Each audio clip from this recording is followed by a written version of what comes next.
Introduction. Jiang Qiyu has found herself trapped in a novel.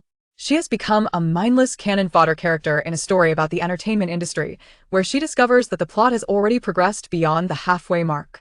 After receiving a phone call, abandoned by her family, and facing widespread online disdain, her situation is precarious. Thus, in the face of this unfriendly world, Jiang Qiyu, with a rebellious spirit, completely loses her sanity and boldly takes a stand. On the platform, confronted with a barrage of negative reviews, she opens up her permissions. It's fine if you don't like me, even dung beetles don't fancy gold ingots. In a dating reality show, when faced with public skepticism, she. Chapter 1. It doesn't matter, I will take action. I end the living room of a high-end apartment. A man and a woman sit across from each other. The man speaks with a frigid tone, 1 million to annul the engagement. In response to his icy words, the woman opposite merely lowers her gaze in silence, absent-mindedly toying with a pen, making it difficult to discern her emotions at that moment.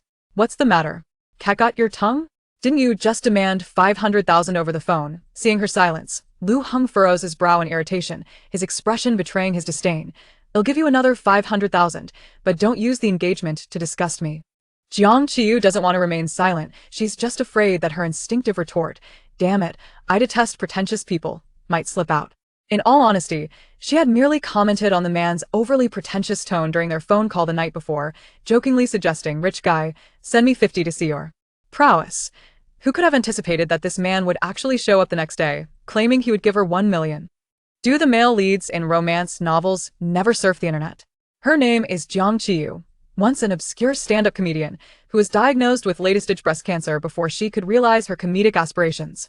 Fortunately, just as she received her diagnosis and before enduring any suffering, she found herself transported into a book. She has entered a romance novel she once read, titled The Emperor's Tender Pet. Unfortunately, she has become the cannon-fodder character who shares her name, destined for a tragic end. A well-known decoration in the entertainment industry, she is the illegitimate cousin of a false heiress. In the original story, she is the villain who is publicly humiliated and the obstacle that is overcome. She is option E.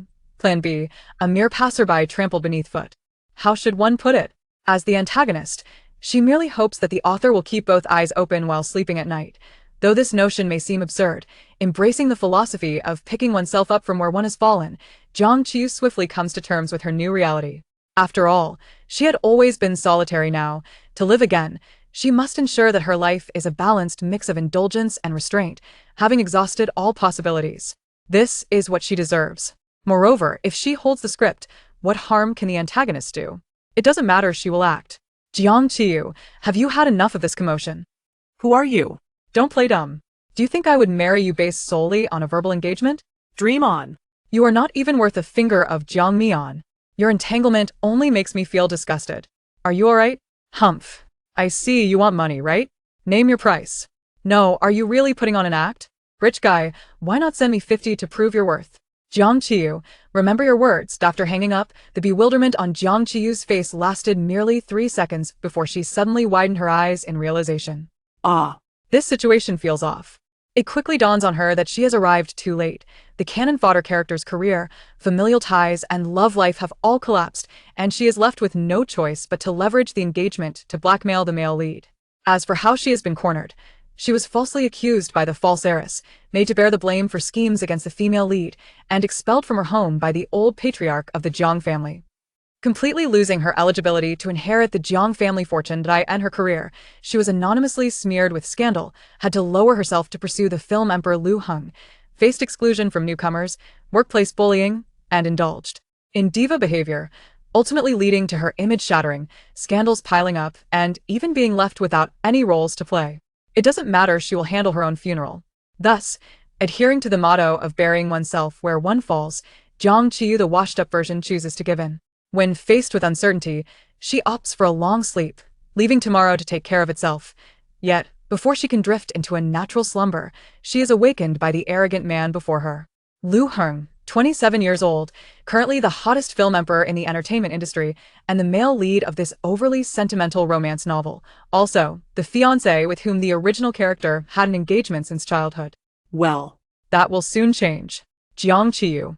A sharp reprimand disrupts her increasingly distant thoughts, the man's tone growing colder. I will transfer 1 million to you, remember your promise to me. Upon hearing this, Jiang Qiyu lazily lifts her eyelids. What? Annul the engagement, and stay away from me and Mian Mian. What you're saying? She raises her gaze, her expression calm. I cannot comply. You. Lu Heng's eyes sharpen suddenly, as if he wishes to dismember the woman before him, with just a glance. You asked for 50, I'm offering you 1,000,000. What, now you want to raise the price? Be careful, greed can lead to ruin. What should I do then? In the face of his veiled threat, Jiang Qiyu simply leans back against the sofa, her demeanor serene as she replies. Why don't you call the police? Just say I extorted you? Watching the man momentarily rendered speechless, she smiles, her slanted eyes curving playfully as she waves her hand. Just kidding. No, she is certainly not joking. If she were to accept Lu Heng's 1,000,000, it wouldn't be long before the recording of their meeting today would spread across the internet. Extortion 1,000,000. That would be a serious crime.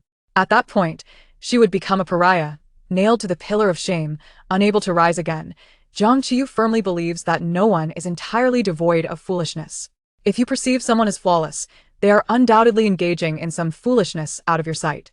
And Lu Heng is precisely such a heartless and ruthless fool. Not only does he spend money to smear her reputation behind her back, but he is also willing to spend 1,000,000 to ruin her career. How vile. If Mr. Lu has excess funds, perhaps he could contribute more to the state. Jiang Qiyu smiles sincerely, as if merely offering friendly advice. Or, he could take that money to a neurology hospital and book an appointment with a specialist. An emergency. Lu Heng is not foolish. He quickly realizes that she has seen through his plan. A flicker of panic crosses his mind, but he quickly regains his composure. He gazes at Jiang Qiyu, who suddenly seems a bit different, his expression of disdain transforming into one of scrutiny. After a long pause, he leisurely rises, maintaining the same air of arrogance and indifference he had upon arrival. I will be participating in that dating show with Mian Mian. Best not meddle, or I will make you regret it. Quietly watching him stride away, Jiang Qiyu remains reclined on the sofa in a relaxed posture. What should I do? I, above all, love to annoy others. Introduction. Jiang Qiyu has entered a novel. She has become a brainless cannon fodder in a story about the entertainment industry, where the true and false daughters of a wealthy family collide. After receiving a phone call, she realizes that the plot has already progressed significantly. Abandoned by her family and facing widespread criticism online, her situation is precarious. Thus, in the face of this unfriendly world, Jiang, who embodies defiance, completely loses her mind and boldly fights back. On the platform, confronted with a torrent of negative reviews, she opens her defenses. It's okay if you dislike me, even a dung beetle doesn't favor a gold nugget. In a dating reality show, when faced with public skepticism, Chapter 1. It doesn't matter, I will take action. In the living room of a luxurious apartment, a man and a woman sit across from each other. The man speaks with a frosty tone. 1,000,000 to annul the engagement. Faced with his cold words, the woman across merely lowers her gaze in silence, unconsciously toying with a pen, making it difficult to discern her current emotions. What's the matter? Not speaking now? Didn't you just demand 500,000 over the phone? Seeing her mute, Lu Heng furrows his brow in impatience, his face displaying unabashed disgust. I'll give you another 500,000, but don't use the engagement to disgust me. Jiang Qiyu doesn't refrain from speaking. She merely fears that the phrase "damn it, I detest pretentious people" might slip out. To be fair, last night, she simply commented on the man's pretentious tone over the phone, saying, "Rich guy, send me 50 to test your strength." Who would have thought this guy would actually come knocking the next day, even claiming to give her 1,000,000? Do male leads in romance novels not spend their days acting cool and neglect the internet? She is Jiang Qiyu, originally an obscure stand-up comedian, but before she could realize her comedic dreams, she was diagnosed with late-stage breast cancer. Fortunately, she was diagnosed just before she had to endure the suffering. As she ended up entering the novel, she found herself in a romance novel she had previously read, entitled The Emperor's Beloved. Unfortunately, she became the namesake of a tragic cannon-fodder character within the story, a well-known vase in the entertainment industry, the illegitimate cousin of the true daughter. In the original work, she is the villain who gets slapped in the face, an obstacle that is shattered. She is option E, plan B, a mere passerby trampled underfoot. How to put it? As a villain, she only hopes that the author will keep both eyes open while sleeping at night, though it seems absurd. Adhering to the proactive philosophy of establishing a home where one falls, Jiang Qiyu quickly comes to terms with this reality. After all, she has always been solitary now. To live again, she relies on her life's balance of indulgence and thrift, having worn out her electronic meditation beads. This is what she deserves. Moreover, if she holds the script, What does it matter to be a villain? It's inconsequential, she will take action. Jiang Qiyu, have you had enough of this commotion? Who are you? Stop playing dumb. Do you think I would marry you based solely on a verbal engagement? Dream on you can't even compare to a single finger of Jiang Mian. Are you alright? Humph. I get it, you want money, right? Name your price, did I know? Seriously, are you really going to act like this? Rich guy, how about sending me 50 to test your strength? Jiang Qiyu, remember your words. Upon hanging up the phone, the bewilderment on Jiang Qiyu's face lasted merely 3 seconds before she suddenly realized something, her eyes widening. This situation is a bit off. Soon, she discovers a potentially fatal issue. She has arrived too late. The cannon-fodder female lead's career, family, and love life have all collapsed, leaving her with no choice but to use the engagement to blackmail the male lead. As for how she found herself cornered, she was framed by the false daughter, bearing the blame for secretly harming the female lead, expelled from the Jiang family by the old patriarch, and completely lost her qualifications to inherit the Jiang family's fortune. Work, she was anonymously defamed, became the target of the male lead Lu Heng, bullied by newcomers, and faced workplace harassment, leading to a shattered public image. Surrounded by scandal, with no roles left to play. It doesn't matter, she will handle her own affairs. Thus, adhering to the philosophy of burying oneself where one falls, Jiang Mouse Qiyu in her washed-out version chooses to embrace her predicament. When faced with uncertainty, she opts for a deep slumber, leaving tomorrow's challenges to fate. However, before she could drift into a natural sleep, she is awakened by the presence of the arrogant man before her. Lu Heng, 27 years old, currently the hottest star in the entertainment industry, the male lead of this melodramatic romance novel. Also, the fiancé arranged for the original character since childhood. Well, that won't last long. Jiang Qiyu. A sharp rebuke interrupts her drifting thoughts, the man's tone growing colder. I will send you 1 million, remember your promise. Hearing this, Jiang Qiyu lazily lifts her eyelids. What? Annulling the engagement. Keep your distance from me and Mian. What you're saying. She raises her gaze, her expression indifferent. I can't do that. Lu Heng's eyes sharpen suddenly, wishing to slice the woman before him into pieces with his glare. You asked for 50, I offered you 1 million. Now you want to raise the price? Beware of greed. What then? Facing the implicit threat in his words, Jiang Qiyu merely reclines against the sofa, her expression calm as she replies. Why don't you report me? Just say I'm extorting you. Watching the man momentarily dumbfounded, she arches her slender eyes in a smile, waving her hand. I was joking. No, she was certainly not joking. If she were to accept Lu Heng's 1 million, it wouldn't be long before the recording of their meeting today would spread across the internet. Extortion 1 million. This is a grave offense. At that point, she would become a pariah nailed to the pillar of shame, unable to rise again. Jiang Qiyu has always believed that no one is completely devoid of foolishness.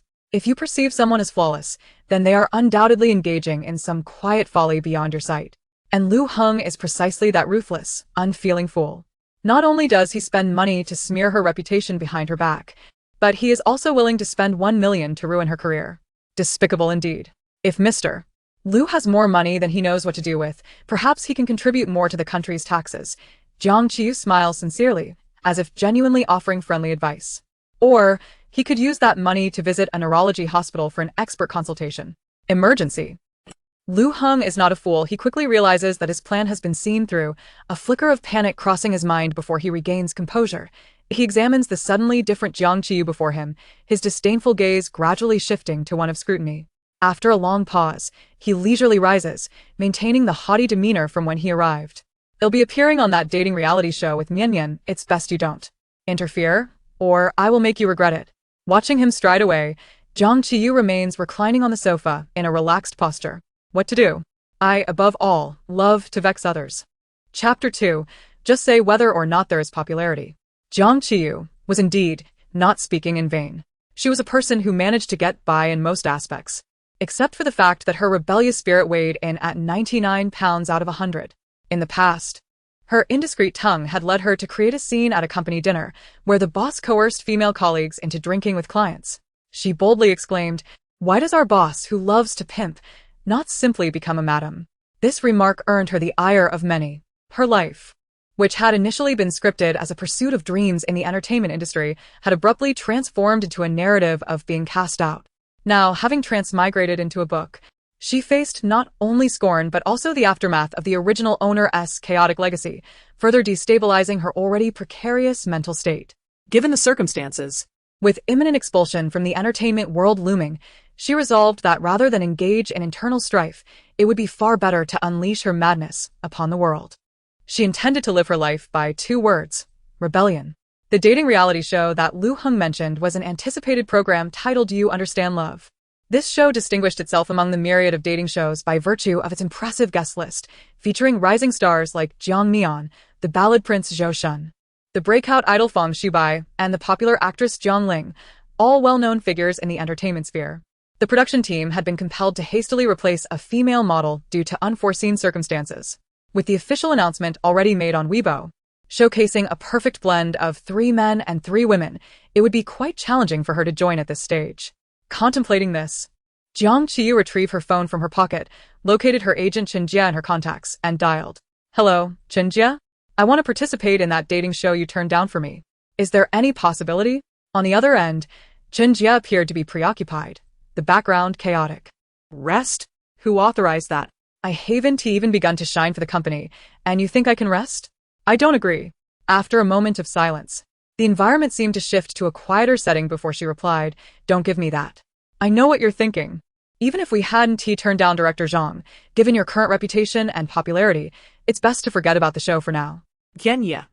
A seasoned veteran in the industry, expertly wielded both kindness and authority. She quickly pivoted to soothe Jiang Qiyu. Guests for such shows require a certain level of popularity and buzz. Once you complete your next project, the company can buy a few trending topics to help rebuild your reputation. We can revisit the 2nd season later. However, such perfunctory words planted a seed of malice in Jiang Qiyu's heart. After hanging up, she pondered momentarily before diving back into her phone. She opened Weibo, logged in with a verification code, and was immediately inundated with a flood of notifications. As she scrolled, she encountered a slew of familiar insults in her private messages. The comment section, however, remained surprisingly clean. It wasn't that no one was criticizing her. Rather, the company had restricted comment permissions a week prior, fearing that negative comments from haters might impact business endorsements. Jiang Qiyu scrolled through the messages, astonished. It seemed Lu Heng truly had some clout in the entertainment industry. Merely a few unfounded rumors could stir such intense animosity among fans. If the original owner had seen these slurs, she might have felt disheartened. But Jiang Qiyu merely felt a sense of indifference. Disregarding the messages, she began to compose a post, her fingers dancing across the screen. Finally, she hit send. In an instant, her personal homepage displayed a freshly updated Weibo post. With a swift motion, she unlocked the comments section. After mere seconds of silence, her phone erupted with notifications. Within minutes, her post was besieged by an avalanche of comments from eager detractors.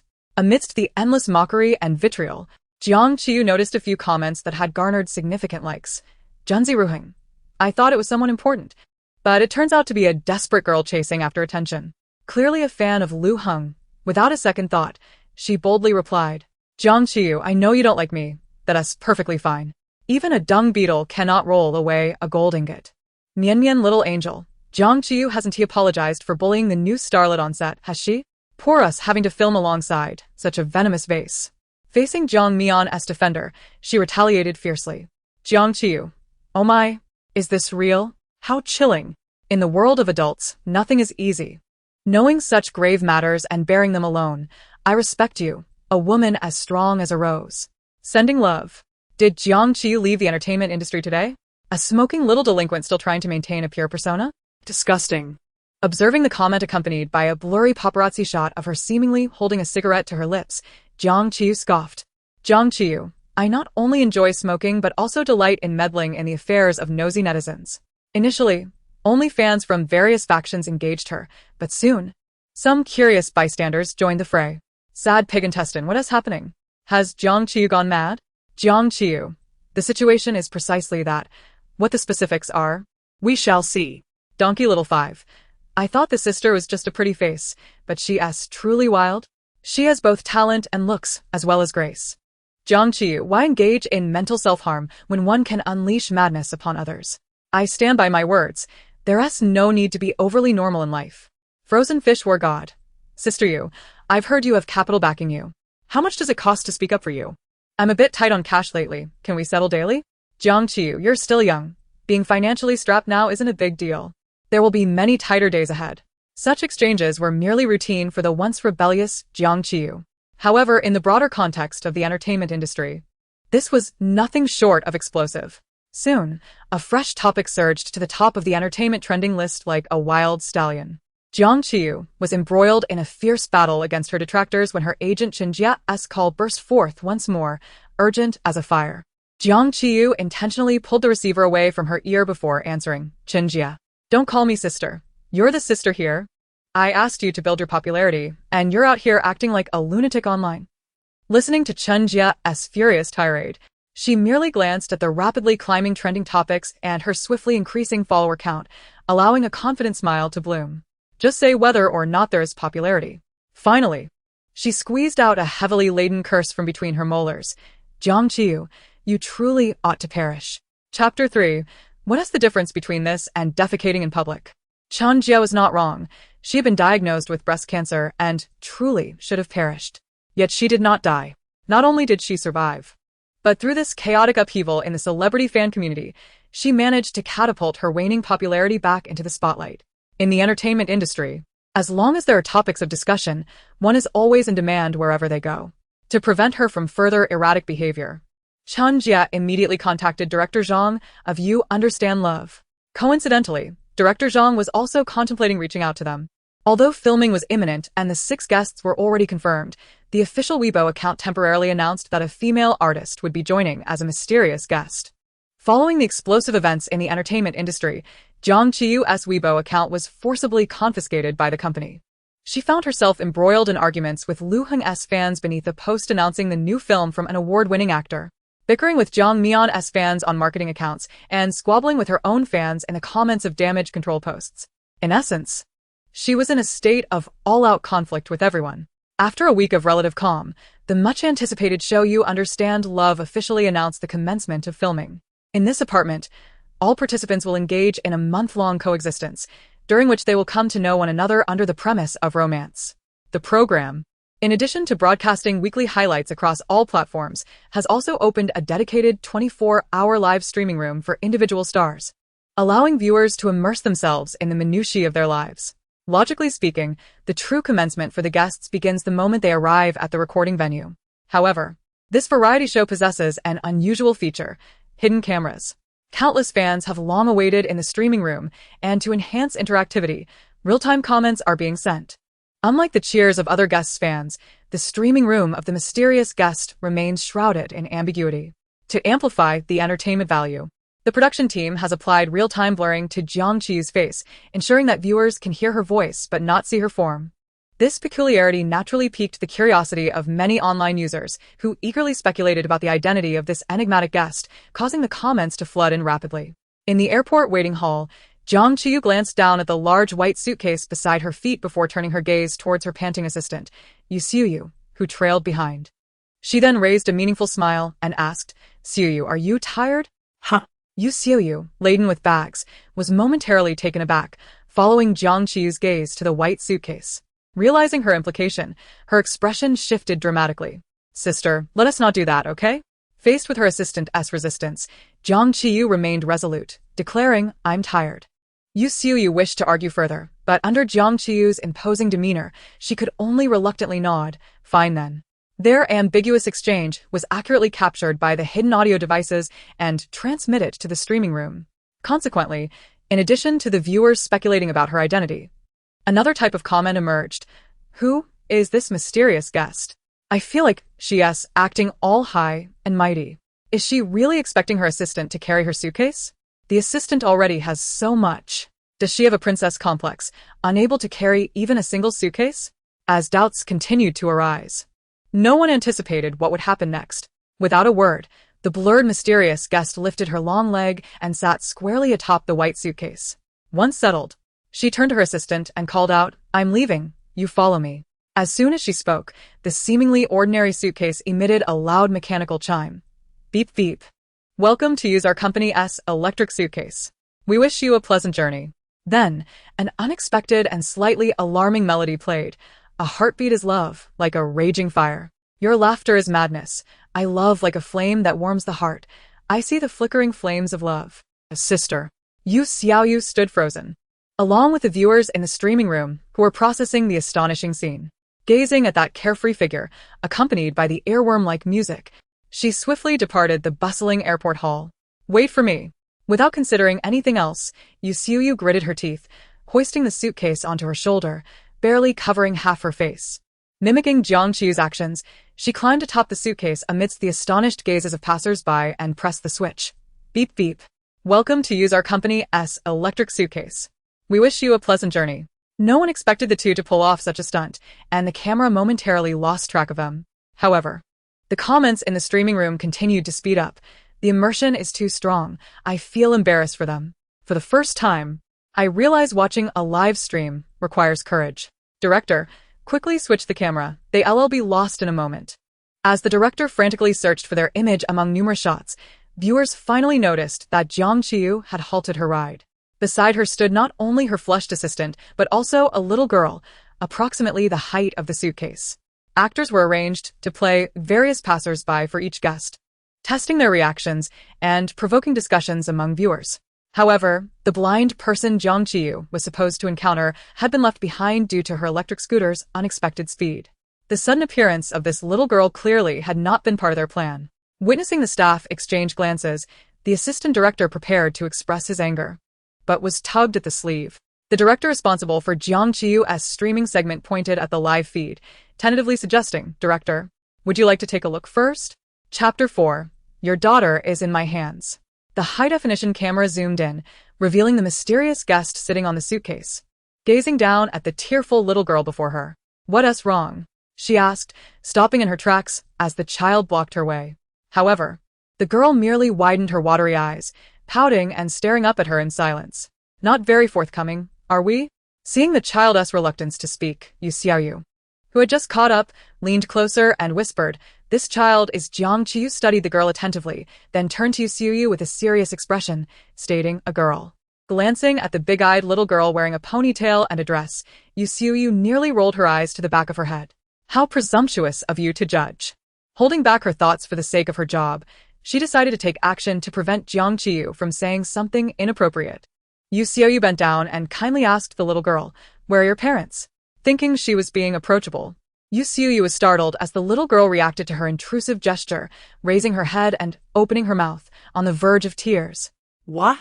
Just as the child began to wail, a delicate hand, carrying a faint fragrance, swiftly reached out, gently pinching the girl's chubby cheek.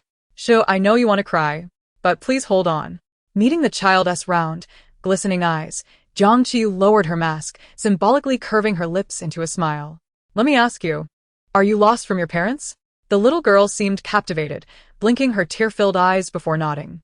"Understood," Jiang Qiyu acknowledged. "You must have gotten separated from your parents." With a look of sympathy, she offered the little girl a comforting tone. "It's all right. All gatherings must come to an end eventually. You'll get used to it."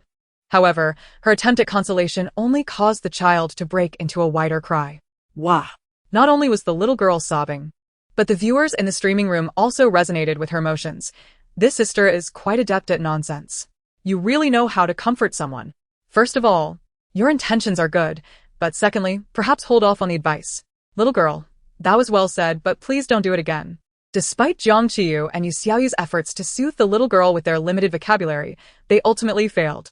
In the end, it was the electric scooter that came to the rescue, carrying the child around the bustling airport, accompanied by the catchy tune, "Love Like Fire," until her sorrowful heart was finally calmed. As the rounds continued, not only did the onlookers in the vicinity cast their curious glances, but even the viewers in the live stream were brimming with enthusiasm. I confess, I have truly been captivated this time. I'm so sorry, little money, but I desperately need this item. This suitcase may seem a tad childish for elementary school students, but it is absolutely perfect for someone like me, a university student. The pair, one big and one small, were thoroughly enjoying themselves, while Yu Xiaoyu kept signaling to Jiang Qiyu about the time, prompting her to remember that she needed to help the child find her parents.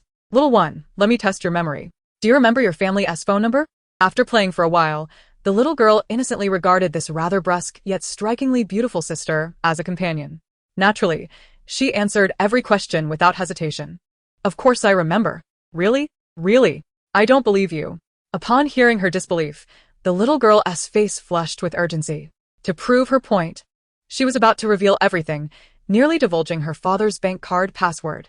Stopping her from disclosing the family's safe code, Jiang Qiyu quickly dialed the number the little girl provided. Before long, the call connected. Hello? Who is this?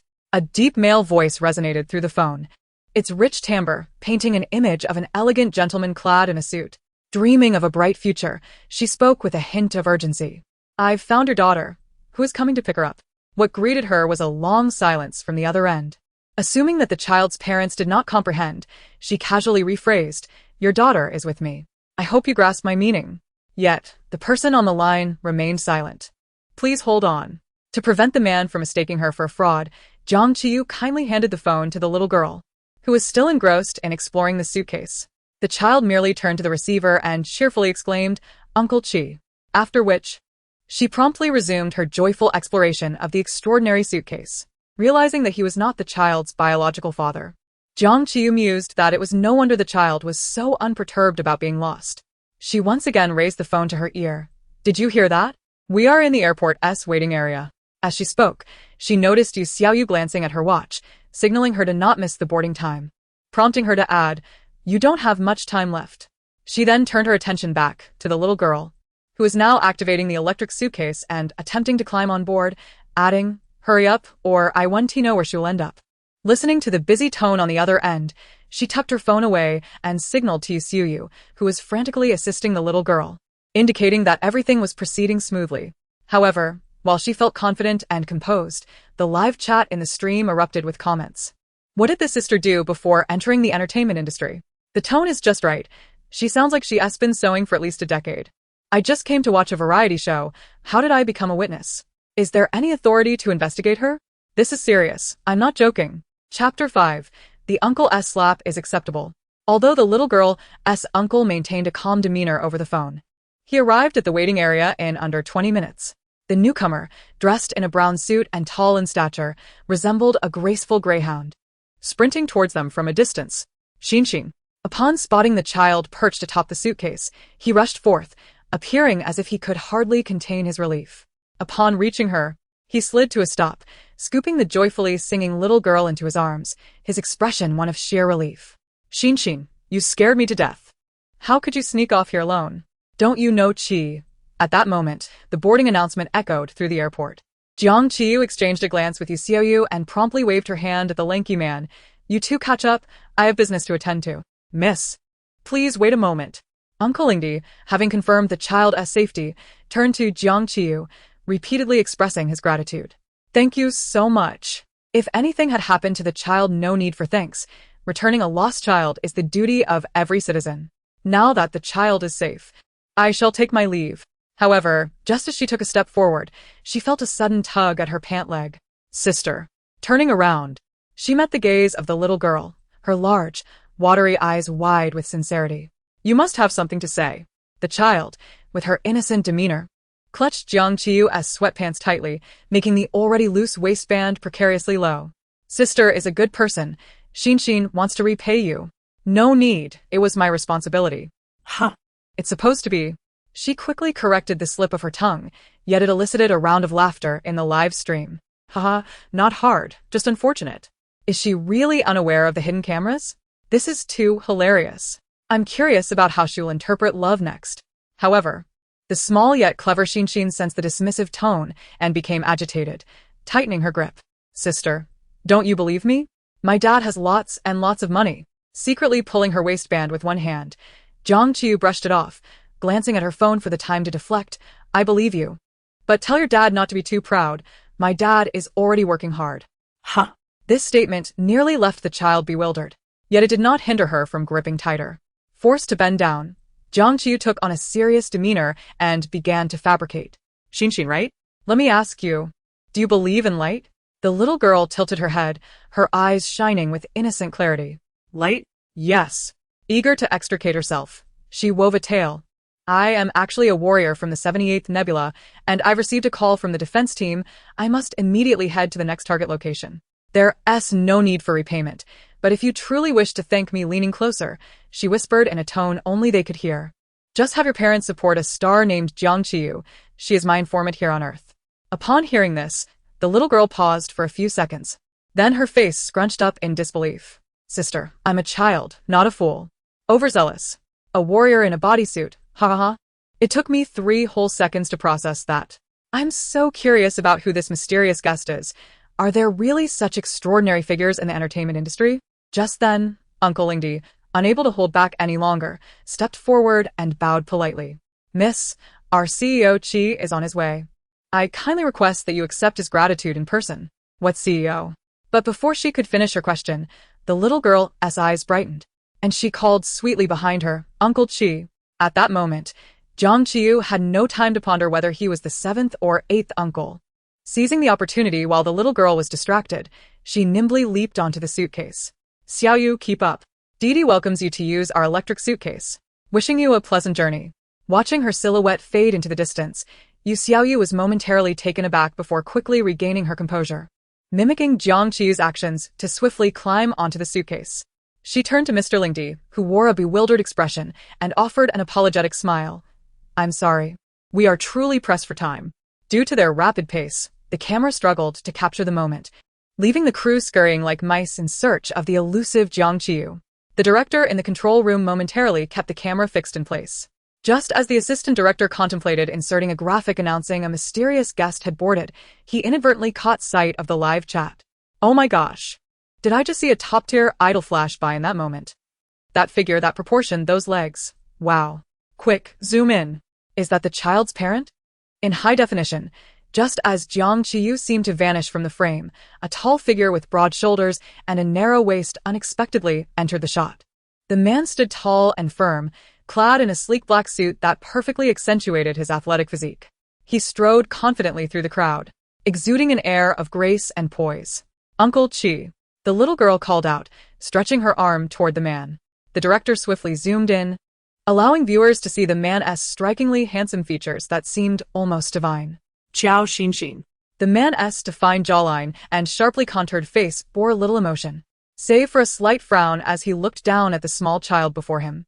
Uncle Qi, noticing the man's displeasure. Secretary Zhao hurriedly stepped forward to mediate. Xinxin must have missed her parents, which is why she came to the airport alone. Isn't that right? Seeing Uncle Qi's stern expression, Qiao Xinxin instinctively shrank back, her little head drooping as she timidly nodded. Faced with his niece's guilty demeanor, the man sighed deeply, his gaze softening slightly. Xinxin, although your parents cannot always be by your side, he paused, pressing his thin lips into a smile that could send chills down a child's spine. But Uncle's slap can always be there. Would you like to try it? Chapter 6. Are you sure this is appropriate to say? As soon as the words left his mouth, while Qiao Xinxin and Secretary Zhao seemed accustomed to such remarks, the online audience felt the weight of his words. Uncle's slap, ha ha, I feel so sorry for this girl named Xinxin, ha ha. I adore this combination of handsome and twisted. I thought I saw someone holding chopsticks during the live broadcast. Turns out it's my type. Stop laughing. The child is too young to handle Uncle's slap. I'm grown up, I can. The comments were flooded with laughter and banter, and as the atmosphere shifted, Qiao Xinxin sensed the impending disaster. She rushed forward, clutching his tailored trousers, and looked up at him with a conspiratorial glint in her eyes. Uncle Qi, don't be angry just yet. Guess who I met today? Who? The bodysuit warrior. Really? That sister has a super cool mech that can disguise itself as a suitcase.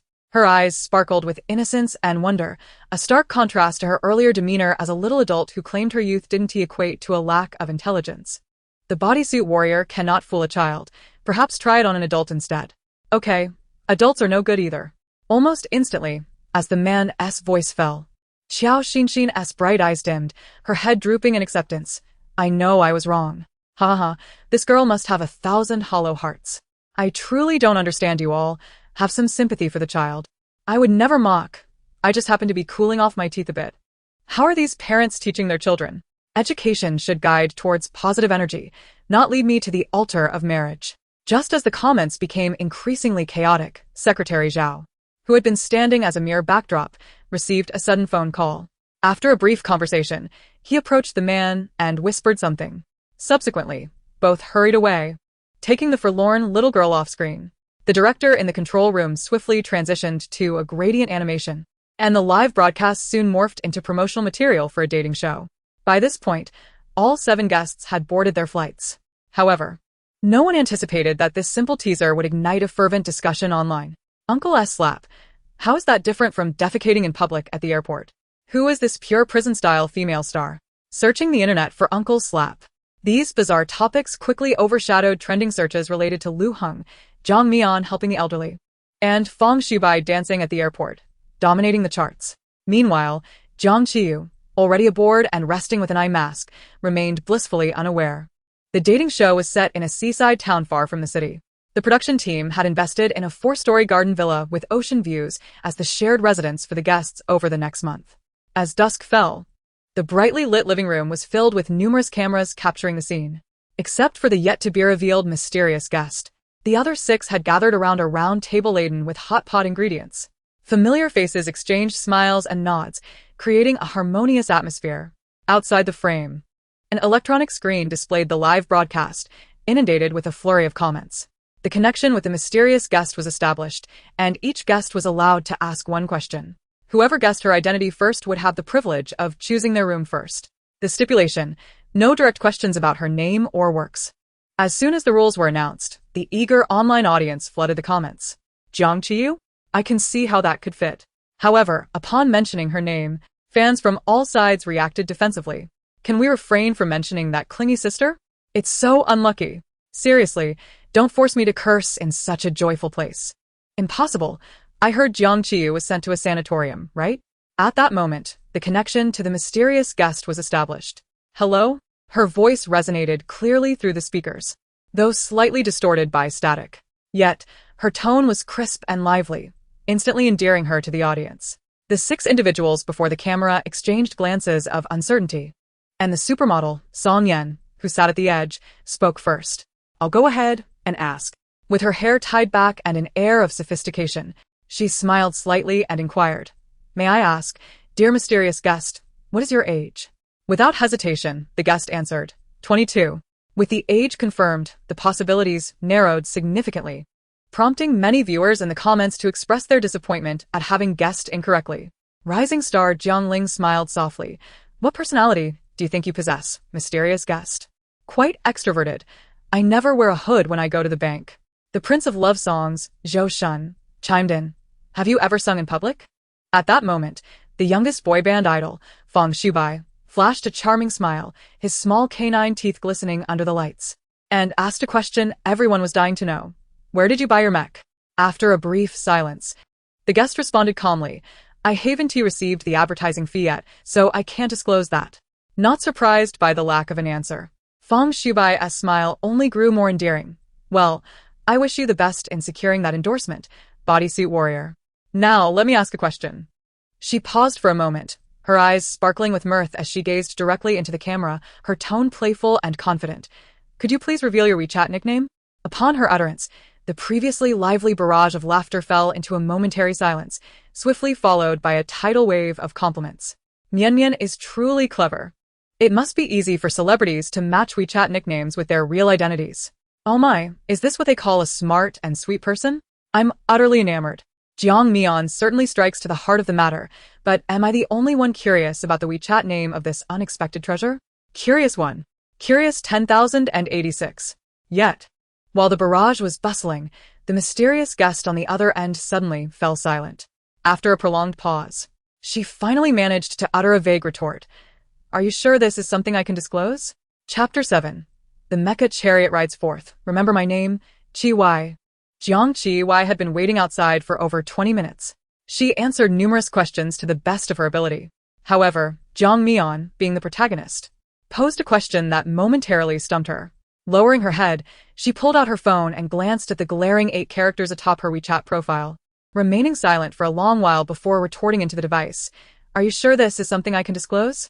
What could possibly be off limits? Yet, Jiang Mian, standing before the camera, seemed entirely oblivious to her meaning, assuming her hesitation stemmed from an accurate guess. And her smile grew increasingly assured. Or perhaps one of us is someone you know well, and mentioning the nickname would immediately reveal their identity? Jiang Qiyu was not genuinely concerned about her nickname revealing her identity, as she was already slated to appear on camera. However, She had casually altered the original owner's artistic WeChat name to one she had previously used during her recent online escapades. While there was nothing wrong with using it privately, It was a tad too mundane for public display. she tilted her head to glance at the assistant director, noting his lack of objection to her speaking, and shrugged. Well, listen closely, my WeChat name is rather lengthy. Bringing the audio device close to her lips, Jiang Qiyu spoke without a hint of trepidation, enunciating each word distinctly. I am called, spear tipped with excrement, stabbing whoever dies. The moment she spoke, an overwhelming silence enveloped both the venue and the audience. Even the once boisterous barrage fell momentarily quiet. The 6 guests, who had previously been enjoying themselves, were rendered speechless, leaving only the hot pot on the table to maintain any semblance of liveliness. The first to react were the netizens. What did she just say her name was? Is it those 8 words I think it is? Can this even be said? This isn't just a surprise entrance. This lady has launched a surprise attack on the dating show. I anticipated her nickname would be just as dramatic as her persona, but I never imagined it would be this outrageous. A soft chuckle broke the eerie silence at the round table as Feng Shubai, his ears flushed with embarrassment, could not contain himself. Coughing lightly, he attempted to mask the upward curve of his lips as all eyes turned toward him, quickly picking up the pieces of the conversation that had fallen apart. After that, he glanced at the equally awkward director Zhang behind the camera.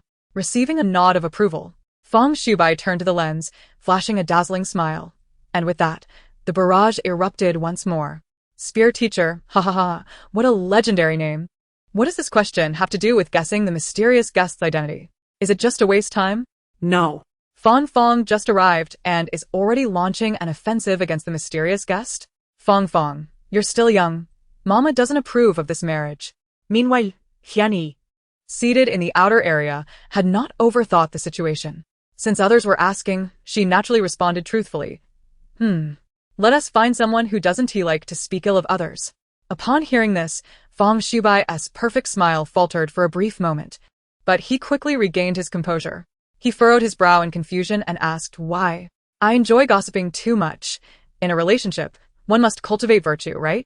A soft laugh escaped him, completely undermining his earlier expression management.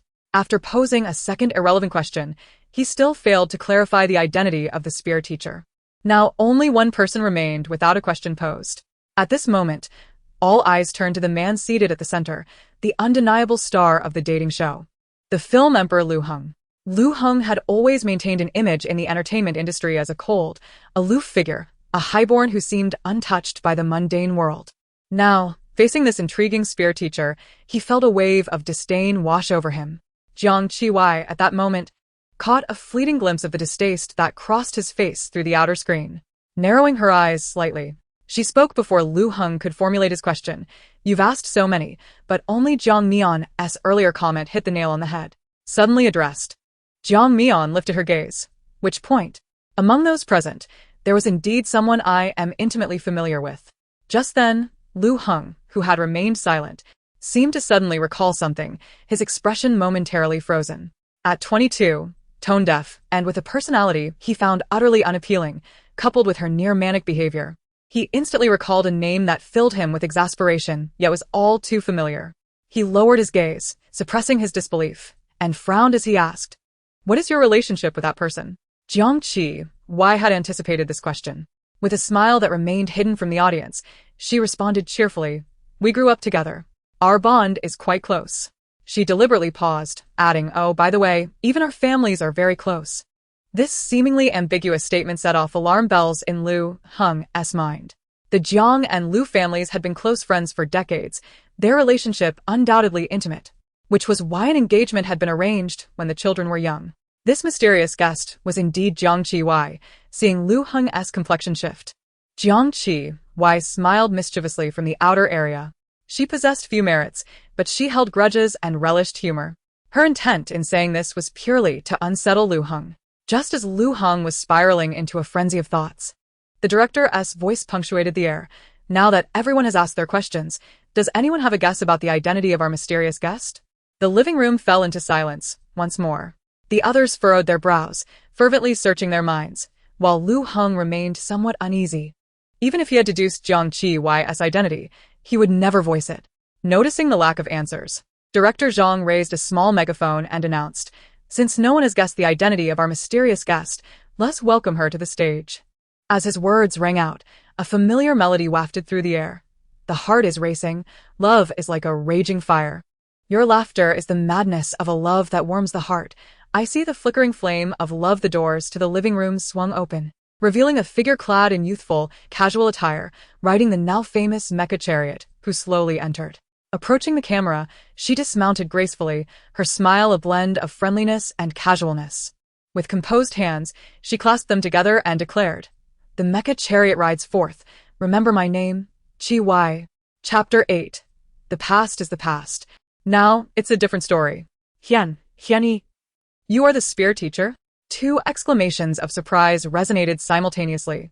As the crowd reacted with astonishment to her appearance, the barrage erupting into chaos. What? The spear teacher is actually Jiang Qiyu? What a fantastical twist. How revolting. I tuned in to watch our handsome Hung interact with Mian, not to see Jiang Qiyu, the one who chases after. Humans are peculiar creatures. Once a fixed stereotype is formed about someone, any action they take is often subconsciously met with disdain. Even if a flicker of fondness was felt before their true identity was revealed, that sentiment can quickly morph into a more intense aversion upon discovery. Jiang Qiyu anticipated this phenomenon long ago. Without casting a glance at the barrage of comments, she left her suitcase aside, greeted the crowd with poise, and approached to take her seat. The protagonist, Jiang Mian, had long since offended the original character, while the second lead, Jiang Ling, was the instigator behind the original character's expulsion from the Jiang family. As for the male lead, Lu Heng, his gaze was one of raw animosity, as if he wished to consume her whole. The atmosphere at the table grew tense, a sentiment Jiang Qiyu was acutely aware of. However, she had always maintained a carefree attitude towards enmity. By cultivating friendships and being kind to others, she would inevitably face numerous partings and losses in her later years, which could be profoundly painful. Yet, if she were to offend someone daily in her youth, it would yield a daily joy in her old age. Why not embrace such a trade-off? Unfazed by the scrutinizing or disdainful gazes, Jiang Qiyu sat down, her attention captivated by the bubbling hot pot at the center of the table. Just as she picked up her utensils to delve into the meal, someone interrupted her. "Teacher Chengmiao, what a pleasure." She turned to find a pair of bright, crescent moon eyes smiling back at her. It was Feng Shubai, a 20-year-old idol from a boy band, inexplicably participating in a dating show during his career's ascent. In the original narrative, his role was minimal, serving merely as an attractive backdrop. Yet today, he was abnormally enthusiastic. Unlike his typically reserved character. "Who did you say you grew up with among us?" he inquired eagerly, unwittingly stepping on a sensitive topic. Upon hearing this, Lu Heng's already grim expression darkened further, silently cursing the boy for his tactlessness. That would be.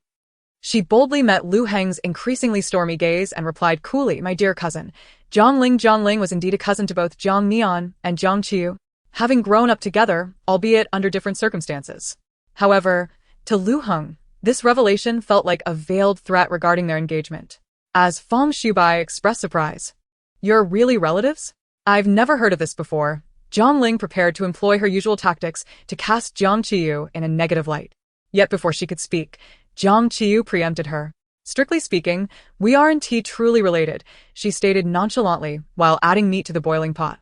Jiang Ling was switched at birth in the hospital, so she has no blood ties to the Jiang family, hence she doesn't count as a relative. The intentionality of her words struck Jiang Ling, who nearly toppled her plate in shock. "Qiyu."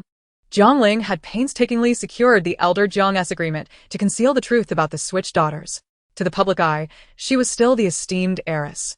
If Jiang Qiyu divulged the secret, her carefully crafted image would shatter.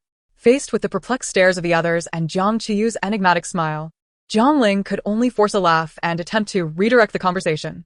"Qiyu, you seem different from before." In her recollection, her cousin had always been a pampered child, tragically simple-minded due to her orphan status. Why was she now so formidable? As she spoke, the guests recalled Jiang Qiyu's reputation in society. Which version of her was the truth?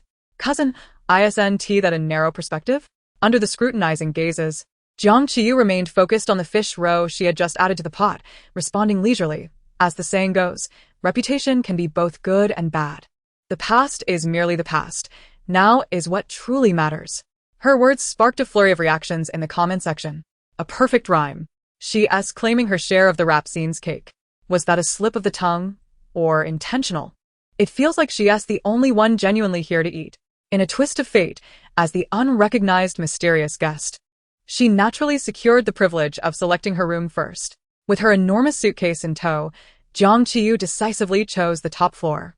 Besides the breathtaking view and reduced disturbances, it also boasted a quaint open-air garden, a splendid choice. While the other guests, despite their various thoughts about her presence, maintained a facade of harmony as they began to assign rooms. The love apartment consisted of 4 floors. Lu Heng, of course, selected a room on the 2nd floor, as far from Jiang Qiyu as possible. Zhou Shun and Feng Shubai followed suit to avoid any suspicion, while Jiang Mian, unwilling to share a wall with her adversary, opted for a room on the 3rd floor.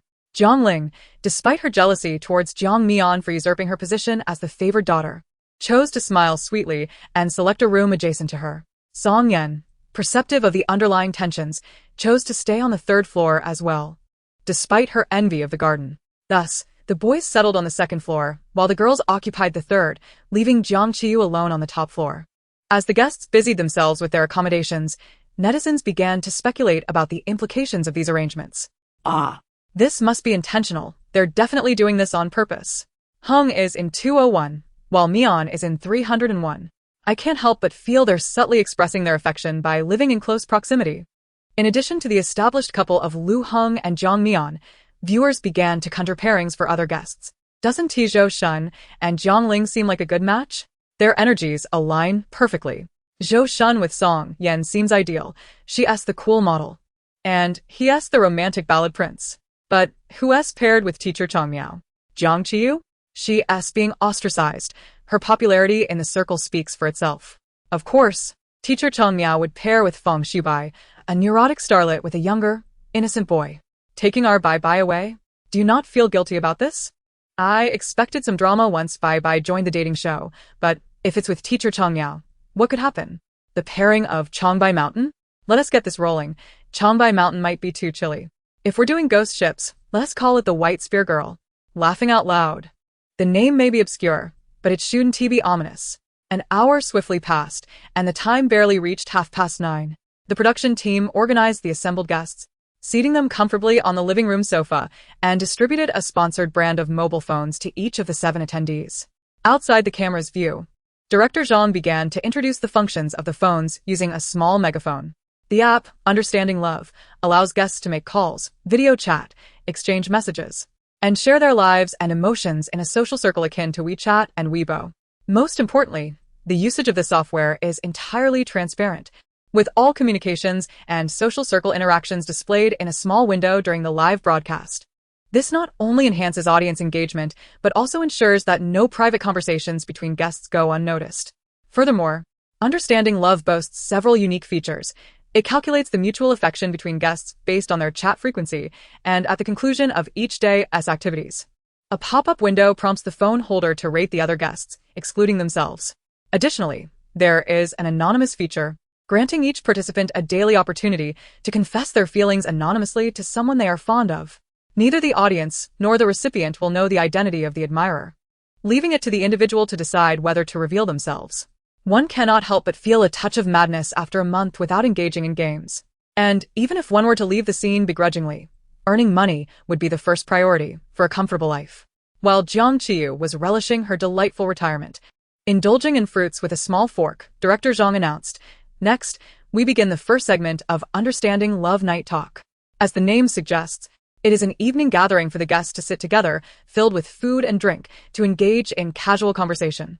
This serves to deepen the guests' impressions of one another and to gather additional footage for future highlights. Thus, Director Zhang posed the question for tonight's discussion: what do you think a genuine person is like? Such a profound philosophical inquiry inevitably made everyone a bit tense. A good answer could leave a favorable impression, while a poor response might lead to embarrassment. Song Yan, as straightforward as ever, was the first to raise her hand. "I believe a person who aligns their words and actions is genuine." After a moment of contemplation, Zhou Shun followed suit. When judging a person, hearing is deceptive, but seeing is believing. Feng Shubai blinked rapidly, producing some trivial musings. "I think as long as a person is authentic, they are quite genuine." Jiang Ling discreetly glanced at Jiang Mian beside her. Maintaining a friendly tone, Being genuine means not being hypocritical and not masking oneself with a perfect facade. Jiang Mian, however, seemed oblivious to the implications in her words and earnestly replied, I think being genuine means treating everyone sincerely. Meanwhile, Lu Heng, who delighted in showing off, waited patiently. Noticing that Jiang Qiyu remained silent, he adopted a cool, ethereal demeanor, unabashedly gazing at Jiang Mian. I think it's beautiful. As soon as he spoke, aside from Jiang Mian's momentary surprise, the previously ongoing discussion was instantly ignited in the live comments. Aw. He asked, looking in her direction. He must be looking at Mian, right? Is Lu Heng saying that the genuine person is beautiful, or is she beautiful? I'm shipping them hard. I'm all in for this couple. A lifetime of good deeds for a devoted follower. My ship for Lu Mian must be real. Just as the comments erupted with excitement, a calm voice broke the air of budding romance. The shoes you spent thousands on may not be genuine. And the handsome men and beautiful women you see online might just be the result of technology and clever tricks. Even the words I love you might not come from the heart. Jiang Qiyu paused for a moment, then, amidst the astonished gazes of the others, spoke with composure. But the fools you encounter, there is no doubt they are truly foolish. The first episode of Understanding Love Night Talk ended in an awkward yet amusing fashion. The sweet and charming narrative that Lu Heng's team had meticulously crafted was swiftly deflated by Jiang Qiyu's few words. By nightfall, the large live broadcast room would be segmented into 7 individual live streams. The other guests, aware of their purpose, eagerly pulled out their phones to log into Understanding Love and begin curating their profiles. Some even initiated private messages to each other, exchanging polite greetings in a flirtatious manner. The chat boxes displayed in the live stream allowed fans to savor the subtle exchanges. Meanwhile, while everyone downstairs was actively engaging in flirtatious private messages, the top-level live room remained unusually tranquil and harmonious. Jiang Qiyu, seemingly unfazed, opened a game. Viewers in her live stream could only witness her expertly eliminating opponents, hiding in the grass and looting one package after another, with no indication of her willingness to engage in the social atmosphere. What is Teacher Changmao doing? Playing chicken? What is her purpose here? Until 11 p.m. struck, Jiang Qiyu, while surviving the final wave of the toxic circle in her game, suddenly encountered a glitch, and an uncontrollable pink heart-shaped pop-up appeared. Welcome to Understanding Love. Please choose which guest you would like to rate. Staring at the pop-up while her character succumbed to the toxic gas, Jiang Qiyu took a deep breath. Calmly clicking on each guest's avatar to assign scores. Lu Heng 0, Jiang Mian 0, Zhou Shun 0, Song Yan 0, Fan Shubai 0, Jiang Ling 0. If she could rate herself, she would not hesitate to assign herself a resounding 0 as well. Those who encounter a lunatic will find themselves instantly healed. Calling Teacher Changmao the true madman. Teacher Changmao, you know how to maintain balance. Just finished overtime. My mental state is akin to Jiang Qiyu's. I'm about to lose it. After completing her ratings, Jiang Qiyu anticipated the uproar in the comments. She casually found a camera angle and flashed a smile at the lens. Don't ask. I'm merely creating some bumps along their path of being adored by all. Let these handsome men and beautiful women realize that life is not a smooth sail. That night, as expected, her blunt remarks about the foolishness of others, alongside her decision to award everyone a score of 0, once again topped the trending topics. Simultaneously, Lu Heng's so beautiful, Jiang Mian's sincere, and Fang Shubai's trivial musings, among others, also made their way onto the trending list. On the first day of the Understanding Love live broadcast, it became an absolute sensation. Some criticized her for being crude, others accused her of seeking attention, yet there were those who, upon first encountering her, found her delightfully free-spirited. That night, in the top office of the Qi Group's city branch, the secretary held a tablet, reading aloud the trending content for her boss. The man, casually reclining in his chair, his long lashes casting shadows beneath his eyes, was the very same figure who had unexpectedly gained popularity online. He lifted his eyelids slightly under the secretary's gaze and inquired, "What are your thoughts?" Upon hearing this, Secretary Zhao placed the tablet on the table before the man, slightly furrowing his brow in contemplation as he earnestly analyzed, "Mr. Qi, while this statement may sound reasonable at first glance, it does not withstand the scrutiny of reality. For instance, in my life, I have never encountered an imbecile. Such a remark is far too absolute." Qiyu merely cast a cool glance in his direction and replied nonchalantly, "It is quite normal to encounter fools throughout one's life." Secretary Zhao's furrow deepened, yet he began to express his counterargument. However, before he could finish, The man leaning back in the swivel chair suddenly sat upright, his tone serious and solemn. If you feel that your life has been exceptionally smooth, it is highly likely that you are the fool yourself. Observing the woman devouring food at the hot pot gathering trending online, a flicker of inscrutable emotion crossed his eyes. In the office, a moment of silence ensued. Qiyu's sword-like brows knitted tighter as he turned to the motionless and awkward-looking Secretary Zhao. It is thus, boss. The director of that dating show is surnamed Zhang. And? Moreover, you spoke rather harshly of him this afternoon. With the premiere of You Understand Love commencing, this phenomenal dating show began to dominate trending topics.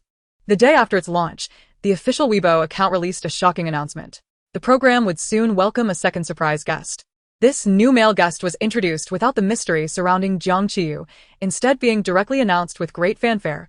Qiyu, the general manager of the Qi Group's municipal branch, as well as the son of the chairman of the leading local enterprise, the only heir of the Qi family. He was the same man who, after inadvertently appearing in the background at the airport, swiftly became a sensation online due to his looks, an exceedingly wealthy heir, a handsome gentleman, and possessing unique parenting insights.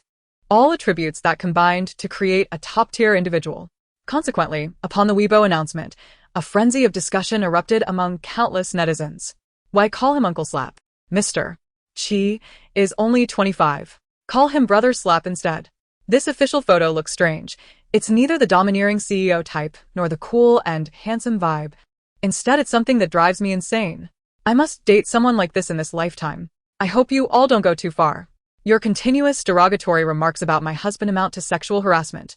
As his wife, I can no longer tolerate this. Please cease this limitless behavior and consider my feelings. Chapter 11. Who is eating excrement in the kitchen? The day after the dating show went live, upon arriving on the first floor, Jiang Qiyu discovered that everyone had already completed their makeup and styling, energetically gathered in the semi-open kitchen. Zhou Shun and Song Yan were collaborating on how to add an egg to instant noodles. Lu Heng, holding a cup of strong Americano, casually stood beside Jiang Mian, watching her spread jam on toast. Meanwhile, Zhang Ling took a frozen steak from the refrigerator, feigning innocence as she interrupted the two. Brother Heng, Mian. Would you like to have steak for breakfast? Fang Shubai stood alone, holding a chicken egg with a hesitant expression. Observing these young masters and ladies, clumsily yet adorably preparing breakfast, Jiang Qiyu felt a surge of frustration. Just as she intended to step outside for some fresh air, Fang Shubai, with keen eyes, called out to her, "Good morning, Teacher Spear." She inwardly rolled her eyes, feeling that this title was somewhat peculiar. "Good morning, Teacher Spear." Fang Shubai emerged from the semi-open kitchen, brandishing the egg and flashing his signature smile. "Would you like to have breakfast together?" Jiang Qiyu glanced at him, then uncertainly at the egg in his hand. "Just this? Fried egg. Are you making it?" "Don't worry." Fang Shubai confidently shook the egg in his hand. "I've watched the tutorial." Whether Jiang Qiyu believed him or not, she felt compelled not to disappoint the child's earnest efforts. She graciously sat down at the dining table and fiddled with her phone for a while. Before long, 2 plates of something that vaguely resembled a mix of black and yellow, questionable as food, were pushed in front of her. "This is..." Fang Shubai, donned in a cute bear apron, looked adorably submissive, his round puppy eyes gazing at her expectantly. Jiang Qiyu's eyes widened as she slowly turned her stiff neck to look at the solid substance on her plate. Her expression remained neutral. Yet her mind raced through the original plot. Only after confirming that the original character had never wronged this egg assassin did she managed to swallow. "Have you tried it yourself?" Fang Shubai, seemingly understanding her hesitation, earnestly explained, "Teacher Spear, this fried egg may not look appealing, but the taste is absolutely fine. You must try it." Encouraged by his enthusiasm, Jiang Qiyu awkwardly smiled and picked up her chopsticks, taking a small piece of the not-yet-charred edge into her mouth. "How is it? Is the taste acceptable?" Faced with Fang Shubai's sincere gaze and hopeful expression, Jiang Qiyu put down her chopsticks and looked at him seriously. "Fang Shubai, has anyone ever told you that your cooking is delicious?"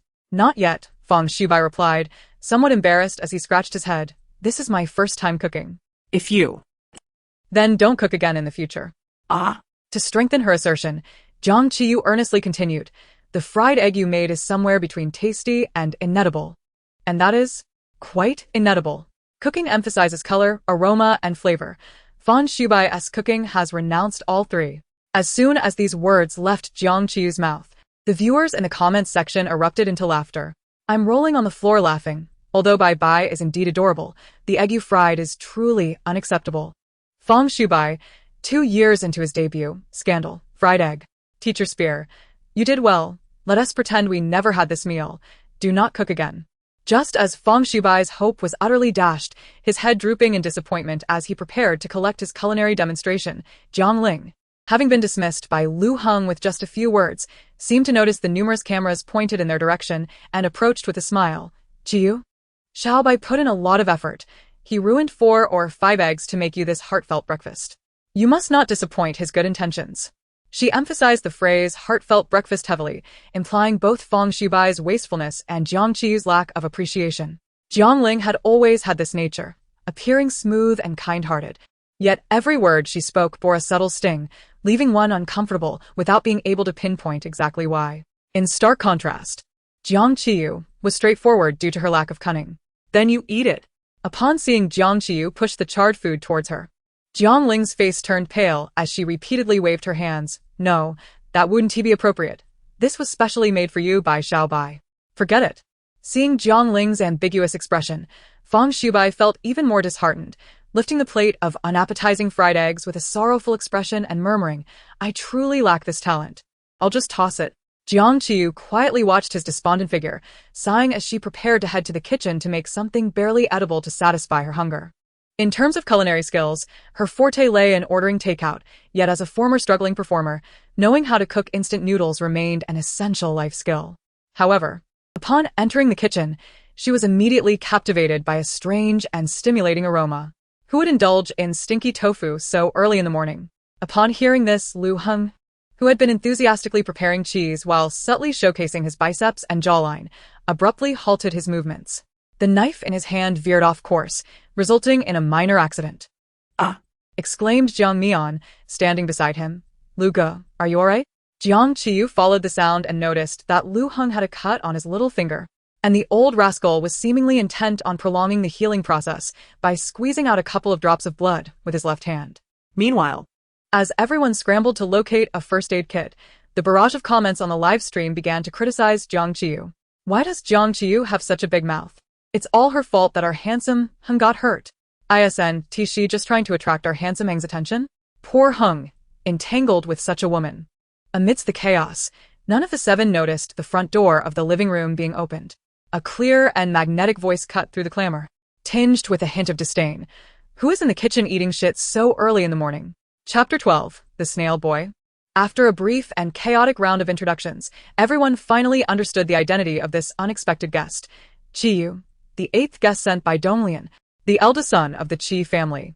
The netizens, who had been eagerly waiting, erupted with excitement, flooding the comments. The Qi family's graphic designer needs more practice. How can the photo look nothing like the real person? Finally meeting the legendary slap uncle, he is too handsome to be real. His absence from the entertainment industry is a loss. A capitalist? Marketing himself? Even more appealing. As Qiyu surveyed the surroundings, he finally spotted the source of the foul odor emanating from the kitchen countertop, a piece of cheese that looked incredibly unappealing, dotted with mold.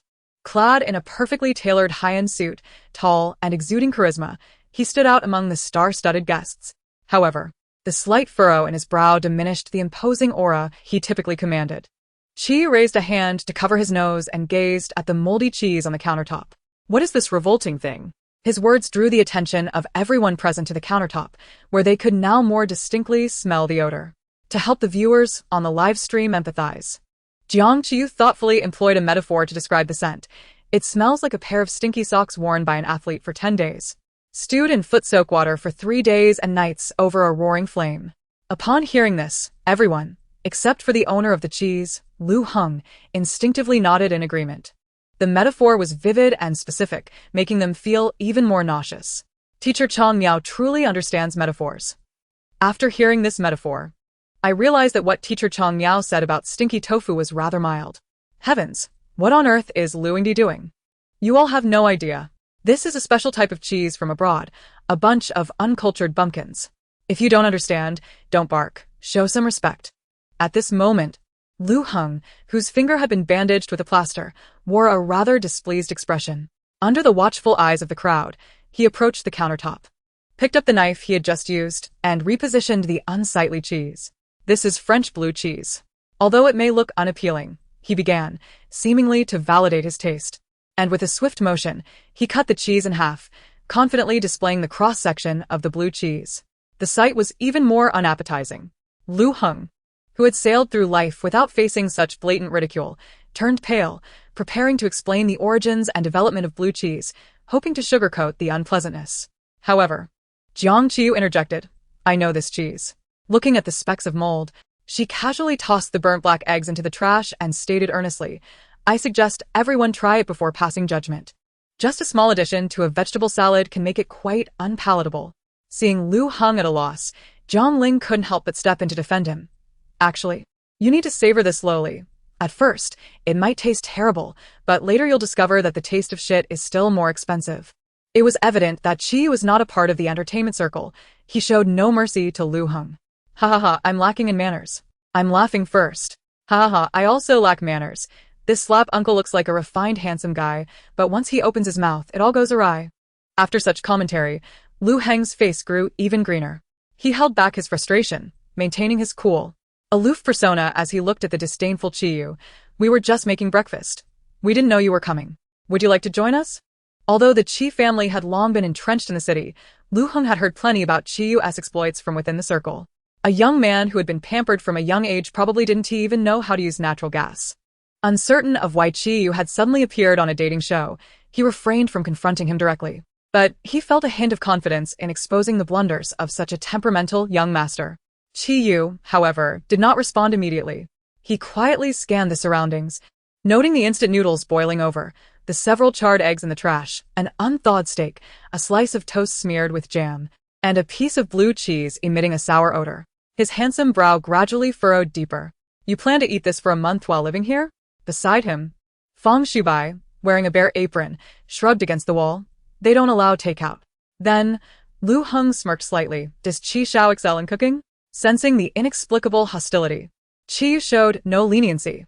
"I wouldn't call it excelling, but at least I wouldn't eat shit in the kitchen." Lu Heng was about to retort when he noticed Qi striding towards the refrigerator.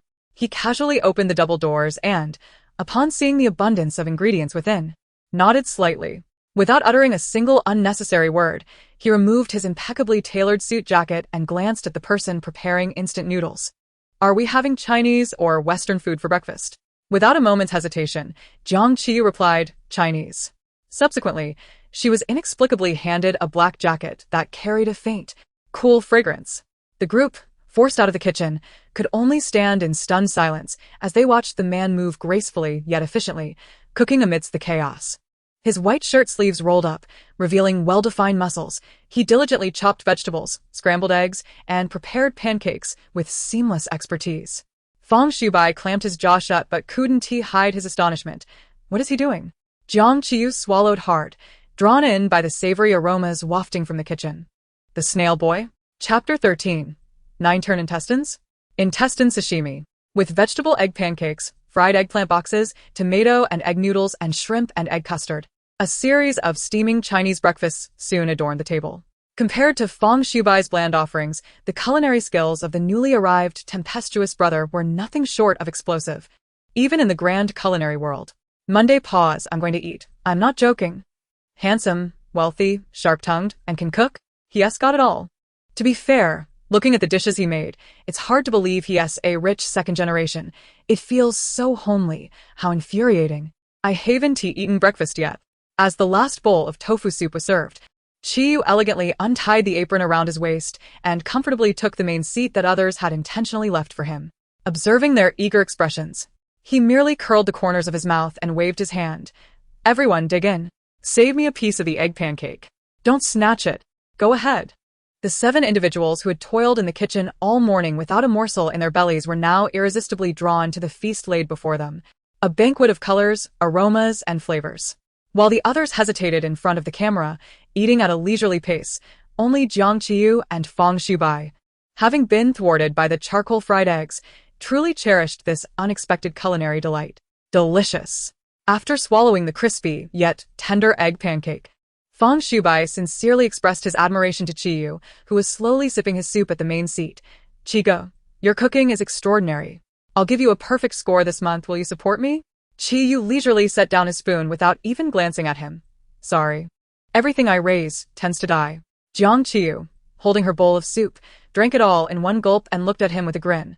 President Qi, life is short. May I have another bowl? Only if you take some digestive medicine first. Despite his words, Qiyu still served her half a bowl of the remaining fresh vegetable tofu soup. Song Yan and Zhou Shun, while enjoying their tomato and egg noodles, took a moment to commend their unexpected male mother. We are truly grateful for President Qi's timely arrival, otherwise, we would have gone hungry. Jiang Mian and Jiang Ling each held bowls of shrimp and egg custard, bubbling with delight. Halfway through, Jiang Mian noticed that Lu Heng's expression was somewhat grim. Brother Lu, why aren't you eating? Naively, she assumed that Lu Heng preferred high-end French cuisine like blue cheese and was uninterested in the appetizing Chinese dishes before him. So she kindly asked, is it not to your taste? No. Lu Heng, caught off guard, finally regained his composure and awkwardly picked up a stuffed eggplant from his plate and placed it in his bowl. He then glanced at Qiyu, who hadn't even acknowledged him. I didn't expect that someone who studied abroad would learn to cook like this amidst a demanding academic schedule. It's nothing. Although the Lu family was quite prominent in the city, Lu Heng's older brother was the family's heir, and Qiyu, the city's young prince, did not regard the acclaimed actor Lu Heng as a significant figure. If you like it, I'll make you a special dish next time. Guaranteed to be authentic. Uffed. Only Jiang Qiyu couldn't hold back her laughter at the table. The original text provided scant details about Qiyu, much less his peculiar participation in a dating show. She had thought it merely a trivial consequence of her butterfly effect, yet this quintessential domineering CEO was not only tempestuous, but also had a formidable presence. Interesting. After her laughter, noticing everyone's gaze on her, she nodded earnestly. I believe that actor Lu's palate indeed suits this dish. Given that he enjoys cheese with a pungent aroma, he should have no qualms about the flavors of the special dish I mentioned. Lu Heng, now wary of Jiang Qiyu, feared that this woman, in her pursuit of him, would resort to madness to gain attention on the dating show. People unfamiliar with my tastes often misjudge. I actually prefer Japanese cuisine, that is served cold. Understood. Jiang Qiyu nodded in acknowledgement. So, actor Lu enjoys sashimi. I don't. Just as Lu Heng was about to retort, he caught Qiyu casting a nonchalant glance at Jiang Qiyu, who had been lightly reprimanded. Respect everyone's preferences. Just enjoy your meal. Chastened, Jiang Qiyu remained unfazed and playfully turned to Qiyu. So, President Tian, will you be cooking for us at noon? Qiyu leisurely finished his last spoonful of soup, considering his mood. He did not reply, and Jiang Qiyu did not press further. She clicked her tongue, eyeing the nearly empty dishes on the table, and suddenly turned serious. Did you all sense it? Feng Shubai, who was calculating how much exercise he would need after this meal, perked up at her words. Sense what? There's something dirty here. Even in daylight, her deliberately lowered tone sent a chill down their spines. Jiang Mian, mustering her courage, asked, what dirty thing? To their surprise, Jiang Qiyu pointed steadily at the table, indicating the dirty dishes. As the seven of them, excluding Qiyu, scrambled to clean up the mess, the comments exploded on screen. Dirty dishes? Teacher Chong Miao. You understand filth well. Ha ha ha, 9-turn intestines, sashimi, President Qi, and Teacher Chong Miao, you both grasp irony. This young Master Qi is indeed a capitalist, lacking manners. Bullying others with internet memes? Jiang Qiyu is truly shameless, trying to cling to handsome Heng, and now seeing someone wealthier, she's eager to attach herself again. Did you all notice how Uncle Heirs Huang directly gave his coat to Jiang Qiyu and asked her what she wanted to eat? That's the seed of affection blooming. What status does the Qi family hold? Jiang Qiyu, a third-rate actress with a mediocre reputation, thinks she can climb into the upper echelons? Dream on. Lu Heng was elected first with a score of 329. He also announced the first task the guests would need to complete that afternoon, to form pairs and shoot couple photos in 2 themes, ancient and modern. As Lu Heng had topped the heartthrob ranking yesterday, he was granted the privilege to choose his partner and the theme first. Naturally, he chose Jiang Mian, whom he had previously worked with, citing their familiarity as a reason. Jiang Ling stood behind them, feigning a smile as she watched. Meanwhile, Zhou Shun and Song Yan, having bonded over instant noodles that morning, exchanged knowing smiles and teamed up effortlessly. Lu Mianyan is indeed a force. Lu Mianyan dominates the world. Heng has always chosen Mian Mian. Is this love? What a stunning pairing. After the pairs were formed, only Jiang Qiyu, Jiang Ling, Feng Shubai, and the seemingly uninterested Qiyu remained. Since last night, Fang Shubai had shown considerable interest in Jiang Qiyu, who played by her own rules. Thus, it was only natural for him to approach her. "Teacher Cheng Miao, shall we team up?" At the same time, Zhang Ling swiftly approached the solitary Qiyu. She flirtatiously tossed her hair, slightly shy as she neared the striking yet evidently irritable man, her exquisitely made-up eyes blinking as she spoke in a coy tone. "President Qi, may I call you Yuga?" Qiyu, noticing her overly eager demeanor, frowned slightly and politely declined. "I advise you not to. Otherwise, I cannot predict what I might say." Each time they encountered such a tense situation, the comments soared in excitement. I'll carry the flag for Bai Miao. Let's see who can rival them. The esteemed teacher of the spear must take good care of our dear Bai Bai. I still prefer the big intestine. Don't you remember the suit jacket by the Daming Lake? To be honest, seeing Jiang Ling and Qiyu together truly feels like a form of torment. I always knew she was aloof, but this is beyond expectation. She is overshadowed by the presence of a man. Although Qiyu finds these tasks rather absurd, he has no choice but to abide by the rules now that he is here. Without wavering for even a second between the two remaining female contestants, he quickly made his choice, just as he was about to take the initiative to invite the relatively normal bodysuit warrior to team up. His keen eyes caught Jiang Qiyu smiling and waving at the boy standing in front of her, then resolutely striding towards him. He raised an eyebrow, feeling somewhat pleased. She is quite perceptive. However, as Jiang Qiyu approached, Qiyu was prepared to reluctantly nod in agreement, only to see her pass right by him without so much as a glance. Instead, she stood before the somewhat embarrassed and slightly indignant Jiang Ling. At this moment, Jiang Qiyu was too preoccupied to care about Qiyu's inner turmoil. After coming to a halt, she flashed a smile at the flustered Jiang Ling. Upon hearing her words, everyone present, except for her, widened their eyes in astonishment. They were perplexed and greatly shocked. It was evident to those gathered that the two cousins did not share a close relationship in private. How could Jiang Qiyu suddenly take the initiative to team up with Jiang Ling? Had she just awakened to an act of deep sisterly affection? This was unexpected. As for Jiang Ling, her surprise was no less than that of the others. While they were oblivious, she was painfully aware. She had once adamantly accused Jiang Qiyu of framing Jiang Mian in front of their grandfather, leading to Jiang Qiyu's emotional outburst and the eventual severance of their ties by their grandfather. How could Jiang Qiyu, who harbored deep resentment towards her, willingly step forward to rescue her in this manner? Jiang Ling's heart raced anxiously, yet she failed to notice her arm being linked by Jiang Qiyu, who then, striking a pose for the camera, feigned a sisterly bond. I have envisioned a makeup look that is perfect for the two of us. Everyone, stay tuned. The audience in the live stream, meanwhile, set aside their grievances and extended a hand towards reconciliation. She may not be able to please everyone, but she can certainly choose to leave everyone dissatisfied. I can't help but ponder, is the teacher of the spear truly here to rectify the fan circle? I accept this. The contest between the spear and the big intestine is not yet settled. Anticipate the next showdown. What bizarre pairing are you all shipping? Hurry up and form teams. Don't delay my watching of Lu Mianyan. Thus, Jiang Qiyu successfully partnered with the bewildered Jiang Ling, while the equally perplexed duo of solitary young men had no choice but to join forces. These two ridiculous combinations, in their sheer absurdity, sparked immense anticipation among netizens. Soon enough, the four pairs finalized their respective themes: Zhou Shun and Song Yan in ancient attire, Lu Heng and Jiang Mian in modern garb, Jiang Qiyu and Jiang Ling in ancient attire, and Qiyu and Fang Shubai in modern fashion.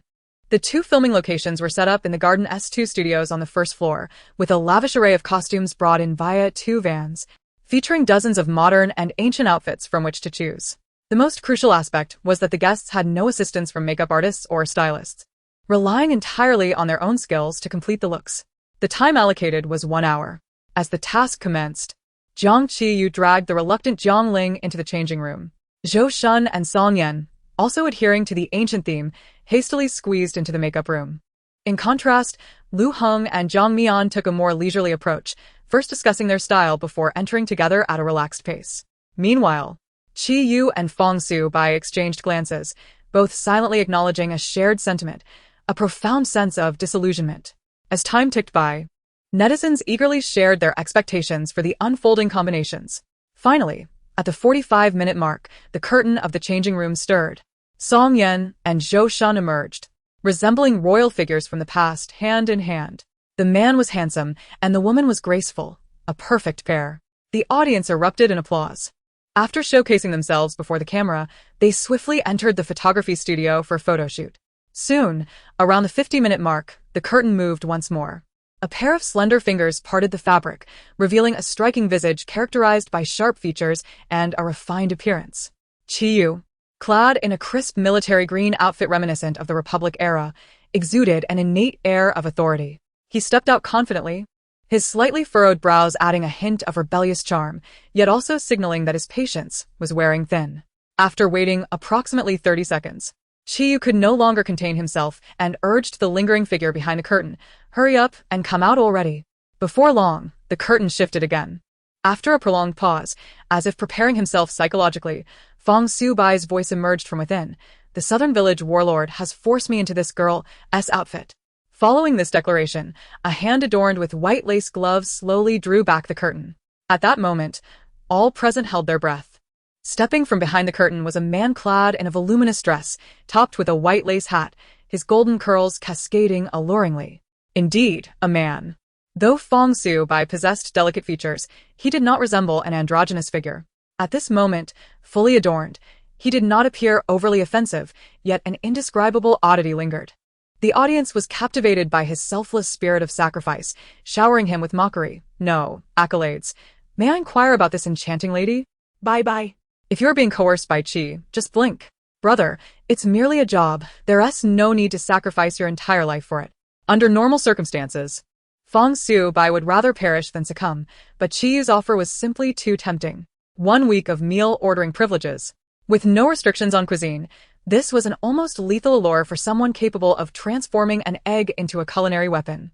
"Stop laughing, just walk." He stepped forward, his own shoes still on, lowering his head to shield his face as he hurriedly pulled Qiyu, who was merely observing, into the photography studio.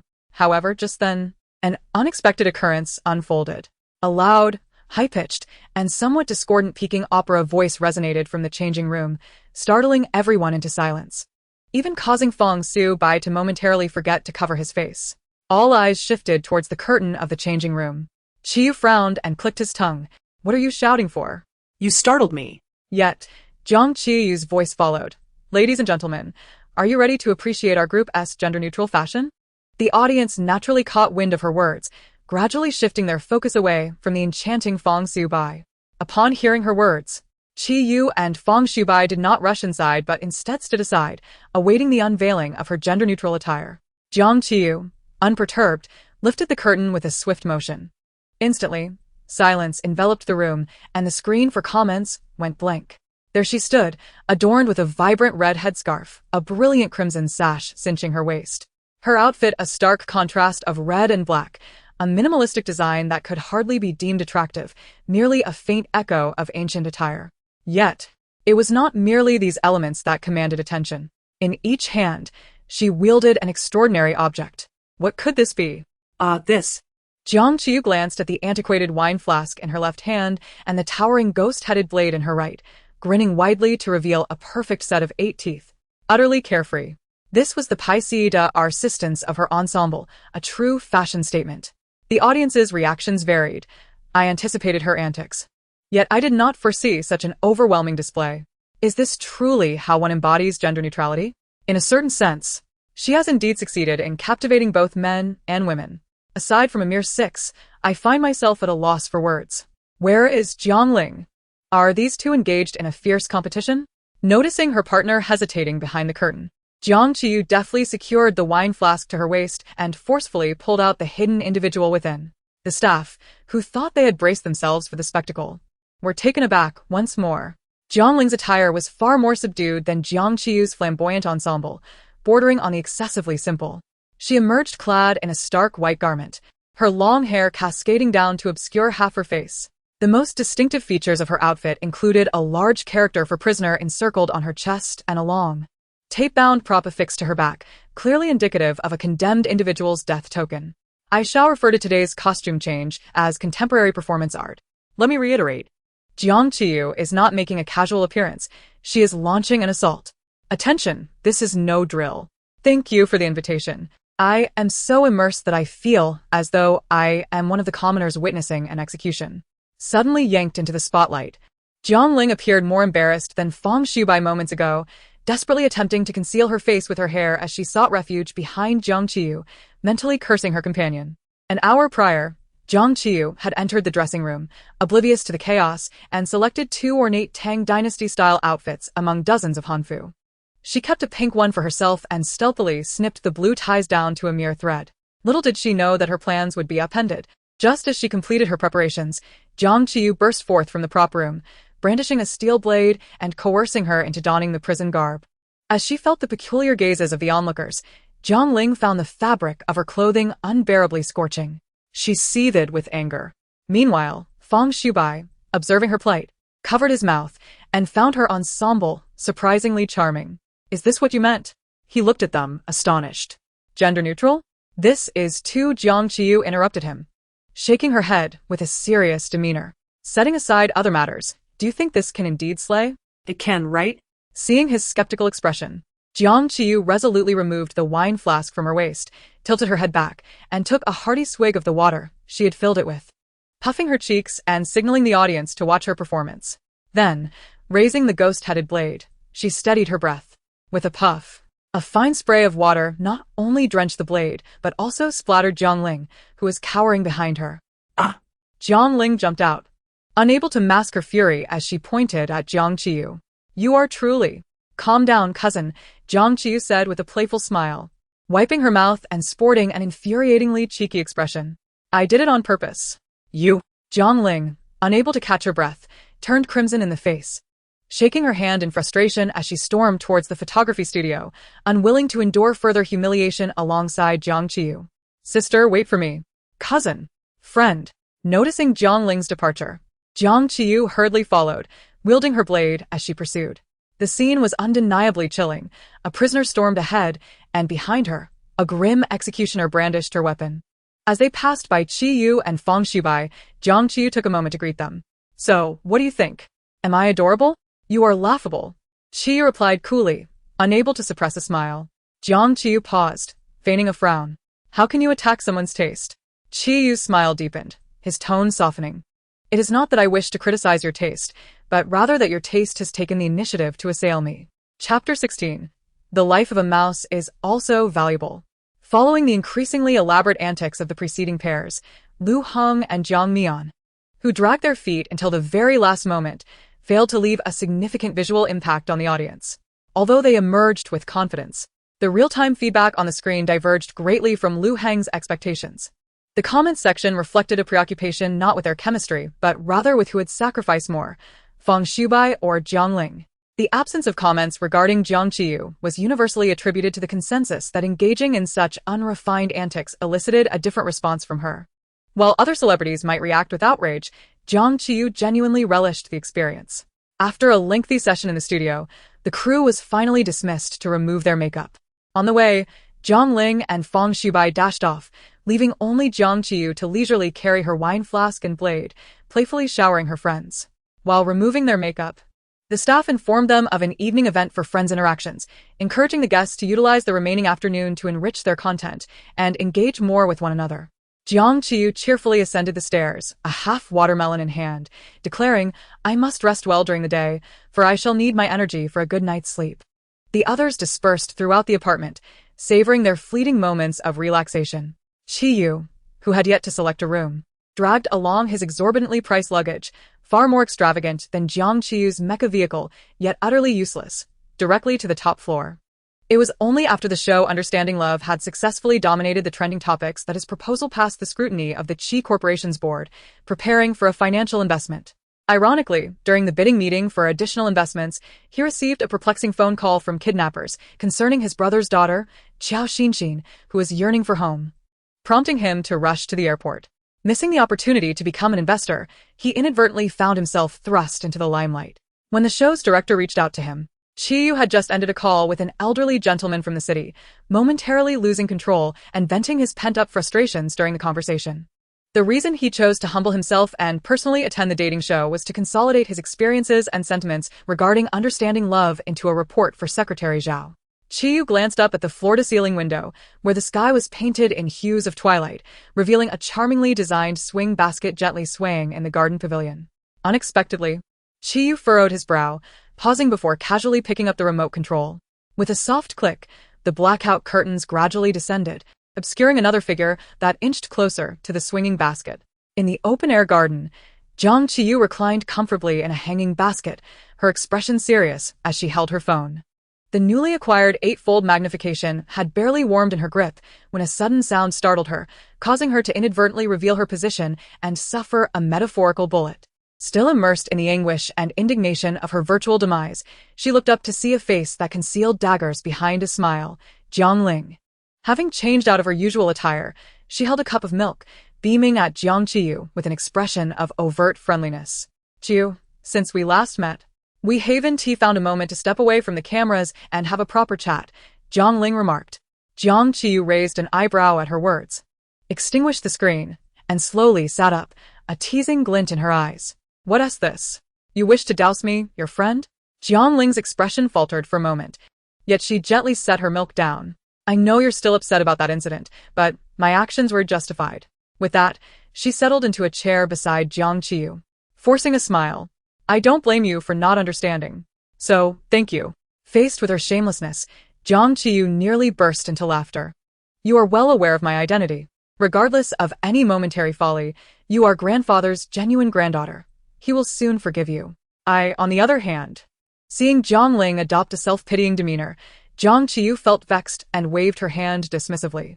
"Cousin, let us cut to the chase. What do you truly want?" With a hint of urgency, Jiang Ling pressed on. "Since our lives have become such a mess, can we blame anyone else?" Unspoken words lingered in the air, and Jiang Qiyu understood this was merely a ruse to manipulate her into confronting Jiang Mian again. Ah. "So you can't contend with the leading lady and wish to use me as a pawn. Is that it? Even a mouse's life holds value." Feeling the malice emanating from the world's second female lead, Jiang Qiyu, the mouse, spiraled into a frenzy. What? "Your life is a tangled mess? No waities. When I grow up, I want to be a jelly, and astronauts will be delighted to give me the treats I love." Observing Jiang Qiyu's sudden outburst, Jiang Ling realized the futility of her approach. Raising her voice in frustration, she attempted to awaken Jiang Qiyu's dormant affection for Lu Heng. "Jiang Qiyu, have you ever considered what you and Brother Heng truly mean to each other?" "Consider me unfortunate," Jiang Qiyu retorted, unyielding. Jiang Ling persisted, her hands clenched tightly. "What about the beautiful memories you once shared?" After a brief pause for contemplation, Jiang Qiyu affirmed, "You simply cannot compare to me. This is a fact." As night fell, Jiang Ling arrived with a heart full of schemes, while Jiang Qiyu sent her away brimming with resentment. Calculating the exchange, it seemed neither party had emerged unscathed. That evening, with a servile eagerness, Jiang Ling volunteered to assist young Master Qi in washing vegetables, successfully securing a place at the table for the 3 dishes and soup that made him tear up. In the living room, everyone gathered around the large electronic screen, reviewing the romantic moments shared on social media from the previous night until today.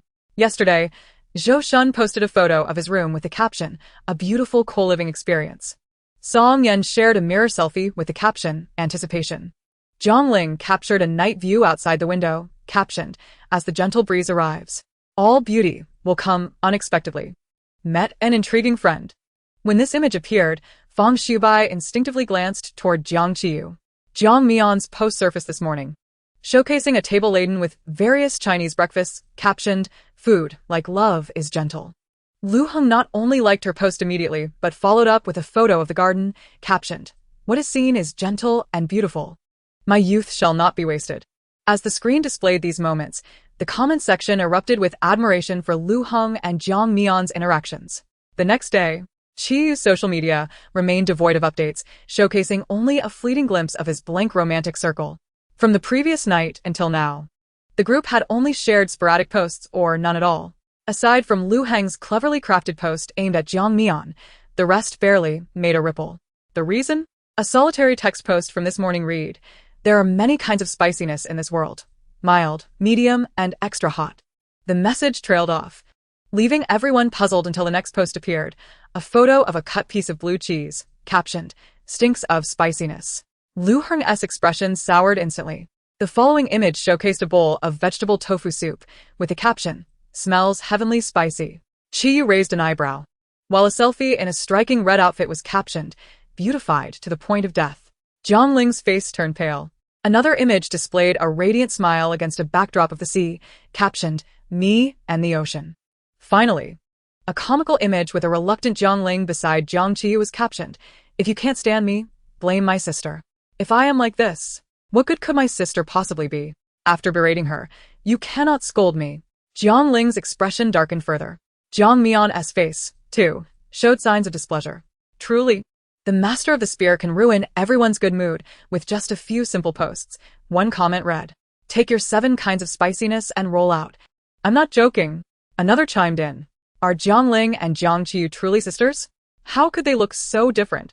The comments continued, filled with merriment, while Jiang Ling seethed internally at the thought of devouring Jiang Qiyu whole. Before the camera, she managed to muster a strained smile, addressing Jiang Qiyu. Your posts are quite abundant, aren't they? Song Yan echoed her surprise. Qiyu, your desire to express yourself seems quite vibrant. Zhou Shun and Fang Xibai nodded in agreement. Their words, though polite, conveyed a pointed message. Why do you have so much to say every day? Perceiving the underlying sentiments, Jiang Qiyu remained unfazed and replied candidly, friends. To you, my posts may seem like mere romantic musings, but for me, they are a release of madness. By sharing a bit of my insanity each day, I can find a fragment of peace within. The group fell silent, with only Qiyu shaking his head slightly, offering a rare piece of heartfelt advice. Oversharing may lead to your detriment. Jiang Qiyu, carefree, merely flashed him a grin. Fear not, my spice is unyielding. Undoubtedly, this rule proved unfriendly to Qiyu. Yet for Jiang Qiyu, who treated her romantic circle as a diary, it was a stroke of genius. Soon, the results would unfold. Jiang Qiyu, with insufficient quality compensating with quantity, was practically assured victory even if she liked each of her own posts. Initially unaware of this rule, everyone casually posted a picture like on Weibo, never anticipating that this verbose individual would stumble upon a fortunate coincidence. Faced with genuine and insincere congratulations from the crowd, Jiang Qiyu smiled broadly, her teeth visible but eyes concealed. Winning is exhilarating. After a second forced pop-up that left her momentarily stumped, her demeanor had calmed significantly. And she diligently opened each person's profile to rate them. Lu Heng, born to be a 0. Jiang Mian, a leading lady, best avoided, 0 points. Jiang Ling, she suffers from trypophobia, fearing those with too many ulterior motives, 0 points. Zhou Shun, not familiar, 0 points. Song Yan, quite fair-skinned, 10 points. Fang Xibai, a decent person, though somewhat addled, 20 points. Qiyu? Upon encountering this new guest, Jiang Qiyu hesitated before recalling his exquisite culinary skills.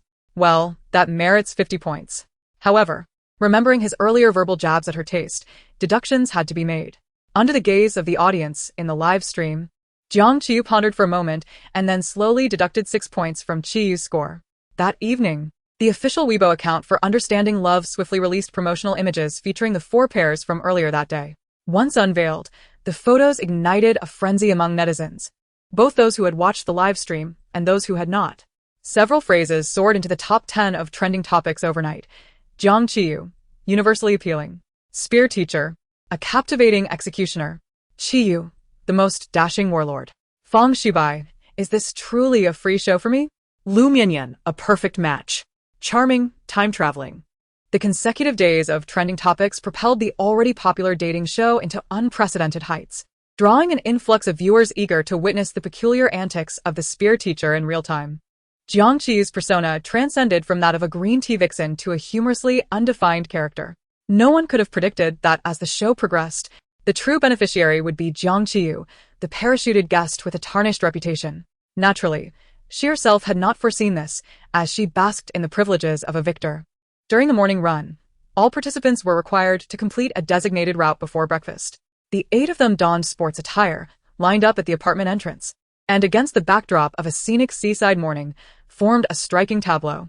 Unlike the other guests who were earnestly warming up, Jiang Qiyu, as the winner of last night's game, cheerfully mounted her mechanized suitcase. Spear teacher, your privilege is delightful, Fang Xibai remarked, dressed in light sportswear. His hair hastily tied back with a bright yellow headband, exuding youthful vigor.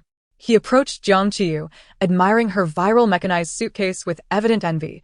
Had I known, I would have posted more on my friendship circle yesterday. Today's exercise was an outdoor live broadcast, and the audience in the live stream witnessed the scene through the camera. Haha, I've said it before, the spear teacher's mechanized suitcase is a charming trap. Is this really the adorable younger brother who gets up in the morning? So cute, I want one. Did the merchants approach the spear teacher for endorsements? Hurry up with the link. Meanwhile, Jiang Qiyu sat confidently atop her suitcase, gently patting Feng Shubai's shoulder, her expression earnest. You're still young. When you reach my age, you'll understand that exercise is truly an enjoyment. Really? Feng Shubai asked, somewhat skeptical. Of course. She nodded seriously, though I'm not someone who seeks pleasure indiscriminately. Zhou Shun, who had been warming up nearby, overheard and joined their conversation with a chuckle. You wouldn't understand. Whenever I'm feeling down, I go exercise. After sweating it out, you'll realize. Before he could finish, a man in a stylish black jacket interrupted, continuing. You'll discover that not only is your mood poor, but your physical condition is even worse. Qiyu glanced at Jiang Qiyu, perched on her suitcase. Her slender arms and legs accentuated by a black baseball cap that shielded his eyes, which momentarily flickered with amusement. His tone carried a hint of mockery. Unfazed by his barbed words, Jiang Qiyu merely nodded in agreement. Not exercising will only deteriorate my physical condition, but exercising will lower my moral standards. She flashed him a dazzling smile and decisively pressed the button to activate her mechanized suitcase. Welcome to our electric suitcase. We wish you a pleasant journey. What followed was the catchy tune that had gone viral on short video platforms. The heart beats in love like a raging fire and you laugh. The one who is mad is me. Watching her glide away with effortless grace, Feng Shubai slowly gave a thumbs up. Spear teacher is indeed impressive. There's a rhythm to her presence. Qiyu squinted slightly, his lips forming a gentle curve, his voice low and calm. It seems she isn't quite settled yet. As the figure riding the mechanized suitcase began to fade from view, the other 7 participants commenced their own strides. Engaging in light aerobic exercise, they shared laughter and banter, while the live stream's comments section quieted down as the fans endeavored to maintain harmony, showering their idols with praises and support, a moment of serene camaraderie. Yet, this tableau was short-lived, as the distant figure re-emerged clearly. Love, like fire, warms the heart. I see the flames of love flickering. Friends. From afar. The figure atop the suitcase waved at everyone. The group exchanged puzzled glances, each recognizing the same confusion in the other's eyes. Even Qiyu raised an eyebrow at the sudden display of collective awareness from Jiang Qiyu. When had she become so attuned? Soon, one person and one suitcase approached, revealing a smiling Jiang Qiyu. I just remembered halfway through. Eating melon seeds is a human instinct.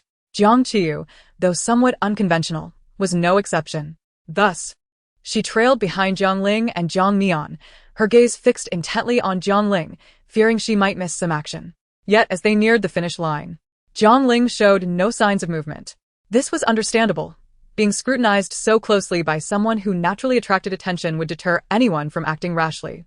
However, Jiang Qiyu remained blissfully unaware, her anxiety mounting as she wondered why Jiang Ling remained stationary. As her suitcase inched closer, Jiang Ling, feeling increasingly agitated under the watchful gaze, finally snapped. Timing her move for the blind spot of the camera, she gritted her teeth and swiftly extended her right foot toward the front wheel of the mechanized suitcase. Bang. What the heck? Slap. Ah. Ouch. The suitcase was tripped by Jiang Ling's foot, and Jiang Qiyu, quick on her feet, leaped off just before losing her balance. Jiang Ling, having stepped on Jiang Qiyu's foot, let out a shriek and instinctively grabbed Jiang Mian's clothing, causing Jiang Mian to stumble into Song Yan, who was caught off guard, resulting in the 3 of them tumbling to the ground. The understanding love jogging team erupted into chaos. Jiang Qiyu sat dazed on the ground, glancing at her mechanized suitcase, which had fallen but continued to sing, then turning to the nearby trio sprawled on the ground. An expression of shock washed over her as she muttered to herself, "Is this girl a tripping hazard?" Chapter 19. Foolishness. The incident unfolded in the blink of an eye. As the onlooker, Jiang Qiyu, tumbled to the ground, she rose with a wince, rubbing her sore backside as she limped toward the trio in disarray. Just as she prepared to intervene, a figure approached with a stern reprimand. "Step aside." The individual collided with her, causing her to stagger backward, nearly falling again. Fortunately, a hand appeared behind her, steadying her arm and preventing her from further misfortune. She lifted her gaze to the sudden presence, who, despite being known for his aloof and ascetic demeanor, now knelt beside Jiang Mian with a concerned expression, carefully supporting her as if she were a fragile snow lotus. As described in the original text, his brow furrowed, betraying his worry. Mian, are you alright? His gaze then turned icy as he glared at the malicious female antagonist nearby, lowering his voice to a chilling tone. Miss Jiang, even jesting has its limits. However, unlike the original narrative, the malevolent character had shifted from Jiang Banmazuoling to Jiang the unfortunate Qiyu. Simultaneously, the unexpected incident set the live stream ablaze with fervor. Ah. Handsome Hang fiercely protects his wife. I'm in tears. I thought Jiang Qiyu had stopped her antics. Why is she still being such a nuisance? Can't she tolerate Mian? A scoundrel will always be a scoundrel. Surely she is envious seeing Handsome Hang grow closer to Mian. The green TBTCH is just angry because her attempts to intrude failed. Can't she see how Handsome Hang feels about her? Why does she keep throwing herself at him? Wait, did I just imagine things? Jiang Qiyu didn't even touch Jiang Mian, they all fell. Why is the blame solely on her? This feels excessively targeted. I don't think we can fault Teacher Chang Mao. It may just be an accident. The comments are too harsh. Not a chance, Jiang Qiyu thought, nearly laughing at the absurdity, staring back at him with astonishment. Are you in a sane state of mind? Victim blaming? Are you alright? If Do Yi were here, she would surely shed tears on my behalf. But Lu Heng chose not to respond, merely casting her a deep glance before firmly cradling Jiang Mian, whose ears were flushed and who was subtly struggling, striding purposefully towards the apartment. Behind Jiang Qiyu, Qiyu effortlessly lifted the suitcase lying on the ground, glancing at the bewildered onlookers with a nonchalant tone. Dazed from the fall, Jiang Qiyu remained silent, deftly removing her recording device while observing the retreating figure embracing Jiang Mian. She turned to the composed man beside her. What do you think of him? As soon as the words left her lips, Qiyu calmly removed his microphone as well. He arched an eyebrow at the ostentatious figure in the distance, casually uttering 2 words. Fool. Upon hearing this, Jiang Qiyu nodded earnestly. I'm not sure who coined that term, but I feel a sense of gratitude. It seemed that the notions of fool and idiot had taken on a hint of endearment and ambiguity. Even the term baka sounded like a playful tease. Yet fool remained harsh, unyielding, and distinctly clear in its condemnation, proving to be quite durable. After allowing the injured guests, particularly the self-sabotaging Miss Banmazuo, to recuperate, the afternoon would resume. Meanwhile, those who were unscathed gathered under the guidance of a certain teacher Chang Mao. Jiang Qiyu, Zhou Shun, and Song Yan sat around a square table, each wearing a serious expression as they looked toward the slightly strained smile of Feng Shubai. Song Yan, do you know how to play mahjong? Feng Shubai, not at all. Zhou Shun, did you bring money? Feng Shubai, I did. Jiang Qiyu, let us play. Initially perplexed by the rules, Feng Shubai found himself repeatedly defeated by the trio. But as he began to grasp the game, the novice protection period kicked in. Ha! I won again. After Feng Shubai successfully played his 13th hand, the other 3 instantly fell silent. Song Yan shook her head. Honestly, this game isn't that entertaining. Zhou Shun agreed. Indeed, we should prepare lunch. Jiang Qiyu swore to the heavens, I, Jiang, am utterly opposed to gambling and drugs. Upon seeing a bold comment on the living room screen, she renewed her vow. By the heavens above, I, Jiang, am completely against gambling and drugs. The joyous morning soon passed. Song Yan and Jiang Qiyu were lively, while Jiang Mian, with only a scraped elbow, had nearly healed before any medical supplies arrived. The most vocal, Jiang Ling, after being checked by a doctor, confirmed her foot was fine and would soon return to duty. With the minor incident behind them and everyone unscathed, Director Zhang felt relieved and began to proceed with the next segment. Team formation? Jiang Mian frowned slightly. Playing games? Jiang Qiyu's eyes sparkled. The production team had downloaded a trending Battle Royale mobile game onto each guest's phone. They required the 8 guests to form 2 teams of 4, with the last surviving team or the last to fall declared the winner, earning advantages for the next day's tasks. After explaining the rules, Jiang Qiyu glanced at her phone, grinning silently in delight. What a coincidence! Just then, as she reveled in her good fortune, a hesitant, soft voice broke the moment. Chiga? Jiang Mian, having approached Qiyu while he was engrossed in his phone, smiled awkwardly and tentatively asked, Can we team up later? Her question caught several people off guard. especially Lu Heng, whose already long face now resembled that of a weary donkey trekking through the desert for days. The comments exploded in the live stream. Oh my gosh.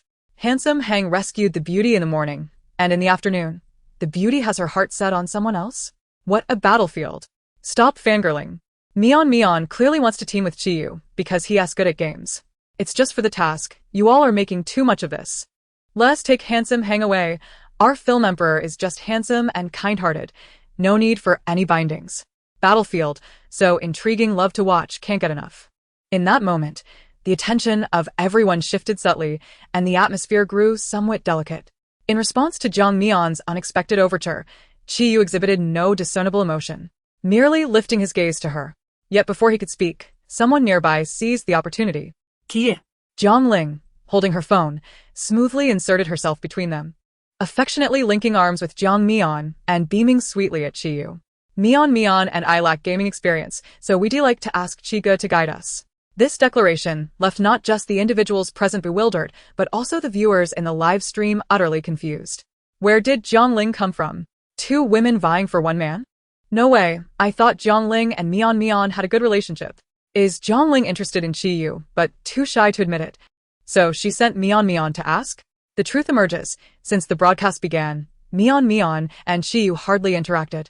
How could she suddenly be interested? But who knows? Remember Jiang Mian's circle of friends? Could it be that a meal sparked their feelings? This is terrifying to contemplate. While others were puzzled, Jiang Qiyu understood the situation all too well.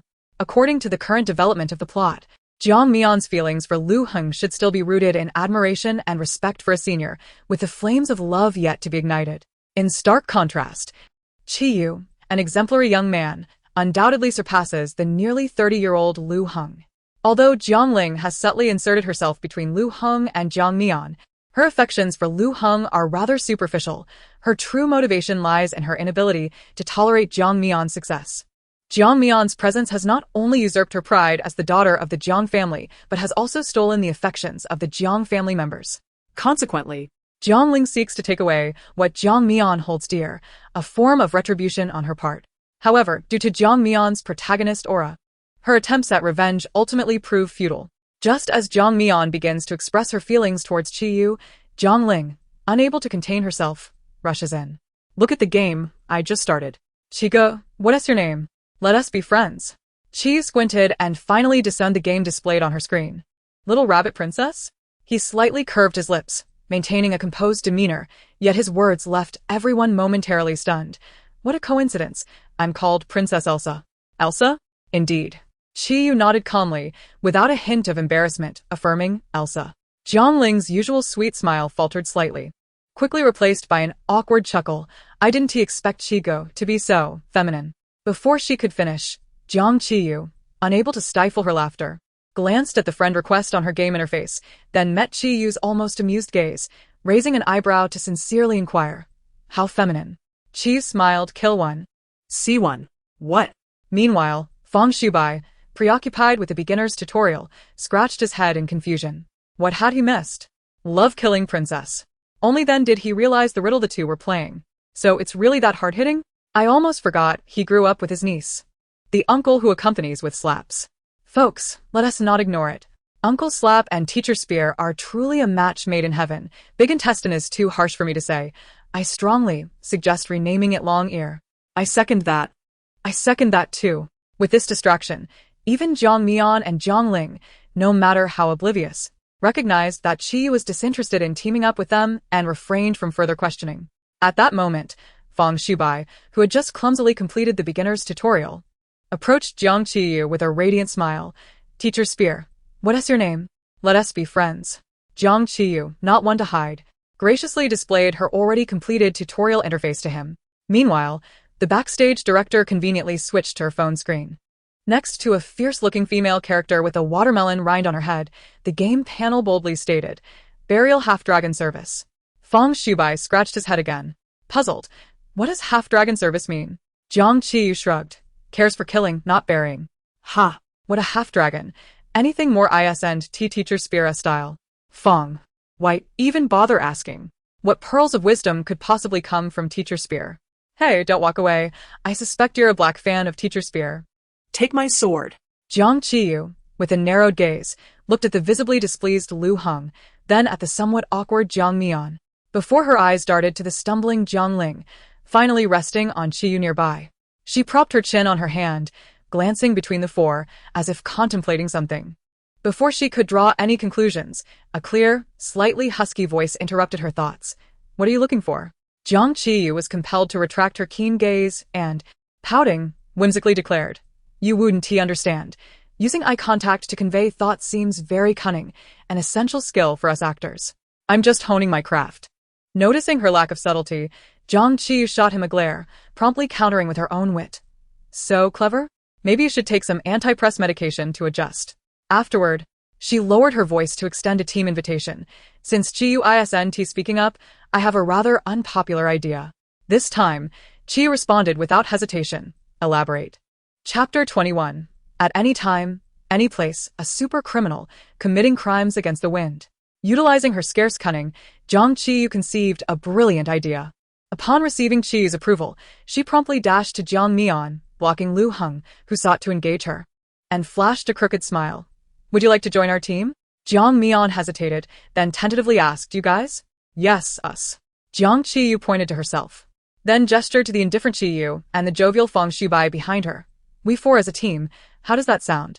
With Jiang Qiyu's unexpected intervention, the barrage of comments erupted even more fervently. Heavens! What kind of hellish battlefield is this? I genuinely can't decipher Teacher Spear's moves. What scheme is Jiang Qiyu up to now? Is she planning to bully our Mian through the game? Didn't rumors say Jiang Qiyu and Jiang Mian were at odds? What is she up to now? Did anyone notice that Qiyu didn't agree to Jiang Mian and Jiang Ling's invitation, but didn't reject Teacher Spear's either? I'm shipping it. Stop shipping everything. Perhaps Qiyu initially wanted to team up with Mian, but didn't get the chance to say it. What nonsense are you all talking? The real pairing is between the white spear and the girl. In truth, Jiang Qiyu had no intention of entering any battlefield. Her simple mind couldn't fathom such layers. She merely harbored a vendetta. Since Lu Heng was so keen on teaming up with Jiang Mian, she couldn't let him have his way without interjecting, especially after his earlier snide remark. Moreover, Jiang Ling, that thorn in her side, was only avoided because killing teammates incurred system penalties. With that thought, Jiang Qiyu felt a slight ache in her gluteus maximus, dangerously narrowing her eyes at Jiang Ling. Today, she would confront her. Meanwhile, Jiang Mian appeared hesitant, her gaze towards Jiang Qiyu tinged with caution.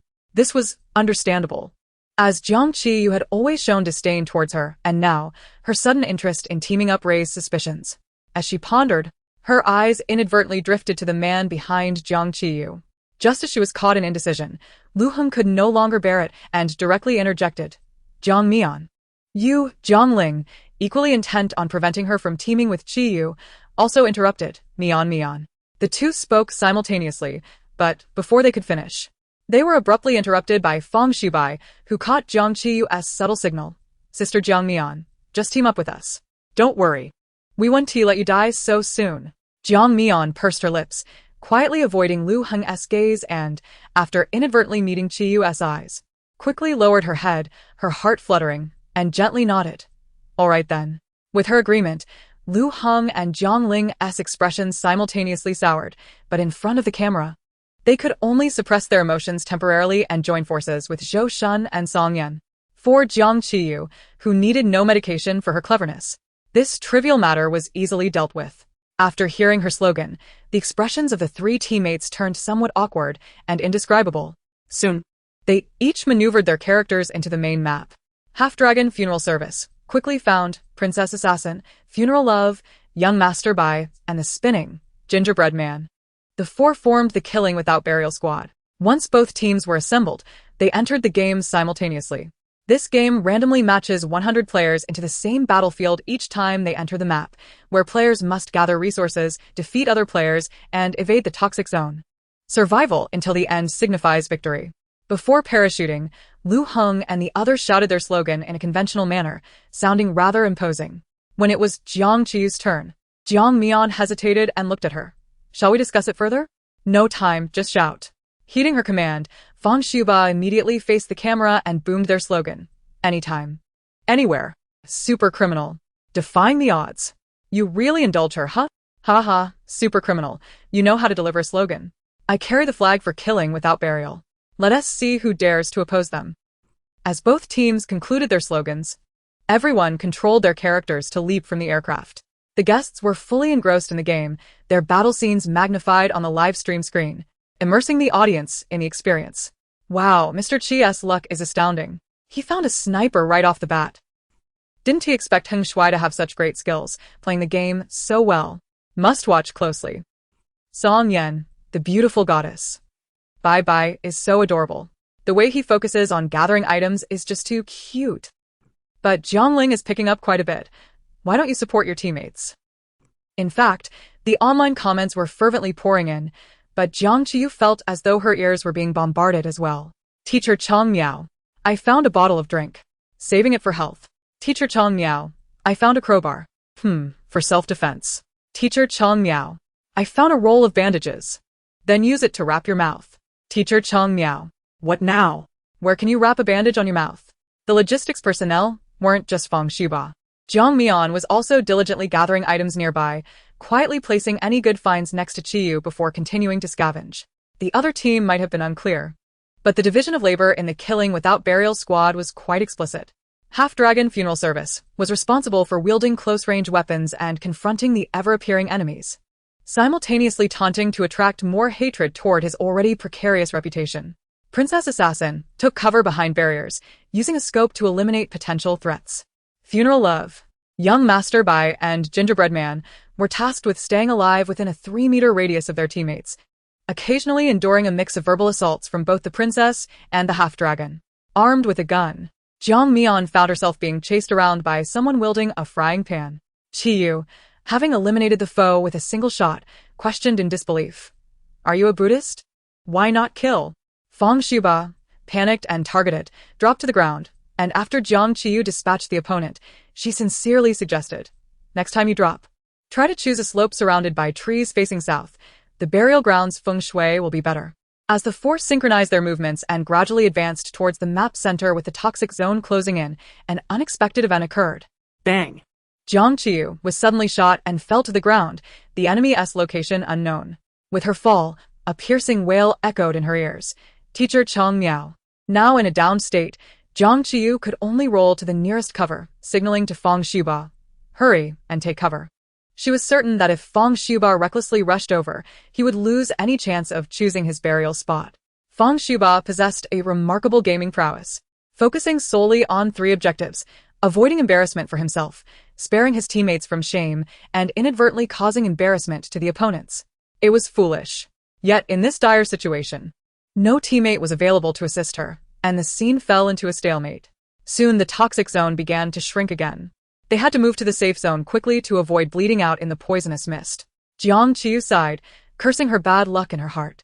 She was about to turn to Qiyu to suggest they vacate with the 2 burdens. I might need to. Her sentence was abruptly cut off as she inadvertently caught sight of Qiyu's game screen. This guy. He had been silent for so long. Yet he had stealthily acquired an 8-time scope.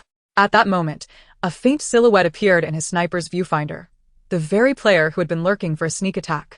Upon seeing this, Jiang Qiyu felt her spirits reignite fiercely. She turned to the wholly focused Qiyu and earnestly declared, I bet my life on this. You must not let me lose. With that, she resolutely maneuvered her character's battered form, crawling out from behind cover with a determination akin to severing her own flesh. Persistently writhing and rolling, this seemingly suicidal and awkward maneuver baited the enemy sniper. The opponent, unsuspecting, leaned out from the dilapidated building, preparing to deliver a finishing shot to the dying Jiang Qiyu. Just then, a bullet shot out from the distance, swiftly piercing through the air. She had gambled correctly. As the opponent collapsed, the formerly confident Lu Heng's expression shifted dramatically, whispering to Jiang Ling beside him, I've been shot, come help me. With a single shot, Qiyu felt quite pleased as he lowered his weapon, casually glancing at Lu Heng. An actor's body is resilient. He can just sleep wherever.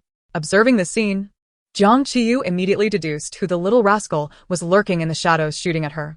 With this thought, she turned her gaze to Lu Heng, who sat nearby with a furrowed brow, narrowing her eyes dangerously. Teacher Chang Miao. At that moment, Fang Xiba rushed over and helped Jiang Qiyu to her feet. As Jiang Qiyu glanced at the map while speaking, she expressed gratitude. Thanks, my good brother.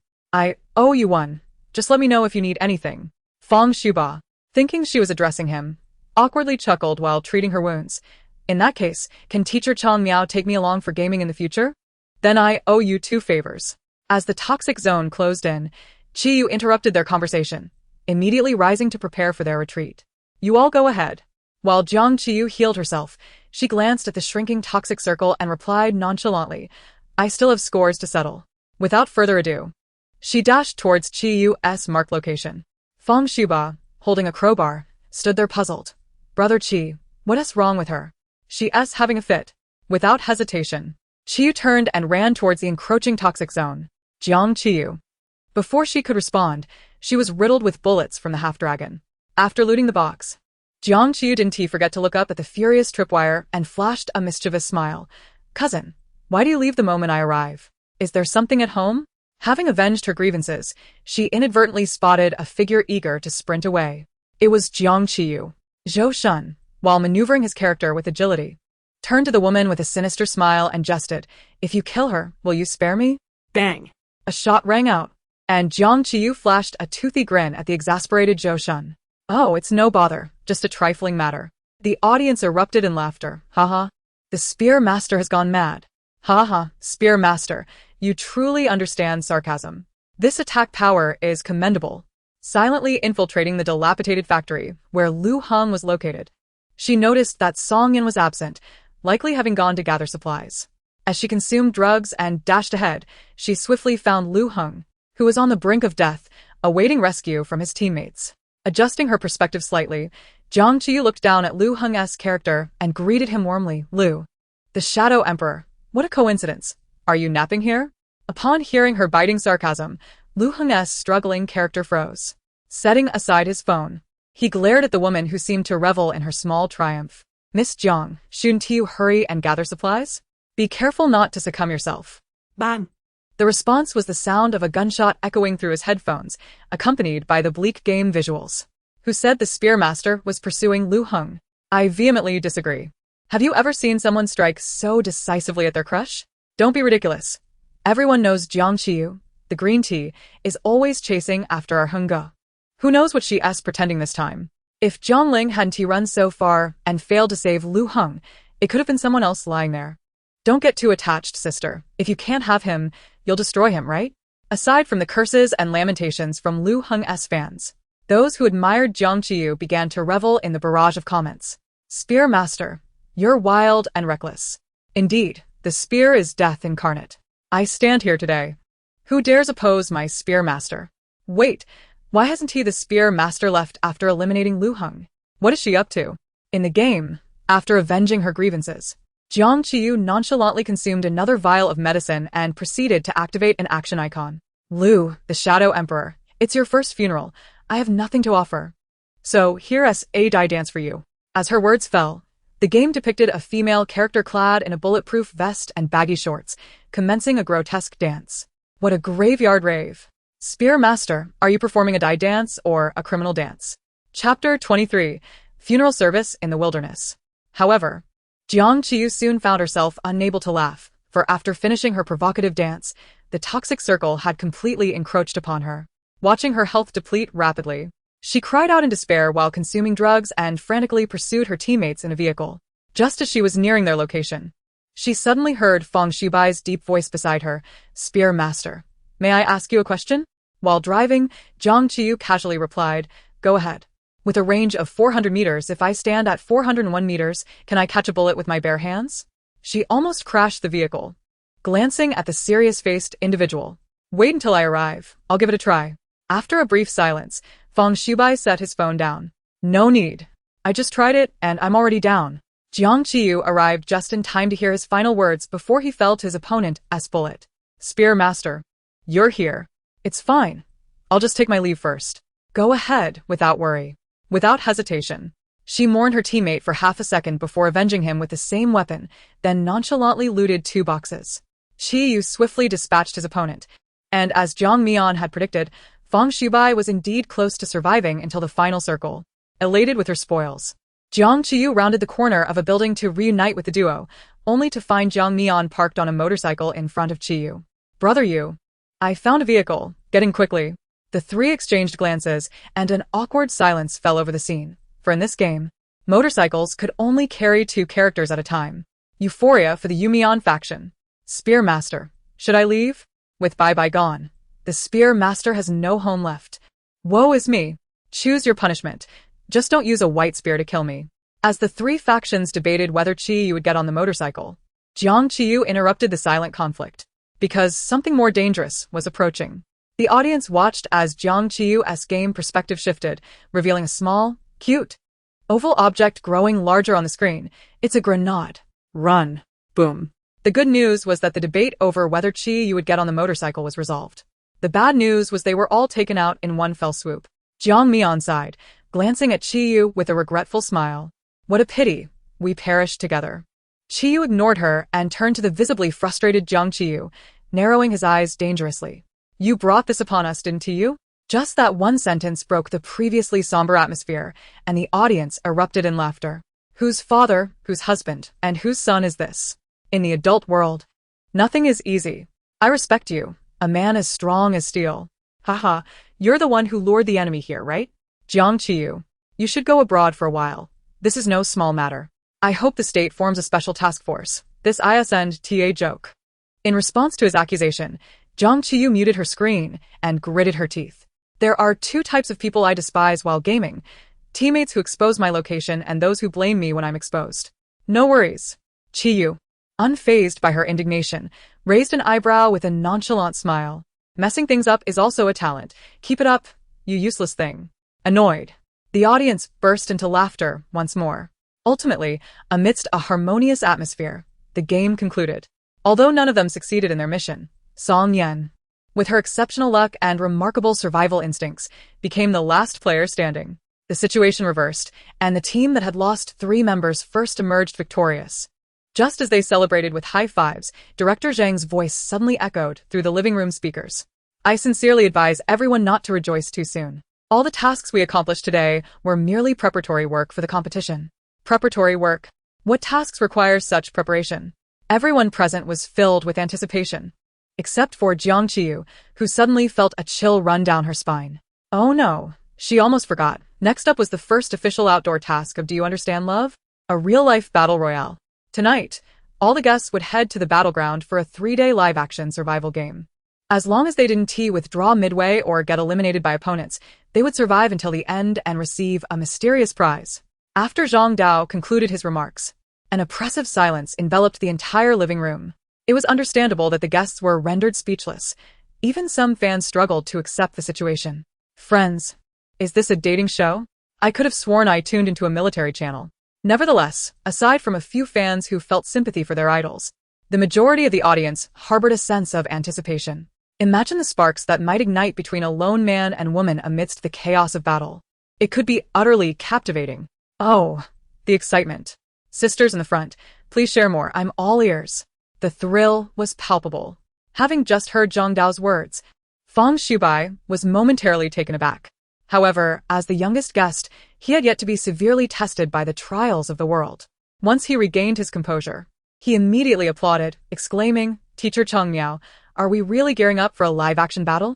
Jiang Qiyu, in a state of despair, was tugged by him as she observed the exuberant, Navi youth and shook her head. No, we're sending you to a transformation program, turning you from the popular idol Fang Shubai into the soldier, Su Sanduo. I am Su Sanduo. And you? She wearily pointed at herself. I am a mere caterpillar, transformed from a half-hearted funeral service worker into a laid-back wanderer. Chapter 24. I am a little mouse and 300 grams is my entirety. The essence of this real-life survival game revolves around escape and elimination. The production team collaborated with a special operations training institution, securing a vast, uninhabited island for their venture. Additionally, 20 highly trained special forces instructors would accompany the participants into this arena. Each contestant was equipped with an infrared sensing device. Should they be struck by the training infrared guns, they would be immediately eliminated. The firearms and other supplies were scattered throughout the island, requiring the guests to seek them out on their own.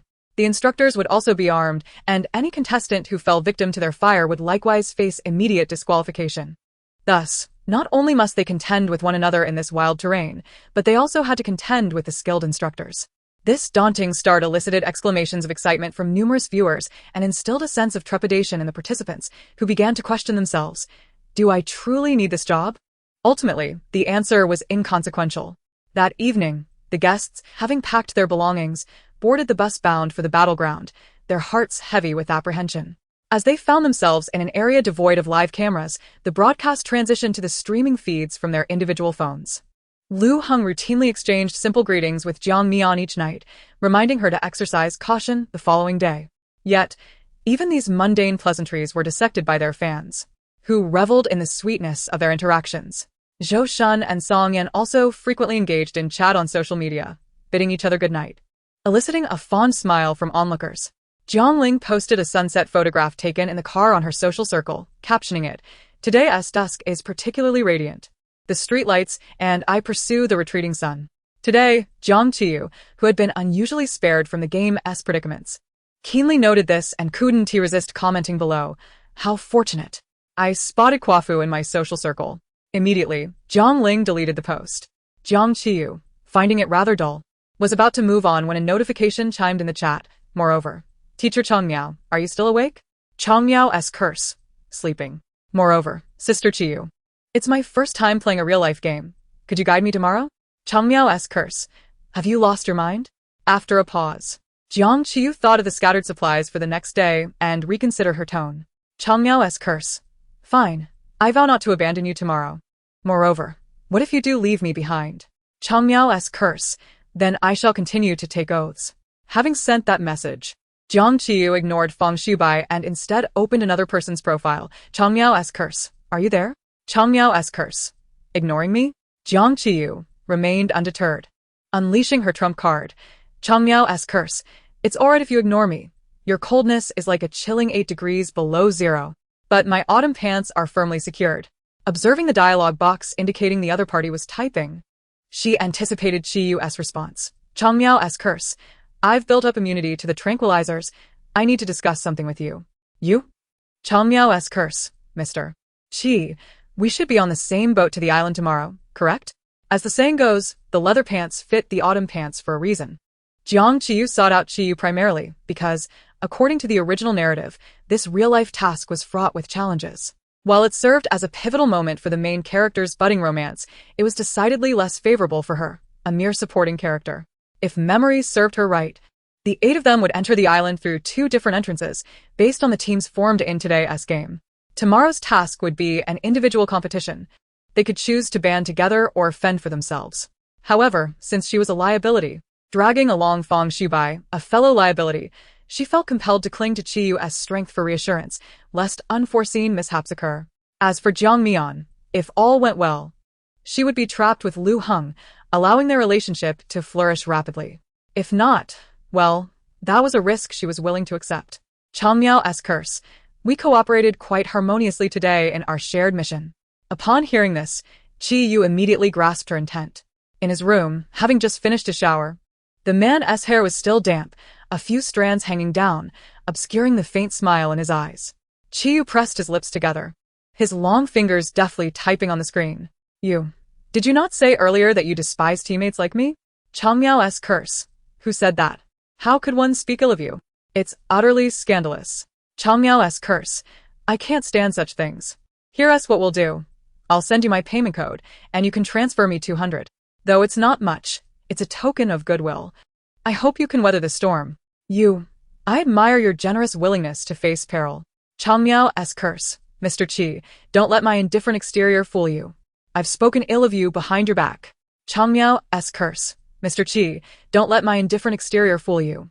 I've actually sung your praises. Such as? Chang Miao's curse.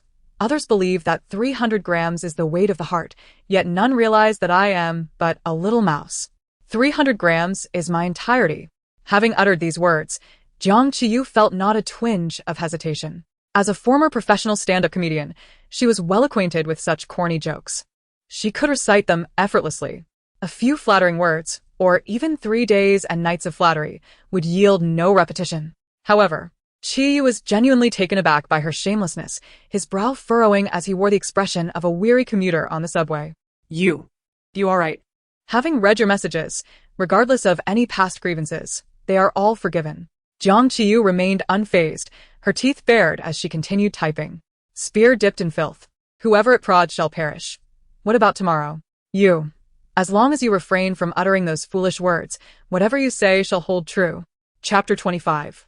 We, the fearless fledglings, I am the calf, and you are the newborn. They donned specially designed infrared combat suits and helmets. Though the combat attire lacked the finesse of the guests' casual wear, the allure of stardom persisted, even in such garb. Besides the infrared suits, the instructor issued each participant a substantial military-grade backpack. Naturally, the packs of Lu Heng and his trio were brimming with supplies, sufficient to sustain them for a day without scavenging the island for provisions. In contrast, Jiang Qiyu and her companions, having lost the game, were not afforded such luxuries. Their bags contained merely basic mountaineering first aid tools and little else. Once everyone was equipped, the instructor commenced an introduction to the rules and precautions of this island survival challenge. As Jiang Qiyu had indicated, the 8 participants would be divided into 2 groups based on the gaming scores from the previous day and transported to the island via 2 speedboats from the north and south. This operation was a genuine individual contest, where the guests would not only face ambushes from the 20 instructors concealed on the island, but also remain wary of their fellow companions. The intensity escalated dramatically. With preparations complete, the 8 were divided into 2 groups and boarded the speedboats heading toward the deserted island. Spear Teacher. As the sun rose above the eastern horizon, Feng Shubai, clad in camouflage combat gear with 2 strokes of face paint adorning his left cheek, looked invigorated, adding an unusual vitality to his youthful visage. He placed his hand above his brow, gazing toward the distant island, and tugged at Jiang Qiyu's sleeve, his voice brimming with excitement. Spear Teacher. Is that our battlefield over there? Jiang Qiyu, still somewhat dazed from waking too early, lazily cast a glance in the direction he pointed and replied nonchalantly, Your battlefield. Mine is the graveyard. Feng Shubai, undeterred by her tone, continued to express his enthusiasm. I'm so thrilled. Once we land, we'll start searching for weapons, right? Just as he finished speaking, a chuckle emanated from the instructor at the bow of the boat. The instructor, robust and dark-skinned, raised an eyebrow as he scrutinized the delicate celebrities before grinning. I'm not saying it will be easy, but if you can survive 3 days without being eliminated by those boys, consider it a stroke of luck. Each of those 20 instructors is a skilled hand from the agency. It won't be easy to gain an upper hand under their watch. Feng Shubai, uncharacteristically pliable, felt as if a bucket of cold water had doused his excitement. He shrank his neck and cautiously edged closer to Jiang Qiyu, instinctively wrapping his arm around hers. Sister Qiyu, don't forget your promise from yesterday. Rest assured. His antics roused Jiang Qiyu from her stupor. She discreetly withdrew her arm and patted his shoulder with earnestness. Fear not. As the saying goes, the fearless calf knows no tiger. We shall advance together and surely triumph over them. Her words acted as a potent tonic, instantly revitalizing Feng Shubai, who clenched his fist confidently. Sister Qiyu, with your assurance, I feel much more secure. Today, we 2 little calves will surely emerge victorious. 2? Jiang Qiyu shook her head, extending a finger toward herself. I am the calf. Ah. Then what about me? Faced with his innocent yet bewildered gaze, Jiang Qiyu smiled mischievously. You. Just as she was about to speak, a low voice behind them interjected with a hint of mockery. You are the newborn.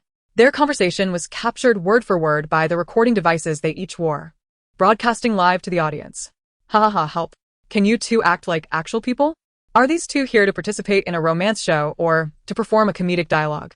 Why are they so in sync? Ha ha ha. Only Bai ends up injured in this world. Bai Mao, hurry. Protect the best newborn calf in our universe. As the 3 engaged in their light-hearted banter, Jiang Mian, seated at the back, felt somewhat neglected. Yet, she found herself unable to interject into their lively exchange, merely chuckling softly. Her gaze, however, remained fixed upon Jiang Qiyu, whom she had not seen since parting ways over a month ago. Jiang Qiyu seemed different somehow. The speedboat sped smoothly, and before long, they reached the northern shore of the island. The instructor disembarked them and informed them that if they were killed within the next 3 days, they should return to this spot, where they would be picked up, signifying their mission's failure. After imparting these instructions, he succinctly reminded them of a few safety tips before effortlessly steering the boat away. The four stood empty-handed, gazing at each other with their lightweight backpacks. Jiang Mian looked at Qiyu with hopeful eyes. She certainly did not wish to be abandoned at the outset, but the message she had mustered the courage to send Qiyu the night before had gone unanswered, leaving her anxious about her current predicament. Upon perceiving her pleading gaze, Qiyu merely shifted his attention to Jiang Qiyu, subtly raising his eyelids. Unperturbed by these complexities, Jiang Qiyu turned to Feng Shubai and declared, "Our motto is, we care not for the kill but for the burial." Feng Shubai, quick to catch on, stepped forward to assume a commendable military stance, proclaiming loudly, "At any time." Jiang Mian quickly followed suit, "At any place." Jiang Qiyu stood tall, proclaiming, "Super criminals." After which, she turned to the man whose face bore the unmistakable expression of disbelief, her eyes sparkling. The three left behind stood momentarily stunned before scrambling to catch up. Hey! With his long legs and swift strides, Qiyu moved quickly, and Jiang Qiyu struggled to keep pace, finally grabbing the strap of his backpack. How could he have abandoned his earlier declaration that whatever he said was final? Was he planning to bolt? In a moment of panic, she blurted out, "You can't go back on your word. Tomorrow, you'll be a coward." Her words brought Qiyu, eager to escape the absurdity of the previous scene, to a halt. He glanced down at her delicate hand gripping his bag strap. Raising an eyebrow, he said nonchalantly, "Let go." His words only heightened Jiang Qiyu's anxiety, prompting her to grip tighter. She looked up at him with a charming smile. "Mr. Qi, we are a team. You must recite the motto for me to believe in you. Otherwise, I feel unsafe." Before she could finish her sentence, a large, knotted hand enveloped hers. Perhaps it was a trick of the light, but Jiang Qiyu sensed a fleeting, barely perceptible tightening before he released her hand without hesitation. In that fleeting moment of separation, she caught the sound of his somewhat exasperated voice mingling with the earthy fragrance of the deserted island, engaging in illicit activities. Chapter 26. In a couple of days, they'll be stinky little rascals. Jiang Qiyu had long devised a detailed and meticulous plan for this real-life survival game. Her strategy focused on a singular principle, survival. If all went well, she would gather ample supplies in the initial phase, allowing her to find a secure spot and endure the 3 days. If fortune did not favor her, she intended to think and act accordingly. For an entire morning, Jiang Qiyu resembled a busy yet foolish groundhog, frantically scouring the wilderness for supplies. A sniper rifle? A dagger? Tossed to Qiyu. An ignition device? A tent? Handed over to Feng Shubai. A blanket? First aid tools? Given to Jiang Mian. Compressed biscuits? Stashed in her pocket. A small pot? Tucked away. Instant food? Safeguarded in her pocket. Chocolate? Quickly devoured. Of course, she was not entirely selfish. When mealtime arrived, she would regretfully share with her comrades. However, this seemingly simple process was, in reality, extraordinarily arduous. Throughout the morning, they encountered 3 enemy attacks, leading to a frantic chase for their lives. For an entire day, they were relentlessly pursued by those well-trained instructors, fleeing in disarray, epitomizing chaos and distress. The primary victims of this turmoil were the 3 of them. Qiyu, as a competent leader, transformed into a formidable warrior upon acquiring a high-quality replica infrared sniper rifle, deftly commanding the others as bait while he stealthily eliminated 2 instructors. Quite the cunning maneuver. Ultimately, the 3 of them, covered in dirt and exhaustion, were chased relentlessly throughout the day, while Qiyu appeared impeccably well-groomed, as if inhabiting an entirely different realm. Feng Shubai, his sweat-soaked bangs clinging to his forehead, lay sprawled on the ground, utterly fatigued, weakly gesturing to the others, "I simply cannot move any longer. I shall rest here." Upon witnessing this, Jiang Mian also succumbed to fatigue, her once meticulously adorned face now a mess, collapsing to the ground as she gasped for breath, clearly at her limit. Jiang Qiyu, unceremoniously, sat cross-legged on the ground, gazing up at the dimming sky and addressing the only other standing figure. "I propose we find a place to spend the night." Though Qiyu did not bear the same disheveled appearance as Jiang Qiyu and the others, the tension of the past hours had drained his energy. He remained silent, surveying the surroundings, where only dense thickets surrounded them, devoid of any unusual sounds. As dusk fell, it became urgent to locate a safe spot to pitch their tent, lest they face an uncomfortable night. After a moment's contemplation, he pointed towards a more densely wooded area to the east, declaring, "Over there." Just as he was about to step forward, he suddenly felt a tug on his pants. Looking down, he was unsurprised to see a dirty little face gazing up at him. "Brother." Jiang Qiyu quickly grabbed his pant leg, flashing him a bright smile. I can't get up.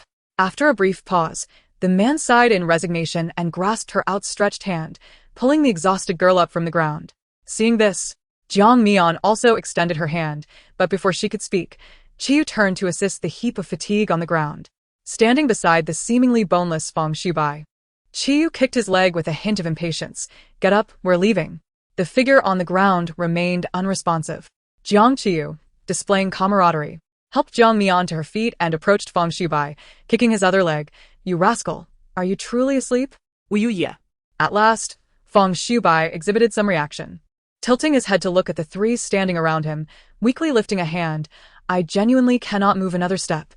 Carry on with my spirit. With that, his arm drooped heavily to the ground. Jiang Qiyu could no longer bear to watch and kicked him again. Stop acting. If you continue, your future as an actor will lead to a dead end.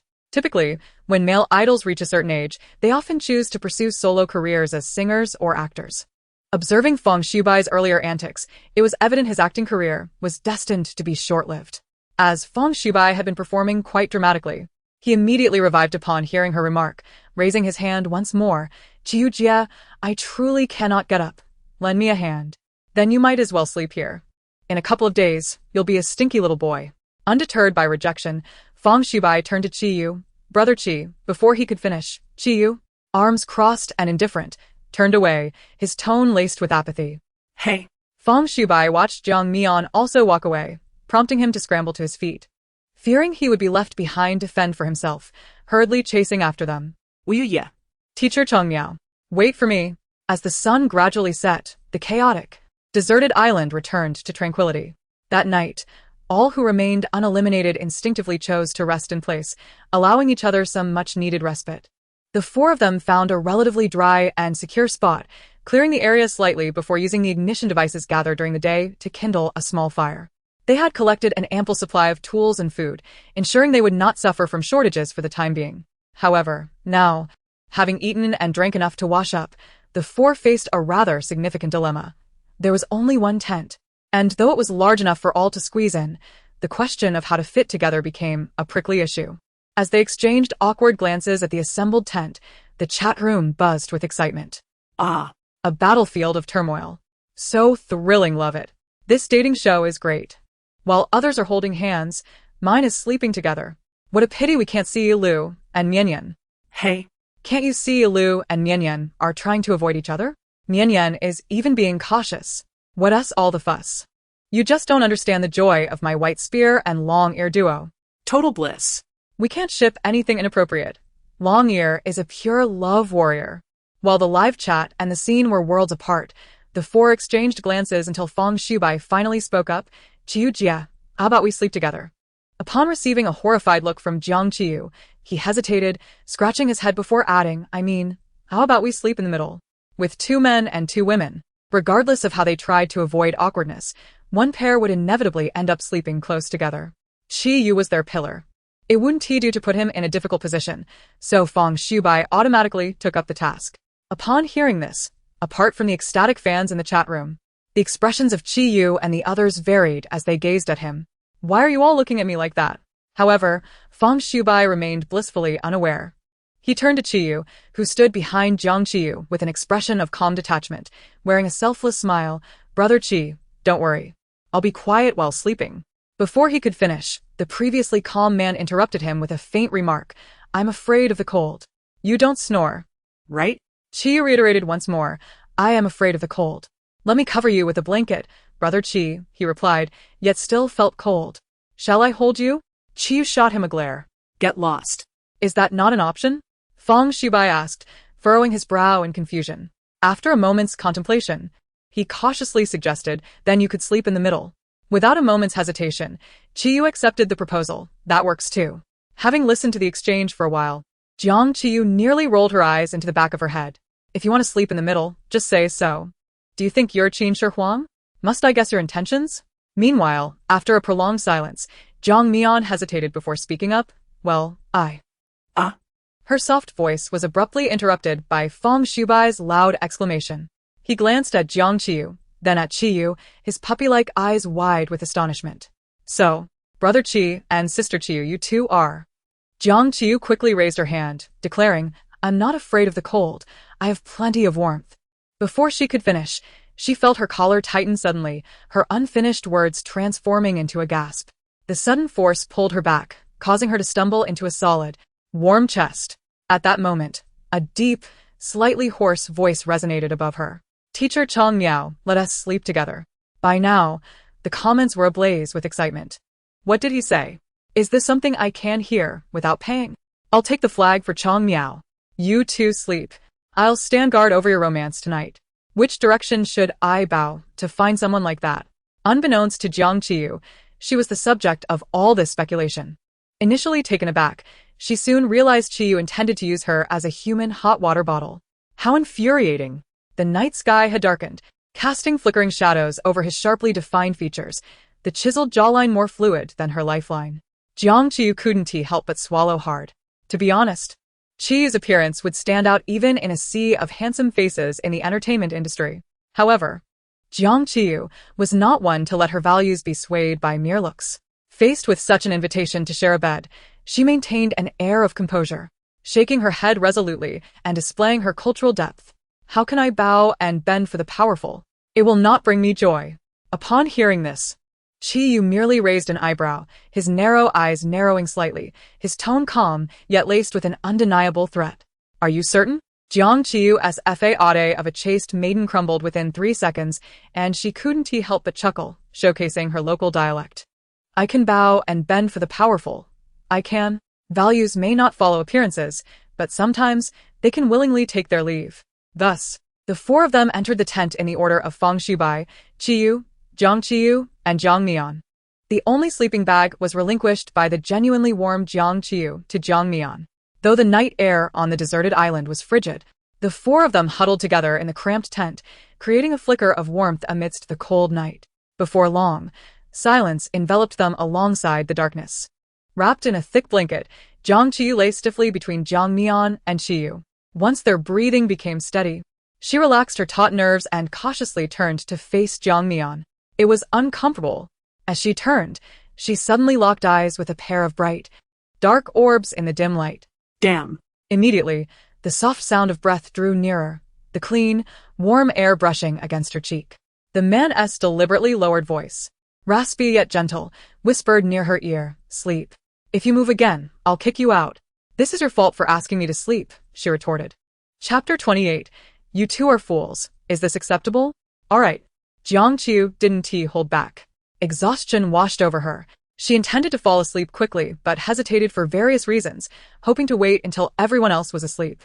However, Qiyu's enthusiasm made it difficult to refuse. And she soon found a comfortable position and drifted into a deep slumber. The following morning, sunlight streamed through the transparent skylight of the tent, the slightly damp air causing the still sleeping individuals to feel a chill at their noses.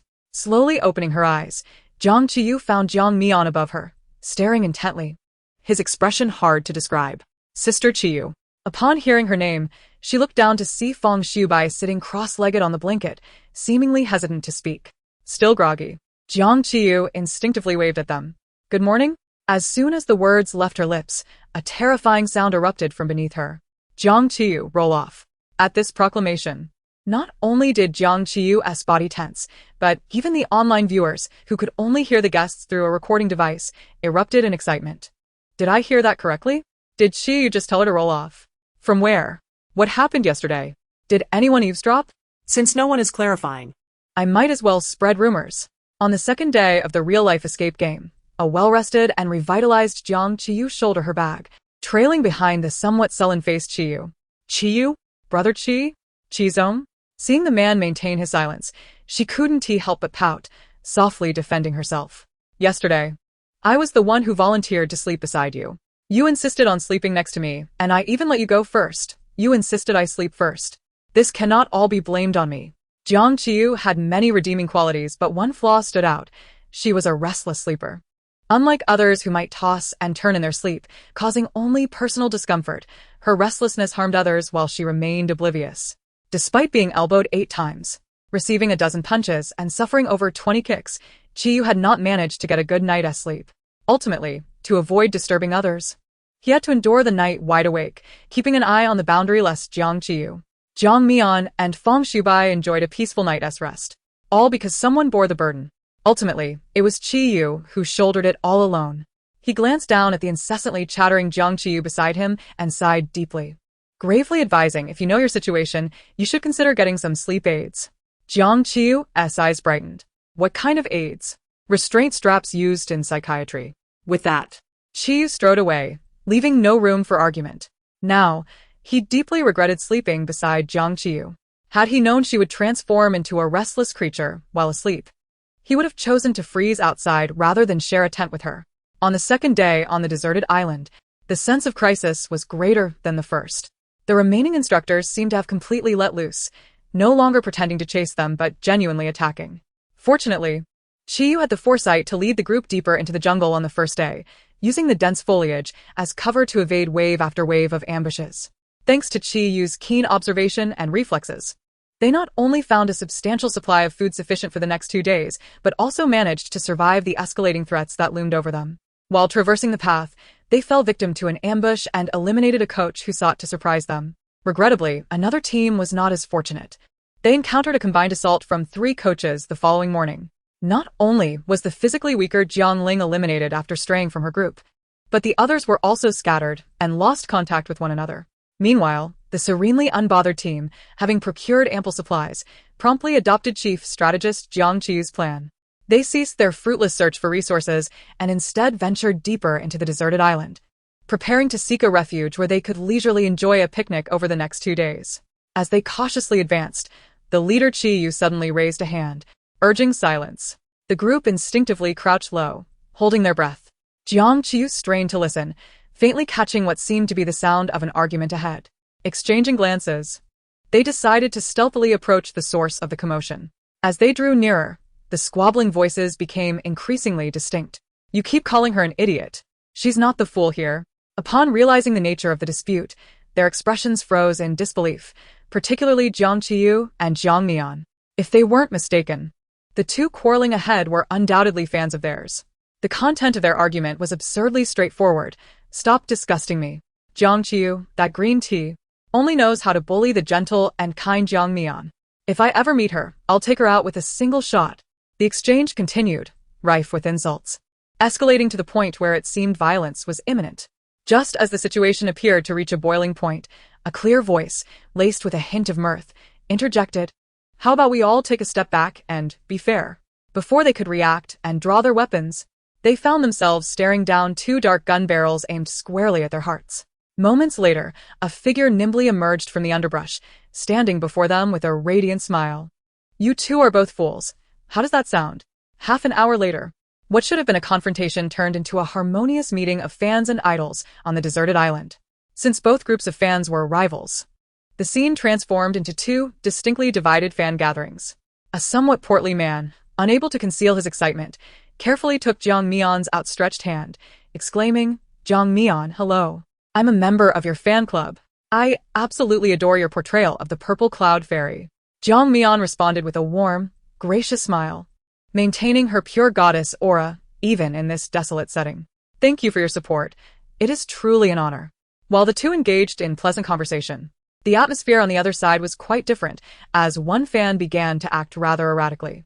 This fan, seemingly quite young, resembled a school athlete more than a coach from a training institution. Grinning widely, he vigorously shook Jiang Qiyu's hand. "Spear teacher, I really admire you as a star. Even though you have nothing, you exude an inexplicable confidence." Jiang Qiyu, nearly disoriented by the fervor, managed to steady herself, frowning as she adjusted her hat. "You, my friend, are mistaking my kindness for servitude." No. "I truly am your fan," the athlete quickly clarified, anxious she might misunderstand him. In a moment of impulsiveness, he dropped to one knee, looking up at Jiang Qiyu with fervent admiration. "Spear teacher, you are my idol." He then boldly declared, "If I had your looks, your charm, your intellect, and my ability to spit, it would be a wise choice for you to like me. Please continue to support me, all right?" The crowd erupted in laughter as he stood up, brushing off the dirt with a goofy grin. Meanwhile, the 2 previously overlooked men had holstered their firearms, exchanging glances filled with unspoken disbelief at the scene unfolding before them. As the viewers in the live stream, witnessing this entire exchange from the drone above, chimed in with their amusement, the atmosphere was jubilant. Spear teacher, we ask you to prove your worth, not to confess everything. Tomorrow's trending topic, Jiang Qiyu's confidence. Jiang Qiyu, however, had ulterior motives behind this spontaneous fan meeting primarily aimed at subverting loyalties. No. After hearing you, that originally enthusiastic fan of Jiang Mian immediately shifted to a state of alert, vehemently shaking his head. It's impossible, absolutely not. Even if your goddess Jiang Mian begs. It won't work. Jiang Mian is off limits. The stout fan, adopting a resolute countenance, proclaimed, you needn't say more. We will not assist you in spreading false information to mislead others. Before he could further assert his unwavering stance, a companion nearby chimed in excitedly. I'm taking a break from work. I'll play the traitor. The stout fan's determination instantly transformed into astonishment, glaring at his comrade in disbelief. You can't be serious. The enthusiastic young man merely flashed a toothy grin, shrugging nonchalantly. Upon hearing this, Jiang Mian hesitated, her voice tinged with concern. Is it really that serious? We shouldn't sacrifice your livelihood just to win a game. Jiang Qiyu nodded in agreement. Thank you, traitorous hero, but there's no need for such devotion. We can proceed without putting anyone's job at risk. Yet, as she began to awaken her dwindling conscience, the young man chuckled. Well, not quite. My family owns 3 mountain ranges and over 2,000 cattle. So you're a rich second generation, are you? I despise you. Since the day I was born, I've had nothing to say to this world. Humph. Don't get too cocky. My father is working hard. The viewers in the live stream erupted into chaos at the mention of 2,000 cattle, their excitement reaching a fever pitch. Jiang Qiyu merely rolled her eyes, signaling to Feng Shubai to take care of the uncooperative stout fan. This served 2 purposes, to prevent him from leaking information and to ensure he had a respectable excuse for the instructor. Turning her attention back to the exuberant traitorous hero, she gestured for him to begin his performance. Then, the spectators watched as the impressively built young man, dubbed Cattle Prince, pulled a walkie-talkie from his back pocket. Pressing the button, he began to broadcast frantically, calling nearby teammates. There are 4 of them, and their firepower is intense. I'm currently under heavy fire in the depths of the deserted island. The corpulent individual has fallen. Hastily summon your comrades for assistance. Meanwhile, Jiang Qiyu and her companions, well concealed in their ambush, have readied their firearms, eagerly awaiting the unsuspecting coach to wander into their trap, poised for a decisive counterattack. In the midst of the clearing, Prince Nuno adopts a stance, and soon the previously tranquil thicket is disturbed by a series of peculiar sounds. The 4 hidden figures grow increasingly tense. Even the prone Prince Nuno cannot resist cautiously peeking with one eye. The rustling of leaves grows louder, approaching ever closer. Suddenly, movement is discernible in the underbrush. At that moment, a gunshot rings out. Qiyu's brow furrows as he glances toward the hiding spots of his companions, only to find them all utterly bewildered. The weapon of Prince Nuno had long been surrendered, leaving the identity of the shooter painfully evident. The 4 in hiding turn almost in unison to face the newcomer. A familiar face emerges. It is Lu Heng. Jiang Qiyu nearly erupts in a tirade. This rascal knows precisely how to be infuriating, and at such a crucial juncture, he chooses to wreak havoc. You shot me. Prince Nuno, taken aback by the sudden gunfire, remains in disbelief. Maintaining his prone position, he shakily points at the indifferent Lu Heng, his voice tinged with despair. I shall rate your film 1 star on a certain platform. However, he retains enough wits not to expose the 4 lurking in the shadows. Instead, he lies there, lifeless, and as Lu Heng strides past, he clutches his ankle, lamenting. You have crushed the dreams of an innocent rural boy who aspired to be a star. You owe me. As Prince Nuno sacrifices himself to ensnare Lu Heng, Qiyu decisively gestures for immediate retreat to the hidden figures. Their ambush plan has been thwarted. The coaches could arrive at any moment, and it is prudent for them to vacate the premises. Jiang Qiyu, observing Lu Heng entangled with Prince Nuno, feels an uncontainable surge of ire. Just as she grits her teeth, preparing to stealthily shoot this harbinger of doom, a piercing scream shatters the tension. Brother Lu, watch out behind you. Jiang Qiyu, startled, nearly drops her weapon. Who is this transformed rooster? Turning to look, she finds, as expected, Jiang Mian. Her scream utterly disrupts the precarious standoff. Upon hearing her voice, Lu Heng hesitates not a moment, rolling to evade the two gunshots that erupt from the thicket. Coaches have arrived. Prince Nyonyo, now in a state of demise, points towards Lu Heng's location. Brothers over there. Avenge me. This unexpected development prompts Qiyu, who had intended to retreat, to once again take aim with his sniper rifle at the two figures in the underbrush. He has no desire to rescue Lu Heng, but if he does not act, more coaches will undoubtedly arrive, making their escape perilous. Jiang Mion's scream has compromised their position. Retreating now would either expose their escape route or scatter them, resulting in dire consequences. They must take the gamble. The two arriving coaches, cautious and methodical, flank Lu Heng from either side, preparing to close in on his hiding spot. At the critical moment when his position is about to be revealed, bang! A laser beam descends, striking one coach squarely in the chest. Simultaneously, his companion swiftly activates the walkie-talkie. We are ambushed. Seizing the opportunity, Lu Heng bursts forth from his cover, taking out the remaining coach with a well-aimed shot. Retreat.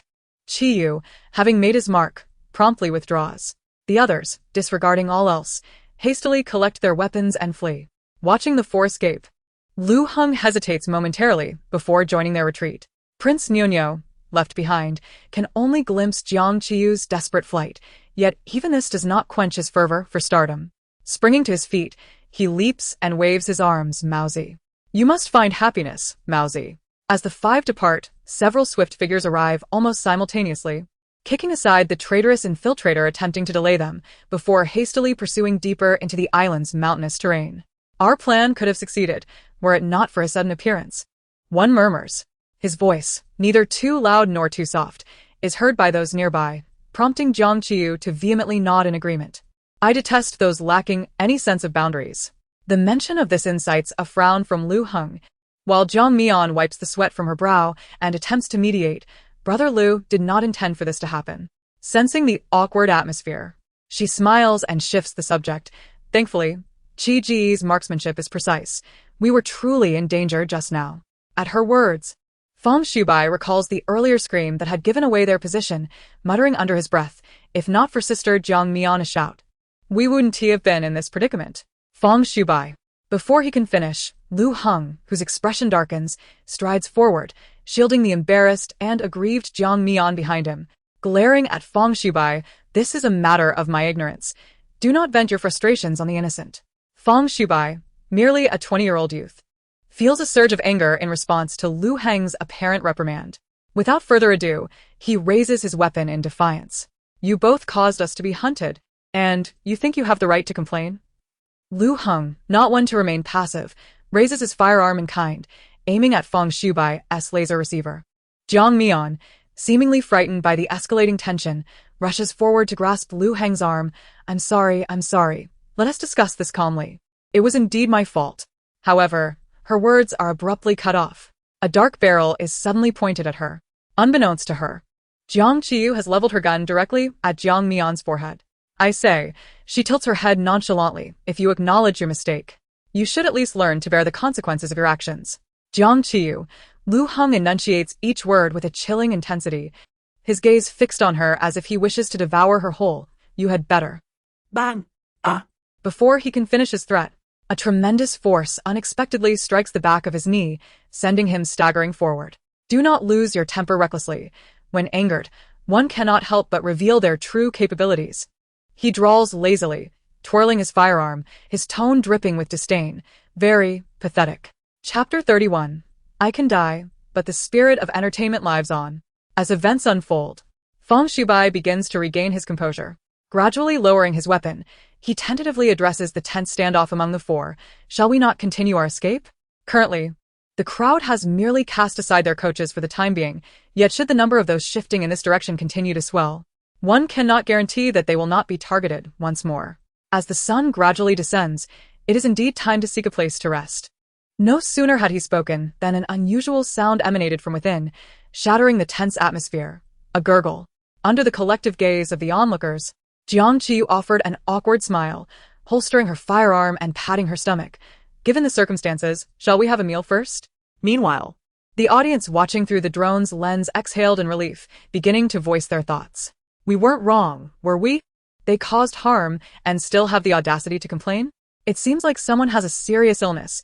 Does Lu Heng possess the gift of foresight? How could he know your plans? How absurd. Help. Why is the slap brother so dashing? He exudes such a sense of safety, and it feels like he is always on Jiang Qiyu's side. This ISNTA critique, but Jiang Mian usually appears gentle and harmless. Why does she seem so ineffective here? Still, our spear-wielding teacher is quite handsome. Jiang Mian, don't be too ridiculous. Is this a competition among women? They are inherently different personalities. Why compare? There is no competition. I'm merely being a little provocative. As dusk fell, the five of them, evading the pursuers, ascended a low mountain at the heart of the deserted island, crossing streams to reach a mid-slope. Upon confirming a resting spot, Lu Heng produced an item that instantly caught Qiyu's attention, who had previously found him irritating. Although Lu Heng was bothersome, he had brought something Qiyu had been scouring for all day, another tent. After satisfying their hunger and thirst, he exchanged a meaningful glance with Jiang Mian before shaking his head and being the first to enter the tent for some much-needed rest. After 2 sleepless days, coupled with the strenuous activities, even an Iron Man would find it hard to cope. Jiang Mian, receiving his glance, could only blush and lower her head, oblivious to the deep warning and pity embedded within. The following dawn, before the sun had risen, Jiang Qiyu was jolted awake by a frantic shaking. Opening her eyes, she found Jiang Mian, weary and seated beside her. Well. Sleep was something she genuinely struggled to control. Just as Jiang Qiyu was about to apologize for her behavior the previous night, she suddenly sensed something was amiss. Jiang Mian, disregarding any reprimand for her aberrant actions, motioned her to look up at the tent's skylight. It's raining outside. In that moment, Jiang Qiyu recalled something and swiftly donned her hat, which she had kicked far away before exiting the tent. In the original narrative, it indeed rained on the 3rd day of their island expedition. And it was this rain that trapped Lu Heng and Jiang Mian on the island for an entire night. However, if her memory served her correctly, the rain was clearly documented to have commenced in the afternoon of the 3rd day. How could it possibly start now before dawn? It's raining. Qiyu's voice, slightly hoarse, broke the silence behind her, prompting Jiang Qiyu to turn around, her expression unusually serious as she commanded, "Wake everyone up. We need to leave here quickly." The rain was fierce and suspicious, offering barely any time for Qiyu to ponder. Just as they spoke, it seemed to intensify. Jiang Mian followed her out, frowning at them. The tent is leaking. It's no longer usable. At that moment, the remaining 2 emerged from the larger tent. Feng Shubai shielding his head with a hastily donned hat, his tone urgent. "Shouldn't we find somewhere to take cover until the rain stops? Otherwise, we might struggle to distinguish friend from foe in the downpour and accidentally harm our own." Jiang Qiyu, hearing this, turned to the somewhat distracted Feng Shubai, replying calmly, "Let us not fret over what hasn't happened yet. Let us focus on the present." Huh. Aside from the oblivious Feng Shubai, the other 3 quickly began to realize that something was amiss. They were situated on the mid-slope of a deserted island. If the rain were not severe, abandoning the tent for a lighter load would pose no issue. However, the problem lay precisely in the intensity of the rain. The weather on the island could change in an instant. No one could predict how the rain would behave or how heavy it would become. Qiyu looked at Jiang Qiyu, who appeared resolute, her brow furrowed as they exchanged glances. He decisively declared, "Leave everything behind. Let us go." Today marked the final day of the island survival challenge, and even without supplies, they could endure until help arrived. However, if they delayed their descent because of these supplies, they would be in peril. Before Feng Shubai could fully grasp the situation, Jiang Qiyu simply secured a handgun at her waist and swiftly pulled him along as they hurried to catch up with Qiyu, who was leading the way. Lu Heng shielded Jiang Mian as they trailed behind, leaving behind various supplies, backpacks, and cooking gear on the mid-slope. Qiyu, holding a compass, forged ahead, and the group, navigating through the increasingly torrential rain, stumbled down the mountain. Yet, as the saying goes, ascending is easy while descending proves difficult, especially amid the intensifying downpour. The path became treacherous, and the shifting terrain made their descent all the more challenging. After trudging along the muddy, slippery trail for quite some time, they still had not found a way down. The rain, just as Jiang Qiyu had predicted, continued to pour down, and had they not been clad in waterproof, quick-dry training gear, they would have found movement nearly impossible. Wait. Qiyu's footsteps suddenly halted. Jiang Qiyu, her eyelids heavy, wiped her face and called out, "What's wrong?" "There's good news and bad news." "What is it?" "The good news is, We've found the stream we passed on our way up. The bad news is, it's right in front of you. Qiyu sidestepped to clear her view. It resembles its former self. Ahead lay a torrent, transformed by the downpour into a raging river. Upon seeing this, Jiang Qiyu instinctively twitched her lips, her tone uncharacteristically bewildered. Dude, at a time like this, you're still cracking hell jokes? I can perish, but my spirit of entertainment shall never die. Chapter 32, it has been rectified. No more recklessness. Will you live or die? Jiang Qiyu shot a sharp look at Qiyu, who still seemed to find humor in the situation, before turning to another individual behind her. Sister Qiyu. Unlike the carefree Qiyu, Fang Shubai was visibly shaken, gripping her arm tightly and stammering we want tea. Through the hazy curtain of rain, she could barely discern his expression, but the tremor in his voice was unmistakable. She reached out to gently pat his shoulder, offering reassurance. If the King of Hell wishes you dead at the third watch, he won't let you linger until the fifth. Life and death are fated. Try to be at ease. Can't we strive for a little more time? Well, then you can pass at the second watch and catch him off guard. Thunder rumbled ominously as her words faded, seemingly summoned by her casual banter. The sky erupted in a deluge, the rushing river before them becoming even more tumultuous. We can't wait any longer. Gazing at the swirling waters, Qiyu frowned, her tone steady. We must cross the bridge. What? Fang Shubai stared at him in disbelief, then turned to the rickety bridge barely visible above the water's surface. It was a makeshift structure of rusty chains and wooden planks. When they ascended, he had confidently asserted that if too many people jumped on it, it would surely collapse. Now, to him, that swaying bridge, battered by the torrential waters, appeared precariously unstable. The situation truly echoed what Sister Qiyu had just remarked about being caught off guard. Are we really going to cross from above? Wouldn't that mean certain death? Are we charging at the King of Hell? Brother Qi, absolutely not. Just as he felt the urge to shake his head vigorously, Qiyu, the first to propose crossing the bridge, had already taken a step forward, placing one foot on the bridge of lamentation. Are you serious? Jiang Qiyu expressed her skepticism. Although the river was narrow enough to cross in just a few steps, the swift current posed a significant danger.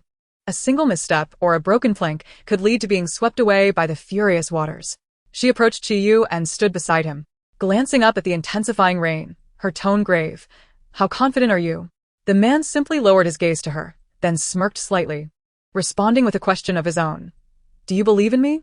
Without a moment's hesitation, Jiang Qiyu replied, no. She then leaned closer, whispering in his ear, this is a military-grade cable bridge specially reinforced by the training institution. Its load-bearing capacity and materials far exceed those of a typical suspension bridge. It's entirely safe. Although the wooden bridge appeared precarious in the storm, it was indeed stable enough for them to pass. Surprised by his knowledge, Jiang Qiyu looked at him with a hint of suspicion. How do you know this? It's nothing. Qiyu shrugged nonchalantly. I used to frequently seek danger abroad. No wonder he was so skilled with firearms. He truly was a battle-hardened attorney. Jiang Qiyu raised her hand to give him a thumbs up, ready to step back and watch him perform, when she suddenly felt a tightness around her waist. Looking down, she saw a taut tether securely fastened to her belt. Instinctively clutching the rope, she looked up to meet a pair of dark, glistening eyes. Cold raindrops dripped from the man's long eyelashes, and his dark gaze shimmered with a mischievous glint, leaving her momentarily speechless and frozen in place. Qiyu tightened the safety rope connecting them, his deep voice mingling with the relentless rain as it reached her ears. Don't worry, I've fixed it. I'm not seeking danger anymore. Wait. Jiang Qiyu finally understood his intentions and immediately grasped the rope tightly, confirming with him. Are you sure I want to get hurt? You want to. Do you swear? I swear. What if something does happen? Qiyu's patience, already limited, was wearing thin. Without warning, he yanked the safety rope, effortlessly catching the stumbling figure that was Jiang Qiyu as she fell toward his solid chest. Before she could react, she felt his chest vibrate slightly as he spoke in a magnetic tone. With me here, you want to die. Not even half dead. Then you can go by yourself. Qiyu immediately changed his tune, pretending to reach for the knot at her waist, only to be firmly grasped by her delicate hands.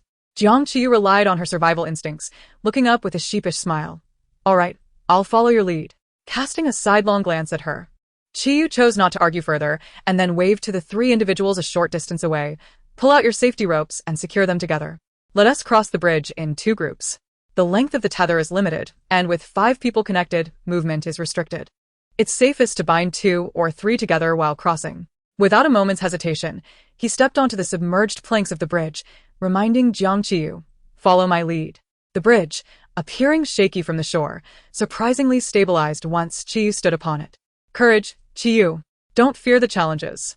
Jiang Qiyu shouted to bolster her spirits, steadied herself, and boldly followed him, stepping through the water toward the opposite bank. Amidst the tumultuous river and the torrential rain, faint voices echoed behind her. But the downpour obscured them.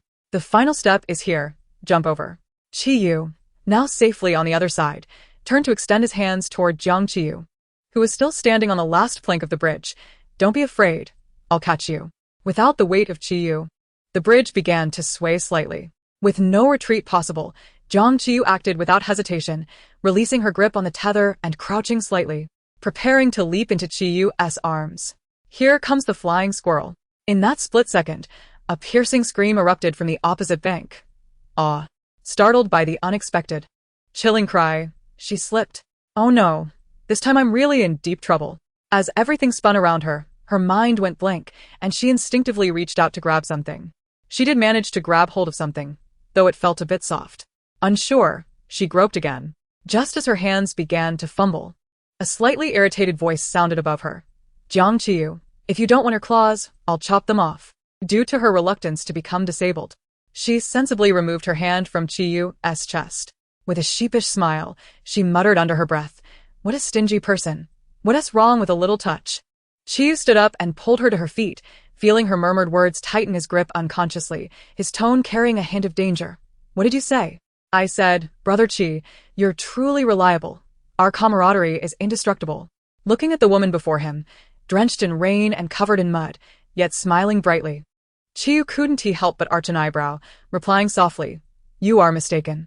Huh? Our camaraderie is more fragile than it appears." Just as Jiang Qiyu was about to respond, her peripheral vision caught a glimpse of the opposite bank. Originally, 3 individuals stood there, but now only Feng Shubai remained. That earlier piercing scream must have been from Jiang Mian, who now lay on the ground for some unknown reason. From this distance, she could only see Lu Heng sitting on the ground, shaking her gently. Feng Shubai appeared frantic, clearly indicating that the situation was dire. Jiang Qiyu furrowed her brow and cupped her hands around her mouth, shouting across the river, "Feng Shubai, what is happening?" Though the rain was deafening, the river wasn't wide, allowing their voices to carry. "Sister Qiyu," Jiang Mian suddenly fainted. She was just fine. How could she suddenly collapse? As Jiang Qiyu puzzled over this, she saw Lu Heng suddenly scoop the unconscious woman into his arms, followed by Feng Shubai's urgent voice, "Sister Qiyu, we can't get across. Brother Lu says we need to find a place to take shelter from the rain." However, Qiyu, who had remained silent until now, frowned at these words, shaking his head in disapproval. "It's too dangerous. With such heavy rain, staying on the mountain is perilous." Which is why he insisted on leading everyone down. Seeing Feng Shubai standing helplessly on the riverbank, Jiang Qiyu shouted, "Can you make it over?" Feng Shubai looked down at the swaying bridge, shaking his head vigorously. "I can't." Jiang Qiyu was not surprised. She immediately yelled, "Then stick close to them. Don't lose track." She had no concerns for Jiang Mian's or Lu Heng's safety. In the original story, these two also faced peril on the 3rd evening, and their relationship deepened rapidly in moments of crisis before being safely rescued the following day. This torrential downpour, seemingly a crisis, was truly a catalyst for their bond.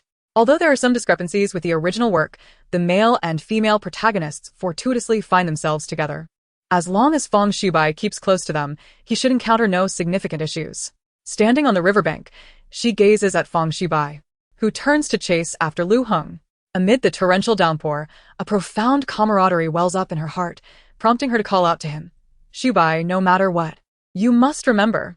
Feng Shubai pauses, seemingly awaiting her next words of admonition. Yet, Jiang Qiyu, brimming with emotion, realizes she has no specific advice to impart and instead shouts, "Forget about remembering anything. Just remember. You must remember." A sharp smack lands on the back of her head. Qiyu's slightly irritable voice follows, "Stop worrying about others and start being concerned about yourself." She turns her head, only to catch a glimpse of the man's retreating silhouette. Immediately, she abandons her dramatic display of camaraderie and rushes after him, leaving Feng Shubai rooted to the spot. Behind, Lu Heng and Zhang Mian possess the aura of protagonists, unlike the two of them. If they wish to avoid mishaps in this deluge, they must rely on the seasoned leadership of the former reckless team captain. Qiyu and Jiang Qiyu, armed with a compass, tread carefully down the mountain, navigating the treacherous terrain amidst the heavy rain. Their initial plan had been to rendezvous with other instructors on the deserted island, as the training facility was likely established somewhere on the island with a refuge. However, they soon found themselves halted by extensive flooding at the mountain's base, unable to discern the depths of the water. Fortunately, they stumbled upon an unvisited drop-off point nearby, discovering some edible supplies and a small tent. Utilizing the resources at hand, they erected a makeshift rain shelter against a cliff devoid of trees and elevated above the ground. Although the temporary refuge was cramped, dim, and drafty, it was certainly preferable to wandering aimlessly through the jungle in the downpour. Earlier, they had passed a deep puddle. Had Qiyu not been quick on her feet to pull Jiang Qiyu back, she might have met her end there. The wireless camera had malfunctioned. With a sigh of relief, Qiyu began to inspect their gear. The wireless camera meant for streaming and locating them had inexplicably broken, leaving only the wireless audio device flickering with a faint indicator light, signifying its continued operation. Shaking off the water from the small microphone, Qiyu remarked in a solemn tone, "I wonder if this thing has a tracking feature." Given the sudden downpour, the uneven terrain outside was likely riddled with varying depths of puddles, compelling them to remain in their current location for safety. They awaited the rain to lessen or for someone to come to their rescue. Through the transparent window of their rudimentary shelter, the relentless rain continued to pour, prompting him to mutter, "I wonder when those people will find us." "It will be fine," Jiang Qiyu reassured, her demeanor notably more relaxed. She gently patted Qiyu's shoulder, offering quiet comfort. As he turned to retort, ready to mock her lack of knowledge, his gaze was suddenly ensnared by her exceptionally bright eyes in the dim light. "Forget it," Qiyu sighed, his initial softness dissipating in an instant. "What kind of look is that?" The man raised an eyebrow, retorting with a question of his own. "Are you cold?" "No, I'm just suggesting you dry off a bit." Jiang Qiyu's alarm bells went off, recalling various suggestive videos, and she instinctively shifted away from him, looking at Qiyu with righteous indignation. "What do you mean by that?" Her tone was teasing. "Your crystal pendant is leaking." Chapter 30, For It's Just a Small Matter. Jiang Qiyu nearly crumbled at his mention of the crystal pendant. "This is the culmination of my wisdom, do you understand?" Before she could finish her sentence, a powerful sneeze escaped her, prompting Qiyu to frown once more. She knew she was in the wrong, despite her verbal defiance. She instinctively turned her head away. Having been drenched in rain for quite a while and still clad in soaked clothing, she was likely catching a cold. Yet, as she shifted even slightly, her movements were immediately detected by Qiyu. "What are you fidgeting about?" Jiang Qiyu paused, then covered her mouth and nose with a hand, her muffled voice escaping through her palm. "I think I might be coming down with something. You should keep your distance." Just as she spoke, the distance she had painstakingly created was abruptly closed, even more so than before. A solid, warm chest pressed against her, as the man enveloped her in a gentle embrace that left no room for refusal. "Buddy, although I know my charm is boundless, you might want to exercise some restraint." Mid-sentence, Qiyu's fingers circled around her forehead, playfully flicking it. "If you don't want to freeze to death, just keep quiet." His warm breath cascaded down her neck, mingling with the rainwater trickling down her hair and seeping into her collar. The contrasting sensations of cold and warmth sent shivers through her, instantly silencing her protests. She hesitated, her mind drifting to Qiyu's striking face, capable of igniting a trending topic in a matter of seconds. Weighing the pros and cons, she concluded, this was not a loss. With that thought, she relaxed her top back and leaned comfortably into his embrace. Outside the makeshift shelter, the rain continued to pour. Yet within this small, intimate space, a tender warmth began to blossom. After 2 days of facing challenges together, they found themselves confined in this narrow, ambiguous sanctuary, seeking warmth in each other's presence. Amidst the tension of their situation, Jiang Qiyu sneezed loudly. Though they occupied a small space together, their conversations remained perplexing. "Could you keep it down? I thought lightning struck me just now." "Dude, is this something I can control? Haven't you heard? There are 3 things one can never hide: a cough, poverty, and sneezing. Do you understand? I can't keep Vladimir Nabokov's coffin shut." "What do you mean you'll bring misfortune?" "Who's bringing misfortune?" You. "That's nonsense. When I was a kid, I paid $20 to a fortune teller under the overpass. What did they predict? The fortune teller told me I only had one life. And then, I paid another 20 to get it read again, so now I have 2 lives. Hiss. Qiyu drew in a sharp breath, utterly intrigued by the thoughts swirling in Jiang Qiyu's mind. Just as he was about to speak, Jiang Qiyu, ever perceptive, lifted her arm and swiftly covered his mouth with her small hand. We're on the same side, so keep quiet. The torrential rain showed no signs of abating, and they continued to engage in their aimless banter. Her topics lacked depth, with little coherence between her statements. Their dialogue ebbed and flowed until they both fell silent, their breathing finally steadying as they nestled against each other, succumbing to sleep. Gradually awakening, Jiang Qiyu felt as though her neck was being crushed, and a heavy weight on her head made her dizzy and breathless. After much effort, she managed to rouse Qiyu, her mind racing to comprehend why she hadn't transformed in her sleep, only to be captivated by the scene outside the shelter. Excitedly, she tapped Qiyu's arm and struggled to articulate, "The rain is letting up." As the words fell, not only did Qiyu look at her with astonishment, but even Jiang Qiyu herself was momentarily taken aback. Who is speaking? She quickly regained her composure, covering her slightly heated throat with her hands. Her voice hoarse as she exclaimed, "Baoan, my voice! My voice! How did I wake up to find myself transformed from a melodious songbird into a village duck?" Ignoring her theatrical behavior, Qiyu immediately took action. He cradled the back of her head with one hand, his palm accurately resting on her smooth forehead. Feeling the heat radiating from her skin, his expression darkened. "You have a slight fever. Since getting up at dawn and running in the rain, coupled with vigorous exercise, it is no surprise that someone of your frail constitution cannot withstand it." Though he had often engaged in extreme sports abroad, Jiang Qiyu, with her delicate frame, truly struggled to endure. While he had held her in his embrace earlier, the inevitable fever had now set in after her nap. Furrowing his brow, Qiyu glanced down at her flushed cheeks, and after a moment of hesitation, he began to unbutton his shirt. Hey, what are you doing?" Seeing him undress without warning, Jiang Qiyu instinctively shielded her eyes with her hands, only to part her fingers immediately after. Her gaze roamed over the open collar of his shirt, lingering on the exposed collarbone and the toned waist concealed beneath the short sleeves. Internally chanting that she should not look, she attempted to deflect. "You mustn't tarnish our pure camaraderie, though I am aware of my own allure, but you." With swift precision, Qiyu removed his windbreaker and draped it over Jiang Qiyu's head, effectively blocking her wandering eyes. "Put this on, lest others accuse me of neglecting you." Jiang Qiyu, not surprised, chuckled awkwardly and complied, wrapping herself in the oversized jacket. After donning it, her gaze inadvertently shifted to him. Previously, she had thought him handsome in any attire, but upon closer inspection today, she realized he indeed had a remarkable physique. Noticing her scrutinizing gaze descend further, Qiyu remained unfazed, merely curling his lips into a slight smirk, boldly inquiring, "What? Would you like to see more?" Jiang Qiyu's face lit up, and she nodded vigorously. "Is there such a good fortune?" Upon hearing this, Qiyu's smile faltered, his muscles tensing as he slowly articulated through clenched teeth. "What did you say?" "Just a matter of fact," she replied. Chapter 35. Arigato, beautiful sheep. The desire for beauty is universal. At my youthful age, this is but a natural inclination.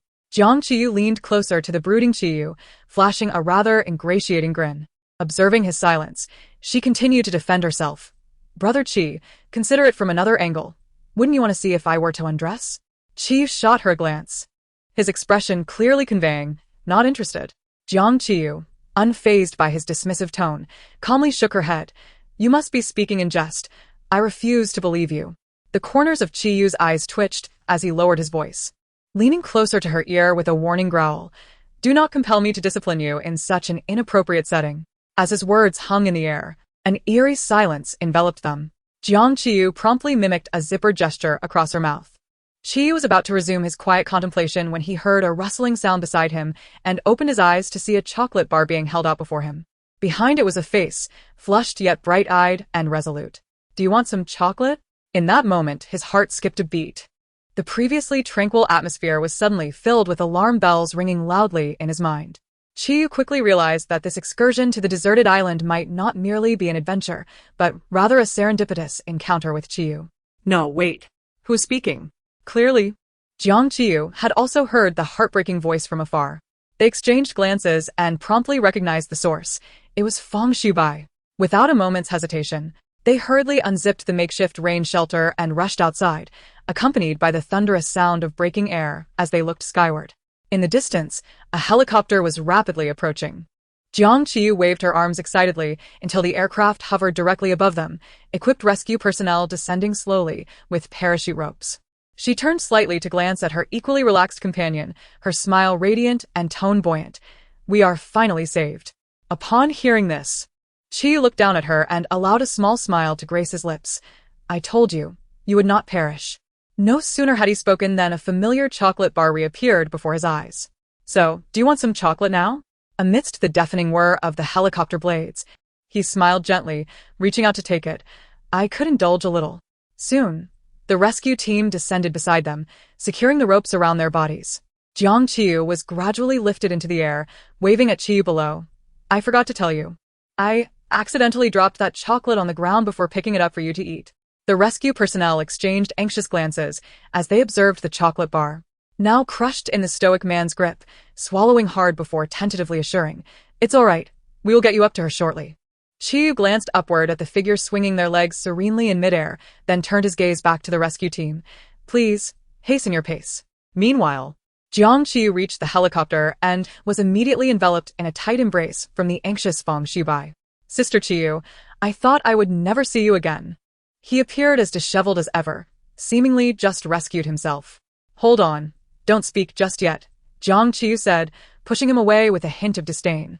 Patting his shoulder as she explained, "Bad luck." Without waiting for him to pout, she quickly shifted the topic.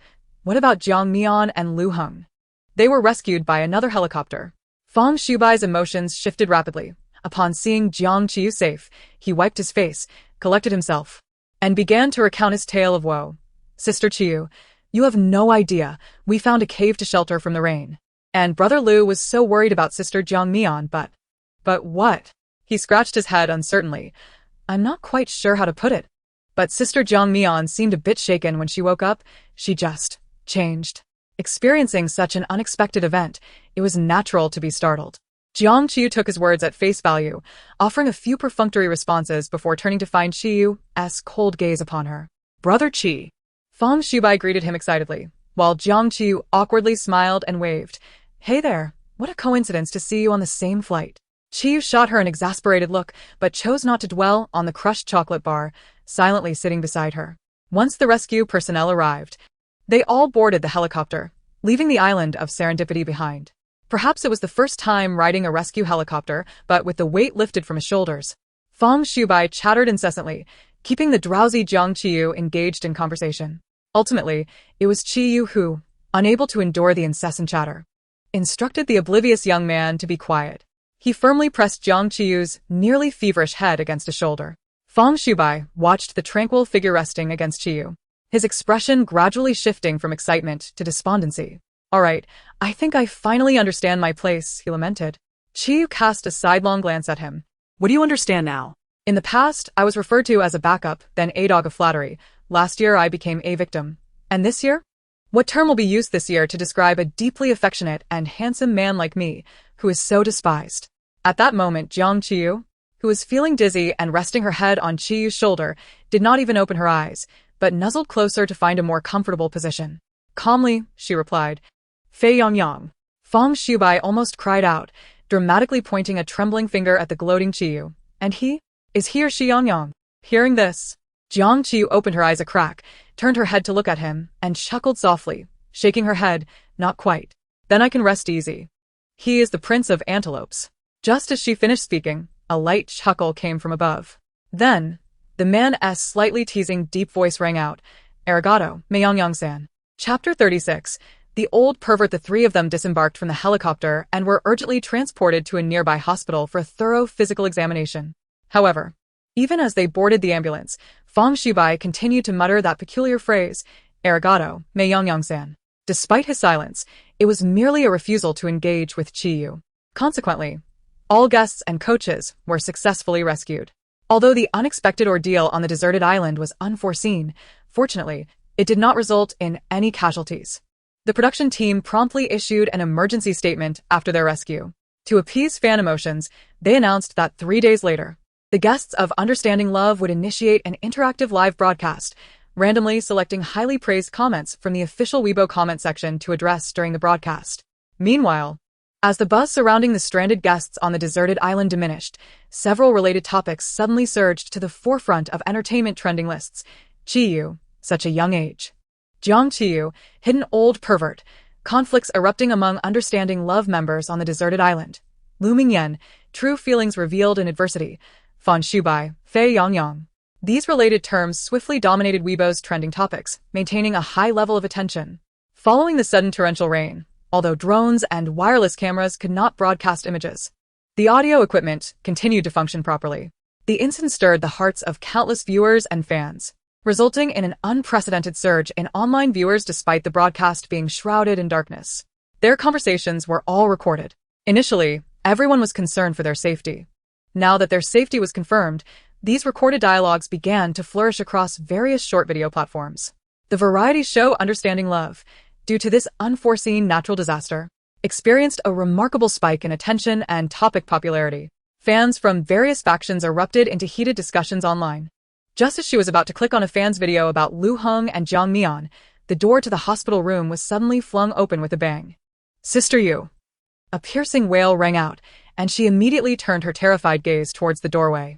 There stood her long-lost assistant, Yu Xiaoyu, rushing towards her with tears in her eyes.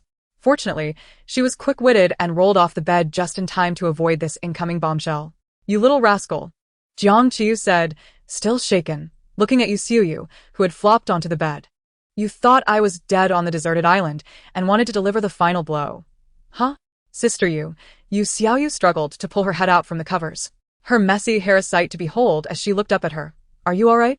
After confirming multiple times that Jiang Qiyu had not sustained any injuries and that her health check revealed she was perfectly fine apart from some minor irritation, Yu Xiaoyu finally relaxed and handed her a task. "Sister Yu, here's your new Weibo password." Sister Chen said you should post a selfie to reassure the fans. Such a trivial matter was nothing to Jiang Qiyu, who could post over 60 moments in a day when she had free time. She quickly logged into her long-neglected main account, and even though she was mentally prepared, she was still taken aback by the flood of notifications. Wow. "How did my followers increase so much?" she exclaimed in surprise, picking up her phone to snap a selfie from a somewhat flattering angle before editing her Weibo post. At that moment, she suddenly recalled the trending topic she had seen about herself and, biting her lip, began typing without a second thought. "What are you writing, Sister Yu?" Just as Yu Xiaoyu finished her question, her phone chimed with a notification. A person you follow has posted a new Weibo update. She opened it to find a post that was rapidly gaining likes and shares. "Jiang Qiyu. Recently, there have been rumors claiming that I am an old pervert. I'd like to clarify that I am not old." The accompanying image was the selfie Jiang Qiyu had just taken. Scrolling down revealed an influx of fan comments. "Beautiful filial daughter. Teacher Chang Mao. I'm just glad you're safe. Long ears. Yu Bao. Please tell me, is brother ear slap small or not? This is very important to me. Jiang Qiyu's crystal pendant. I wouldn't let my son marry such a woman. I fear he would suffer. But I can marry her because I am not afraid of hardship. Teacher Chang Mao, my life's guiding light. I've followed you for a long time, almost throughout my entire middle school years. I'm quite grateful to you. Without you, I might not have made it to high school." Yu Xiaoyu, knowing she couldn't rein in her audacious sister, quietly tucked her phone away and spoke up. "Sister Yu, the company leaders are all quite worried about you." "Worried about me?" Jiang Qiyu asked, genuinely surprised. Seeing her doubt, Yu Xiaoyu explained, "Sister Chen is probably already on her way." "On her way?" Sensing something was amiss, Jiang Qiyu narrowed her eyes and asked, "Where to?" To hear. What? Upon hearing this, she immediately sprang up from the bed, paused for a moment, then started to unbutton her shirt. "Sister Yu?" Noticing Yu Xiaoyu's bewildered expression, Jiang Qiyu, unusually serious, instructed, "Hurry, Xiaoyu, get the discharge paperwork ready. We need to leave immediately." Seeing her urgency, which did not seem feigned, Yu Xiaoyu was even more perplexed, scratching her head and asking, "Where are we going?" She was currently at the height of her topic popularity. The capitalists in the company were undoubtedly sharpening their knives, eager to take advantage of her. If Sister Chen caught her, she wouldn't get a moment of rest for the next 3 days. She was a recently rescued patient, not a laborer for the capitalists. If she didn't run now, when would she? Thus, Yu Xiaoyu, in a daze, helped her discreetly complete the discharge process and, still in a daze, accompanied her in disguise to the airport. Just as they departed, Manager Chen arrived at the hospital, predictably missing them. Upon exiting the airport, Jiang Qiyu intended to remind Yu Xiaoyu not to disclose their whereabouts and disturb this hard-won vacation. However, her phone suddenly rang. She initially thought it was Sister Chen, who had been blacklisted, calling from a new number, and was about to hang up when she noticed a somewhat unfamiliar contact name flashing on her screen. Grandfather. Chapter 37. Put aside what you cannot understand for now. Seeing her hang up the phone with an odd expression, Yu Xiaoyu stepped forward to inquire, Sister Yu. What's wrong? Stowing the phone in her pocket, Jiang Qiyu slightly furrowed her brow and replied, I almost forgot. Tomorrow is Grandfather Jiang's birthday. At the banquet, Lu Heng unilaterally annulled his engagement with Jiang Qiyu, publicly declaring his pursuit of Jiang Mian, the true daughter of the Jiang family. The original owner learned of this matter days later, but no matter how much she pleaded, her grandfather refused to see her and certainly wouldn't confront Lu Heng on her behalf. However, this time, it is perplexing what has stirred the old man. Previously, the venerable Jiang had publicly cast aside the original owner, severing all ties. Yet now, he has personally reached out, explicitly requesting her presence at tomorrow night's birthday banquet. Something seems amiss with him. Nevertheless, this presents a perfect opportunity to dissolve her engagement with that scoundrel, Lu Heng. Having such a burden hanging over her is quite unfortunate. Yeah. As she drifted into thought, Yu Xiaoyu waved her hand before her eyes. Aren't you coming? Coming back to her senses. Jiang Qiyu shook her head slightly, a mysterious look gracing her features. Let us go to the mall. Ah? Since she would be attending her grandfather's birthday celebration, Jiang Qiyu couldn't arrive empty-handed. Thus, upon exiting the airport, she dragged Yu Xiaoyu straight to the mall they had previously visited, purchasing the same items as before. She directed the sales assistant to wrap a popular mech battle vehicle replica in a large gift bag, complete with a butterfly bow. That evening, while lounging in bed, idly playing games, a friend request suddenly popped up. More than that, you truly are a talent. I enjoy befriending gifted individuals. I've added you. Please reject. Her hand acted faster than her mind, and without a second thought, she clicked reject. Soon after, the individual sent another friend request. More than that, Mei Yang, please accept. As expected, this was Feng Shubai. She paused briefly before accepting the request. Immediately upon adding him as a friend, a message arrived. More than that, Sister Qiyu, why did you leave the hospital? I searched high and low to get your WeChat. Seeing his inquiry, Jiang Qiyu pouted and retorted. Spear stabbing the excrement. What have you been up to today? More than that, filming an advertisement. Don't even get me started. My manager is relentless. After a mere 3-day break, I'm being rushed through 4 engagements. Spear stabbing the excrement. That's precisely why I. More than that. Only you, Teacher Spear. More than that. By the way, how is your health? Have you recovered from your cold? Spear stabbing the excrement. I'm fine now, and you? More than that. Don't worry, I'm holding up strong. More than that. It's so touching, Sister Qiyu. Even while running a fever, you still care about me. Spear stabbing the excrement. It's just a few messages. More than that. This time, I'll pretend I didn't hear that. Don't say it again next time. Spear stabbing the excrement. I promise. After conversing for a while, a wave of drowsiness washed over her. Perhaps it was the anxiety from her days stranded on the deserted island, but she fell into an extraordinarily deep slumber. When she awoke, it was already noon the next day.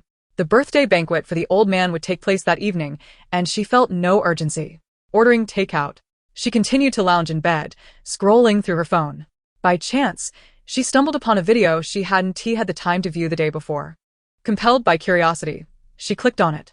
The video depicted the aftermath of a storm on the deserted island, where Lu Heng and Jiang Mian had separated after she suddenly fainted. The footage was marred by water, leaving only the sound of their conversations, with a thoughtful fan having added subtitles. Accompanied by the sound of torrential rain, Lu Heng's voice broke through. Mian, how are you feeling? Presumably, Jiang Mian had just regained consciousness. Suddenly, she began to breathe rapidly, her voice filled with agitation. Lu Heng, why is it you? Lu Heng spoke urgently. Mian, it's me. You fainted just now. Are you feeling unwell? Jiang Mian, still in distress, insisted. Don't touch me. Don't touch me. Lu Heng reassured her. Okay, I won't touch you. Just relax, everything is fine. Feng Shubai chimed in. Sister Jiang Mian, it's us. Don't be afraid. Feng Shubai? Feng Shubai immediately responded. Yes, it's me, Sister Jiang Mian. You scared us terribly just now. Gradually, Jiang Mian seemed to calm down, her tone settling. The video continued with Lu Heng's meticulous comfort interspersed with Feng Xiubai's voice. Upon finishing the video, Jiang Qiyu furrowed her brow. She felt an inexplicable sense of unease, though she couldn't pinpoint why. Fortunately, she wasn't one to dwell on matters excessively. If something was perplexing, she could set it aside. Perhaps it would slip her mind by tomorrow. Shoving the matter aside, Jiang Qiyu rose to wash up. After her takeout arrived and she had a simple lunch, she spent the afternoon watching dramas while applying a light makeup, donning a suitably modest yet stylish outfit. After a moment's hesitation, she retrieved an exquisite yet slightly extravagant necklace from her jewelry box and adorned her neck. At the old man's birthday banquet, in addition to the Jiang family, various social elites with ties to the Jiang business would be in attendance. As a granddaughter cast out from the Jiang family, she should avoid overly ostentatious attire, yet she could not appear too shabby either. Once she was fully prepared, Jiang Qiyu drove to the hotel where her grandfather's banquet was being held. She was eager to uncover the true intentions of the Jiang family. Chapter 38. The Storm of the Birthday Banquet. As the former head of the prestigious Jiang family, the old man is a notable figure in this circle. Naturally, his birthday celebration would be grand. He had rented the largest banquet hall on the top floor of the city's most luxurious hotel, a venue that operates on a membership basis, typically reserved for only the most extravagant events. Jiang Qiyu purposely timed her arrival, and the hotel entrance resembled a car exhibition, filled with various luxury vehicles. A cursory glance revealed only one pure black, latest model Maybach that caught her attention, while her knowledge of cars was limited. Its license plate was undeniably eye-catching, Jing 886. Who would flaunt such a provocative license plate? She found it somewhat enticing. Yet, these thoughts were fleeting and not taken to heart. Handing her car keys to the attending staff, Jiang Qiyu simply stated her name and was respectfully ushered to the banquet hall entrance. Uncle Lu, here's my gift. She presented the large wrapped box to Lu. The Jiang family butler, ignoring the fleeting twitch on his face, and slipped into the venue with the crowd. Her gaze swept across the expansive banquet hall, and upon spotting a table in the corner, her eyes brightened. She approached a table adorned with affluent women, all decked out in shimmering finery, their average age likely exceeding 50 and unfamiliar to her. Sitting there, appearing composed, her ears were perked, eager to catch snippets of gossip. As anticipated, The conversation revolved around the celebratory feast and the latest scandal. Have you heard? The old man Jiang expelled his second daughter from the family. How could I not know? This news has spread throughout the circle.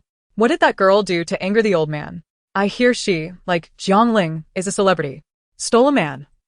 But isn't she betrothed to the Lu family's grandson since childhood? Well, Isn't that the very man she is after? The matter was far from straightforward. Alas, these matters hinge on the old man's whims. Whoever he favors is deemed right. Suddenly, several of the ladies noticed the girl, who had been silent since sitting down. Leaning ever closer, almost resting on one of them, one matron raised an eyebrow, scrutinizing her with suspicion.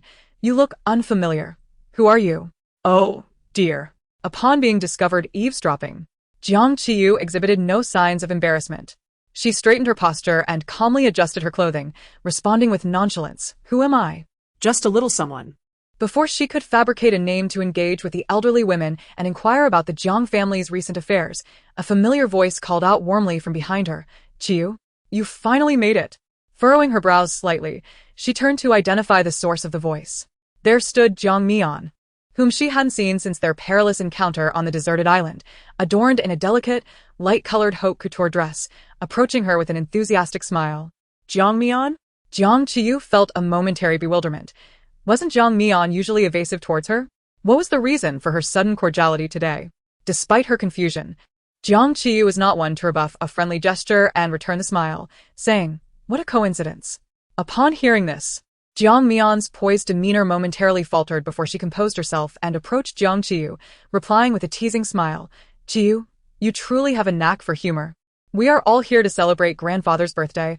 How is this a coincidence? At this point, the wealthy ladies present could no longer contain their astonishment, their eyes wide as they turned to the modestly dressed girl, questioning, grandfather? Acknowledging their surprise, Jiang Qiyu smiled at them. Indeed, it's me. After Jiang Mian politely greeted the now flustered ladies, she naturally linked her arm with Jiang Qiyu's, affectionately chiding. Why were you so late? Our family has been waiting for you. Family? Jiang Qiyu was momentarily taken aback, unable to grasp the sudden shift in Jiang Mian's demeanor as she enthusiastically led her to the main table where the Jiang family gathered. The elder Jiang had only 2 sons. The younger, Jiang Shinian, Jiang Qiyu's father, had passed away prematurely, while the elder, Jiang Shifeng, inherited the family's legacy. Jiang Shinian's line had dwindled to just Jiang Qiyu, an unmarried daughter. Due to various circumstances, Jiang Qiyu had developed a rather unappealing personality, often regarded as a nuisance within the Jiang household. Over a month ago, she had been expelled from the Jiang family following a conflict with Jiang Mian, and her standing within the family had been suspended. Now, with the elder Jiang taking the initiative to contact her, Jiang Qiyu wondered if he sought to reconcile their fractured relationship. As she surveyed the table filled with family members, each displaying varying expressions, her gaze settled on the elder patriarch. "Grandfather?" she called out. However, to her surprise, the elder Jiang's countenance darkened even further upon seeing her, his wrinkled face tightening as he let out a disdainful snort. Realizing her misjudgment, Jiang Qiyu felt relieved. It was clear he had no intentions of rekindling their familial bond. She quickly shed her earlier trepidation, comfortably taking a seat at the empty space before her. Jiang Mian, sensing the elder's frosty demeanor, inexplicably decided to intervene, flashing a smile at the elder and gently patting Jiang Qiyu's shoulder as if to ease the tension. "Qiyu, we finally have a day off that coincides with grandfather's birthday. Why not pour him a drink as an apology? After all, we are family, and there rests no misunderstanding that can't be resolved." Pour un drink? Jiang Qiyu's eyes widened in surprise as she turned to Jiang Mian, ready to voice her thoughts when the elder Jiang interjected.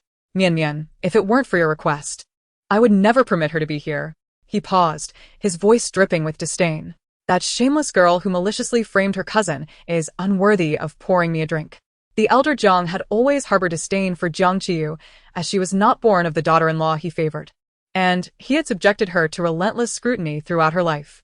Had it been the original Jiang Qiyu, such words might have sent her fleeing in tears. However, Jiang Qiyu was no ordinary girl. She had faced the world without fear, undeterred by the opinions of her elders. Listening to the elder's harsh words, she merely smirked slightly, relaxing into her chair as she pushed the wine goblet before her. With a nonchalant tone, she replied, "Very well, if you have the right. Then you pour it for me." Chapter 39. This project seems promising. I have invested in it. Her words, though softly spoken, sent ripples through the room.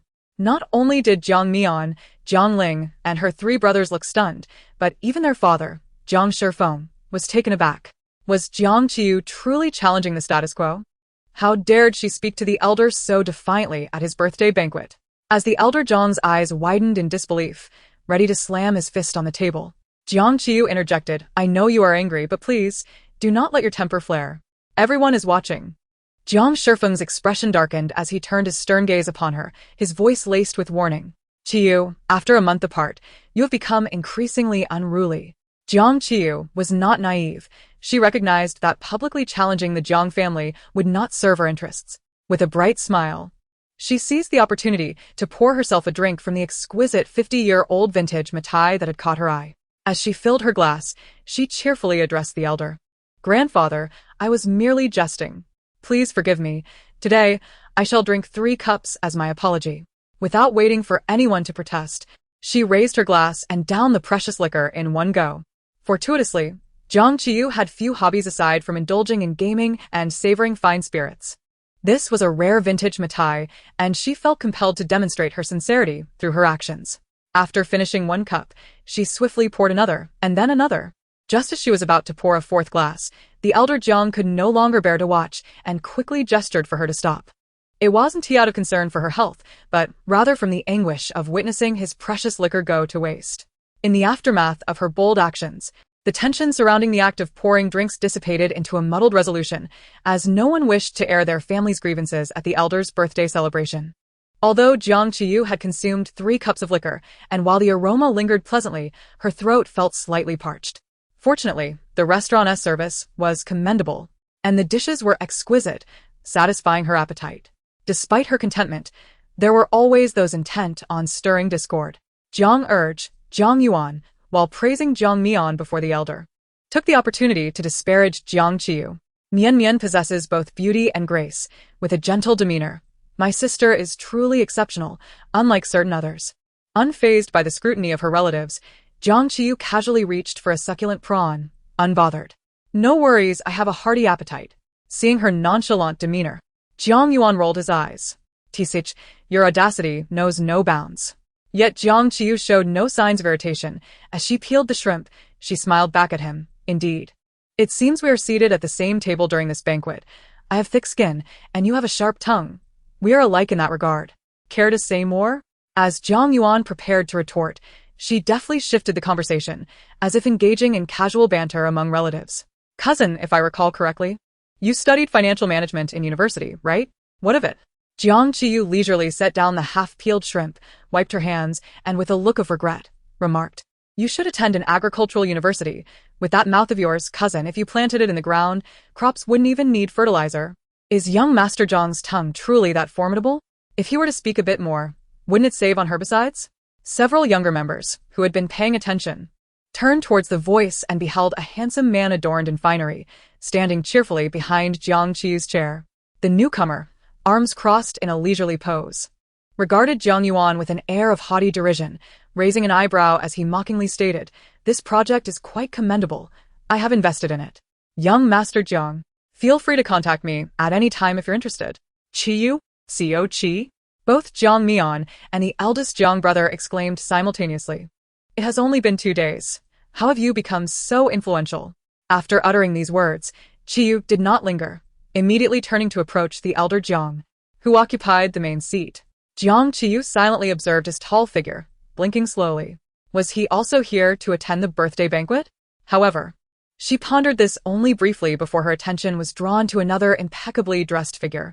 Grandfather, may you have blessings as vast as the eastern sea and longevity surpassing that of the southern mountain. The elder Jiang, who was engaged in conversation with Qiyu, beamed with delight upon seeing the newcomer, waving his hand enthusiastically. Lu Hang, you are looking increasingly dashing. Come here. Lu Hang had arrived. He acknowledged Qiyu with polite greetings, though he did not spare a glance in Jiang Qiyu's direction. Instead, while conversing with the elder Jiang, he frequently shifted his gaze towards Jiang Mian. Lu Hang, however, remained oblivious to her unusual demeanor. After a brief exchange of pleasantries with the elder Jiang, he swiftly got to the point. Grandfather, aside from representing my father to celebrate your birthday today, I have another matter for which I seek your consent. The elder Jiang appeared amiable. Lu Hang, just speak your mind. It concerns the engagement between Jiang Qiyu and myself. At this juncture, he cast a glance towards Jiang Qiyu for the first time, quickly diverting his gaze thereafter. Just as he was about to continue, he was abruptly interrupted by a crisp female voice from across the table. Grandfather, I believe Lu Hang wishes to say. Jiang Mian, who had been silent until now, suddenly spoke with resolute conviction, as though she had made a decision in her heart. The engagement between him and Qiyu has indeed come time for fulfillment. Upon hearing this, not only was Lu Hang rendered speechless in shock, but Jiang Qiyu herself wore an equally bewildered expression. Wait, what is she doing? She doesn't want to get drenched. Yet she intends to tear my umbrella apart on her way out? You best not sleep too deeply tonight. Chapter 40. You don't think you are the only one capable of recording, do you? Jiang Mian, facing Lu Hang's incredulous gaze, grew even more resolute, her previously expressionless face gradually revealing a serene smile. At 23, Jiang Mian might have been swayed by the wounded look in Lu Hang's eyes, might have softened or wavered. But at 32, she would not. Jiang Mian had been reborn, granted a second chance. In her previous life, she had endured a marriage akin to a prison, filled with a husband's lack of understanding, a child's rebellion, a career that crumbled after shifting priorities, and the constant fear of betrayal from her partner. The memories of those moments that thoroughly dismantled her pride remained vivid. Thus, she resolved never again to live as a caged bird, clad in silk and satin. Lu Hang's love carried too great a cost. She would not accept it. With this thought, Jiang Mian fixed a determined gaze upon the elder Jiang, seriously proposing, Grandfather, Qiyu and Lu Hang have been childhood friends. Fulfilling this marriage would also honor my uncle's wishes. I wholeheartedly agree with your 6 uncles' wishes. Jiang Qiyu swallowed her impending retort and calmly rose, smiling as she spoke. What a coincidence. I came today to discuss this matter as well. Lu Hang, who had been momentarily dazed, instinctively assumed she would acquiesce to the marriage proposal, and thus his expression darkened as he shot her an angry glare. Jiang Qiyu. Yet, before he could finish, Jiang Qiyu's elevated voice interrupted him. Today, I ask all esteemed uncles and elders to witness that I officially accept the proposal of Lu Hang, the second young master of the Lu family, and hereby annul our verbal engagement. She deliberately raised her voice, drawing the attention of those in the banquet hall who had previously been oblivious to their conversation. Following this, she turned to Lu Hang with a smile, her expression one of mockery amidst the astonished gazes of the Jiang family. Young Master Lu, you once rushed into my home for my dear cousin Jiang Mian, offering 1 million in exchange for my consent to annul our engagement. What nonsense are you spouting?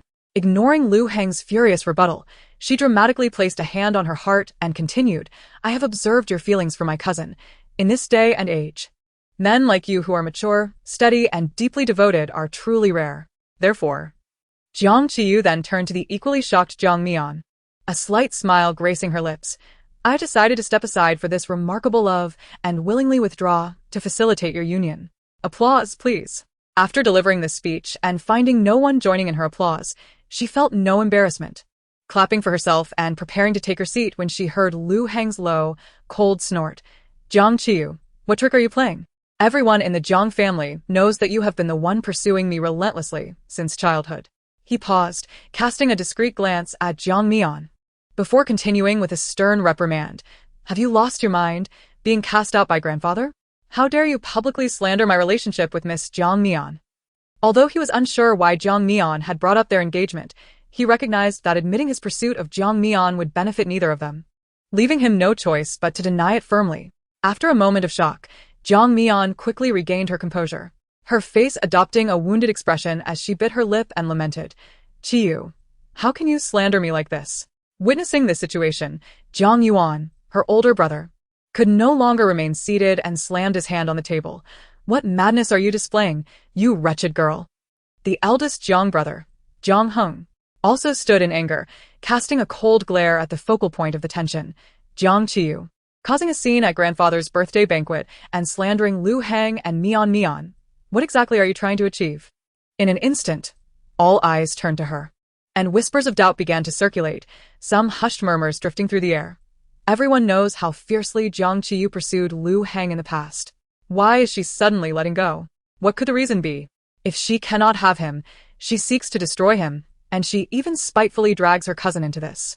No wonder Elder Jiang wanted to cast her out of the Jiang family, as Jiang Qiyu became the target of disdain. Painted as a malicious woman who sought to ruin what she could not possess, she exhibited no sign of panic. She had anticipated that Lu Hang would deny it, yet she was not foolish. Mere words would not suffice to convince anyone. Faced with scrutinizing gazes, Jiang Qiyu merely curled her lips in a slight smile. She then crossed her arms and regarded Lu Hang with a teasing expression, her tone calm yet unhurried. Young Master Lu, if you can articulate your thoughts well, then do so. If you cannot, you might as well sit with the dogs. As she spoke, she produced a seemingly ordinary steel pen from somewhere, her smile widening. Also, you do not think that you are the only one capable of recording, do you? As her words fell, she pressed the end of the pen. A crisp sound echoed, followed by the recognizable voice, I will transfer 1 million to you. Remember, you promised me. What? Annul the engagement and keep your distance from Jiang Mian. What you are saying is something I cannot comply with. The voice of the recording pen was not particularly loud, yet it was sufficient for the onlookers to grasp the content clearly. In an instant, the crowd erupted in astonishment. No one could have anticipated that Lu Hang had long been entangled with Jiang Mian, even going so far as to silence his fiancée with money on her behalf. She, too, wore a look of shock, her body swaying slightly as she gazed at Lu Hang in disbelief. Brother Lu, how could you think this way? At that moment, she could no longer concern herself with anything else. The paramount issue was to extricate herself from this situation. Although she had once savored the privilege of being treated differently by the illustrious actor Lu Hang and relished the unspoken flirtation between her and her radiant prospective brother-in-law, she could not afford to acknowledge it now. To admit it would make it exceedingly difficult to escape Lu Hang's grasp in the future. The memories of her past life's unfulfilled aspirations sent a shiver down her spine, and tears streamed down her cheeks uncontrollably. Meanwhile, the 3 sons of the Jiang family busied themselves with comforting their beloved sister, while Jiang Laozhong and Jiang Shifeng wore expressions of deep dismay. In the world of high society, reputation is paramount, and before such a multitude of prominent figures, both the Jiang and Lu families found their dignity utterly diminished. Their concern lay not in discerning right from wrong, but rather in casting disdainful glances at the instigator, Jiang Qiyu. Zhang Laozhong said nothing, merely casting a disappointed glance at the sullen Lu Heng before rising from his seat, supported by the butler. Jiang Shifeng, still at the main table, glared at Jiang Qiyu, his voice low and stern. The engagement was established between the Jiang and Lu families, and you have long been expelled from the Jiang family by your father. This engagement, therefore, has nothing to do with you, and you have no right to interject. Jiang Qiyu craved this affirmation, feeling an immediate sense of relief, and was about to express her gratitude to this nominal uncle. However, before she could utter a word, a languid chuckle pierced the air. I never expected to witness such melodrama from a bygone era in this city. Family engagements, expulsion from the family, all remnants of feudalism. The man, with eyes gleaming with an air of invincibility, regarded Jiang Qiyu as he shook his head in mockery. In the Qing dynasty, you would at least be a member of the plain yellow banner, wouldn't you? Thus, this banquet concluded in an exceedingly disgraceful manner. Aside from Jiang Shifeng and his elder brother Jiang Heng, the rest of the Jiang family had hastily departed. Jiang Qiyu had come away unscathed. She had received a mech war vehicle and, without hesitation, swiped the remaining half-bottle of Maotai from the table. As she clutched the precious liquor worth its weight in gold and awaited her designated driver downstairs, a sinister voice suddenly emerged from behind her. What exactly is your aim? Startled, she nearly dropped the bottle. Rolling her eyes, she retorted with a question, Who are you, and what is your purpose on Earth? Lu Heng, momentarily taken aback, continued to glare at her with a cold intensity. Jiang Qiyu, no matter what you do, you will never capture my attention. Whatever your schemes may be, I advise you not to entertain any thoughts about me. He frowned, revealing his disdain. If you possess such capabilities, perhaps you should seek out an old Chinese medicine practitioner. I doubt Western medicine will be of any help. To his surprise, Lu Heng smiled rather than fuming, stepping closer to exert his height advantage over her. His tone laced with menace. Previously, you could use the engagement as leverage against me, but now that Uncle Jiang has publicly announced your expulsion from the Jiang family, do you truly believe you can treat me on this way? Even if I choose not to act, do you think your 3 cousins will simply overlook this? Are they going to hire someone to assassinate me? She countered, unperturbed. Do you think that just because you've made a scene today, no one will be able to deal with you in the future? Seeing her nonchalance, Lu Heng shook his head. Jiang Heng has many connections in the entertainment industry. And with the Jiang family's influence in the city once he speaks, do you believe you will still have opportunities to act? At this remark, Jiang Qiyu's expression faltered momentarily. Believing she had recognized the gravity of the situation, Lu Heng intended to coerce her into handing over the recording. However, she furrowed her brow, looking at him with a peculiar expression. How do you know I have no intention of continuing to act? Jiang Qiyu was not without her flaws. She lacked talent in singing, dancing, and acting, often cracking up during performances. In her previous life, she could not afford to be an extra in a film crew. And amidst a sea of silent corpses, she was the only one whose shoulders twitched as if she were a zombie on the verge of mutation. Thus, she had never intended to continue acting. Her ambition was not strong. She would remain in the entertainment industry as long as possible, but if it became untenable, she would simply leave. Her life motto was succinctly encapsulated in 3 phrases, not dead yet. If dead, so be it. Better not to live. Previously, she had boldly confronted industry giants even when she owed money, so why would she fear the Jiang family as schemes now? After all, Lu Heng had previously set many traps for her. Casting him a look of incredulity, she was about to turn away when he suddenly seized her arm tightly. Lu Heng, wary of the recording device in her hand, tightened his grip and threatened her harshly. You had better hand over the recording, or I will make your life unbearable. Jiang Qiyu replied earnestly, nodding. Is there anything else you wish to say? I could always edit your audio into a comical video and sell it to your fans. Realizing she might still be recording, Lu Heng fell silent, clenching his teeth, though the grip on her arm unconsciously lessened. Just then, a voice emerged from behind them. TSK, life in a big city is full of news. Attending a banquet not only reveals family scandals, but also showcases an artistic revival among actors. As he spoke, Qiyu strode confidently between them, firmly gripping Lu Heng's wrist to compel him to release Jiang Qiyu. He then feigned surprise as he glanced at Jiang Qiyu before turning his attention to Lu Heng. Isn't this the illustrious actor Lu? What's going on here? Jiang Qiyu, still clutching the bottle of liquor, swung her arm and began to nonsensically elaborate. He is embarrassed after being rejected in love and might want to resort to violence. I'm just preparing to lie down and watch the drama unfold. Jiang Qiyu. Stop your nonsense. Lu Heng growled, warningly, before turning his clenched fists toward the intruding Qiyu. What does this mean, young Master Qi? Qiyu shrugged. It means nothing. Just a friendly gesture. You catch my drift, don't you? Jiang Qiyu chuckled at his blunt demeanor, leaning closer with a mischievous grin and whispering, Thank you, kind sir. Unfazed by the nickname, Qiyu acknowledged it with a nod. Just a small favor. Meanwhile, the two, engrossed in their banter, left Jiang Heng feeling exasperated as he sought to address the serious matter at hand.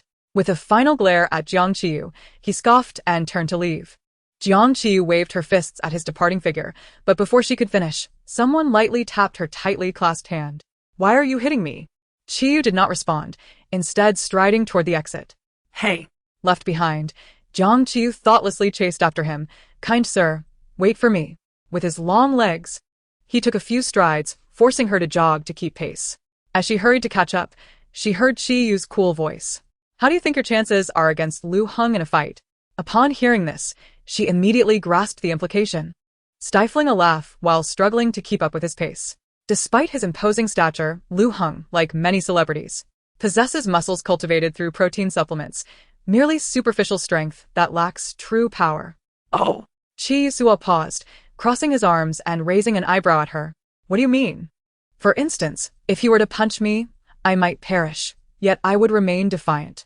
You certainly deserve to perish. Qi replied with a wry smile before unexpectedly turning to leave.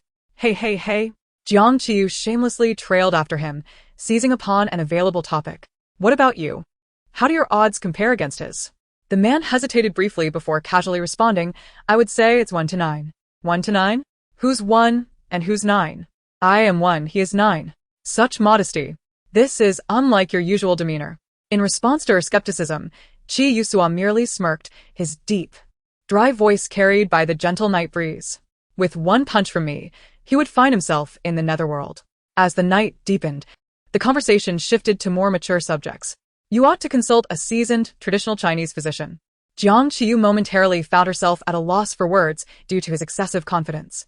Just as she was about to speak, her phone rang. Yes. Right here at the entrance. She waved at the tardy chauffeur, then turned to Qi with a beaming smile. Mr. Qi, my driver has arrived. Would you like a ride? The invited gentleman merely raised an eyebrow, casually displaying his car keys. No need. I've driven myself. Jiang Qiyu's expression shifted to seriousness. Never drink and drive. You are drinking at the banquet with old Master Jiang. Surely you won't risk driving under the influence? 1 drop of alcohol for the driver leads to 2 lines of tears for the family. Mr. Qi, think wisely. Despite her admonition, Qi remained unmoved, shrugging nonchalantly. I didn't drink, it was merely water. How lacking in sincerity for someone attending a birthday celebration. Jiang Qiyu thought, yet she trusted him. Glancing at the approaching chauffeur on his small electric bike and waving goodbye to Qi All right. He offered no further comment and turned towards the parking area. Miss, is this your driver? Yes, that's me. Though Jiang Qiyu had consumed some alcohol, she still appeared composed, smiling as she fished her keys from her pocket. My car is parked over there. She pointed towards her parking spot, but just as she spoke, a sleek black Maybach rolled into view. The vehicle, undoubtedly expensive, caught her attention not merely for its value but for its somewhat familiar license plate, 886. Not only Jiang Qiyu, but even the chauffeur regarded the car with astonished expressions. This vehicle is rare even abroad. It certainly deserves such a plate. While their focus differed, they both gazed in admiration at the Maybach as it came to a halt before them. Upon seeing this, Jiang Qiyu quickly deduced the answer. Such an ostentatious car, paired with such an audacious license plate, could only belong to one person. As the window rolled down, her suspicions were confirmed. Qi strikingly handsome face appeared behind the wheel. Let me know when you arrive home. With that, he made no further gestures and sped off before Jiang Qiyu could respond. She stood there, speechless, watching the 886 vanish into the night. She was certain he had done this intentionally. The chauffeur, taken aback by their apparent acquaintance, could only manage an awkward smile. Miss, your friend has quite the personality. Jiang Qiyu, slightly miffed by the unexpected display of the license plate, shook her head in discontent. What friend? I don't know him. Once in the car, feeling somewhat humiliated, she held a six-figure bottle of wine in one hand while pulling out her phone to draft a post for her social media. Good news? The driving test policy has been relaxed. Not just people, but even animals can now drive. I was just scolded by a dog that can drive. Before long, her post garnered a flurry of interactions. More importantly, Teacher Chang, what happened? Chang Zhaoshi. Came across a dog that can drive. Just had to share. Chang Zhaoshi, on the road now. Casting for script performances, celebrity endorsements. Qiyu, why did you block your manager? The company has a new ethics training tomorrow. Could you show face? Upon reading this, she paused, realizing that the silly username belonged to their company's vice president. Chang Zhaoshi, I can skip that since I have no ethics to speak of. Seated in the back, she was so absorbed in her phone that she failed to notice the chauffeur stealing glances at her through the rearview mirror. Once they arrived safely at her destination, the chauffeur could no longer contain his curiosity and turned to her. Miss, may I ask if you are the… Jiang Qiyu, unfazed, smiled and interrupted. You mean I resemble the current top-tier goddess, the national treasure Jiang Qiyu, right? The chauffeur, caught off guard by her boldness, quickly shook his head. Not quite. But Jiang Qiyu dismissed his response, opening the car door as she continued. I know. I deliberately spent 2 million to look like her. Isn't it normal? 2 million? Indeed. She has been my idol since childhood.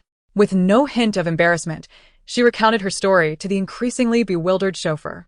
I remember when I first discovered Jiang Qiyu. I was just a 17-year-old high school boy. Time has flown, and now I'm a mother of 2. The chauffeur, sensing her desire to share life stories, promptly opened the trunk and hurriedly unloaded his electric bike.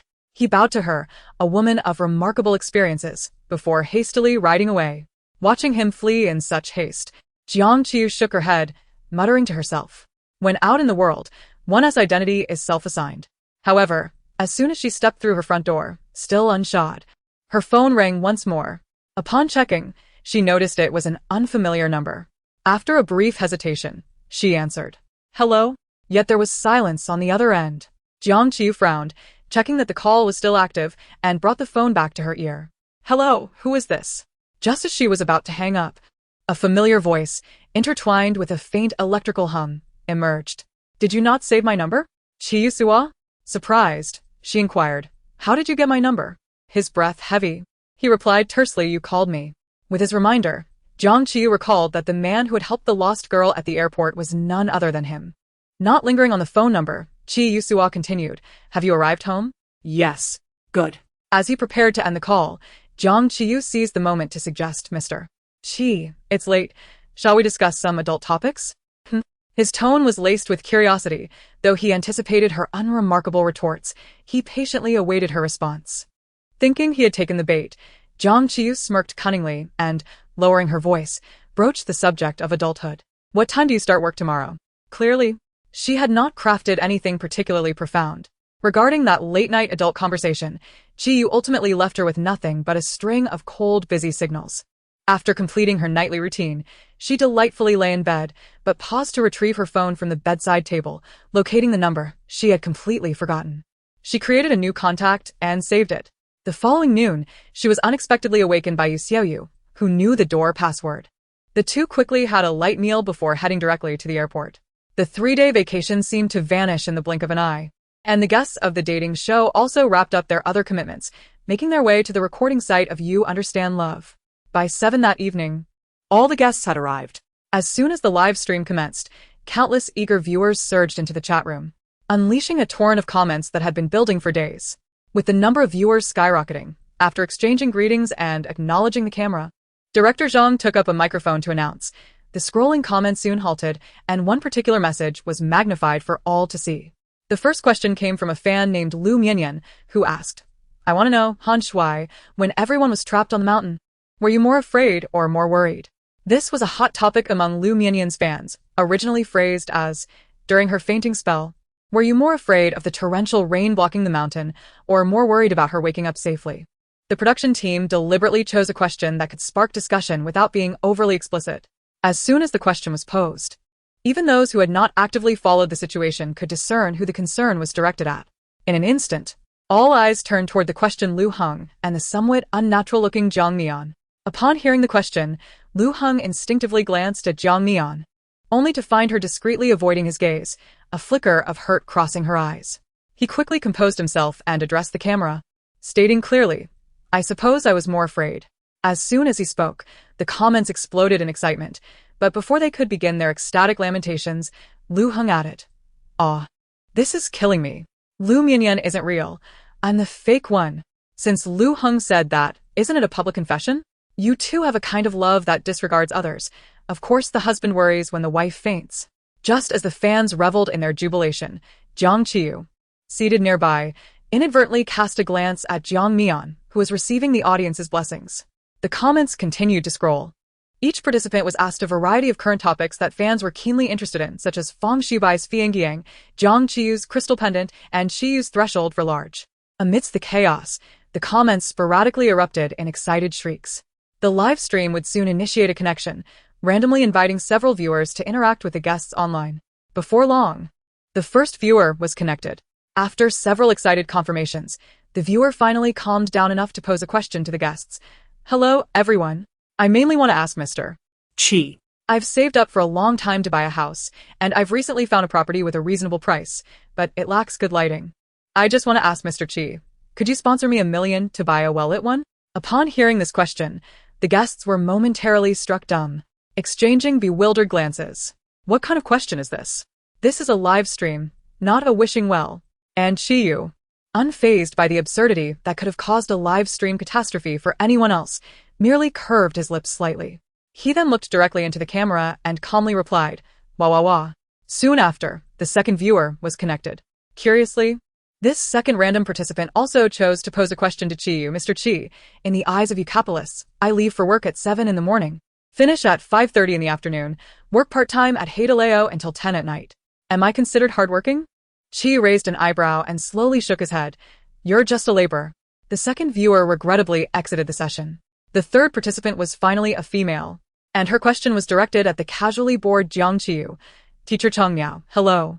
I just want to ask, with absolutely no offense intended, perhaps I'm mistaken or even hallucinating. Regardless, I'm just inquiring with a spirit of great exploration into the nature of the universe. Would you marry me?" Faced with such an obviously flattering question, Jiang Qiyu assumed a serious demeanor. After a moment of contemplation, she earnestly replied, "If I marry you, would you be willing to go to the doorstep of someone I dislike in the middle of the night too?" Chapter 44. You won't have any ulterior motives towards me, will you? Ultimately, this viewer's high standards for personal quality led to a failed proposal. The subsequent connections became increasingly chaotic, with only a handful of genuine fans amidst a sea of comedic interactions from absurd participants. Viewer: I've heard that Dubai is a tourist paradise for the wealthy. What does teacher Cheng Miao think? Jiang Qiyu shrugged noncommittally. Dubai is where unhappy wealthy people go. Happy ones generally surf in Hawaii. Viewer: Then where do the happy poor go? She paused, her tone heavy. To work. Viewer: The unhappy poor. Working while feeling sad. Viewer: Mr. Qi, if I put a heating pad in the fridge, does that count as cooling or heating? Qiyu maintained a neutral expression. You must be mentally challenged. Viewer: Teacher Cheng Miao, I've discovered a massive flaw that could collapse the mathematics department. Jiang Qiyu raised her eyebrows, intrigued. Go ahead, tell me. Viewer: 200, 300, so, 23. Viewer: I declare the fourth mathematical crisis has begun. Almost ensnared by his logic, Jiang Qiyu rolled her eyes without hesitation. Your mother essay woman, mine essay woman. So viewer, I declare the fourth mathematical crisis resolved. Yet, beyond the jesters, there were some who genuinely sought to express their confusions. Viewer: Teacher Cheng Miao, I'm now a senior, and I've been slacking in my dormitory for quite some time, convinced I won't pass the graduate exams. Should I still take them this year? Jiang Qiyu replied solemnly. Of course you should. Even if you don't pass, you can lower the national cutoff, allowing those who can to succeed. Viewer: I understand now. Teacher Cheng Miao cares for the world. Viewer: Mr. Qi, I've inherited a pig farm with over 300 piglets, but I'm afraid I'll kill them all since I don't know how to raise them. What do you suggest I do? After a moment of thought, Qiyu displayed his professional acumen as a capitalist. Viewer: Mr. Qi, you are my god. This live stream showcased Qiyu and Jiang Qiyu in a dazzling display of brilliance. One was sharp-tongued, the other delightfully eccentric, engaging in a variety of interactions with the audience for hours, resulting in a consistently high viewer count. This live stream once again propelled the excitement for understanding love to new heights. While fans lamented, the star guests were naturally in high spirits. However, this did not affect Jiang Qiyu. After the director announced the end of the session, she rushed to the elevator with remarkable speed. Feng Shubai, still trying to comprehend the situation, glanced at Qiyu with a puzzled expression. Brother Qi, what is going on with Qiyu? It was difficult to articulate. Qiyu raised an eyebrow. Perhaps one could refer to the natural call of nature. It indeed seems quite urgent. Aside from the two individuals who pay her particular attention, there are also a pair of profound eyes discreetly observing her from the shadows. However, Jiang Qiyu remains blissfully unaware of these watchful gazes. Just as she finishes her evening routine and prepares to luxuriate in slumber until dawn, a sudden knock reverberates at her door. Though slightly perplexed about who might be knocking at such an hour, she reluctantly opens the door for the sake of camaraderie. You better have a reason, she quips. To her surprise, it is Jiang Mian, who greets her with a gentle smile, appearing fresh-faced and seemingly just finished with her own routine. Qiyu? I hope I'm not disturbing your rest by coming to see you at this late hour? Jiang Qiyu, lacking any sense of decorum, sincerely replies. You are indeed quite bothersome. Unfazed by her retort, Jiang Mian maintains her calm demeanor, still smiling softly. Would it be alright if I came in to chat? If I mind, will that mean you want to talk? Ultimately, Jiang Qiyu steps aside, allowing Jiang Mian to enter the room. Truth be told, while she is indifferent to the progression of the male and female protagonist relationship, she harbors a curiosity about Jiang Mian's recent shift in attitude towards Lu Heng. According to the original narrative, Jiang Mian should have already shared a passionate kiss with Lu Heng in that cave on the deserted island. How then could she have uttered such words at old Jiang's birthday banquet? Moreover, if she is not mistaken, Jiang Mian's feelings for Lu Heng seem to have transformed overnight from innocent affection into a subtle avoidance, even disdain. While it is often said that a woman's heart is as unfathomable as the ocean, the speed of her change in sentiment appears rather astonishing. Could it be that something extraordinary transpired while they were trapped in that cave? As these thoughts swirl in her mind, she casts a glance at Jiang Mian, who has made herself at home by seating herself on the bed, her expression subtly tinged with curiosity. Qiyu. Suddenly, Jiang Mian lifts her gaze to meet hers, her eyes filled with scrutiny and inquiry. The only deviation lies with the person before her, Jiang Qiyu. In her previous life, she had sacrificed so much for Lu Heng, yet now she not only agrees to annul their engagement, but also shows no lingering affection towards him. It took Jiang Mian considerable contemplation to arrive at a conclusion. Perhaps she is not the only one who has been reborn. After much hesitation, she decides to seek a private conversation with Jiang Qiyu. With this in mind, she unconsciously murmurs, this time, why have you chosen not to be with him? Who? In response to her probing, the oblivious Jiang Qiyu fails to grasp the insinuation in her words. Instead, she merely purses her lips in confusion and waves her hand dismissively. Are you sleepwalking? Noting Jiang Qiyu's unwillingness to acknowledge her question, Jiang Mian withdraws her probing, gently shaking her head. It's nothing. She then resumes her cheerful demeanor, looking earnestly at the person before her, stating, and Jiang Qiyu showed no sign of surprise, nodding placidly. I am not surprised by that, but are you certain you haven't entered the wrong room? As she speaks, she gestures towards the adjacent room. He is next door. I am well aware of that. Jiang Mian's smile widens, though her expression grows increasingly sharp. Your opinion does not concern me. At this moment, Jiang Qiyu suddenly realizes something and furrows her brow, her expression shifting to one of wariness. You don't harbor any ulterior motives towards me, do you? Chapter 45. There's really no need for that, is there? Her words resonate in her mind, growing more credible with each consideration. If Jiang Mian truly had feelings for Qiyu, she would have simply knocked on his door instead of coming to confide in her at such an hour. Moreover, she urged Jiang Qiyu not to mind her presence. This situation feels fundamentally wrong. The more Jiang Qiyu contemplates, the more her expression changes to one of suspicion, while Jiang Mian's face darkens. After all, a decade later, Qi's powerful figure will reign supreme in high society.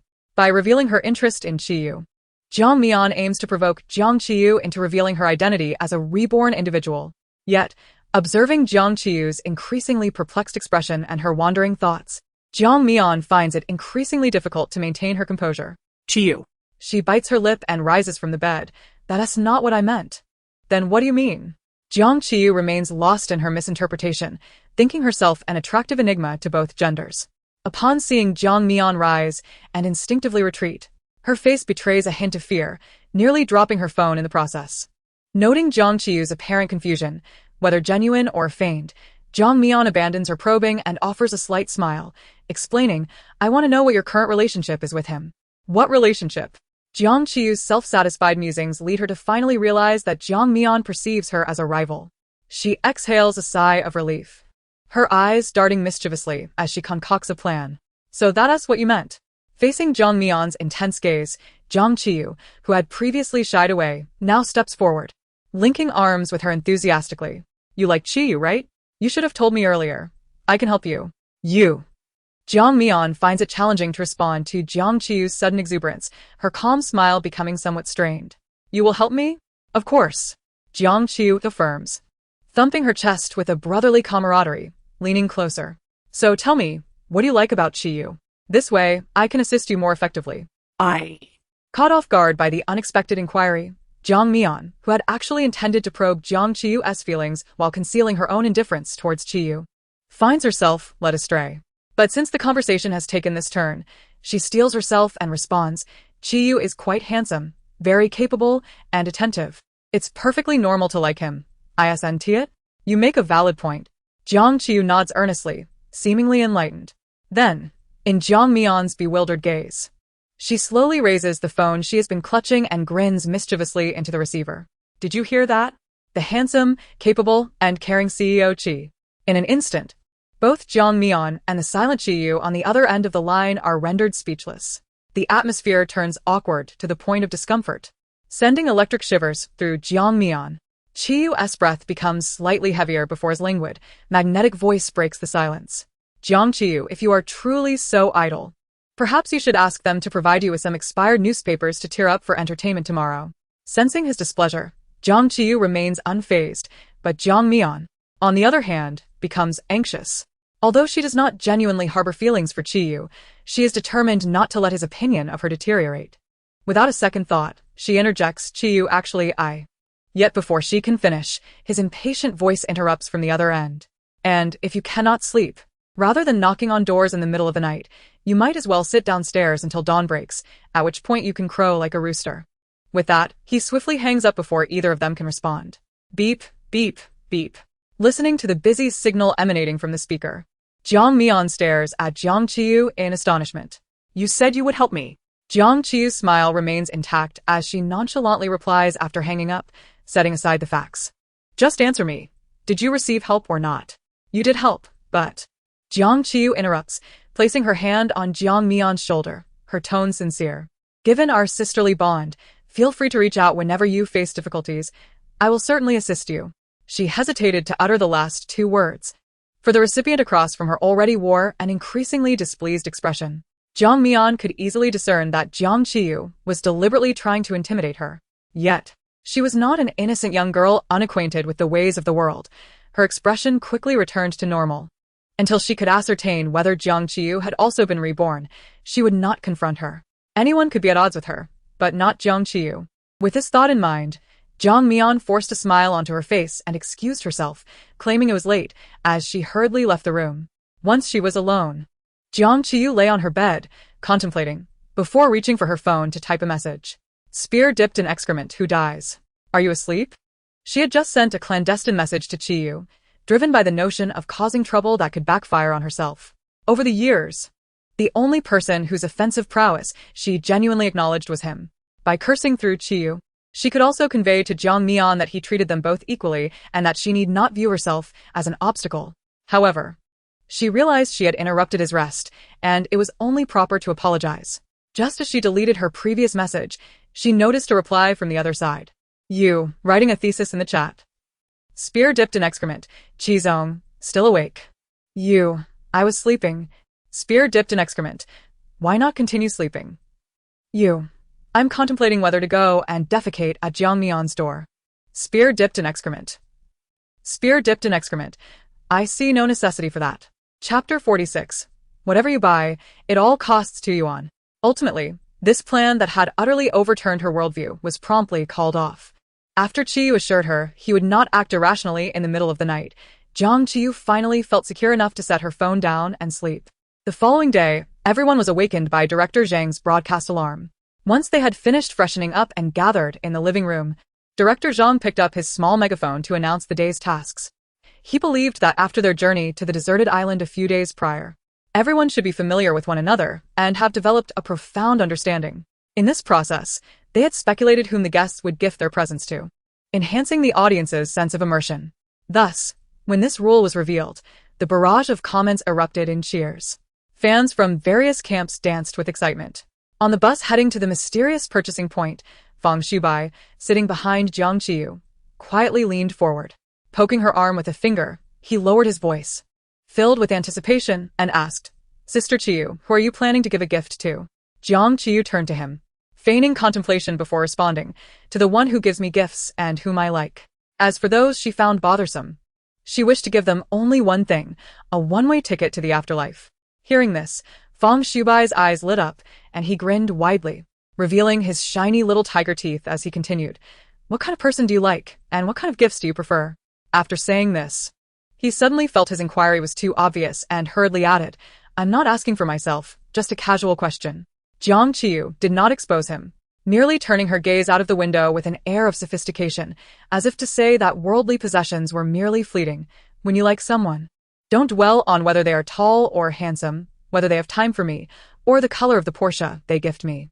Upon hearing the last sentence, Fang Xubai nearly toppled from his seat. Just as he was about to say something further, a derisive snicker interrupted him. Sitting not far away, Lu Heng wore a cold expression, his eyes directed at Jiang Qiyu with a barely perceptible disdain, as if half-jokingly saying, "I never expected you to be so materialistic." No. No, no. "I am even more materialistic than you imagine." Their exchange, of course, was observed by viewers in the live stream, prompting some black fans to comment sarcastically, "Jiang Qiyu seems quite self-aware, materialistic, and money-driven. Sending a Porsche, don't joke.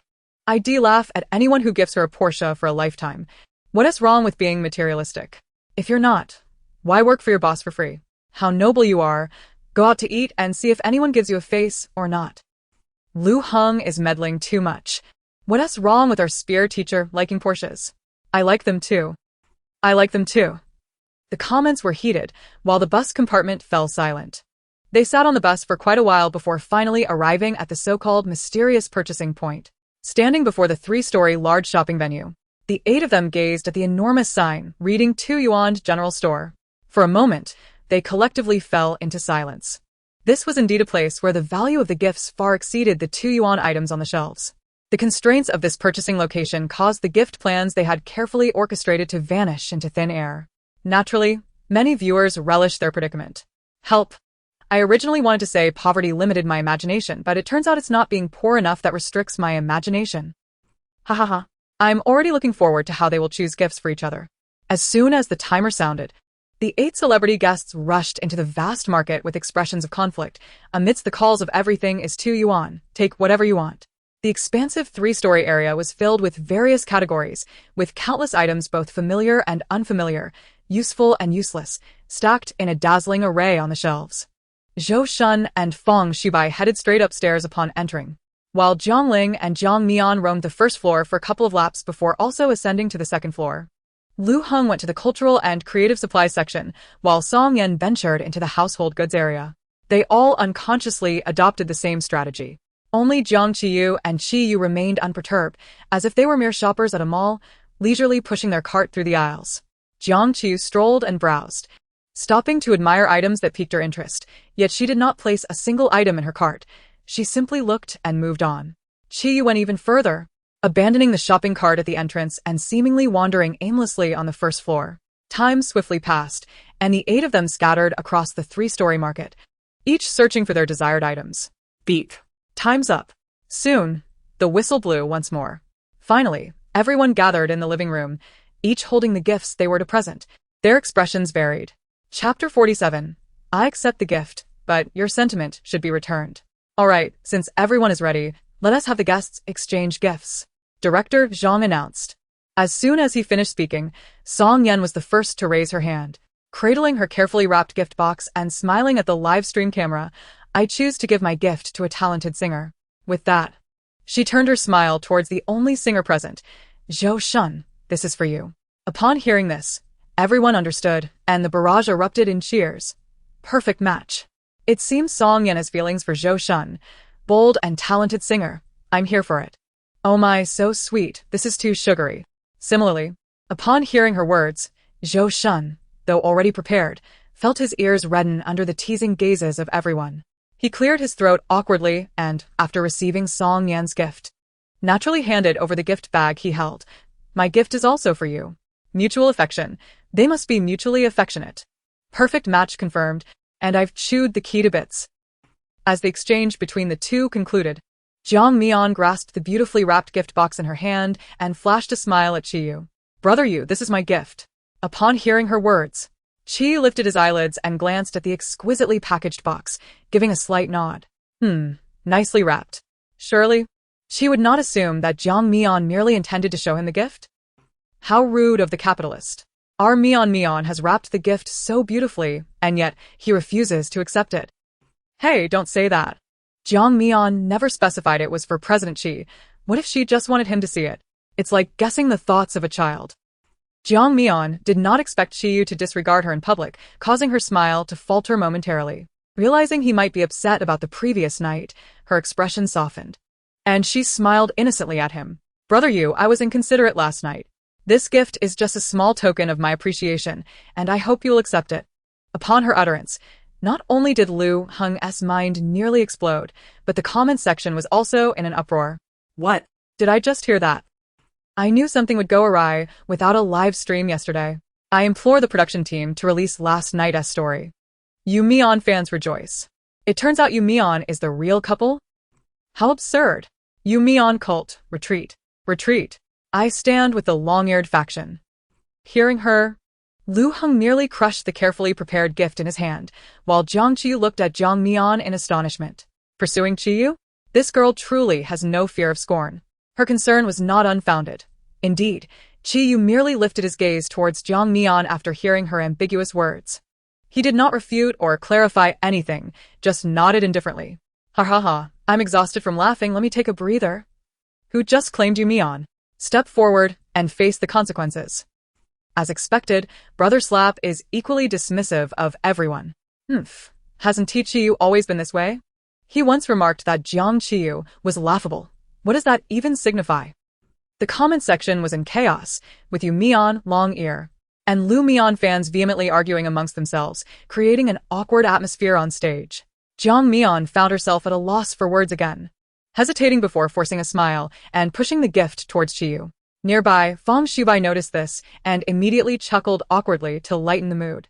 Sister Qiyu. He scratched his head bashfully and handed over his prepared gift. I chose this after much deliberation. I thought it would suit you well. Thank you. Jiang Qiyu, unfazed, graciously accepted the gift. That.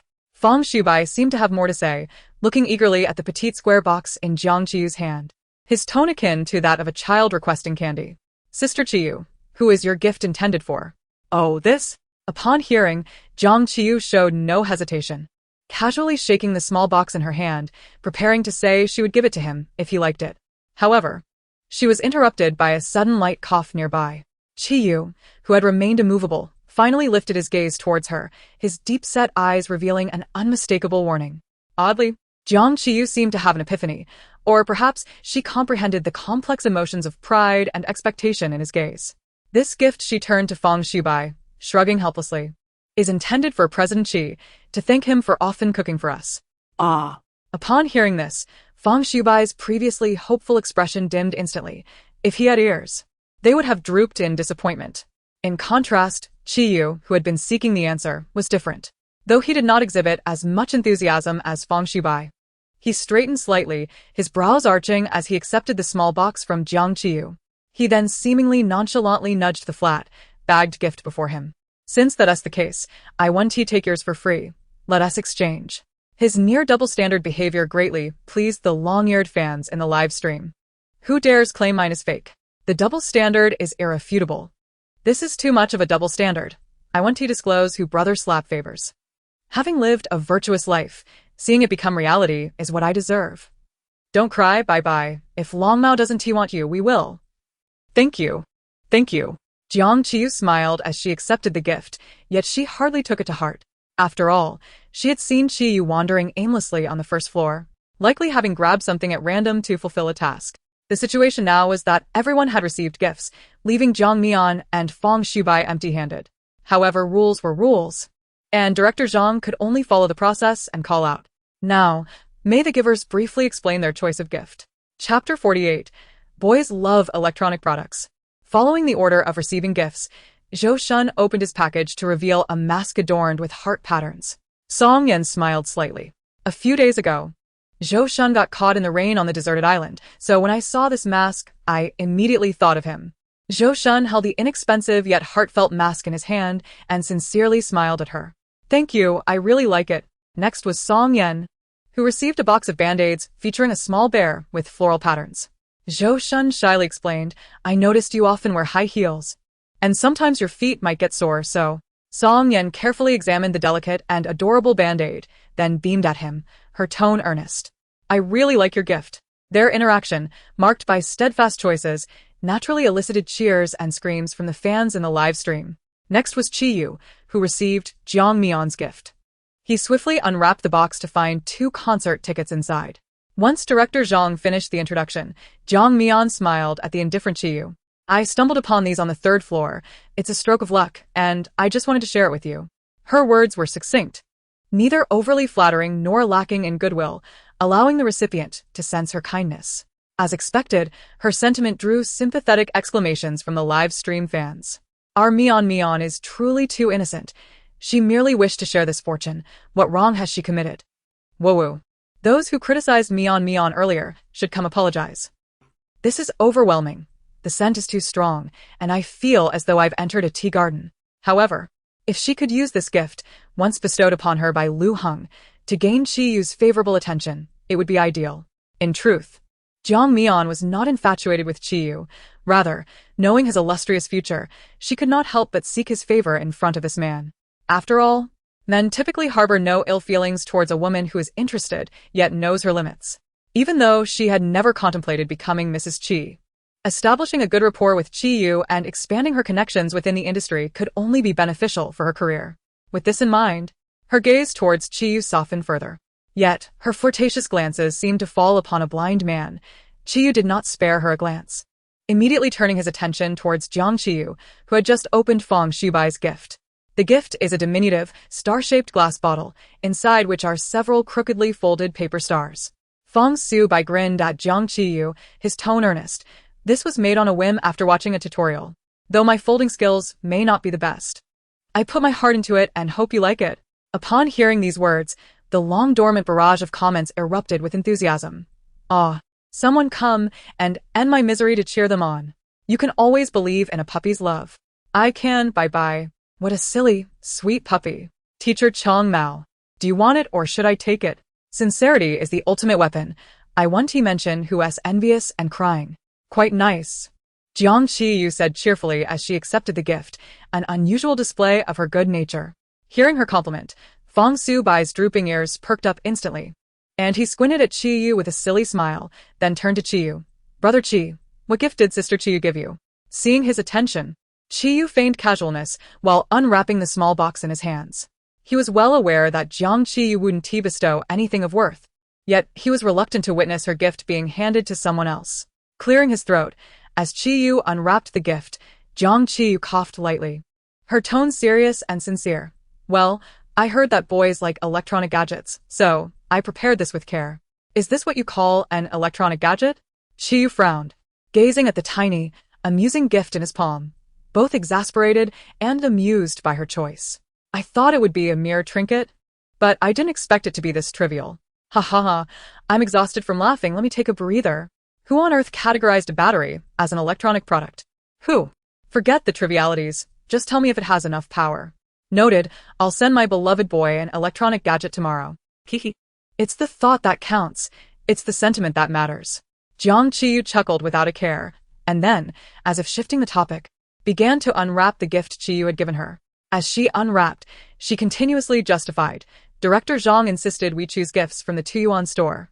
A battery is already a very upscale electronic product. Now let me see what you've given me. As she tore open the wrapping, she frowned at the file folder in her hand. What does this mean? Is it just a bag for me to store things? Opening it without suspicion, Jiang Qiyu raised an eyebrow and gradually revealed a thin stack of paper within. Suddenly, she froze in place. Sister Qiyu, what's inside? Fong Su-bai, noticing her dazed state, gently tapped her arm, but with no response, he pulled the stack of white paper from her hands. This is a transfer. Upon seeing it, his eyes widened in shock as he muttered the 4 large characters on the cover. Transfer contract? He immediately flipped open the contract. Brother Qi, how did you buy the store? Chapter 49. One should not sacrifice their dignity for money. Brother Qi, how did you buy the store? The words escaped his lips, and immediately everyone's attention shifted to the calm and collected man. He bought the store. Zhou Shun's eyes widened in disbelief. Mr. Qi, what is this? Mr. Qi, does your family need a dog? Aside from resembling a human, I can be quite dog-like. Heirs Huangge is not a fool. He must have planned to gift it to teacher Chang Mao, which is why he bought the store. I'm losing my mind. I can only say 666. Amidst the astonished gazes of the crowd, Qiyu remained unfazed, but just as he was about to explain, he was abruptly interrupted by an exuberant voice, a thunderous sound from the sky. The old servant makes a grand entrance. Jiang Qiyu, who had been stiff, suddenly sprang into action, clenching the file folder as she looked at Qiyu, her tone unabashedly sycophantic. Young master, I'm late to the party. This declaration not only startled those present, but also caused Qiyu to furrow his brow. You truly are. Faced with Jiang Qiyu's unrefined demeanor, he found himself momentarily speechless, shaking his head in amused disbelief. At that moment, an offhand remark broke through the atmosphere. A person's dignity can sometimes be bought and sold. The moment those words were spoken, the atmosphere in the room froze. To be honest, while a department store isn't an insignificant amount of money, it was hardly noteworthy in the eyes of these individuals. Although Jiang Qiyu's reaction was somewhat exaggerated, it could be brushed off as a joke. However, if someone took it seriously, it would inevitably lead to accusations of being materialistic.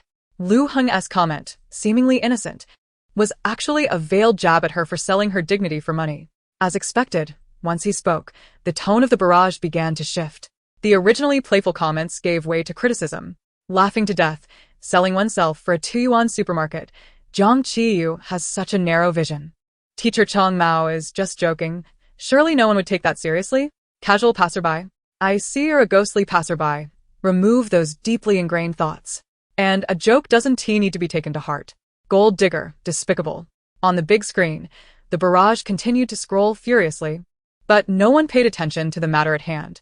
The previously lively atmosphere turned quiet due to Lu Heng's remark, an undercurrent of tension brewing.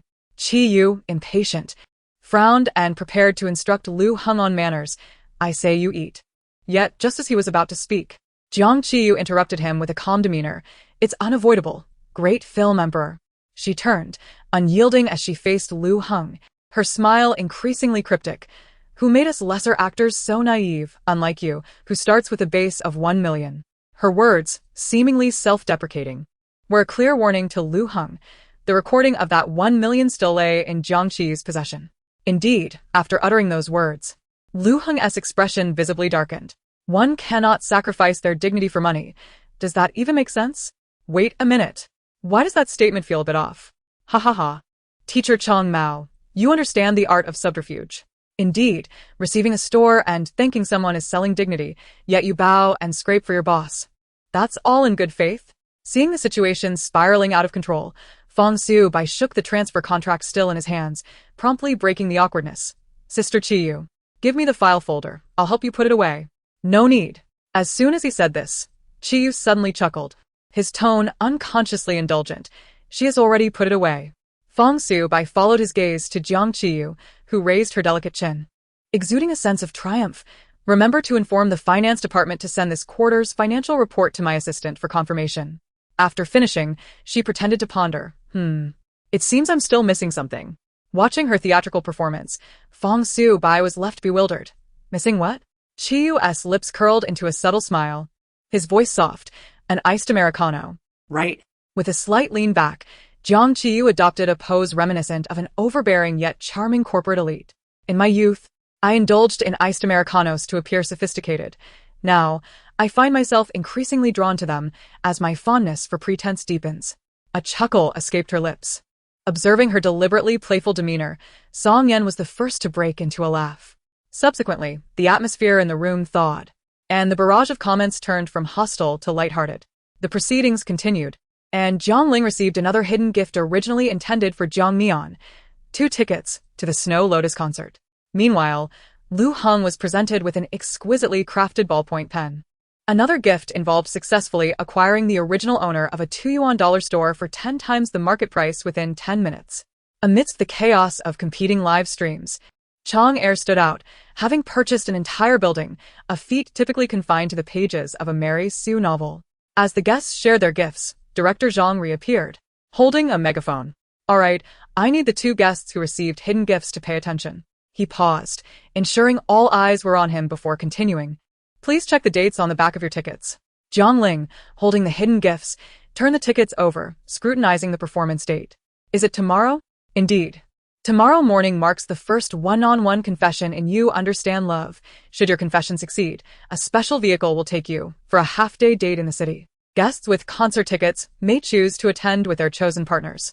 Failure to confess will result in a day spent cleaning the entire apartment. Chapter 50, A Bold Charge by Jiang Mian. Once the rules were announced, the crowd dispersed. Ding. As she aimlessly wandered, her phone suddenly lit up. Even more so, Qiyu, are you in your room? Spear of excrement, no. Even more so, I wanted to talk to you. Spear of excrement, please hold off. Even more so, didn't Director Zhang mention that we would be confessing one-on-one tomorrow? Spear of excrement, and then? Even more so, I think you're quite nice, Qiyu. Spear of excrement, your assessment is quite accurate. Jiang Qiyu paused, puzzled by the sudden compliment, but responded politely. Spear of excrement, you're quite nice too. Soon, another message from Feng Shubai arrived, brimming with anticipation and excitement. Even more so, so what about us? Spear of excrement, we are both exemplary individuals. Even more so. After a prolonged silence, Feng Shubai finally replied. Even more so, sigh, I can't chat with the female guests, have no charm, and I don't even know why I'm participating in a dating show. Spear of excrement, no worries, at least your self-awareness is commendable. Even more so, Feng Shubai nearly choked on her words. Recalling Zhou Shun's earlier comments, she decided to ignore his previous remark and pressed on. Even more so, at this rate, I'll definitely be stuck cleaning the apartment tomorrow. Even more so, what should I do, Qiyu? Spear of excrement, hold a grand affair? Seeing his despair, Jiang Qiyu, though slightly irked, softened her tone. Recalling the charmingly crooked paper stars he had made. Spear of excrement, don't think like that, you're still young and a rising idol. Many will want to be your girlfriend. Feng Shubai seized the opportunity. Even more so, Qiyu, if it were you, would you be willing? Spear of excrement. Spear of excrement, I'm here comforting you, do not repay kindness with ingratitude. Jiang Qiyu felt no inclination to dwell on the one-on-one confessions that Director Zhang had mentioned. The concert, the cleaning, truth be told, neither appealed to her. She resolved to simply go with the flow. As she passed the kitchen, she hesitated before stepping inside to heat a cup of steaming milk. Cautiously gripping the handle of the mug, she entered the elevator.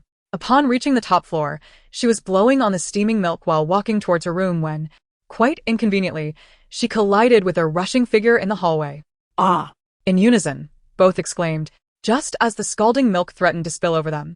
Jiang Qiyu instinctively tilted her hand. Splash! The milk cascaded onto the floor, and the mug shattered with a resounding crash. Although she had reacted quickly, some milk inevitably splattered onto her bare arm, sending a sharp sting coursing through her. Ah! Before she could even voice her discomfort, the culprit who had knocked into her was already speaking. Glancing down at the reddening marks on her forearm, she turned to the pained expression of Jiang Mian, who was clutching her hand.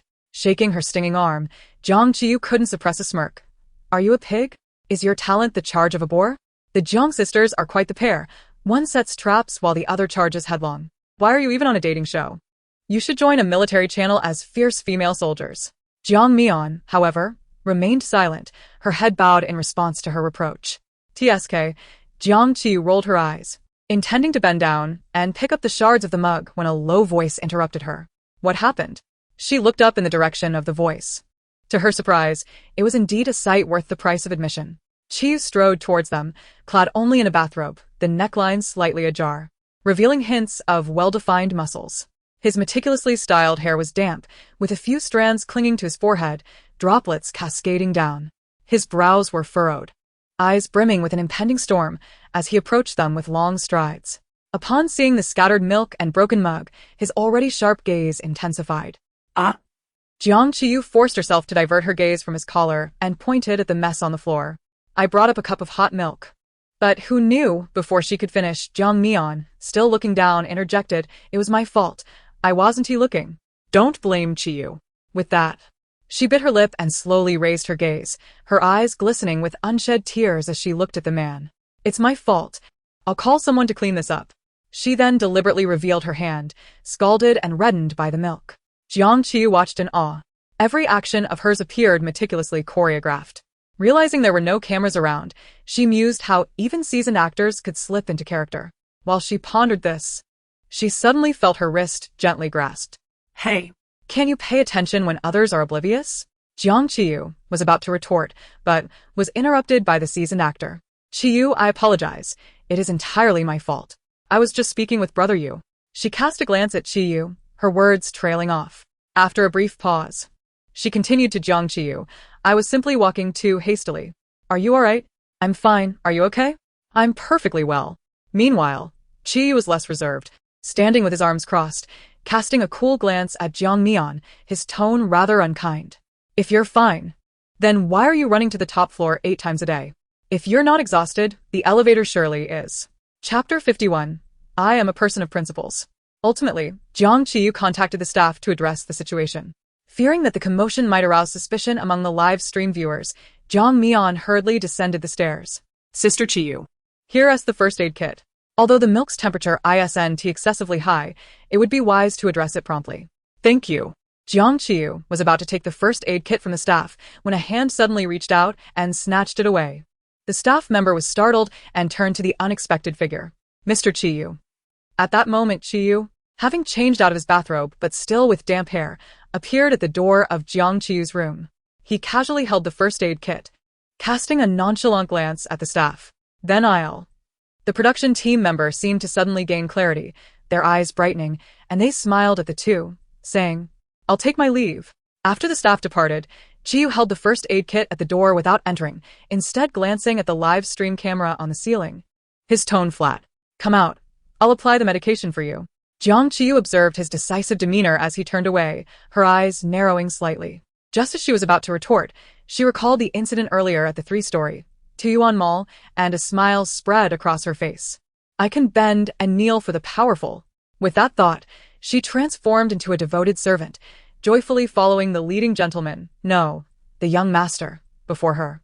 In an apparent attempt to evade the live stream camera, Qiyu guided the smiling Jiang Qiyu to the rooftop garden. Jiang Qiyu understood that Qiyu had something to say. She didn't take his excuse of helping her with the medication seriously and smiled, extending her hand. "Just give me the ointment. I can manage it myself." Without uttering a word, Qiyu turned her hand over gently, allowing her delicate fingers to rest in his palm. "Don't move." He encircled Jiang Qiyu's wrist with one hand while the other, holding a cotton swab dipped in the creamy ointment, cautiously approached the faint red mark on her fair arm. They sat facing each other, the gentle night breeze caressing their faces, the garden lights casting a soft glow around them, enveloping them in a subtle halo. Jiang Qiyu watched Qiyu, who was intently applying the ointment, momentarily taken aback. It seemed the night breeze carried a tipsy essence, leaving her usually agile mind blank. The man's expression was calm, and under the soft light, his once imposing features appeared gentler. His long eyelashes cast shadows beneath his eyes, the straight nose and smooth contours leading down to the slightly open collar of his shirt as he leaned forward to apply the ointment. Gulp. Jiang Qiyu heard the sound of her own swallowing. Qiyu, who had been diligently focused, suddenly spoke coolly, "You don't use your eyes when you should. Yet you're quite observant when you shouldn't be." Ah. Suddenly jolted back to reality, Jiang Qiyu instinctively brushed her wind-tousled hair behind her ear, attempting to divert the conversation. "Are you wearing so many clothes because you have something on your mind?" Faced with Qiyu's suddenly sharp gaze, she realized she had inadvertently spoken her thoughts aloud and quickly corrected herself. "I meant to ask what you wanted to talk to me about." "You'd better." Qiyu raised an eyebrow, meticulously applying the last bit of fragrant ointment to her arm, then released her wrist while tidying the first aid kit, casually remarking, Jiang Mian came to my room earlier. I was in the shower, and didn't he answer? He lifted his gaze, watching Jiang Qiyu's eyes begin to wander downward. Gritting his teeth, he said, I'm talking to you. Look into my eyes. Caught peeking, Jiang Qiyu immediately raised her gaze, her cheeks flushing as thick as castle walls. I'm just shy. Qiyu nearly laughed in frustration. I've never seen someone shy while staring at someone's neck. He subtly curved his lips before abruptly adopting a serious expression. Did you hear what I was just saying? I did. Jiang Qiyu nodded, as if it were a matter of course. You said you were in the shower, and Jiang Mian came looking for you. As she repeated his words, she realized something was amiss, raising an eyebrow at the irritated Qiyu. You all. Before she could finish, she received a light smack on the forehead. Qiyu's voice, tinged with restraint, followed. I said I didn't open the door. Not opening is just that. Why hit me? Jiang Qiyu muttered, rubbing her forehead. Suddenly, a thought crossed her mind, and she looked at Qiyu with a grin. Mr. Qi, you didn't just showcase your wealth with that 3-story apartment, did you? Qiyu, putting away the first aid kit, shot her a cool glance, responding cryptically. I have money, not illness. His words indirectly confirmed Jiang Qiyu's suspicions, and she couldn't help but smile widely, her tone sincere. Young master, please feel free to command. I shall serve without complaint. For some reason, Qiyu found himself frustrated by her servile demeanor, his expression slightly stiffening. Mr. Qi, I am a person of principles. You cannot corrupt me with money. Qiyu raised an eyebrow. You're overthinking. It's merely for show in front of the camera. Jiang Qiyu stood firm in her principles and boundaries. Then I cannot. Chapter 52. The Confession Invitation. Eventually, Jiang Qiyu reluctantly accepted his proposal. It wasn't for the 3 million. She genuinely admired Qiyu, a man of immense wealth. Yet, while she beamed with joy, Qiyu felt conflicted about proposing the arrangement. Jiang Qiyu's earnest assurance, don't worry, I'm different from others, they're sincere, while I'm simply after money, caught him off guard. Was there still time for regret? The answer was clear. No time left. Because after uttering that sentence, Jiang Qiyu had already envisioned where to purchase the property with the 3 million. Even before receiving the money, she had mentally allocated every penny. The selected confessing participants were required to publicly extend an invitation for a date to their intended partner, who could then choose to accept or decline. Those who did not successfully pair would remain in the apartment to engage in cleaning duties. The personnel had gathered, and the fans in the live stream were eagerly anticipating the sweet dates, their excitement palpable. Seated across from Qiyu, Jiang Qiyu, when he glanced her way unintentionally, discreetly cast him a confident look that seemed to say, watch my performance. Noticing Qiyu's indifference, her gaze inadvertently drifted to Jiang Mian beside them. Upon seeing her, she couldn't help but suppress a smirk. After being scalded by milk and applying ointment, Jiang Mian's arm had largely healed by morning, with the redness almost gone. However, Jiang Mian now sported a conspicuously large band-aid on her hand, seemingly fearful that others might not notice, occasionally lifting that hand to brush her hair. Truly absurd. Through her relentless efforts, it was not only Jiang Qiyu who discovered a clue, but also Song Yan, who looked astonished upon witnessing it. Finally revealed, Jiang Mian began to exhibit a peculiar demeanor, hastily concealing her injured hand beneath the table. Then turning to the concerned Song Yan with a smile and a gentle shake of her head, it's nothing, I accidentally burned myself yesterday. As soon as these words escaped her lips, Lu Heng's fists clenched tightly, his icy gaze intentionally drifting towards Jiang Qiyu.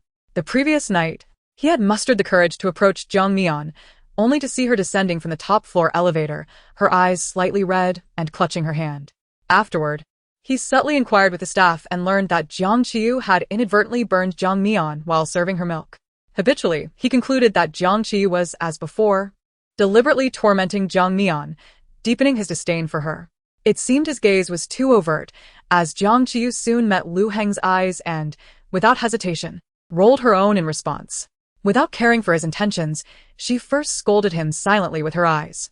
Not only Lu Heng, but the live stream's comments were flooded with expressions of sympathy for Jiang Mian. Some even conspiratorially linked Jiang Qiyu to workplace bullying. However, these scattered remarks were quickly overshadowed as director Zhang reappeared with his microphone. Starting from Jiang Ling, please step up to our confession wall in order and express to the camera your beloved. Since Jiang Ling had received a hidden gift from Lu Heng the previous day, it came as no surprise that she boldly extended a date invitation to him. Brother Heng, may I invite you to accompany me to the concert? Yet, Her once confident smile was shattered by Lu Heng's resolute shake of his head, leaving her awkwardly frozen before the confession wall, painted a vibrant pink. The first confessor faced a rough start. Jiang Ling, whose reputation was not much better than Jiang Qiyu's, decided to make a show of it on camera, voluntarily handing her concert tickets to Song Yan, who had just stepped up. As Song Yan stood before the confession wall, smiling as she surveyed the male contestants present, Zhou Shun at the table could no longer contain himself. He sprang to his feet and self-recommended, "Excuse me, may I be chosen?" Song Yan's smile widened, her spirited brows curving into a gentle arc. Of course. He gallantly extended his hand, as Song Yan placed her hand in his palm with a smile. They walked down from the confession wall, hand in hand. Next came the unexpectedly injured Jiang Mian. With a graceful demeanor, she slowly approached the confession wall, offering a composed smile to the camera. As the comments frantically speculated whether she would choose Qiyu or Lu Heng, Jiang Mian looked directly at the camera and, with a calm yet firm tone, declared, "I choose to give up." The moment her words fell, not only were the other contestants taken aback, but the comments exploded. "When Jiang Mian gave Qiyu a gift yesterday, I thought she had feelings for him. Today's move leaves me utterly bewildered. What is so hard to understand? Our Mian doesn't he like anyone? Can't a beautiful woman be independent? Sister, slay me. Let those some people compete for her. She simply doesn't care." Clearly, her declaration of abandonment was far more astute than inviting any male contestant. Not only did it earn her resounding applause, but it also successfully reversed the narrative of being overlooked by Qiyu the previous day, crafting an image of solitary beauty for herself. After her declaration, Jiang Mian subtly glanced at Qiyu, noticing his slightly unnatural expression, and felt assured she had made the right move. She realized Qiyu's momentary tension was stirred by the flirtatious glance Jiang Qiyu had thrown his way, while everyone was focused on Jiang Mian. As Jiang Mian concluded, it was time for the one who suffered from facial tics, Jiang Qiyu. With confidence, she rose and strode decisively toward the confession wall. Once positioned in front of the camera, she earnestly began her heartfelt confession, carefully crafted over the night. Later, upon learning of his experiences, "I found it remarkable that a wealthy heir in his 20s could diligently inherit his family's business instead of squandering it on entrepreneurship." The room fell silent. All eyes turned to the wealthy heir, momentarily unsure of how to respond appropriately. The comments in the live stream exploded with laughter. Who taught her to flatter like this? All right, good spear teacher, I know you received a property yesterday, but maybe hold off on the flattery for now. Qiyu squandered his wealth and gained no wife. Only a loyal servant, haha. Why does Jiang Qiyu speak like this? I actually feel there is nothing between them. You in front, stop being vague. I'm not interested.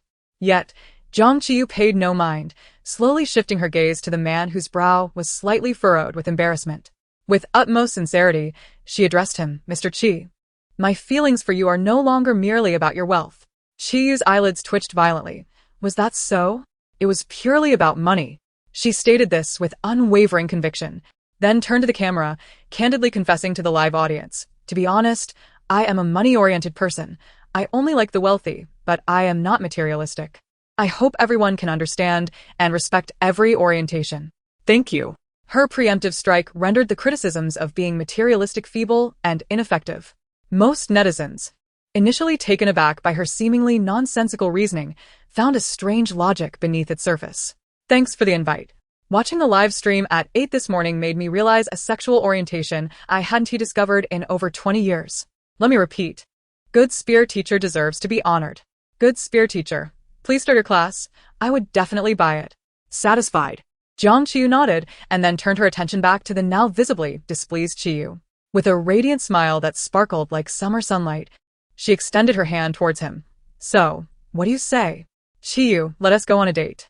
At her direct confession, Qiyu, who had once wished to confront her, suddenly froze, the familiar feelings rushing back. "Young master, allow your loyal servant to accompany you." Upon hearing this, Qiyu's previously slightly raised lips were instantly pulled down. Biting his back teeth in frustration, he replied coolly, "Do you think it's appropriate for a young master to date a servant?" Ha! Jiang Qiyu frowned. What is inappropriate about it? Noticing her impatience, Qiyu's displeasure grew. His already straightened lips tightened further as he dismissively muttered, "Your looks. The atmosphere feels so familiar. This couple is a solid proof. My partner and I argue just like this. Are you two quarreling or showing affection? Good morning to the world. Except for you two. Fans, taste the flavor. Qiyu clearly dislikes Jiang Qiyu's appearance, yet how can this be shipped? As the audience struggled to comprehend the dynamic between the two, Jiang Qiyu reemerged with a radiant smile, her expression conveying a sense of relief as she encouraged and comforted Qiyu. It's perfectly fine, I don't mind. As the saying goes, a coarse broom can sweep a fine floor. Who in this world would disdain an unattractive man? The moment her words left her lips, the atmosphere shifted dramatically. Qiyu narrowed his eyes dangerously, then abruptly stood up and strode toward the confession wall. He positioned himself before Jiang Qiyu, slightly bending down, a playful smirk dancing on his lips, his striking features illuminated by the reflector, rendering him even more alluring. Jiang Qiyu had always known of his extraordinary handsomeness, yet finding herself so close, face to face with such a visage, made her swallow hard. The man's thick eyelashes cast shadows as he gazed softly at her pert nose and slightly parted pink lips, a manifestation of her surprise. You say, he teased, arching an eyebrow, seemingly attempting to suppress the flutter of emotions stirring within him. Am I ugly? Lost in the spell of his beauty, Jiang Qiyu was abruptly awakened by Qiyu's teasing voice. I do not find you unattractive. At that moment, the barrage of comments in the live stream erupted like a frenzied stampede, overwhelming the room. If the screen had emitted sound, it would have rendered everyone present momentarily deaf. You two should marry immediately. I'm not joking. So it turns out I am the fool. Even Zhu Beiji never imagined his quotes would one day be used in such a context. As the situation spiraled beyond control, Director Zhang swiftly grabbed a megaphone and called out, May I ask if Qiyu accepts Jiang Qiyu's invitation for a date? Before the pink backdrop of the confession wall, Qiyu lowered his head slightly to look at her. Confounded by the tumultuous emotions surging within him, he relinquished his unanswered questions and extended his palm to the rebellious figure before him. Then, I entrust this to you. Upon witnessing him take a step back, Jiang Qiyu responded with a smile, demonstrating her adaptability. Glancing at his outstretched hand, she grasped it firmly, flipping her palm downward, and then extended her arm, lightly resting it beneath his turned palm. Ta-da! Chapter 54. We all require amusement after Jiang Qiyu and Qiyu successfully formed a duo. Lu Heng promptly chose to abandon the game alongside Jiang Mian, prompting exclamations of nostalgia from fans of Lu Mian. When it came to Feng Shubai, despite his expression of utter disinterest, he cast a reluctant glance at the already bonded pair of young master and loyal servant. I'm not here to disrupt your romance. I merely wish to join you. This statement propelled the one-on-one date invitation to new heights. Among the 8 guests, only 2 pairs had successfully paired off, leaving many spectators in lament, yet most began to anticipate the day's date itinerary for the 2 pairs. Once the team formations concluded, the group split in 2 directions. Lu Heng, Jiang Mian, Jiang Ling, and Feng Shubai remained in the apartment, awaiting the arrival of professional cleaners for a thorough tidying up. In the vehicle, the staff informed them of the itinerary for their day-long date. The love apartment is an hour's drive from the city. Upon the announcement of the rules, they received their phones. Song Yan and Zhou Shun quickly huddled together, fervently searching for popular date spots in the city while whispering to one another. What do you think of this amusement park? How about this restaurant? Or should we visit the aquarium? Even before their date began, their obliviousness to their surroundings was already generating a romantic atmosphere. The collaborative spirit between the two is genuinely delightful. Watching them fall in love is so heartwarming.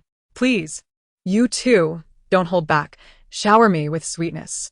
After capturing enough of the sweet moments of the couple, the camera swiftly shifted to the 2 individuals who remained engrossed in their phones, exhibiting no communication whatsoever. While the majority of fans were busy admiring the pair's compatibility in looks, a smaller faction of netizens began to express skepticism. Who is shipping this couple? Their interactions seem purely for publicity. Honestly, their chemistry appears lacking. There's no spark. Exactly. Their entire demeanor is so dull. They seem disinterested in today's date.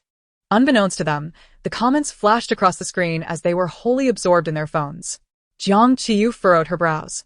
Deeply focused on a dating guide she was perusing, she was determined to immerse herself in the role of the loyal servant, vowing to provide the young master with an unparalleled date experience.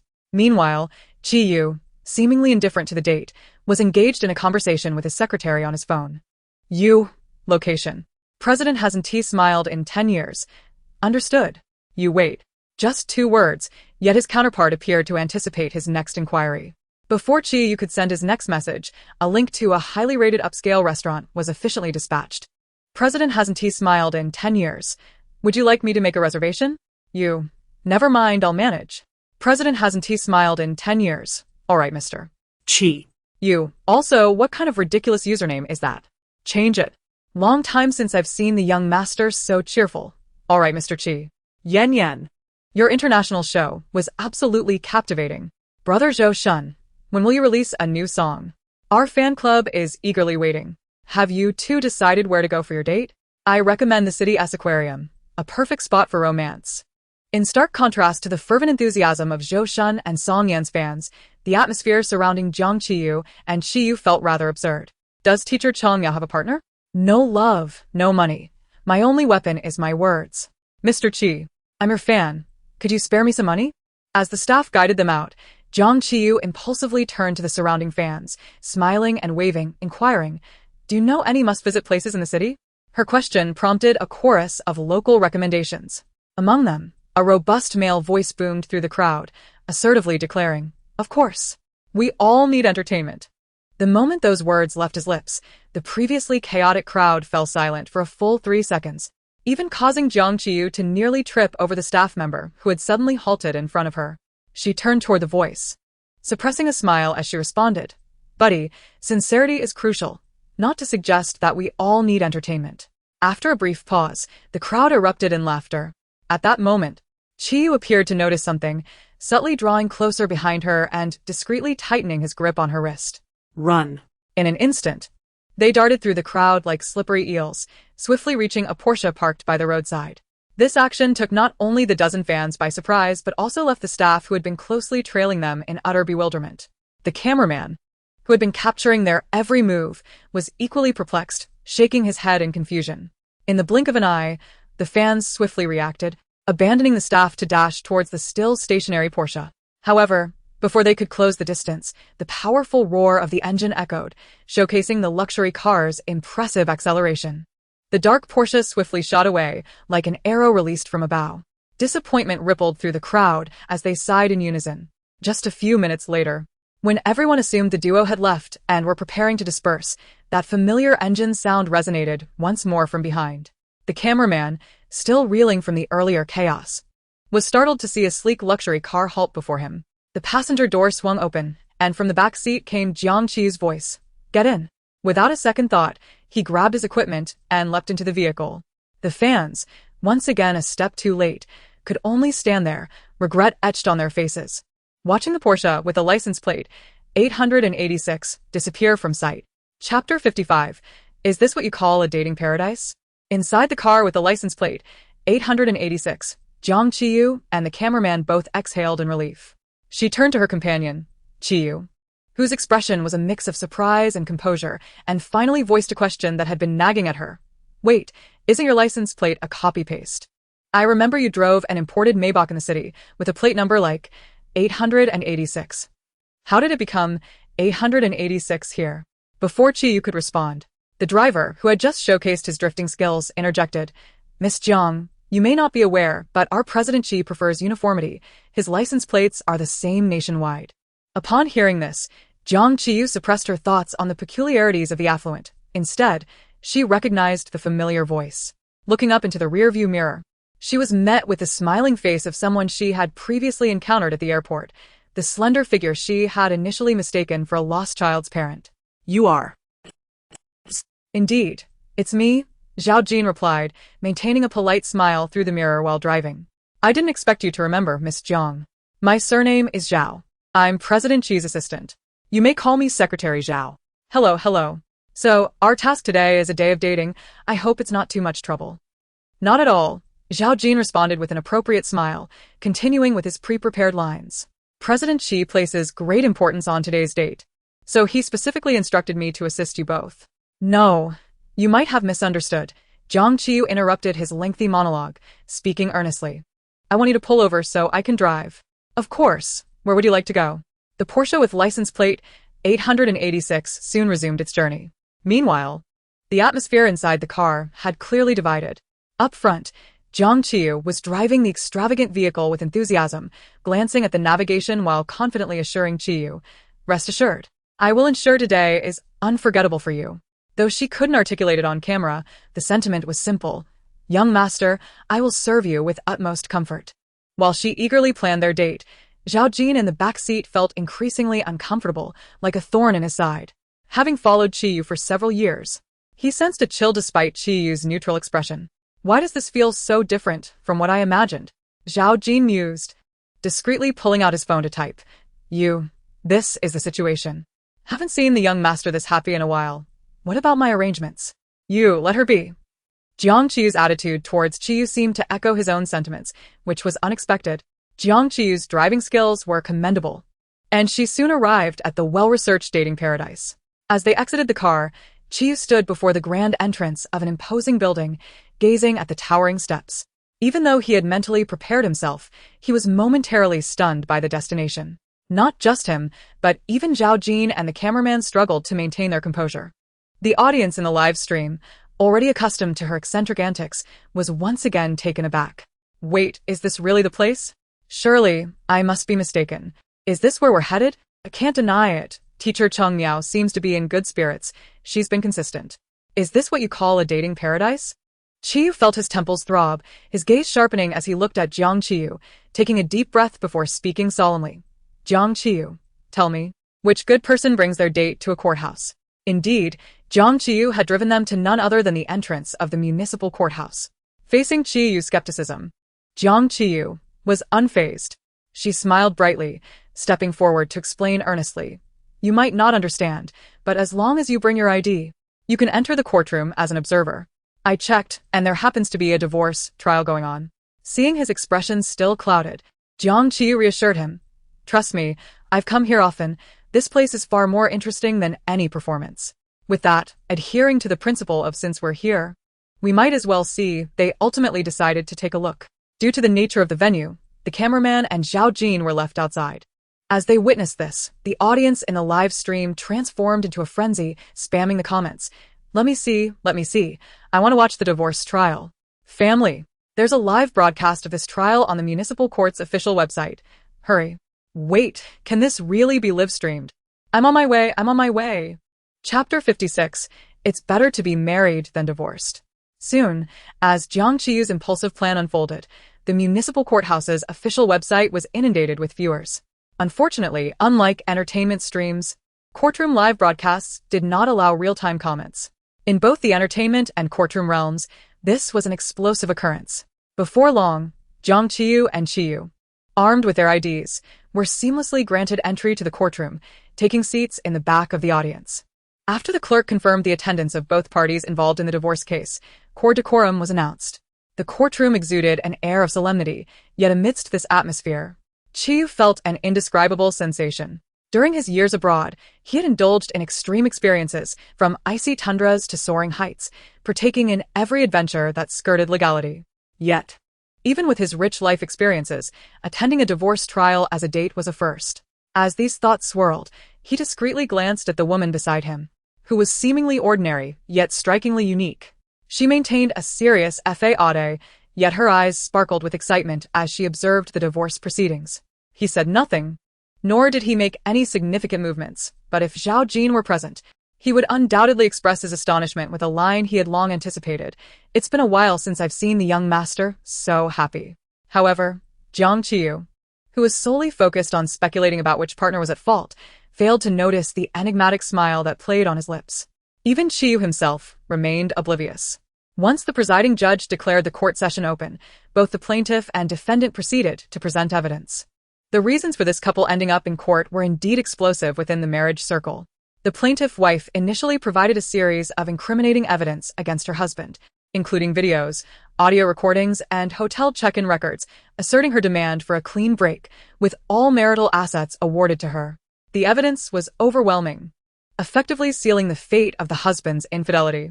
At this juncture, the onlookers assumed it was merely a straightforward case of marital infidelity. However, when the defendant's lawyer stood up, the divorce proceedings took an unexpected turn. Instead of refuting the wife's evidence, the male attorney added a crucial detail: the so-called affair was with another man.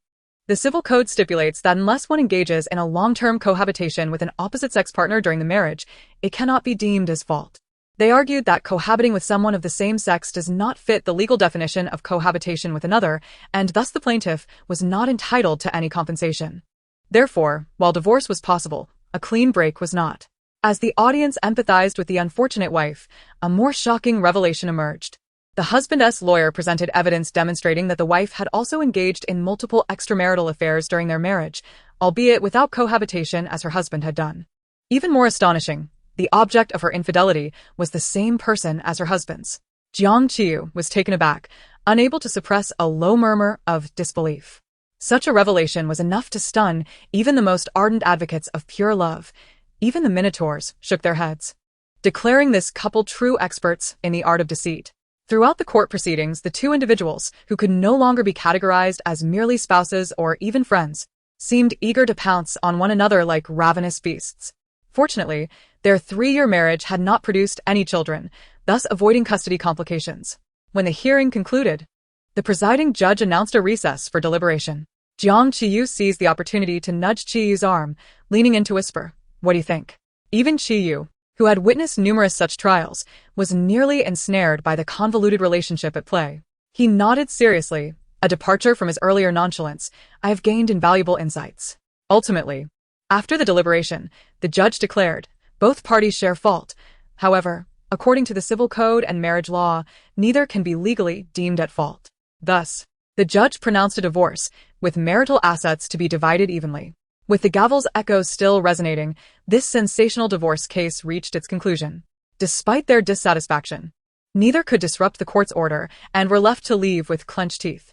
Having witnessed such a dramatic trial, Jiang Qiyu and Qiyu both sighed in relief. They walked side by side out of the courthouse, standing in the bright sunlight, when Qiyu slowly inquired, "You mentioned you often attended such trials?"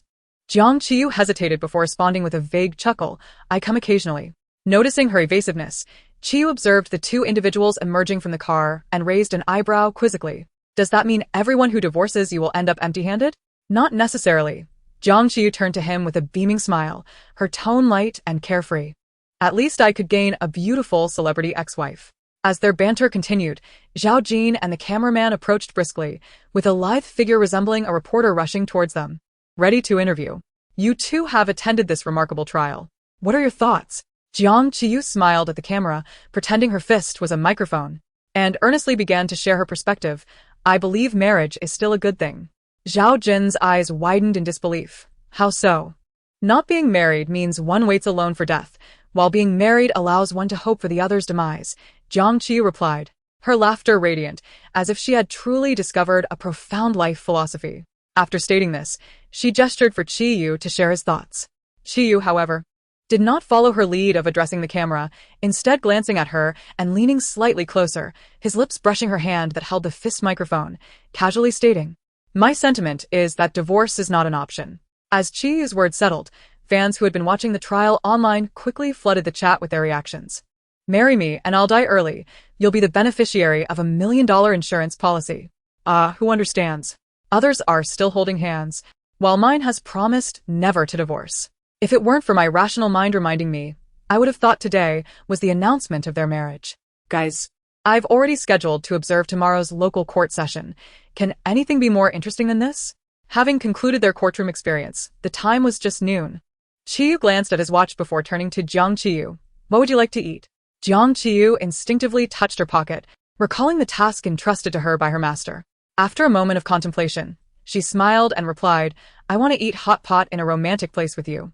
Qiyu raised an eyebrow, but before he could respond, she added, "It doesn't have to be romantic, it doesn't have to be hot pot, and it doesn't have to be you as long as I'm not paying." Faced with such a mood-dampening expert, Qiyu had learned to let it go. He opened the car door, leaving her with a parting remark before stepping inside. "Whatever you want to eat is fine. Just keep your mouth shut." Ultimately, after much persuasion from Zhao Jin, Jiang Qiyu reluctantly relinquished the driving duties of U-886, allowing him to take the group to a high-end restaurant under Qi's banner that served hot pot. After a satisfying meal, Zhao Jin made a timely appearance, brimming with confidence as he prepared to unveil his meticulously arranged date plan. However, he was promptly interrupted by the enthusiastic Jiang Qiyu, who was busy scrolling through her phone. After a flurry of taps, she presented a location not far from the city and looked at the man across from her. "You treat me to dinner." And I'll treat you to a stroll in the park. How about that? Qiyu casually glanced at her phone screen, paused for a moment, and then nodded gently.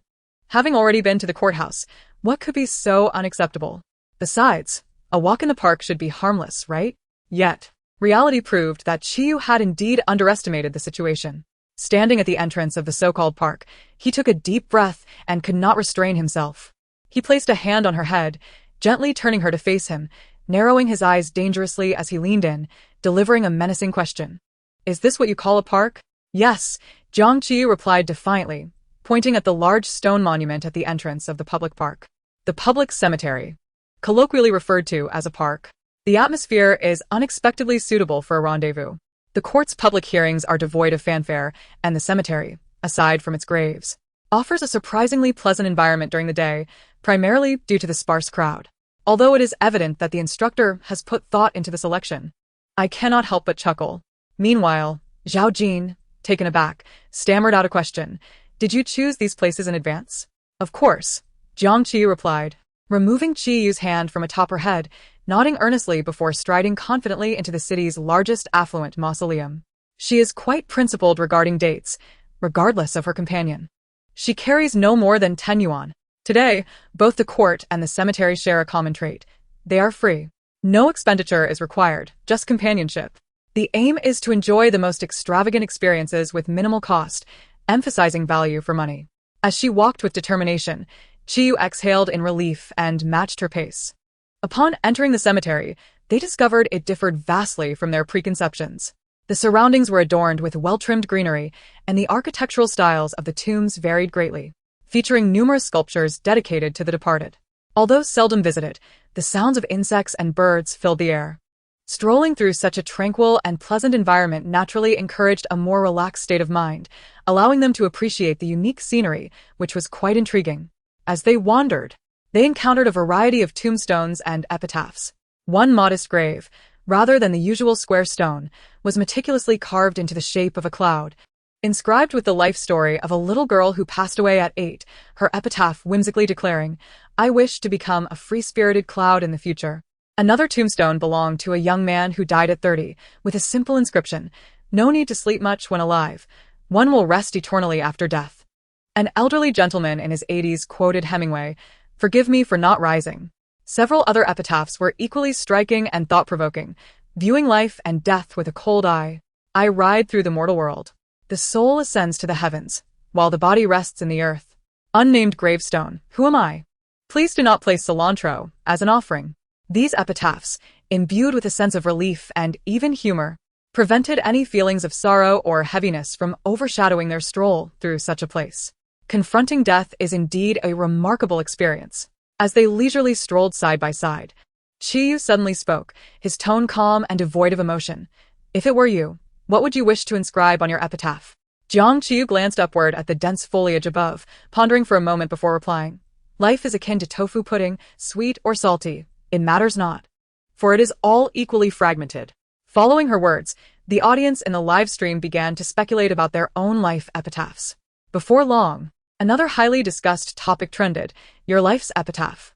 Thus, the two meandered through the beautiful cemetery, taking their time before finally navigating their way out of the labyrinthine grounds. Chapter 58. Fear not to capture. Dogs have no right to portrait. On the way, Jiang Qiyu eagerly opened a live stream to check in on Song Yan and Zhou Shun. They had already concluded their visits to the aquarium and amusement park, arriving at the theater ahead of schedule. Due to the cemetery's considerable distance from the city center, their U-886 had hurriedly arrived at the entrance of the Shiwelian Grand Theater just minutes before the show began. Zhao Jin slowly parked the car at a distance, gazing at the grandly decorated theater entrance, unable to suppress a gasp. Is this the 6 major sects besieging the bright summit? They paused at the roadside, peering through the one-way glass of the car to observe the scene outside. The once unremarkable theater entrance was now bustling with a dense crowd, their identities revealed by the banners they held aloft. "I bear the flag for Long Ear. Who dares to oppose me? Blow your nose before pulling up your pants. Jiang Qiyu, you walk the flower path. Put on your socks before your shoes. Long Ear is the king." Although these banners were held by others, an awkward atmosphere enveloped the interior of the imported Porsche. It appeared fans had learned of their appearance at the Shiwelian Grand Theater through the live stream and had gathered to wait. Zhao Jin turned to the two in the back seat, inquiring, "What do we do now?" Although there was a delay in the live stream, they would soon realize the two had arrived. Jiang Qiyu quietly observed the entrance, now densely packed with fans, and exchanged a decisive glance with Qiyu. Then, with the cameraman's cooperation, they silently exited the vehicle. Zhao Jin drove the flashy U-886, boldly maneuvering into the theater's front plaza. In no time, the two, concealed in the shadows, could hear a piercing scream of excitement from across the street. "It's a Porsche," followed by a chorus of deafening shouts. "Jiang Qiyu, my long ear. Mr. Qi, I love you." Amidst the fervent calls, Zhao Jin found himself stuck in place, unable to move. "Qiyu, are you ready?"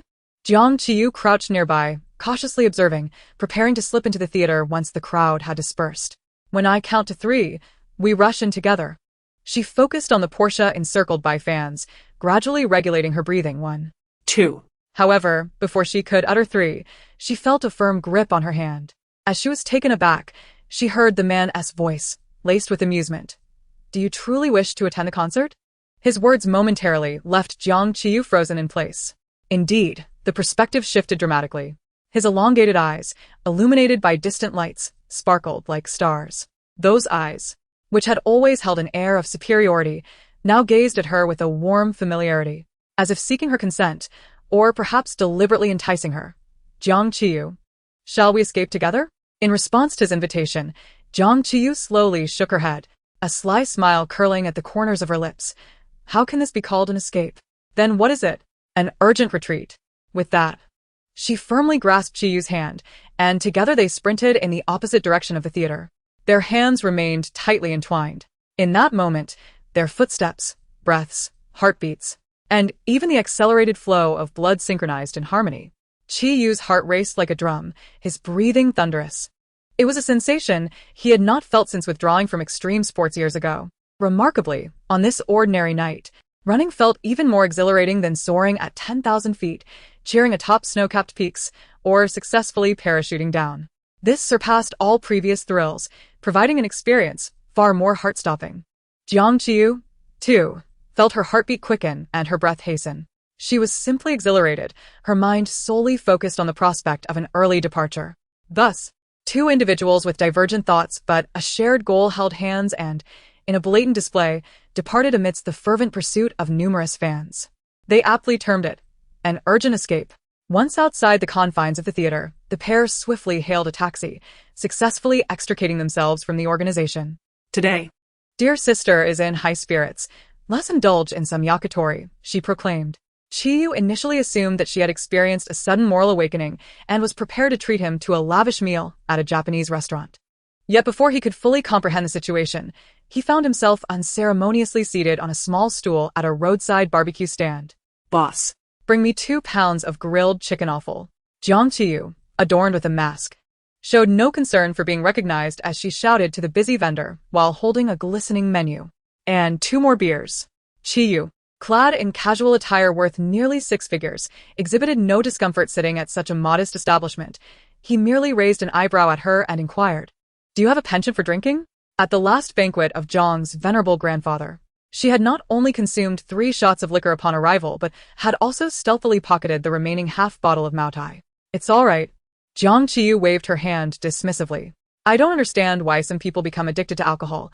I used to drink every day and never became addicted." Qiyu observed her earnest nonsense, a smirk unconsciously forming beneath her mask. "You drank daily, and yet did not become addicted? That's quite intriguing." Just then, their food of grilled chicken and beer was served. Having eaten little at noon, and having strolled through the cemetery all afternoon, they were genuinely hungry. However, just as they were about to indulge, an irate voice from a nearby table interrupted, "We don't know you. Please leave." The two exchanged glances and simultaneously turned their heads. They witnessed 3 men encroaching upon a table of girls, not only making lascivious remarks, but one even grasping a girl's arm suggestively, saying, "It's rather dull for you ladies to dine together at night. Why not share a table with us?" The surrounding crowd remained silent, despite the number of onlookers. As the repugnant man leaned closer to the girl, Jiang Qiyu suddenly sprang to her feet, pulled out her phone, and began recording as she advanced with purpose.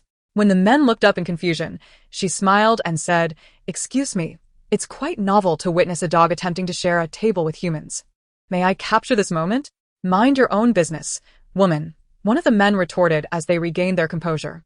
However, a tall figure, also masked, rose leisurely from his seat and ambled over to stand behind her, casually saying, "Feel free to film. Dogs have no rights to their likeness. Don't get rough. Keep it civil." Damn it, this woman. The presence of Qiyu tempered the three men's aggression, yet they were still reluctant to lose face. One burly man approached, his eyes glinting with menace as he glared at the duo. "Do you want to meddle in our affairs?" Jiang Qiyu, still holding her phone, ignored him and whispered to Qiyu, "Why did you stand up? Didn't I signal for you to call the police while I distracted them?" Qiyu merely cast a sidelong glance at her, then mimicked her action of leaning in closer, his voice unperturbed. "I thought you were just showing me a 6. Jiang Qiyu rolled her eyes and gestured for a phone call. "No matter," Qiyu smiled at her, then casually retrieved his phone, stating, "Let's call now." With an air of composure, he pressed 110 while under the menacing stares of the three men. Damn it! The defiance of the masked man and woman, even as they called the police before their very eyes, sent the typically brazen men into a frenzy. One kicked over a nearby table and charged forward, brandishing an empty bottle, shouting, "You're calling the police. I'll take your woman too." Without hesitation, he swung the bottle at Chiyu's head. At that moment, the call was answered. Before the operator could utter a word, Qiyu thrust his phone into Jiang Qiyu's hands and, without a hint of hesitation, confronted the bottle-wielding man. Lifting his leg, Bang.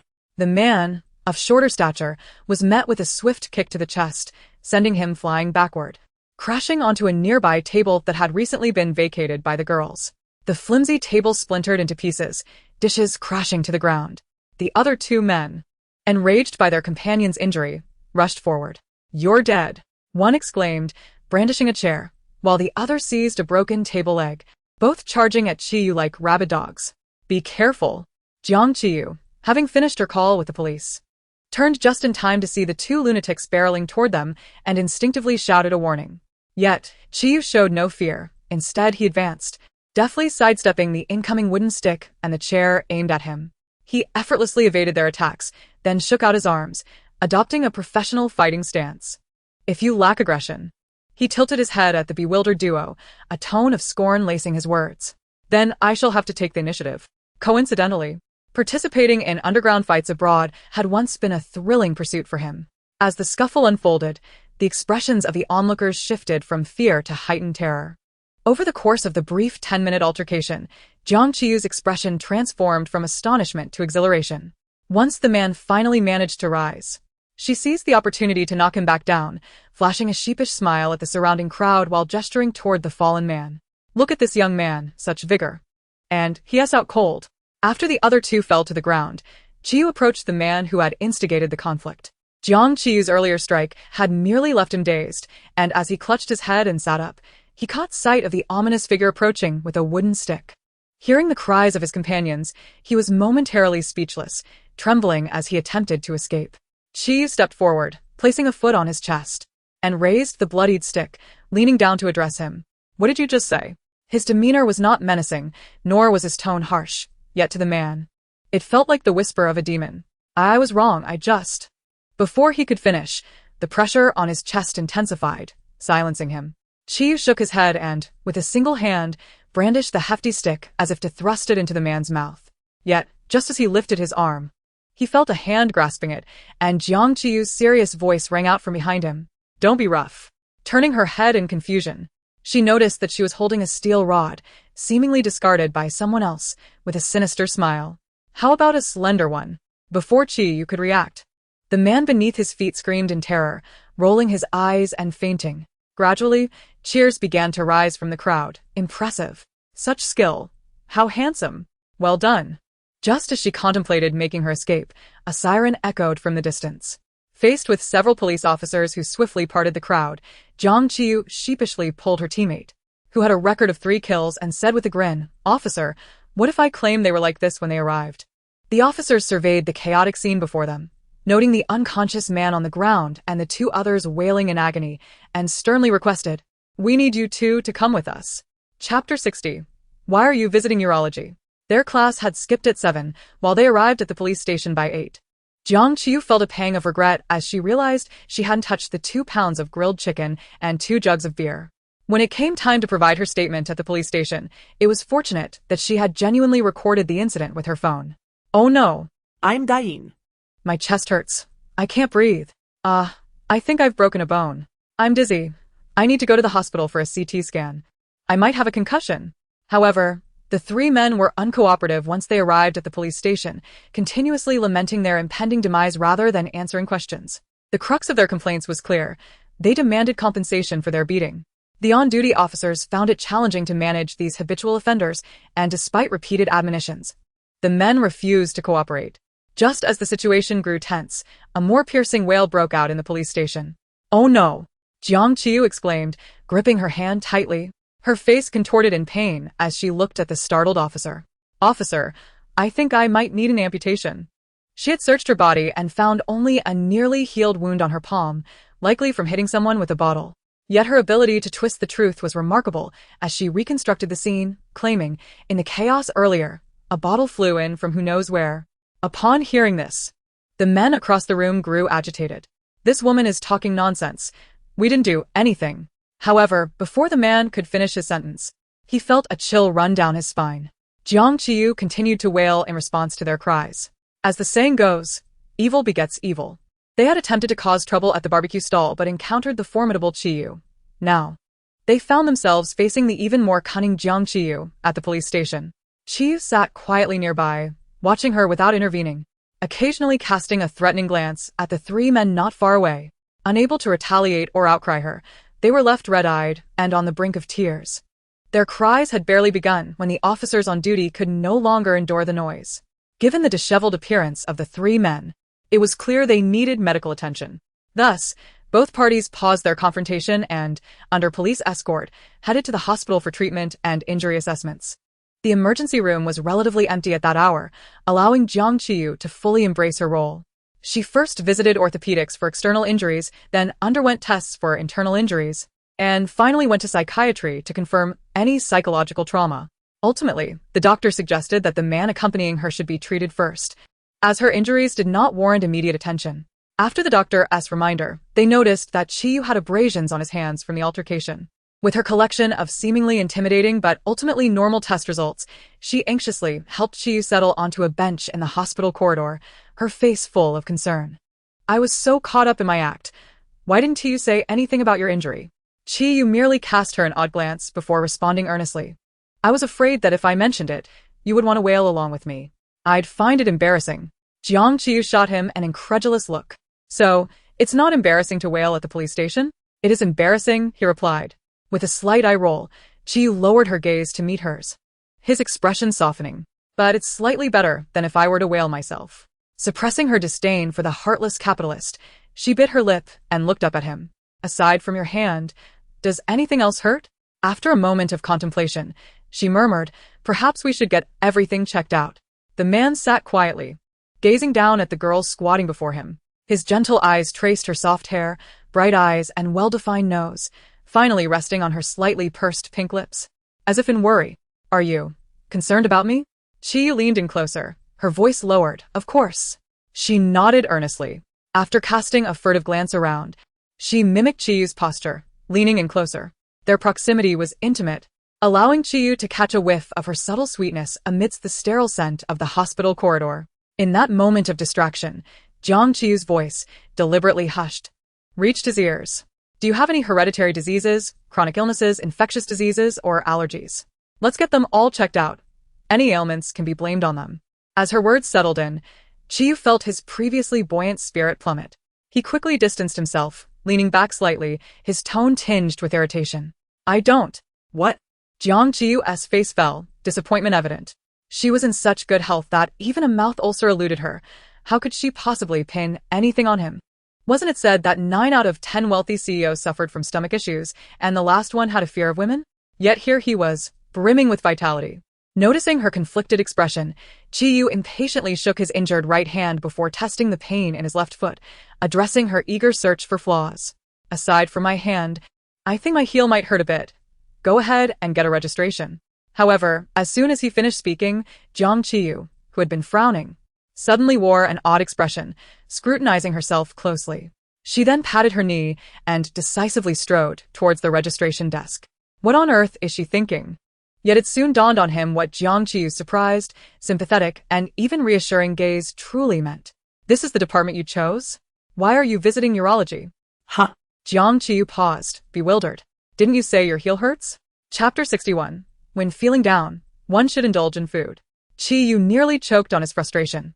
After sending her to cancel the urology appointment, he proceeded to the surgical department to tend to his injuries. Just as he finished, Zhao Jin arrived, breathless and without hesitation, sliding in front of him. Her heart-wrenching cries rivaled those from the police station. President Qi.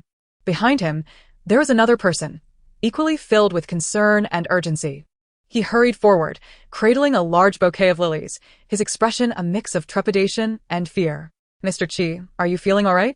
He asked cautiously, though a tempest of anger brewed within him. Who on earth revealed the theater's exact address and showtime to the fans? How did it escalate to the police station and hospital? As these thoughts churned in his mind, Director Zhang set aside the live broadcast with the production team and rushed to the hospital alongside Zhao Jin. Even as Zhao Jin parked the car, he stopped at a nearby flower shop to purchase the largest bouquet available. Upon seeing Zhao Jin's anxious demeanor, Qiyu merely nodded slightly and replied, "It's nothing serious."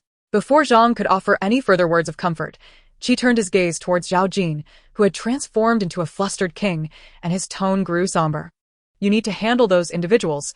Having been with Qiyu for several years, Zhao Jin understood the implication of his words and nodded slightly before swiftly exiting. In the pursuit of wealth and power, humanity has always been driven by these twin desires, which have been inseparable throughout history. Those ruffians at this moment likely harbored dreams of extorting a hefty sum through their injuries, entirely unaware of the formidable force they had inadvertently provoked. Once Zhao Jin left, Director Zhang appeared even more nervous. "Mr. Qi," he began, about to explain the situation with the fans outside the theater, when a light-hearted voice interrupted from behind. "Qiyu, is Director Zhang not with you?" Jiang Qiyu had cancelled her urology appointment and stopped at the vending machine downstairs for 2 bottles of water. As she ascended the stairs, she spotted Zhao Jin hastily greeting her before departing. Initially cheerful, she now felt an awkwardness akin to being caught skipping class by a strict teacher. She waved at Director Zhang, determined to steer the conversation away from her impending reprimand. Her gaze fell upon the enormous bouquet of lilies he still held, and she playfully remarked, "Director Zhang, are you planning to sell those?" Huh. Taken aback by her question, he stammered a nervous laugh. "At my age, that wouldn't be appropriate, would it?" Jiang Qiyu nodded, then suddenly widened her eyes in realization. What? As soon as those words left his mouth, Director Zhang recognized the awkwardness of the situation but was cut off before he could amend his statement by a voice tinged with amusement. She was referring to the flowers. Director Zhang thought flowers. Of course, it's flowers. A cold sweat broke out on Director Zhang as he clutched the bouquet tightly, glancing between the two, who seemed to understand immediately. "I meant to say that at my age, selling flowers wouldn't be suitable." Jiang Qiyu chuckled. "Is that so?" Director Zhang, flustered, affirmed, "Yes, yes." He then set the lilies down on a nearby table and, adopting a serious tone, looked at Qiyu, whose right hand and left foot were both bandaged. "Given the current situation, do you still need to stay for observation?" "No need," Qiyu replied, slipping on his shoes with an air of steadfastness. "Let us keep today as events under wraps. I will handle the rest." Jiang Qiyu's injury was so minor that it required no more than a band-aid. Their day had been tumultuous, attending court in the morning, visiting a cemetery in the afternoon, and winding up at the police station by evening. This whirlwind of events, which could only be described as explosive within the entertainment industry, concluded with both of them feeling utterly drained. Upon entering their apartment, they rushed to the elevator, and after exchanging a quick farewell, each retreated to their respective rooms. Jiang Qiyu, initially thinking she would fall asleep the moment she hit the bed, found herself tossing and turning, unable to find rest. Frustrated, she pulled out her phone and opened her social media. She hadn't eaten a single bite of the Chinese-style grilled meat that evening and was now ravenously hungry. Yet, her post went unnoticed for several minutes. Rubbing her empty stomach, she opened a chat with someone she suspected was still awake. "Long spear stabbing. I'm not feeling great right now." "You, then don't say anything. I'm in a good mood and don't want to be affected by you." Long spear stabbing. "Do you know what one should do when feeling down?" "You, I don't want to know." Long spear stabbing. "You should eat something when you're feeling low." "You?" Long spear stabbing. "Because sadness calls for chewing." You. Long spear stabbing. So, anticipate. You. Chewing gum? Long spear stabbing. I don't like that saying. You. Let us go downstairs for a late-night snack. Long spear stabbing, brother. You are my only brother. Chapter 62. You understand stir-frying. Since that thrilling day of their date, Jiang Qiyu adhered to the agreement they had made. This manifested in her granting him perfect scores daily in terms of affection and sending him flirtatious messages akin to persistent love letters before sleep each night. During their shared activities, she unhesitatingly chose him every time and occasionally gazed at him with heartfelt intensity.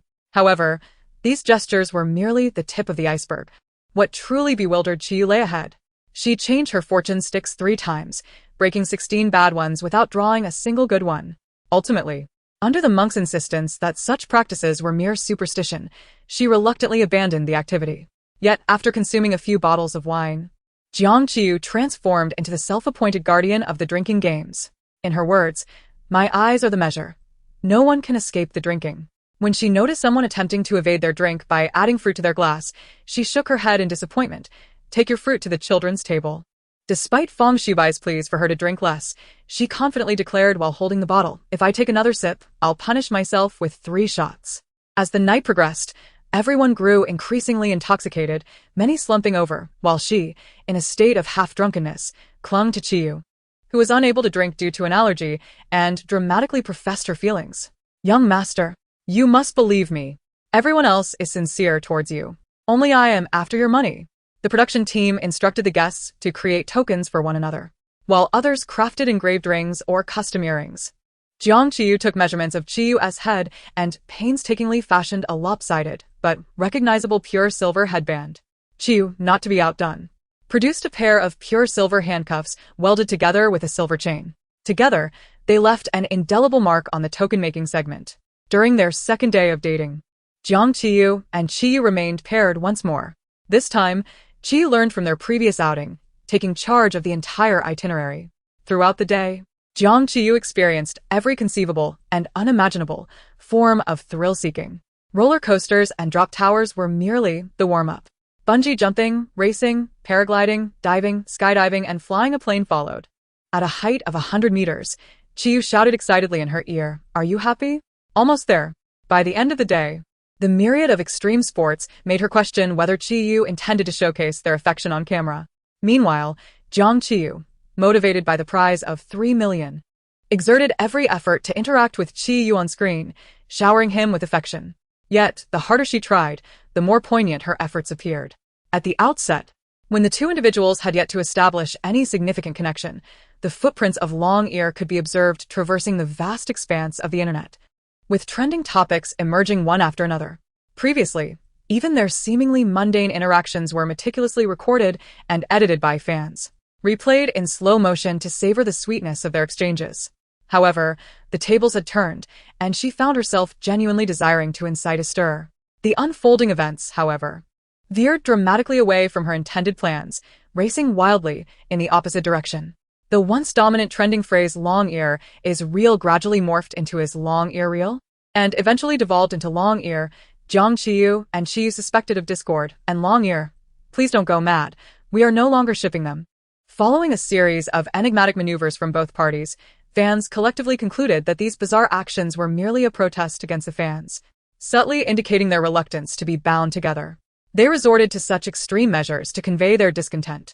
Prominent fans in the Long Ear community began to awaken to reality and, in frustration, unfollowed. In just a few days, the once thriving fan community, which had been on the brink of 1 million followers, dwindled to less than 100,000 and continued to decline. Meanwhile, Jiang Qiyu, oblivious to the turmoil, remained isolated in her understanding of love, diligently playing the role of Qiyu's admirer. Soon, Director Zhang presented the first scenario. In a CAF, a man brings his affluent new love to break up with his old flame. Upon announcing the premise, he randomly drew small balls from a box, each representing a character's name. The man was to be played by Lu Heng, the acclaimed actor, while his old love, Jiang Qiyu, would portray the character of the ex. The new love interest was none other than Feng Shubai. Upon the revelation of this trio, the audience was momentarily stunned before erupting into laughter. Feng Shubai, looking disheartened, exclaimed, What? "Why me again?" The last time he donned female attire, it had been turned into memes and viral videos, which still circulated widely online. Why, he pondered, must he play a woman once more? Only Jiang Qiyu offered a reassuring pat on his shoulder, saying, "It's all right. Everyone has their own taste." Just as Feng Shibai gazed at her with gratitude, she added, "I'll try not to feel nauseous." The drawing was random, and Feng Shibai had no choice but to accept his fate. Jiang Qiyu and Lu Heng did not require much preparation. Primarily, the makeup artist provided Feng Shibai with a golden wig. "It's all right. Life passes swiftly," someone remarked. "Feng Shibai, you might as well consider relocating to another planet." Another added, "I would never mock my idol. I merely wish to showcase my newly done porcelain teeth." With the trio prepared, Director Zhang raised a small megaphone to his lips. Jiang Qiyu couldn't help but acknowledge that, despite his irksome demeanor, Lu Heng's title as the youngest dual award-winning actor seemed to hold some merit. Even when faced with Feng Shibai's rather unflattering disguise, he seamlessly immersed himself into character the moment filming commenced. He grasped Feng Shibai's hand and, unabashedly, enveloped him in an embrace. With a gentle yet passionate expression, he adopted a demeanor akin to a charming rogue. "Darling, she has been the one pursuing me all along." Feng Shibai, caught off guard by the embrace, instinctively shivered but dutifully recited his lines. "Darling, your ex isn't all that great either." As Jiang Qiyu observed their forced affection, she pinched her thigh beneath the table to suppress her laughter. "Seriously?" she exclaimed, widening her eyes as she endeavored to summon an amalgam of anger, indignation, and profound heartbreak. Gazing at Lu Heng's impassive countenance, she incredulously questioned, "You would break up with me for a man in a wig?" Her words rendered the two men momentarily speechless. After clearing his throat, Lu Heng attempted to delve deeper into his role as the wealthy suitor, casually gesturing towards an unseen direction while adopting an air of superiority. "Did you see that red Ferrari parked at the entrance?" Upon Jiang Qiyu's nod, he tilted his chin upwards, exuding confidence. "That's mine." Yours? Indeed. Feng Shibai, increasingly engrossed in his role, flaunted his character's persona. "At 20, I bought it outright with my own efforts." Surprised? "Your own efforts? What is your job?" Feng Shibai responded with a slight smile, a blend of innocence, sincerity, and disdain in his tone. "I convinced my parents." As he engaged in this playful banter, fans who had previously been laughing began to join in with their own comments. "I don't believe it. I've spent 3 years trying to persuade my parents, and they still won't buy me a Ferrari. I just turned 22 and bought a house outright today, all achieved without any family support, entirely through my own imagination." Jiang Qiyu couldn't help but smile. "Did you see that silver Porsche next to it?" Though Feng Shibai did not grasp her intent, he nodded along, his expression questioning. What? "Is it yours?" "Not quite," Jiang Qiyu replied, shaking her head earnestly. "I merely wanted to show you." Lu Heng furrowed his brow, scrutinizing her expression, which seemed far too genuine for mere acting. With a tone tinged with disdain, he remarked, "Bringing my darling here was to clarify that you should cease pursuing me. TCH. Just as she prepared to retort, Feng Shibai unexpectedly slammed his palm on the table, declaring imperiously, 100,000. "Leave him." Jiang Qiyu adopted a posture of righteous indignation, her face ablaze with fury as she glared at the duo before her. "Take your ugly money. Our pure love cannot be bought with mere riches." Witnessing her fervent display, Feng Shibai, fully immersed in his role, slammed the table once more. 200,000. 300,000. Feng Shibai stood abruptly, exclaiming, 500,000. Jiang Qiyu, equally resolute, shot up, declaring absolutely not. Meanwhile, the 5 onlookers serving as the jury could only watch in bewilderment as the two engaged in their verbal sparring, entirely neglecting Lu Heng's performance. "What are they doing?" Song Yan whispered, covering her mouth. "I don't understand acting," Zhou Shun replied, shaking his head in frustration. "If you can't grasp it, perhaps you should study abroad for a year and return." Leaning lazily against the backdrop, Qiyu merely smirked, casually stating, "They are gambling." "Gambling?" Feng Shibai wagered that the current partner would leave the man for money, while Jiang Qiyu also placed her bet. Qiyu's gaze remained fixed on the two, whose acting skills were plainly evident, his tone unperturbed, betting that he will continue to raise the stakes. Predictably, when Feng Shibai audaciously escalated the amount to 1 million, Jiang Qiyu's expression shifted from fury to delight. Grinning widely, she grasped Feng Shibai's hand, which had turned red from slapping the table, shaking it vigorously. "When are you two getting married? Perhaps I should assist you during your confinement. Otherwise, I won't feel secure accepting this money." Faced with her rapid change of heart, not only was Fong Xiubai taken aback, but even director Zhang, observing from behind the camera, wore an expression of exasperation. Qiyu? Is this how a jilted ex should treat a rival? Oh, Jiang Qiyu responded, turning to him with disapproval. This is not a rival. This is my half-sibling. The audience was amused by her remark, and the originally casual improvisational acting challenge was invigorated by her lively spirit. In the second group, Song Yan, Zhang Ling, Jiang Mian, and Zhou Shun drew the task of performing a scene from the Republican era. Although neither Song Yan nor Zhou Shun were professional actors, their collaborative improvisation brought abundant laughter to everyone present. Soon, it was time for the third group, for which director Zhang provided a script set in ancient times. The drawing of roles turned out to be quite serendipitous. The lonely girl was portrayed by Jiang Mian, while the butler was played by Fong Xiubai, who had vowed never to portray a woman again in his life. Once the characters were confirmed, the viewers in the live stream suddenly perked up. Director Zhang knows exactly what we want to see. No way. Can this actually become a love-hate scenario? It's captivating. I adore it. I want to see it every day. As a former fan of Chang'er, witnessing them act as a couple brings me genuine joy. Is it possible that there are still people shipping Chang'er? These two are on the verge of mutual destruction, and yet we can still ship them as lovers? The fans of Yu Mian continue to rejoice. White Spear Girl raises her banner high. The beautiful lady and the loyal butler help me up. I can still ship this. During the brief 10-minute costume change, the chat room erupted in a cacophony of excited comments. According to the script, Jiang Qiyu and Fong Xiubai were the first to appear. Fong Xiubai, dressed in a butleress attire, had even gone so far as to have two small mustaches glued to his face to enhance his masculine charm. He stood with his head bowed before the elegantly seated general's wife, slightly bending forward as he tentatively spoke. Madam, please eat something. You've lost quite a bit of weight. In response to his concern, the general's wife remained calm, her face etched with worry. I cannot eat until he returns. I cannot eat until I hear from him. The butler paused, yet adhered to his character's interpretation and intensified his tone. Since the dreadful news from the border arrived and the general has been missing, you have not eaten for 2 days. Madam, please have some porridge. The general's wife shook her head once more, speaking in a low voice. Now is not the time for celebration. What? Fong Xiubai was momentarily stunned, unsure of how to respond. Confused, he watched as the general's wife, who had previously appeared sorrowful, suddenly shifted her expression to one of disappointment. How can you think of eating porridge now? When someone has died, can you still enjoy a feast? Ha ha ha ha. You truly understand the importance of a feast. I am a fan of Chang'er. But allow me to laugh for a moment. It was then that Fong Xiubai fully grasped his role as the butler, looking at the general's wife with genuine sorrow. Just as he was about to suggest she think positively, he caught sight of Qiyu and Jiang Mian entering. The nearby director Zhang took on the role of a narrator. The butler could no longer focus on educating the madam and rushed forward, calling out. Jiang Qiyu sighed deeply and slowly stood up, turning to face the armored Qiyu, who strode in confidently, followed by the graceful Jiang Mian. As she took a step forward, she heard the man's somewhat playful voice. Madam, who did you say would die? What do you mean die? The general must have misheard. She denied vehemently and then turned to Jiang Mian, smiling warmly. You must be the younger sister, yes?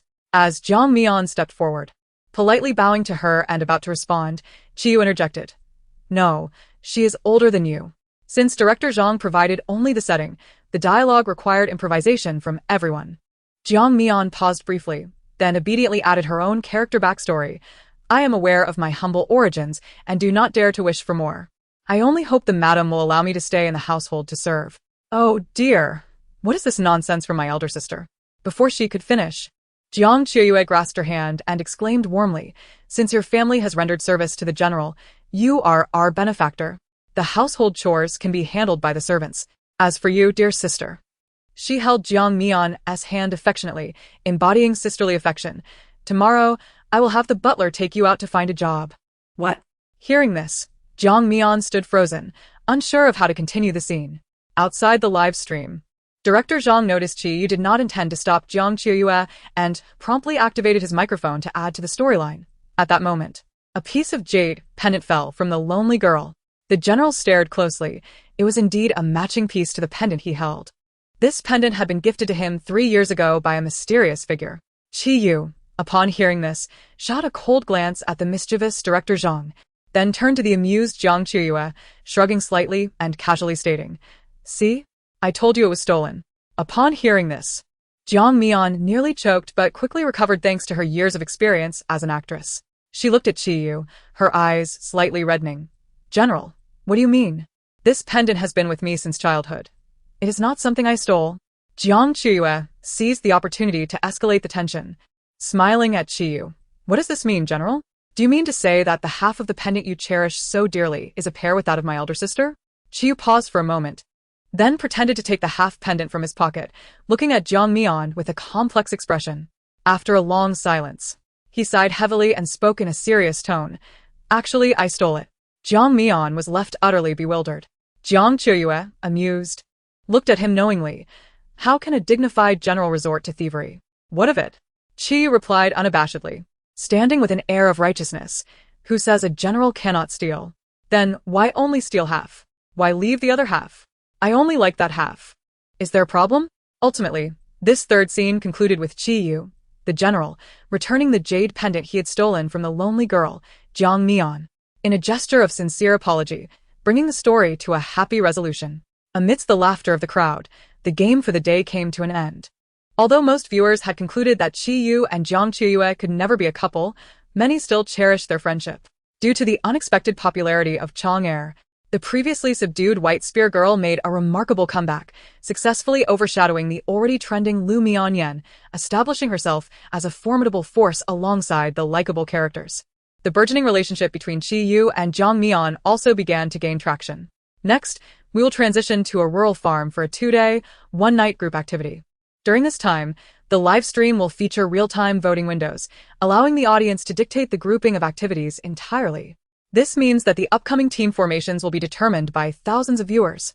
Upon hearing this, the chat room erupted in disbelief, followed by an onslaught of messages. Director Zhang, you truly understand your audience. Are you implying that if fans can intervene, they will create unexpected pairings? I must say, I despise forced pairings, but if I am granted the power to decide, let us pretend I never said that. In the streets of the South and North, if you vote for White Spear, you are my father. The new generation is pushing the old generation aside. My White Spear takes the first place.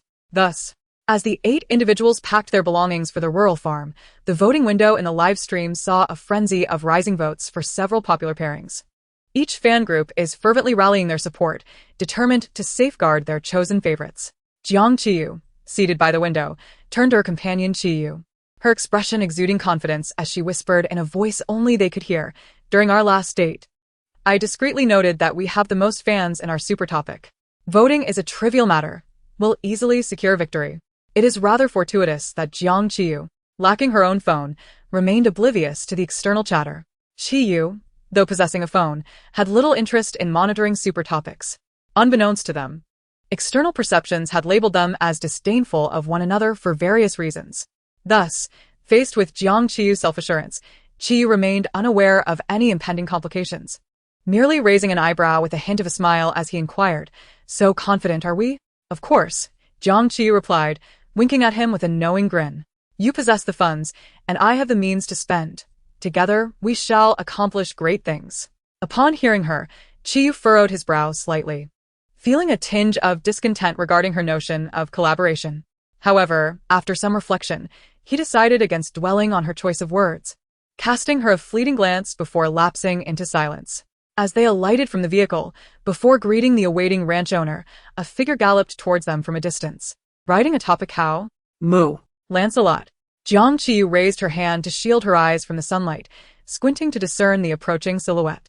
Suddenly, as if recognition dawned upon her, her eyes widened. The cow prince? The traitor hero? She and Feng Shubai exclaimed in unison. The exuberant figure riding the cow was none other than the wealthy coach who had previously aided them on the deserted island. A fervent admirer referred to by Jiang Qiyu as the traitor hero. The cow prince drew closer, preparing to greet his long-absent idol. "Lancelot, good to see you." Yet, before he could finish his sentence, the cow, unperturbed, galloped past the crowd, continuing its journey into the distance. What on earth was that? Feng Shubai remarked, a hint of confusion in his tone. Was the traitor hero not there to welcome them? Jiang Qiyu, equally perplexed, was about to voice her thoughts when the burly ranch owner, standing nearby, spoke in a low, steady voice. Pay him no mind. He was kicked in the head by a cow as a child. He then swiftly donned a broad smile, warmly welcoming everyone. Welcome to our ranch. The group momentarily set aside the peculiar encounter, stepping forward to shake hands with the enthusiastic ranch owner. Meanwhile, Director Jiang, positioned off-camera, amplified his voice through a large megaphone, announcing the upcoming tasks. As of now, based on the voting results from the live stream, we will temporarily split into pairs. During the tasks, we will adjust teams based on real-time voting data. I will now announce the current groupings. Zhou Shun and Jiang Qiyu are paired. Lu Heng and Jiang Ling are paired.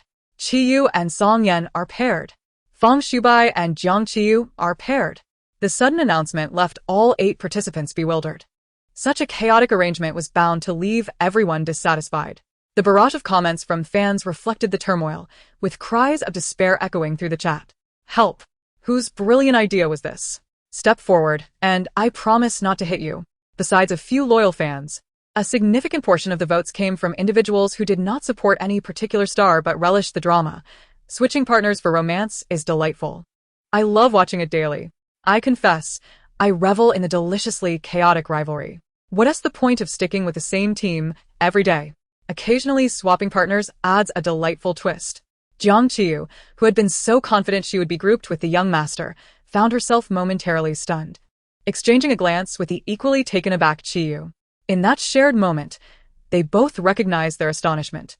Yet, to the audience, this exchange appeared as mutual disdain. Thank goodness Jiang Qiyu and T in the same group, otherwise it would be a battlefield. Indeed, considering past events, if Jiang Qiyu were in a group, it would surely lead to a fierce conflict. I can't believe I didn't think of that. I suddenly have a bold idea. Among the 8 present, only Fang Shubai was grinning broadly, addressing the camera with exuberance. What? How did you know I was paired with Lancelot?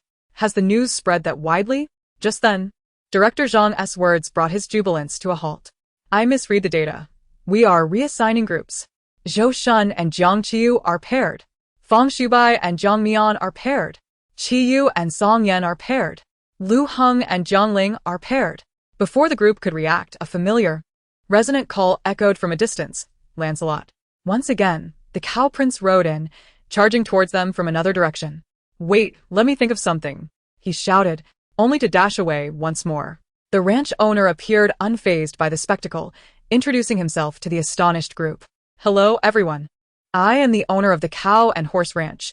You may call me Uncle Nyo. Jiang Qiyu immediately shifted her attention from the cow prince to the jovial figure of Uncle Nyo, her voice laced with curiosity. Uncle Nyo, what is the story behind the name of your ranch? With a hearty laugh, Uncle Nyo explained, my surname is Nyo, and my wife's surname is Ma. We have both cows and horses here. It's quite down to earth. Jiang Qiyu felt a twinge of unease, unable to suppress her curiosity as she pointed towards the retreating figure of the cow prince. What's his name? That's my son. His full name is Nyo Jianjun. You can call him Nyozi. Nyozi. Fang Shubai nearly stumbled at the revelation. Not only him, but the fans in the live stream were equally astonished. Is that really an acceptable name? Cow Prince, abbreviated to Nyozi. It's perfectly fine, right? Everyone's silent, so I won't say anything either. The court is filled with whispers, yet no one dares to speak. Then I shall remain silent too. Uncle Nyo, however, remained blissfully unaware of Fang Shubai's shock, chuckling heartily. All right. The groupings are set. Moving forward, we'll adjust teams based on fan votes every hour. Prepare yourselves. He continued, let us commence the first task of our 2-day, 1-night ranch adventure. Choose your mode of transport to check in at the ranch. The specific check-in locations and required poses have been sent to your phones. The first team to gather all check-in points will have the privilege of selecting the ingredients for lunch. A reminder, the last team will have no ingredients to choose from. Now, select your preferred mode of transport and set off. Upon hearing the first game rule, the crowd exchanged bewildered glances, following Uncle Nyo's gesture towards the absurd array of 4 transportation options parked nearby. 2 pairs of roller skates, 2 scooters, a convertible children's car, and a cow resembling the one belonging to Nyo. Jiang Qiyu, standing closest, responded swiftly, striding over in just 2 or 3 steps.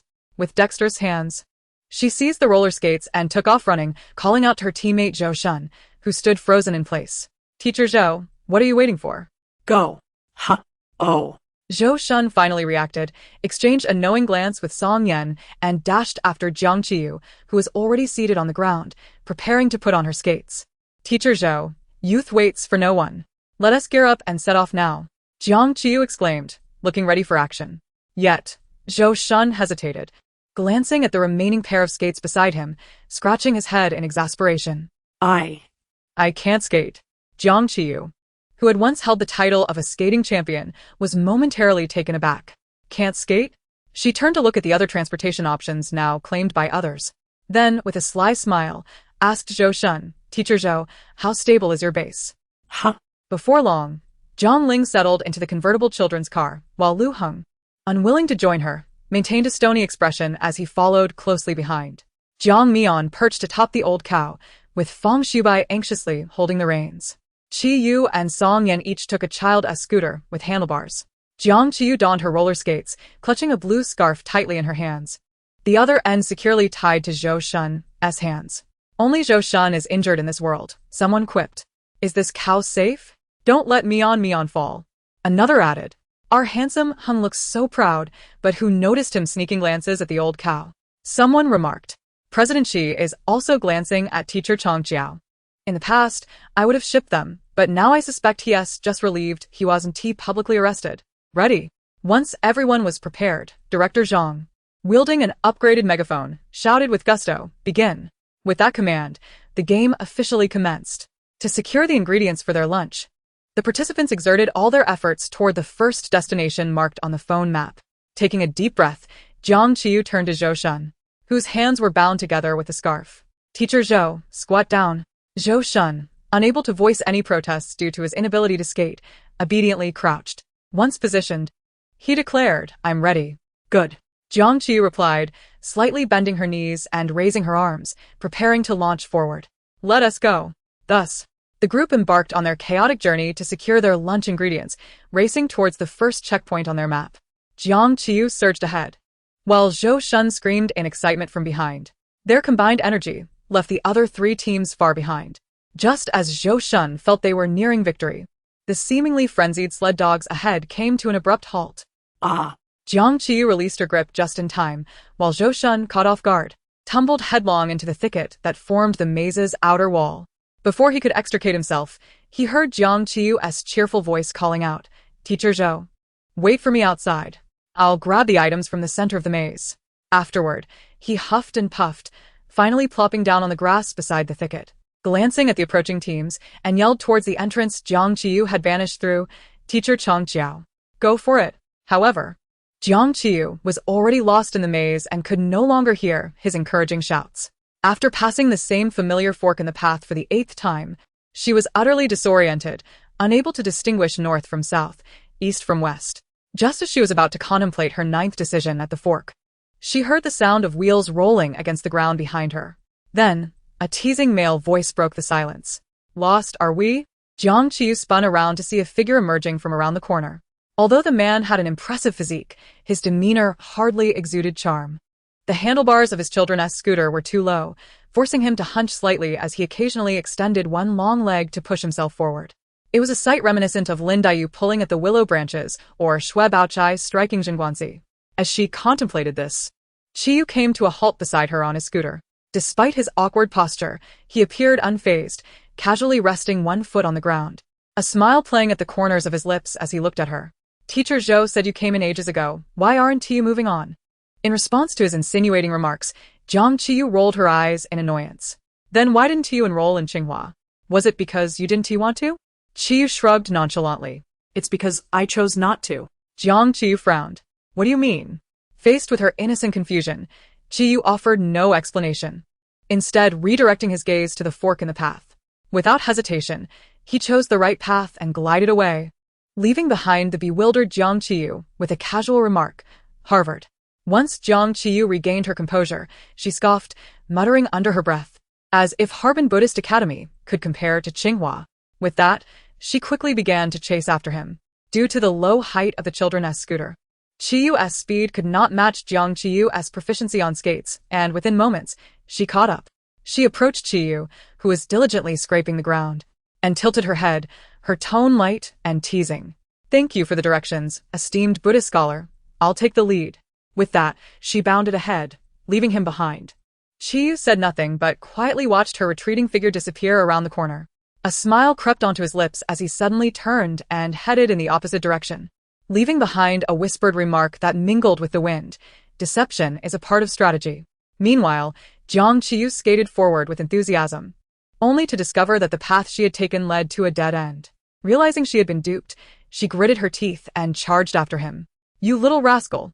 Just as she was about to condemn the Buddhist scholar for his trickery, he waved the task card in his hand, grinning sincerely.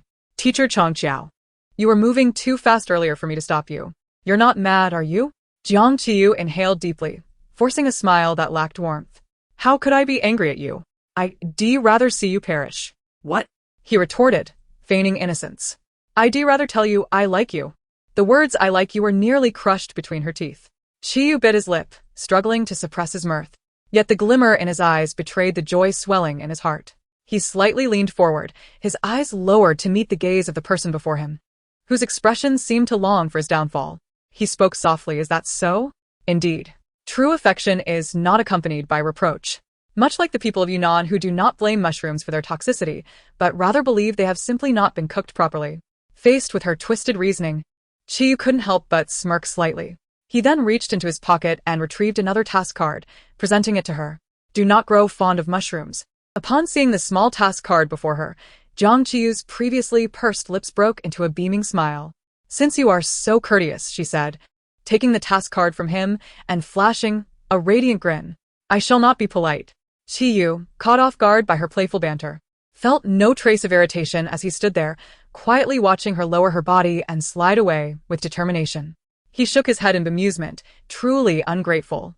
After finally locating the exit, Jiang Qiyu handed the hard-earned task card to the staff. Once validated, the staff requested that she and Zhou Shun pose as a couple in front of the maze exit for a photo before proceeding to the next location.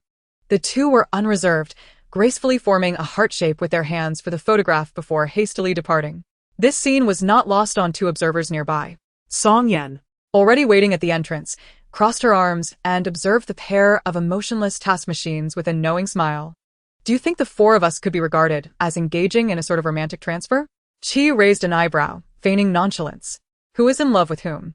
Song Yan shrugged, her expression enigmatic. Who knows? Chapter 68. Is beef jerky delicious? Apart from the enchanting maze of the Emerald Wilderness, the four groups of guests also visited the horse ranch, cattle barn, pig pen, and sterile factory in sequence. Along the way, there was a regrouping. Ultimately, as all completed their tasks, the relentless efforts of the fans led to a change in team composition based on the speed of task completion. Ranking as follows: Song Yan and Zhou Shun in first, Qiyu and Zhang Mian in second, and Lu Heng and Zhang Ling in third. Finally grouped with a spear-wielding instructor, Fang Xubai's smile faded quickly when Director Zhang informed him, there are no ingredients available for you two this afternoon. Oh. Fang Xubai sighed in disappointment, glancing at his new teammate, only to find Jiang Qiyu's flushed face, which now bore a faint green hue from exhaustion. After her considerable efforts, she had initially ranked among the top, yet misfortune struck as she was inadvertently held back by Fang Xubai. As the teammates exchanged not only partners but also modes of transport, Fang Xubai eagerly suggested a game of rock, paper, scissors. In response, Jiang Qiyu, her expression transitioning to one of mild annoyance, remarked, If you stab me in the back once, I won't hold it against you, for I consider you a friend. This seemingly innocuous cow was not as meek as it appeared, as the two struggled together for a full 10 minutes before finally making any progress. In the end, it was Jiang Qiyu who dangled a bundle of fodder in front of the old cow, spurring them to catch up. Just as they were about to overtake the third-place team riding in a children's convertible, Fang Xubai encountered yet another mishap. During the task of catching the little flower pigs in the pig pen, he inadvertently released all 20 of the piglets. Thus began the comical chase, with the two following the staff around in pursuit of the escaped animals. By the time they managed to round up all 27 piglets, a considerable amount of time had passed. In response to Fang Xubai's heartfelt apology, Jiang Qiyu remarked, If you stab me in the back a second time, I shan't hold it against you. Really? Thank you, Qiyu, because I feel as though you've already stabbed me to death. Ultimately, they completed their task, albeit with no ingredients left due to the game's rules. Thus, Jiang Qiyu and Fang Xubai could only watch as their former teammates prepared a delightful seafood hot pot. while they could do nothing but sip water from their bowls as a substitute for sustenance. Lu Heng and Zhang Ling were preparing a basket of greens, while Qiyu and Zhang Mian had several pieces of meat. Watching her former teammates enjoy their romantic meal, Jiang Qiyu's eyes sparkled with envy. Their happiness is far too loud. It drowns out my sorrow. Crunch. Feng Shubai sat nearby, munching on a carrot that had been discreetly offered by a ranch worker. Nodding vigorously. I feel the same. Seeing them bask in their love is truly irritating. Me too. I want to hire someone to urinate in the river. Me too? Feng Shubai paused, then looked up at Jiang Qiyu, whose expression was one of jealousy and longing. Isn't that a bit much? What is wrong with that?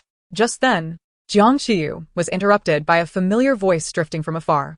The group turned to see the ranch owner's son, Niu Jianjun, who had been missing since morning, approaching on a small vehicle with a side cart.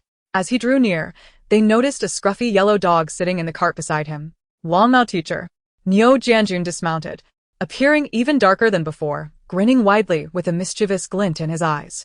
After ensuring there were no threats, he excitedly pulled a bulging bag from his pocket and thrust it into Jiang Qiyu's arms. Longmao teacher, I know you haven't had lunch, so I secretly took my father's keys and got you some beef jerky from the storeroom. Enjoy. Jiang Qiyu looked down at the generous package of jerky in her arms, tears of gratitude streaming down her face. She bent down, setting her bowl aside, and embraced the beef jerky as if it were a long-lost relative. Good boy. I didn't waste my affection on you. Huh. You truly didn't waste your affection on me. Hee hee. Niu Jianjun chuckled, but suddenly realized something was amiss. Staring wide-eyed at his idol who was struggling to open the packaging. What did you just call me? Good boy. As soon as the words left her mouth, Niu Jianjun erupted in a fit of rage, leaping up and charging away. In an open area, he pointed skyward, shouting furiously, Old cow. I told you not to call me nosy. Jiang Qiyu paused mid-chew, turning to the boy band idol beside her, who was now expressionless while tearing into the beef jerky. Who is he talking to? Feng Shubai shook his head, ready to respond, but Qiyu, who was at the stove plating a stir-fried beef dish, stated calmly, without looking up, to the drone watching him. After a while, Niu Jianjun remembered his idol was still watching and threw a glare at the hovering drone. Longmao teacher, do you still remember me? I am your idol. No. You are my idol. Jiang Qiyu nodded. Of course I remember, the traitor hero, right? Are you no longer in the Special Training Institute? Niu Jianjun beamed, his grin stretching from ear to ear. Feng Shubai chimed in. What are you doing at the ranch now? Niu Jianjun puffed up with pride. Currently, I'm a full-time son at home. Seeing Jiang Qiyu's incredulous expression, he quickly switched gears. Longmao teacher, I have a small favor to ask. He then appeared shy, fidgeting slightly. After much hesitation, she finally mustered the courage to speak up in response to Jiang Qiyu's peculiar gaze, her cheeks flushed with embarrassment. May I have a hug? Jiang Qiyu, indifferent, casually waved her hand. What's the big deal? However, before she could finish her sentence, a sharp metallic sound interrupted her. Turning towards the source of the noise, she saw Qiyu leisurely tossing a spatula into the pot, then slowly loosening the apron tied around his waist. He pretended to be nonchalant as he met her astonished gaze and, after a brief pause, asked, Is the beef jerky tasty? Jiang Qiyu blinked, not quite grasping his intent. Do you want to try some? He averted his gaze, signaling towards the 5 delectable dishes on the stove. I may have overcooked the vegetables. Instantly, she understood, her smile widening even more than before. All of it is going into my mouth. Qiyu subtly curved his lips. Wash your hands. Chapter 69. The love for warm food. Due to Qiyu's ambiguous invitation, the viewers in the live stream were thoroughly bewildered. Is he going to poison her? He wouldn't poison her, but I suspect he might use a laxative. This explanation is quite reasonable. Let's hope our esteemed teacher doesn't hold back on the food. For those earlier comments, the chance of that is nearly zero. Don't forget how they previously tried to outsmart each other. Meanwhile, Zhang Mian, who was assigned to the same group as Qiyu, felt reluctant but refrained from voicing her discontent in front of the camera. With a gentle smile, she assumed the role of hostess and said to Jiang Qiyu, Qiyu, don't be polite. With so many dishes prepared by Yuge, it would be wasteful for just the 2 of us to eat. That posture is quite possessive. I sense the smell of gunpowder. What nonsense are you saying? Our Mian Mian is beautiful and kind-hearted. How could her invitation to dine together be interpreted maliciously? Jiang Qiyu, who lacked the cunning to perceive her intentions, happily moved towards the table with Feng Shubai after washing his hands. After setting down the chair, he flashed a grin at Jiang Mian. Don't worry. I won to be polite. He then sat down and began to demonstrate just how unreserved he could be. Indeed, he was anything but polite. And Feng Shubai joined him in this unrestrained manner. Forgetting the nuances of social etiquette, the two of them hardly combined to form a complete understanding of decorum. As they devoured the meal, they couldn't help but praise Qiyu. Feng Shubai exclaimed, "Wow, Chico, you are so considerate." Jiang Qiyu added, "Others have boyfriends. But you are like a mother." Feng Shubai, brimming with excitement, asked, "Then what am I?" Jiang Qiyu replied, "You are from the weapon department." Huh. A sword? Qiyu nearly snapped his chopsticks in irritation. "Don't make me slap you while I'm eating." Just then, a fair hand placed a piece of beef into his bowl using public chopsticks. Looking up, he met a pair of bright eyes. Jiang Qiyu smiled awkwardly. "This is delicious. You should try it." The moment he gazed into those sparkling eyes, his anger dissipated entirely. The lively banter at the table naturally elicited laughter from the live stream audience. "Ha ha ha. By Miao, your compliments are on point. Let me tell you, it's not allowed next time." Aside from Jiang Mian, the three of them truly resemble a family. The elder brother resembles a mother, the teacher a father, and Bai their silly son. "Wait, don't leave."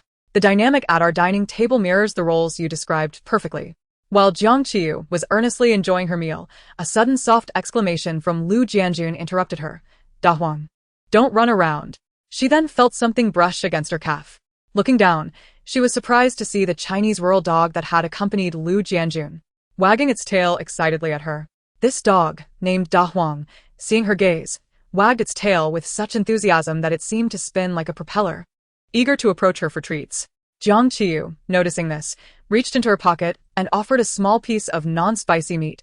"I'll give you a little." Woof. Da Huang happily devoured the meat in an instant. After finishing, the dog, realizing the openness of this human, bounced over to her, eager for more affection. However, Jiang Qiyu resolutely waved her hand. "Go away, go away." Understanding her rejection, Da Huang's tail drooped as it turned away, looking disheartened. Wait. At that moment, Jiang Mian, who had been quietly eating, suddenly spoke up. With a sweet smile, she held out a plastic container brimming with meat and gently called out, "Come, doggy. Come over to your sister." Upon seeing this, Da Huang perked up, trotting over eagerly. Hey, don't. Jiang Qiyu attempted to intervene, but Jiang Mian, with a radiant smile, continued, "You see, the dog's intentions are simple. It just wants to eat, but doesn't he realize that being too enthusiastic might scare you?" After playfully patting Da Huang's head, she added, "You don't need to be afraid. Dogs raised at home generally do not attack people." After a brief play session with Da Huang, she gently placed the food container beside the dog's paws and looked back at Jiang Qiyu, a warm smile gracing her lips. "You've never had a dog, have you?" "I adore little animals. If I weren't so busy with work, I would really love to have my own little dog." Her words, laced with a hint of tea fragrance, seemed casual, yet her serene smile conveyed a deeper sentiment. Observing this scene through the camera, Jiang Mian's fans erupted with excitement. "Ah, my Mian Mian is so compassionate. I love dogs too. Dogs unite. Everyone stand up. Our Mian Mian is beautiful and kind-hearted, unlike some who pretend to feed dogs while secretly harboring disdain." The barrage of comments was lively, yet it did little to alleviate Jiang Qiyu's increasingly peculiar expression. She paused in her meal, about to speak when Lu Jianjun's slightly apologetic voice approached. "I'm really sorry. I usually let it run freely on the ranch and didn't keep an eye on it." He bowed slightly, offering a smile to everyone. "I hope it hasn't disturbed your meal." With a gentle smile, Jiang Mian, watching Da Huang with a motherly expression, waved her hand dismissively. "It's fine." His name is Da Huang, right? "Yes, really adorable." With that, she beckoned to the well-fed Da Huang. The dog, recognizing its benefactor, approached and began to lick her affectionately. Lu Jianjun chuckled awkwardly, stepping forward to pull Da Huang aside. Sternly, he admonished the dog, "You ate someone else's meat today, so you can't go out and eat feces anymore, understand?" Jiang Mian froze, her smile faltering, her voice trembling. "What do you mean it eats?" Lu Jianjun cautiously replied, "It eats feces." With an expression of peculiar perplexity, Jiang Qiyu seized the moment to speak. "I was just about to remind you. On my way to complete the task, I noticed it trailing behind an old yellow cow, eating a fresh pile every time the cow relieved itself. It just loves that warm morsel." After this revelation, Jiang Mian appeared even more dazed. Meanwhile, Qiyu, who had long since set down his chopsticks, couldn't help but let out a derisive laugh, his tone unabashedly mocking. In truth, a puppy's thoughts are quite simple. It merely wants to eat, blissfully unaware that it is consuming feces. As Chapter 70 unfolded, amidst the half-finished meal, Jiang Mian, her face ashen, hastily fled, disregarding the ongoing live broadcast. She left behind a bewildered Dahu, standing there with a tilted head, confused by his benefactor's hasty and flustered retreat.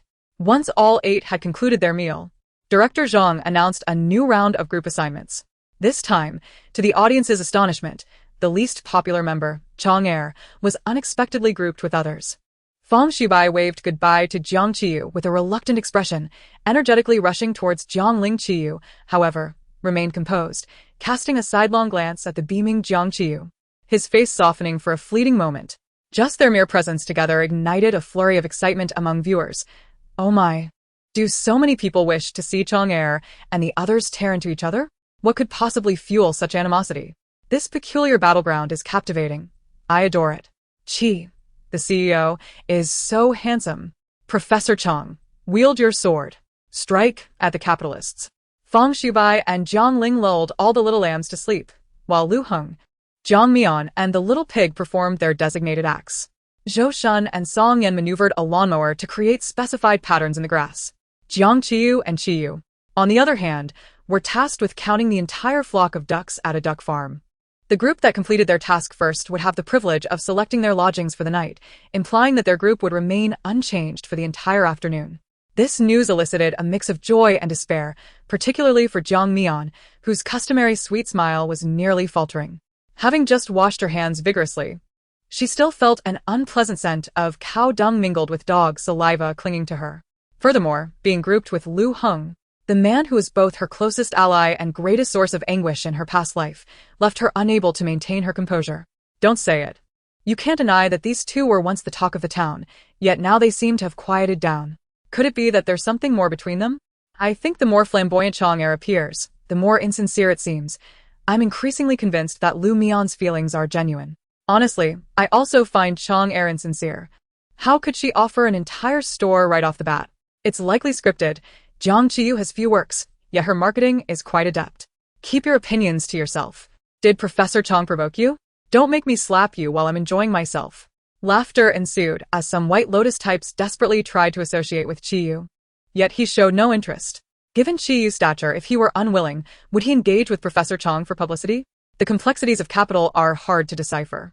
Perhaps it was due to the previous rumors of discord between Jiang Qiyu and Jiang Mian that anyone mentioning Jiang Mian was met with disdain.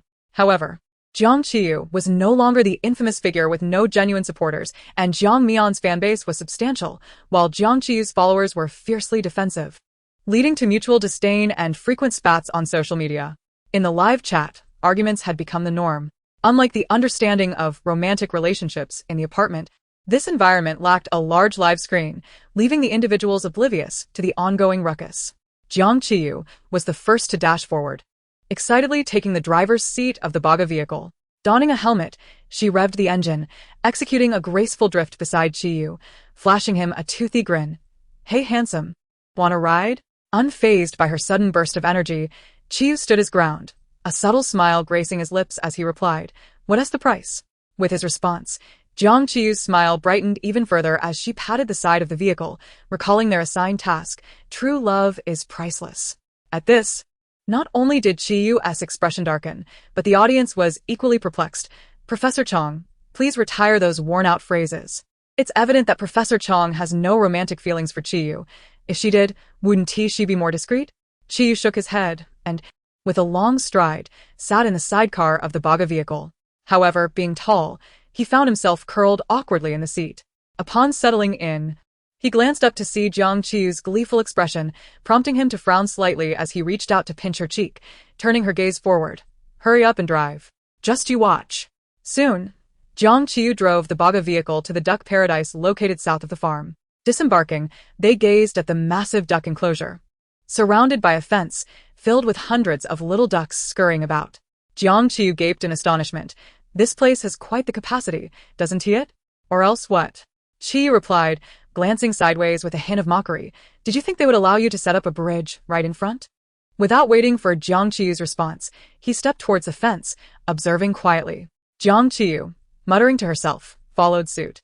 Standing beside Qiyu, she first followed his gaze to watch the joyful little ducks, then looked up at him, tentatively asking, "You're not counting them right now, are you?" Yet Qiyu remained focused, his eyes scanning the duck paradise, casually replying, "Did you see that?" "What?" "The duck's legs." Jiang Qiyu scratched her head. "They look delicious?" Get lost. Qiyu shot her an exasperated glance, then raised his hand, pointing to the numbered bands around the duck's legs. "They have identification numbers." According to Qiyu's deduction, each duck in the farm wore a numbered band, and by locating the one with the highest number, they could ascertain the total count of ducks. However, this task was no easy feat. They needed to enter the enclosure and capture as many ducks as possible, starting from the highest visible numbers, before searching for even larger ones. Without any pretense, they donned their work uniforms and boldly stepped into duck paradise. Jiang Qiyu tugged at her pants, her expression resolute as she looked at Qiyu, rallying each other. "Fear not, together we will embody the spirit of chaotic duck wrangling." Qiyu, sensing her impending silliness, raised an eyebrow and patiently inquired, "How so?" She pointed at the ducks, declaring, "They quack," then pointed to her own nose, "I create disorder," and finally pointed at him, "You capture." Summarizing with a flourish, "Quack and chaos." The viewers in the live chat erupted in laughter. "You truly understand division of labor. Professor Chung, such clear roles." "No problem at all. Though they may not seem like a couple, their relationship doesn't appear so dire, does it?" In response to her whimsical declaration of quack and chaos, Qiyu simply offered 2 words, "You quack." Just those 2 words caused those who had planned to lounge about to suddenly shift gears. Fishing paused. "I'm off to catch ducks." Jiang Qiyu, with a serious demeanor, charged towards the now endearing and eventually delectable little ducks. Qiyu gazed at her with a look of exasperation as she absurdly lowered her body and spread her arms, emitting a series of cackling laughs while relentlessly chasing after the erratic little ducklings. A sudden wave of helplessness surged within him. However, he promptly cast aside that feeling and strode forward to join the duck-catching frenzy, his movements far more composed than Jiang Qiyu's frenzied stance. Amidst the cacophony of quacking, Jiang Qiyu's shouts rose above the noise. 265. 403. 582. 1093. As Qiyu bent down to catch a duck, he heard her exclaim and immediately lifted his gaze towards the sound. There he found Jiang Qiyu sprawled on the ground, baring her teeth in pain. Yet even as she grimaced, she clutched the numbered duck tightly in her hands. Without hesitation, Qiyu abandoned his own catch, rushing over to pull her up with a single hand, frowning as he asked, "Where did you hurt yourself?" Did they truly have a poor relationship? Suddenly, it felt a bit amusing. As Jiang Qiyu regained her balance, she frowned at Qiyu, her face contorted in anguish as she wailed, "I hurt my hip." Wah. Seeing her in such a state, Qiyu frowned and could not help but retort, "Close your mouth. I can see your stomach." "I apologize. When I said it was amusing, I was merely jesting." Qiyu shot her an irritated glance before turning his attention back to the fleeing ducklings. After a moment's contemplation, he spoke to her. "Wait here for a moment. I'm going to find some tools." "Tools?" Jiang Qiyu tilted her head, disregarding the pain in her hip, and called after his retreating figure. "What tools?" Yet he appeared to ignore her, striding away from the cacophonous duck paradise. "Do you think this guy will just laze about and leave me here to chase after ducks?" She mused. She seldom interacted with the audience, and the silly netizens naturally seized the opportunity to engage. "Aren't you catching any yourself? What a dire situation. I never expected Teacher Cheng Miao would encounter such a predicament. Call the police. Quack him." "I'm not joking. Teacher Cheng Miao, you must wield the law to defend your rights. Justice may be delayed, but it arrives." I'll leave a message on the Qiyu website to bombard him. However, she could not see the netizens' antics. She merely squinted in silence at the direction Qiyu had vanished. Suddenly, as if she had made a decision, she turned slightly towards the camera, addressing the cameraman who was prohibited from speaking during work hours. Before the cameraman could react, she shoved a quacking duck into his arms. He clumsily caught it, managing to hold onto the hard one numbered 1093 with one hand. When he looked up, he could only see Jiang Qiyu's back as she scrambled over the fence. Unable to shout, nor daring to release the duck, he grasped the camera in one hand and the duck in the other, stumbling after her. Jiang Qiyu sprinted swiftly, dashing towards the direction indicated for the first-floor warehouse. The reason for her excitement was simple. She felt a deep sense of injustice at being excluded while her colleagues slacked off. She stealthily moved from Warehouse 1 to Warehouse 13, finally hearing some commotion inside. Without a second thought, she thrust open the ajar warehouse door and quickly shut it behind her. Bounding up to Qiyu, she erupted into laughter. Ha! Gotcha. Qiyu? With a net rolled under one arm, remained unperturbed by her sudden appearance. He lazily lifted his eyelids, glancing at the securely shut warehouse door behind her before lowering his gaze back to her, his expression darkening.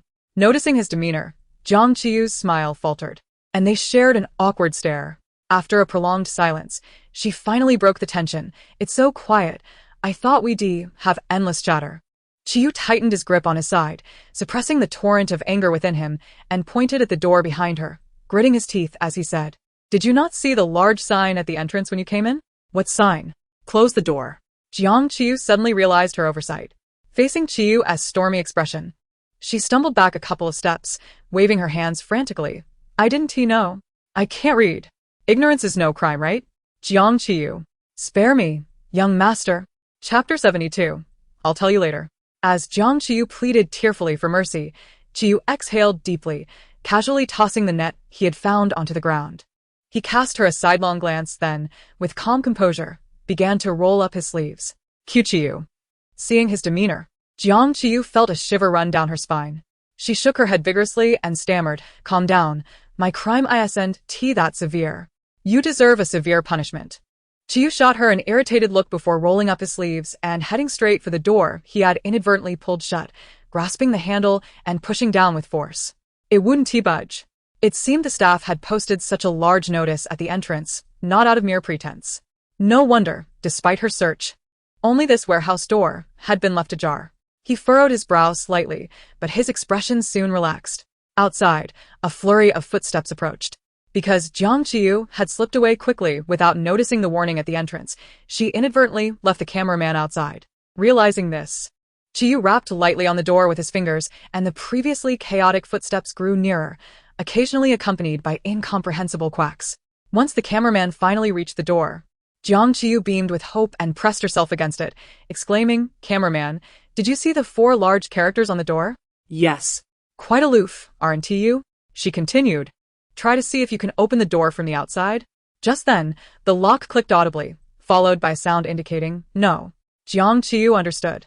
It was a denial.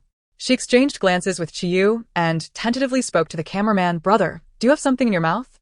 After a peculiar silence, the cameraman's conflicted voice emerged from outside. "Rules. $5 per word." She silently mourned for the cameraman, who was also a worker, before briefly condemning Director Zhang's stringent policies. Jiang Qiyu then urged, "Hurry and find someone to rescue us. We're trapped inside." Another silence followed, and the cameraman articulated his concerns in the simplest terms. "To leave, 200. Ugh. Just as Jiang Qiyu intended to say more, Qiyu, arms crossed, interjected coolly, "If you find someone now, I'll reimburse your fine. But tenfold. All right, President Qiyu. I guarantee I'll complete the task and rescue you both as swiftly as possible. Rest assured, President Qiyu. I won't let you down." With that, he dashed away with the quacking duck and the live streaming equipment, leaving the two trapped in Warehouse 13 to exchange bewildered glances.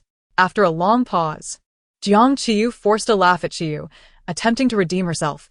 "As long as there are spectators in our hearts, any place can be a stage. Don't indulge in such idealistic musings. It is evident that it has not worked."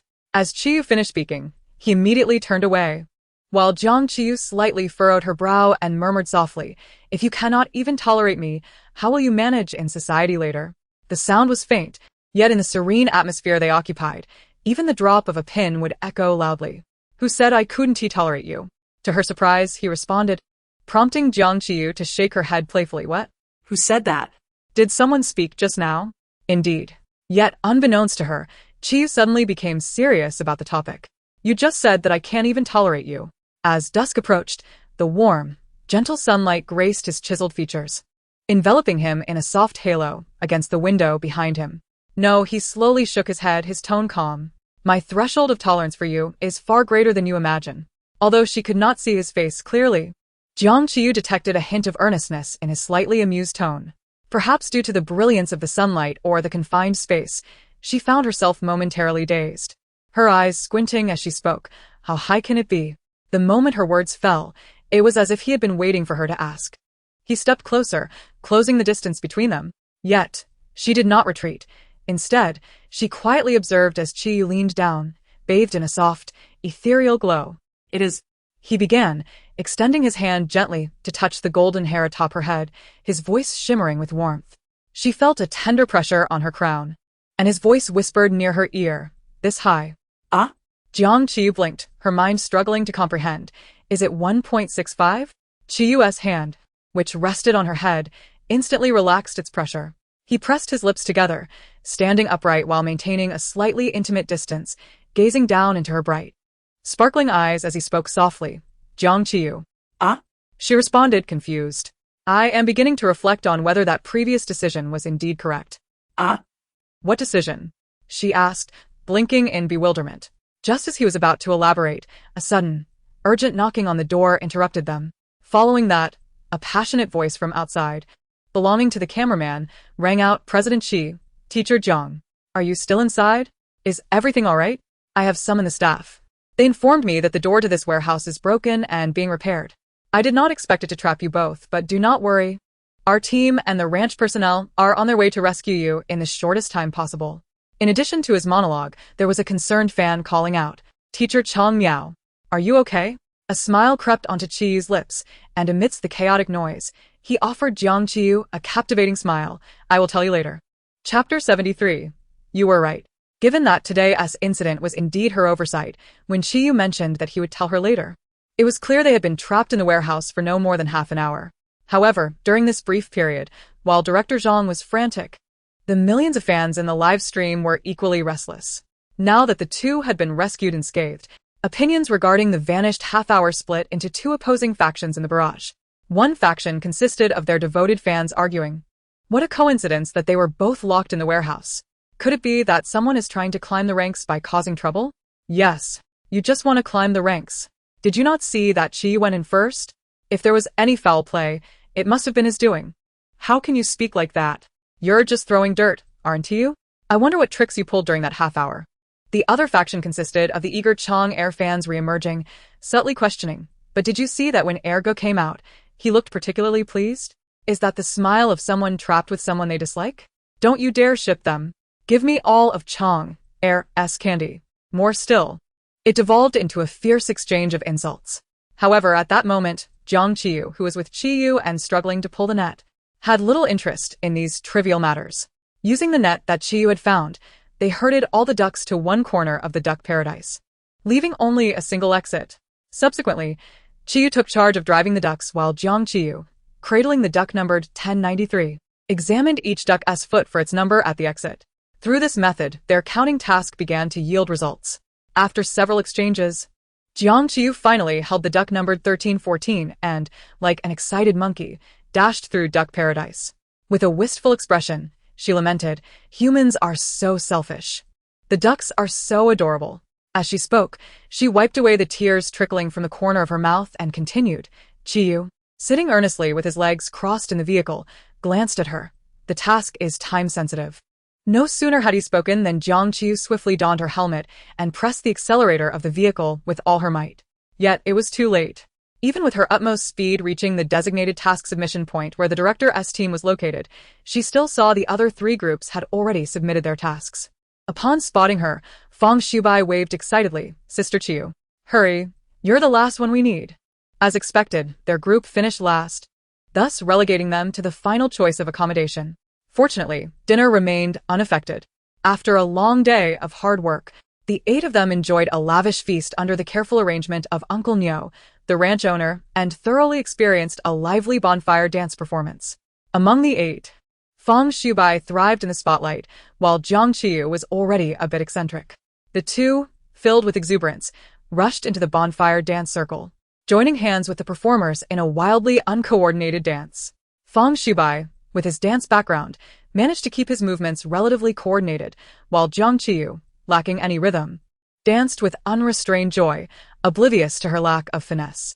In the barrage, before her detractors could react, her fans could no longer contain themselves. "Sister, what ridiculous moves are you making with your beautiful body?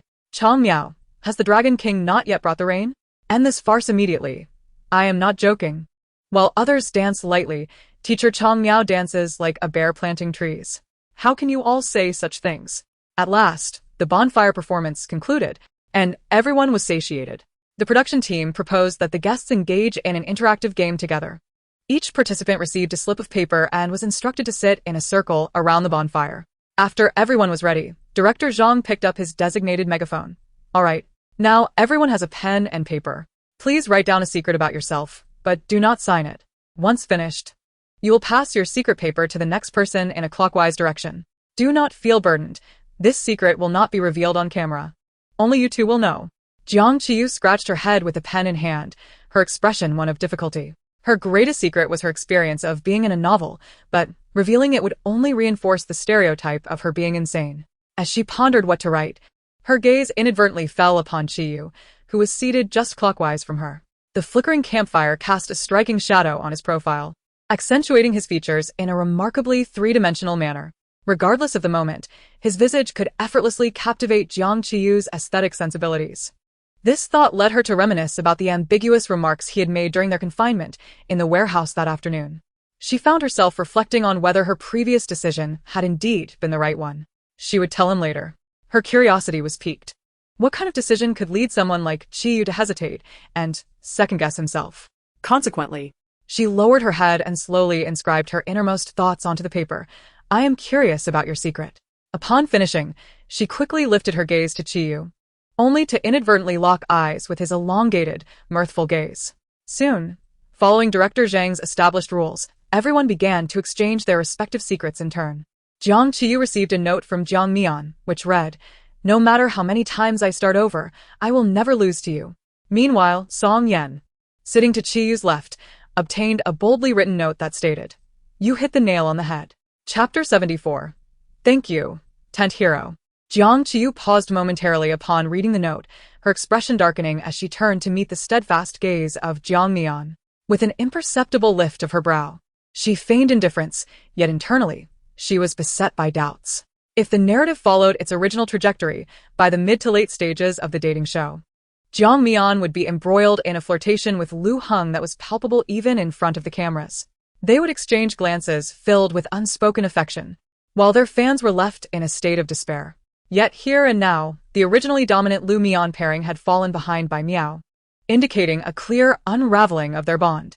This unexpected turn had led the storyline astray, akin to a wild horse galloping off course. However, she prided herself on never having intervened in the relationship between the male and female leads, let alone influence the development of their romantic arc. Upon further contemplation, she realized that the root of these issues rested almost entirely on one individual, Jiang Mian. The thought caused her to draw a sharp breath, as a bold yet absurd hypothesis began to take shape in her mind. Could this girl have gone mad like herself? Observing Jiang Mian discreetly, she noticed her engaging in light-hearted banter with those around her, her demeanor entirely untroubled. This contradicted her earlier wild speculation, prompting her to unfold the note once more. No matter how many times I start over, I will never lose to you. Start over? Could it be that Jiang Mian had been reborn? Impossible, it was too fantastical. But how could it be impossible? If she could traverse through stories, what was stopping Jiang Mian from experiencing a few rebirths? It was utterly implausible. If Jiang Mian had indeed been reborn, she would be even less inclined to sever ties with Lu Heng. Wasn't this a sweet romance set in the entertainment industry?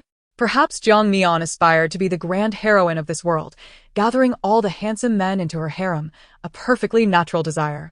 In her mind, a battle waged between possibilities and impossibilities, and inadvertently, she voiced her thoughts. Though her words were soft, they caught Qiyu's attention. He turned to her, the flickering light of the campfire reflecting in his dark eyes. What is possible or impossible? I said that all matters of love are false. Only communism is true. Anyone can betray you, but Marxism will not. Facing her sudden outburst, Qiyu was no longer surprised. He calmly turned to her, his demeanor unruffled, and asked, Then tell me, what are the three main components of the Marxist theoretical system? Jiang Qiyu froze, contemplating for a long moment before sighing deeply, shaking her head with a tone filled with regret. In the end, I have betrayed Marxism. A soft chuckle emanated from a distance. The two who had been conversing turned their heads in unison to see Lu Heng openly observing them, his expression betraying disdain for Jiang Qiyu's earlier insecurity. Qiyu lazily raised an eyebrow, offering Lu Heng little attention before turning to Jiang Qiyu with a straight tone. So, you've betrayed him too? Jiang Qiyu furrowed her brow. Are you questioning my taste? Or are you trying to make me nauseous? Then why does he always act like a jilted husband? Qiyu's voice rose slightly, seemingly directed at someone in particular. I don't know. Jiang Qiyu's expression conveyed confusion, though her already crescent-shaped eyes hinted at her amusement. An undergraduate wouldn't understand. I'll take a look again after I pursue my masteress. The man shook his head earnestly. No need to study. You won't understand it even after. How do you know? Qiyu shrugged, because I finished it, and I still don't understand. Their banter, devoid of any vulgarity, effectively ridiculed Lu Heng in both subtle and overt ways. Angered, he clenched his fists tightly, shooting a dark glare at the two. Yet, given the ongoing live broadcast, he had to suppress his ire. As a reserved and reticent film star, he found himself unable to retaliate against their verbal onslaught, which was disproportionately skewed in their favor. The current live stream captured all 8 participants in a panoramic view, with the camera positioned at a distance. Since Qiyu and Jiang Qiyu had not activated their audio devices, their conversation remained unheard. Consequently, the audience remained oblivious to the unfolding drama, only witnessing the camaraderie between the two, seemingly harmonious. I'm utterly perplexed. Can I really ship Chang-er? Don't worry. Everyone, I'll reach out to my connections in the entertainment industry for clarification. Haha, Chang-er fans are finally turning the tide. A glorious era awaits. Does anyone have the means to check this out? Ultimately, after a full day of tasks, the 4 groups of guests selected their accommodations in the order of task completion. Zhou Shun and Song Yan opted for a luxurious suite in a ranch-style inn, while Lu Heng and Jiang Mian chose a standard room in a guest house. Fang Shubai and Zhang Ling were relegated to the staff dormitory. However, Jiang Qiyu and Qiyu found themselves without a place to stay. Not only do we lack accommodations, but we also have to assemble our own tent. As the production team wrapped up for the day, the camera crew remained to capture the process of the two setting up their tent. Jiang Qiyu appeared disheartened, confronted with a pile of components and unsure where to begin. She turned to Qiyu, who was silently and efficiently erecting his tent, and tentatively inquired, are you still cold? At her question, Qiyu's fluid movements came to an abrupt halt. He nearly punctured the tent fabric with the frame in hand. After a brief pause, he resumed his task, his tone laced with concealed annoyance. Don't whine. I'll have it ready for you shortly. Jiang Qiyu's spirits lifted instantly, her face brightening. Thank you, tent hero. Chapter 75. Madam, the CEO has been gone for 3 days. That night, lulled by the sounds of chirping insects and rustling leaves, drifting into slumber under the gentle breeze proved to be quite an enjoyable experience. In the evening, as Qiyu tightly wrapped her sleeping bag, Jiang Qiyu surprisingly did not suffer from discomfort due to the unfamiliar bed, sleeping soundly until dawn. However, when she finally extricated herself from the sleeping bag and crawled out of the tent, she discovered that the other tent, which had been securely pitched to her left the previous night, had mysteriously vanished. The only explanation provided was that an unavoidable circumstance had compelled Qiyu to temporarily depart. This sudden disappearance lasted for a full 3 days. The remaining 7 participants continued with their tasks and games as usual. Some speculated that an issue had arisen within the Qi faction that required his oversight. Others suggested that the young master had perhaps approached the dating show with a casual mindset and, finding it uninteresting, had chosen to leave. Yet another theory posited that he had encountered an irreconcilable conflict with a particular guest. The final conjecture pointed unmistakably towards Jiang Qiyu, who had been inadvertently locked in a warehouse with him just prior to his abrupt departure. Consequently, rumors about Jiang Qiyu began to proliferate. However, unlike previous instances of widespread online vilification, she found herself buoyed by a devoted faction of fans who considered themselves her shield. This group, organized yet unruly, engaged in fierce battles online against her detractors and malicious marketing accounts intent on tarnishing her image. Accusations arose that Jiang Qiyu had driven Qiyu away, claiming she sought to usurp his position. The shield responded vehemently. You seek to usurp? You and the main character are a mismatched pair. Others claimed she lacked self-respect. The shield retorted, a dog calling another unlovable, when the main character is hardly a prize. Some suggested that Jiang Qiyu had a more powerful benefactor behind her. The shield swiftly countered. You work hard, don't you? Is your boss your benefactor? I pursue my idol. My benefactor owes me respect. Yet another voiced that Jiang Qiyu's fans were overly invested. The shield quickly rallied. You're right, a little moderation is in order. With the dating show gaining immense popularity, Jiang Qiyu, who initially intended to make a quick exit from the entertainment industry, unexpectedly emerged as its greatest beneficiary. Following Qiyu's sudden absence, discussions surrounding her became relentless and varied. As the phenomenon of this national dating show approached its finale, Jiang Qiyu remained blissfully unaware of the external clamor, her sole concern being the promised commission of 3 million from the young master. I've been careless. Qiyu? Feng Shubai waved his hand in front of her eyes. It was now free activity time after dinner, and he had pulled the daydreaming Jiang Qiyu to play chess together. Your turn. Huh?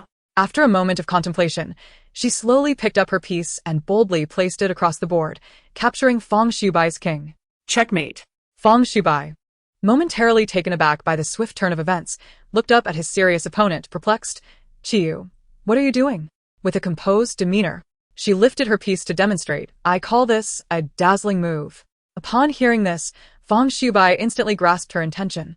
Seizing his cannon and capturing her horse, I employ the Italian cannon. Jiang Qiyu narrowed her eyes, flipping her captured king back onto the board. I call this a coup.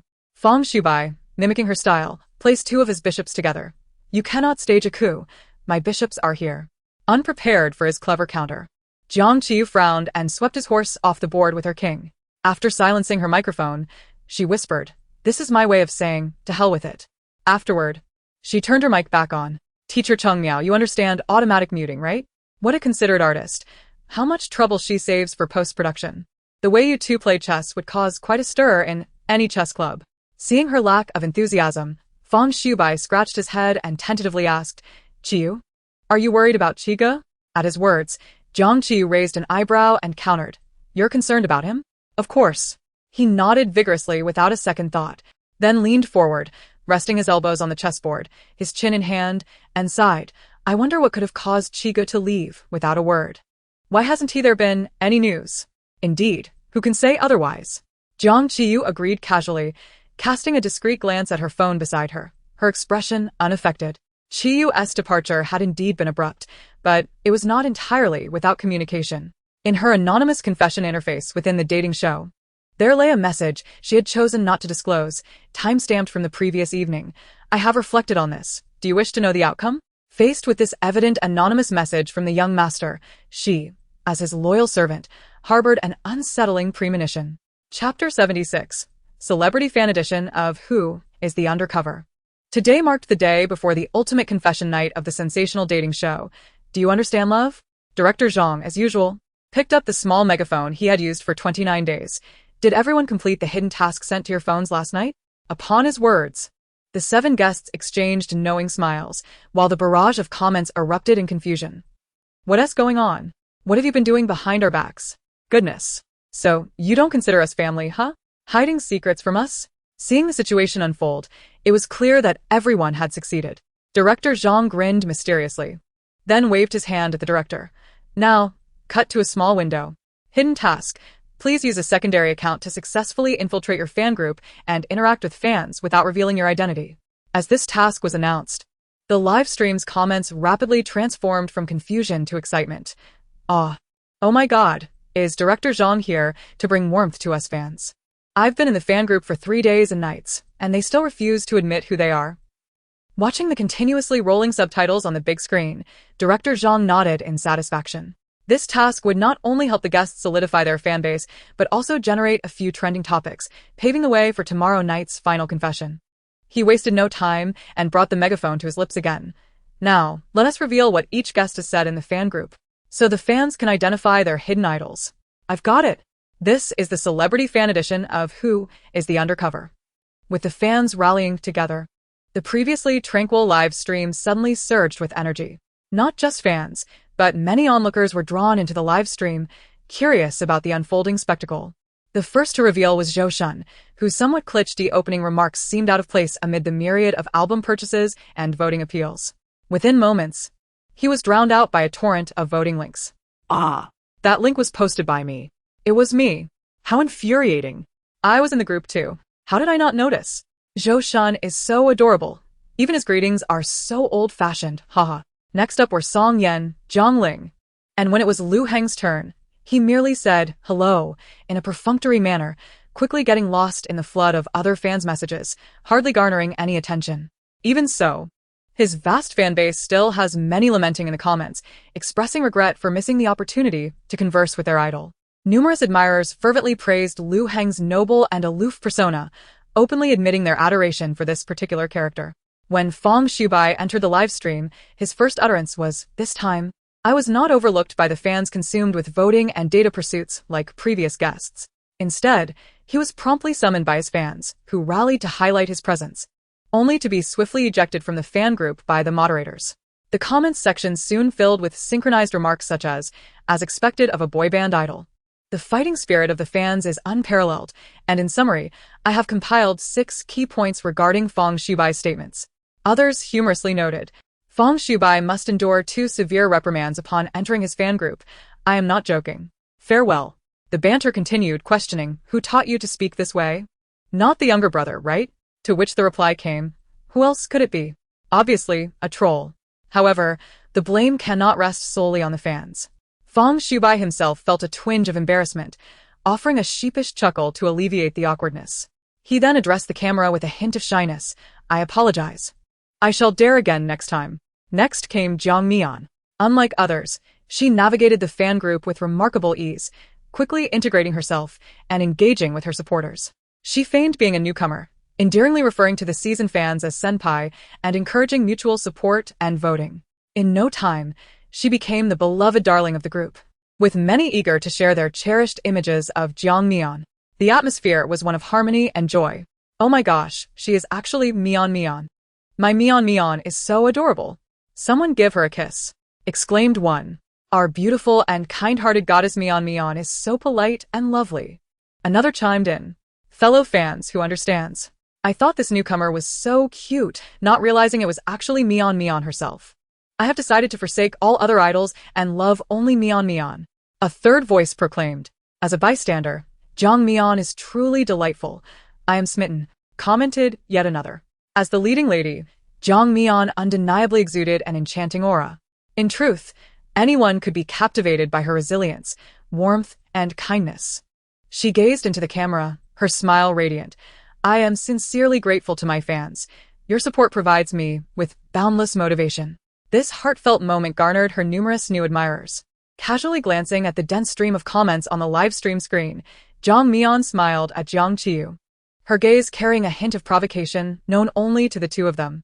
The reason behind Jiang Qiyu's apparent animosity towards her was a mystery to Jiang Qiyu, who merely raised an eyebrow and turned her attention back to the live stream screen. At that moment, the small window on the left transformed into her chat log, with her first message upon entering the group being, I have nothing to do today. Does anyone have any excess funds? I can help you dispose of them for free. Unlike Feng Shubai's fans, her supporters reacted with fervor. Chapter 77. Kid, a green tea, are you? I am not sleepy while I sleep. Illiterate? What is your purpose in sending this? Do you look down on us illiterates? Are you dating me? Once I am gone, the altar will be filled with all your favorite dishes. Testing a new antivirus software. Can anyone provide a risky website? The image is 46 pounds. How do you know I caught a 46-pound fish? I just caught it this morning. Has it already spread online? Don't scare away the newcomers. Don't be afraid. We are usually even more chaotic than this. Why are you arguing? We are gathered here today for our beloved idol Jiang Qiyu. Today, I want to toast my idol, thank her, and share my wild life experiences. I genuinely wish for her to embrace a life as chaotic and stinky as mine. Upstairs, a hater. Where are the moderators? Get them to expel this person. Twisted, squirming, dark crawling, doing a bridge, running amok, falling down, getting up and continuing to run. In her fan group, everyone was in a frenzy, even more so than she was. Thus, her comments sparked a spontaneous uproar among thousands. Due to the excessive chatter, most of which lacked substance, the chat window in the live stream could not display every message. Therefore, Director Zhang had to pick up the microphone and, addressing the composed Jiang Qiyu, asked, Qiyu, why don't you evaluate your fan group? Without a hint of hesitation, she looked directly into the live stream camera. As everyone contemplated how to describe her fans beyond chaotic, Jiang Qiyu earnestly remarked, I have noticed that my fan group exchanges tens of thousands of messages daily, often without any coherent theme. The discussions encompass madness, memes, and soliloquies. devoid of logic. Pausing momentarily, she allowed a sincere smile to grace her lips and candidly stated, "I truly enjoy this atmosphere. It's reminiscent of a mental asylum." Upon hearing this, the comment section erupted with laughter. Society's inclusiveness is commendable. Not all individuals with mental health issues reside in asylums. Some are found in the fan group of Teacher Chong Mao. Indeed, I can attest this is absolutely unscripted. I am in the group, and the fellow fans are even crazier than those in a mental facility. I can corroborate, but no need to fear. We are not genuinely mad. We are merely pretending. Do you believe what you just said? While others are merely ghost followers, this lady has a legion of devoted fans. Jiang Qiyu's fans had gone wild, and this phrase once again topped the entertainment search trends. Jiang Qiyu herself was no exception. While bathing, she casually washed several bunches of grapes and now sat leisurely in a hanging basket in the rooftop garden, idly fiddling with her phone. There were no cameras here, so she often took refuge in this open garden during her free time. Today, she unusually refrained from gaming, suddenly recalling Feng Shubai's words from earlier and inexplicably opening the anonymous message she had received. Just as Jiang Qiyu was lost in thought, a knock echoed from behind her. At the entrance of the garden stood a somewhat awkward figure. "Qiyu, it's me." Feng Shubai had been pacing in his room for quite some time before finally making his way to the top floor. After knocking on Jiang Qiyu's door without a response, he deduced she would be in the open garden. Upon seeing the person before her, Jiang Qiyu felt a fleeting disappointment she hadn't even realized. However, she quickly masked it and waved at Feng Shubai from a distance as a casual greeting. "What brings you here at this hour? Sleepwalking?" "No." Feng Shubai harbored a secret. Thus he did not engage her question, instead approaching her slowly and sitting beside her. "Qiyu." He turned to her with a conflicted expression, words unspoken lingering in the air. "What is it?" Noticing his demeanor, Jiang Qiyu raised an eyebrow and replied with an indifferent tone. Feng Shubai, momentarily taken aback by her teasing, relaxed and shrugged, releasing a sigh as he divulged the purpose of his visit. "I inadvertently overheard a conversation among the staff." "Oh." Jiang Qiyu had a considerable interest in gossip and playfully extended a grape to him. Accepting the water-drenched grape, Feng Shubai began. "I heard that due to Qi Ji's sudden departure, there are now malicious rumors circulating about you. This afternoon, upon inadvertently hearing the news, he was filled with concern, puzzled as to why Qiyu left, while Jiang Qiyu found herself at the center of the storm. After spending a month together, he had developed a fondness for this unique Jiang Qiyu and was naturally averse to seeing her maligned by the public. With a frown, he stuffed the grape into his mouth and muttered angrily, 'These people know nothing, and yet treat their malicious conjectures as truth.' Jiang Qiyu, initially bracing for some sensational gossip, immediately retracted her eager expression upon hearing his words, casually waving her hand as if dismissing it all. 'I truly do not care how others speak ill of me behind my back, for I have spoken ill of many myself.' Pausing for a moment, she added, 'Moreover, they may not even be as harsh as I have been.' However, Feng Shubai was still displeased, pouting, 'But I cannot stand to hear them say such things about you.' As they spoke, he inadvertently caught sight of Qiyu's pitch-black room and couldn't help but complain softly, 'Qigo, how could you leave without a word for 3 days, causing all this trouble for Jiang Qiyu, and not even come out to clarify?' Upon hearing this, Jiang Qiyu sensed something was amiss. She feared that the next words from this young man might be something akin to, 'I only care about my sister.' Just as she furrowed her brow, prepared to speak, a familiar voice suddenly interrupted their conversation. 'Kid, green tea, huh?' Chapter 78. Just had surgery to remove the love-struck brain, and now I mindlessly like you. He stepped down from the black Porsche, intending to enter, when a voice from inside the car called out, 'President Xi.' Zhao Jin hurriedly followed him from the driver's seat, a worried expression on her face. About the old man. TSK. Dealing with those matters back in the city had already drained his patience, and now, being stopped by Secretary Zhao only exacerbated his mood. With a slight frown, he waved his hand dismissively at Zhao Jin, his tone calm yet foreboding. 'Right now, it's just me, left alone in the wind.'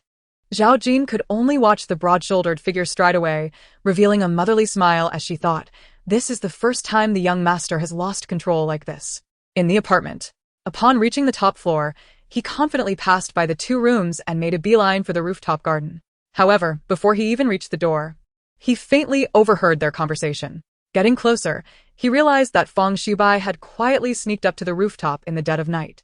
The young man was saying, 'Qigo, how could you leave without a word for 3 days, causing Jiang Qiyu to be talked about so terribly and not even come out to clarify. Listening to this blatant self-sabotage, Qiyu found himself amused rather than angry. He leaned casually against the doorframe, arms crossed, watching the two in the center of the garden with interest. Kid green tea, huh? Though his expression was teasing, his tone carried an unmistakable severity. At his words, the two in the garden immediately turned alert. Qiyu. Jiang Qiyu clung to the swing with bright eyes. Qigo. Feng Shubai's eyes widened in surprise. Hearing this, Qiyu slightly curled his lips, striding towards them. I just wanted to hear why you two are awake on the rooftop in the middle of the night.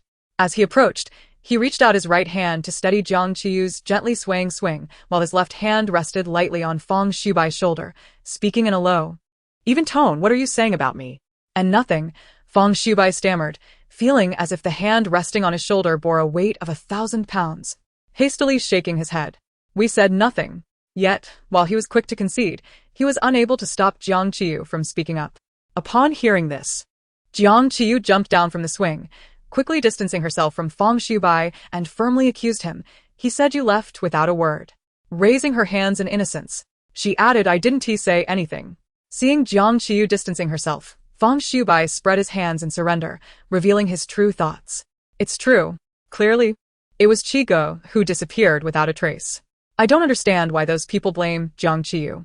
He added, I was just worried Jiang Qiyu would be upset. So, I came to comfort her.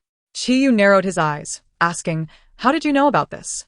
I overheard the staff talking, he replied, glancing at the quiet Jiang Qiyu before redirecting his gaze back to Feng Shubai. Then, how did she find out? Without a moment's hesitation, Feng Shubai answered, of course. I told Jiang Qiyu. Does that mean if you hadn't said anything she wouldn't know? Wait. Suddenly, Feng Shubai seemed to grasp something, raising his hand. Ah. Harmony brings wealth.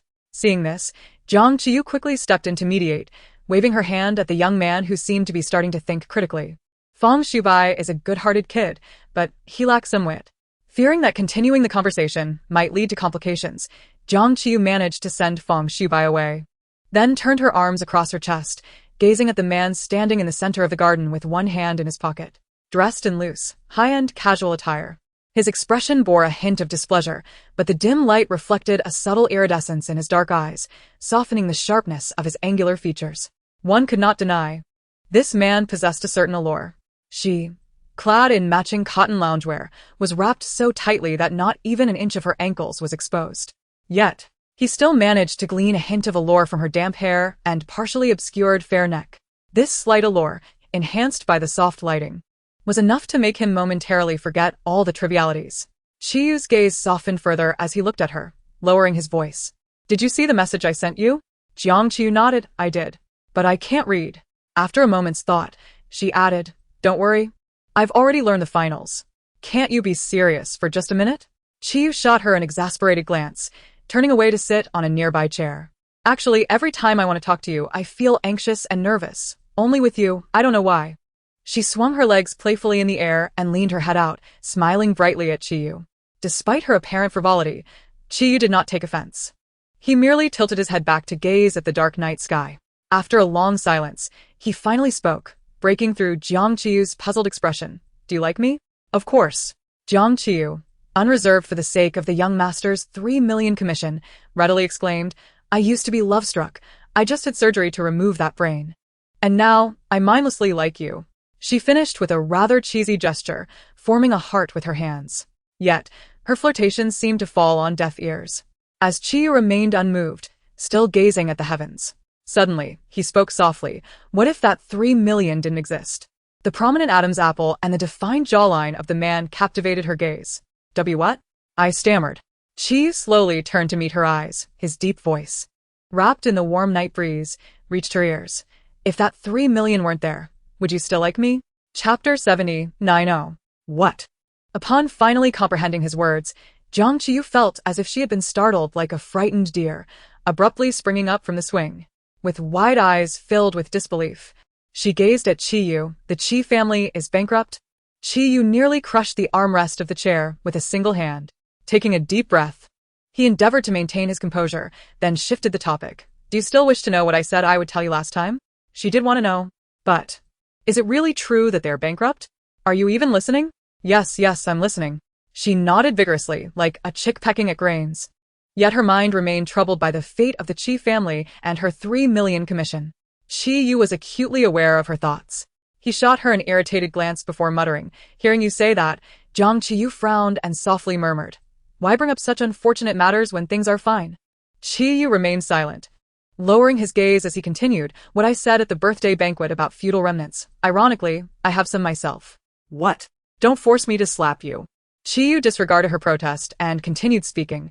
"The reason I initially approached you for that agreement was partly due to the buzz and attention it generated."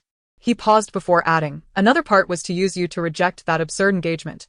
Jiang Qiyu nodded in realization.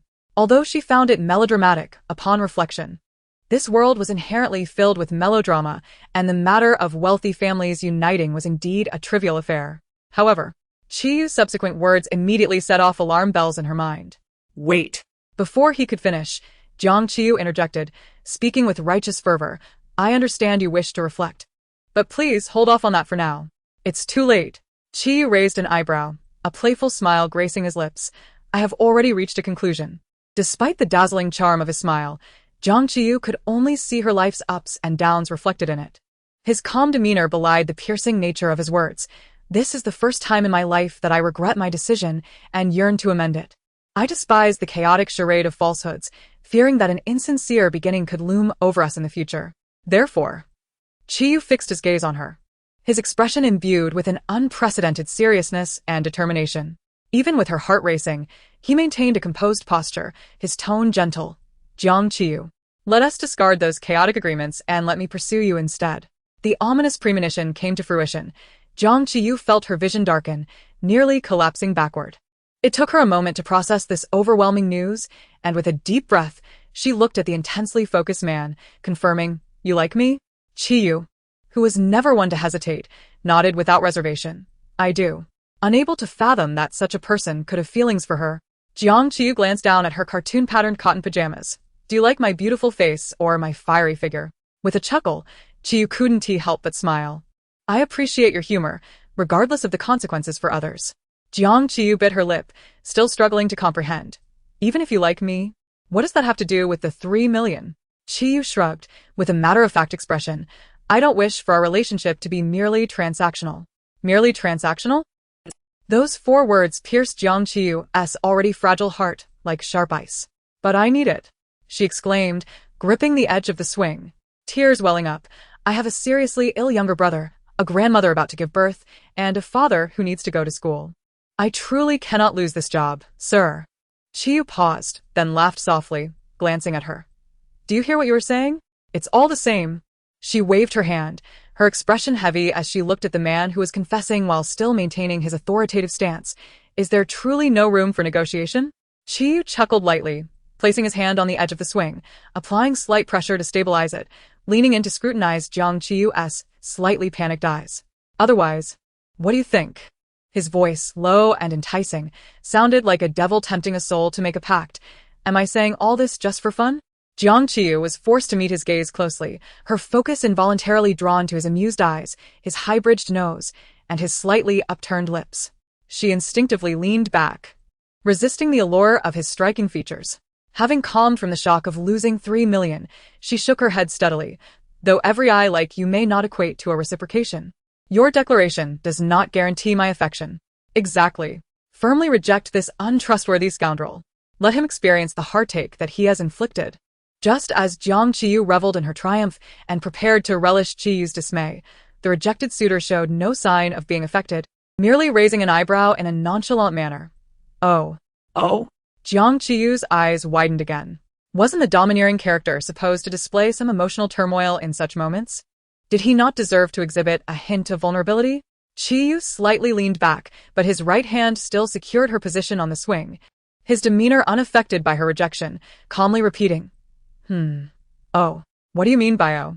In response to her inquiry, Qiyu shrugged, wearing an expression that suggested her reaction was overly dramatic.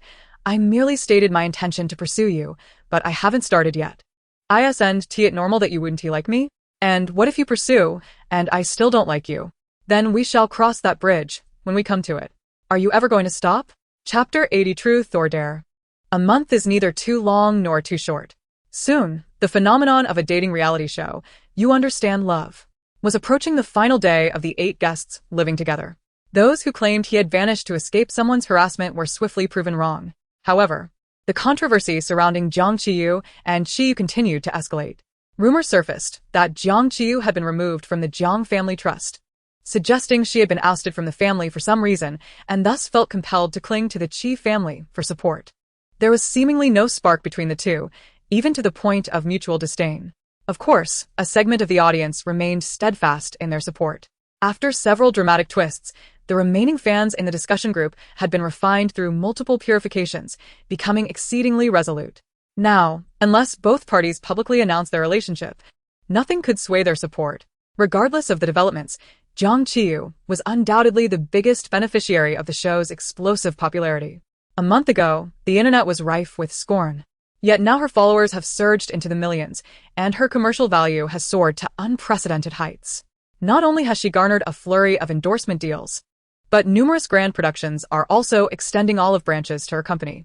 However, it is the variety shows that dominate the landscape. Based on her performance in Understanding Love, even without a script, this remarkable woman can single-handedly monopolize 800 trending topics. After indulging in a sumptuous feast meticulously prepared in advance, Director Zhang once again took up his microphone. On this final day, we wish to grant you the gift of time, allowing you to engage in activities of your choosing. In the afternoon, we will invite each of you for individual interviews, and in the evening, please gather in the rooftop garden for our final confession night. One cannot help but suspect that the director's creative juices have run dry after a month of extravagant ideas, leaving them at a loss for engaging games on this last day. I am eagerly anticipating tonight's confession night. I wonder who my beloved will confess to first? Is long air truly genuine? Brother Erguang, can you lend a hand and help me realize my dream tonight? I implore you. The comments on the live stream screen scrolled ceaselessly, with most viewers expressing their anticipation for the upcoming confession night.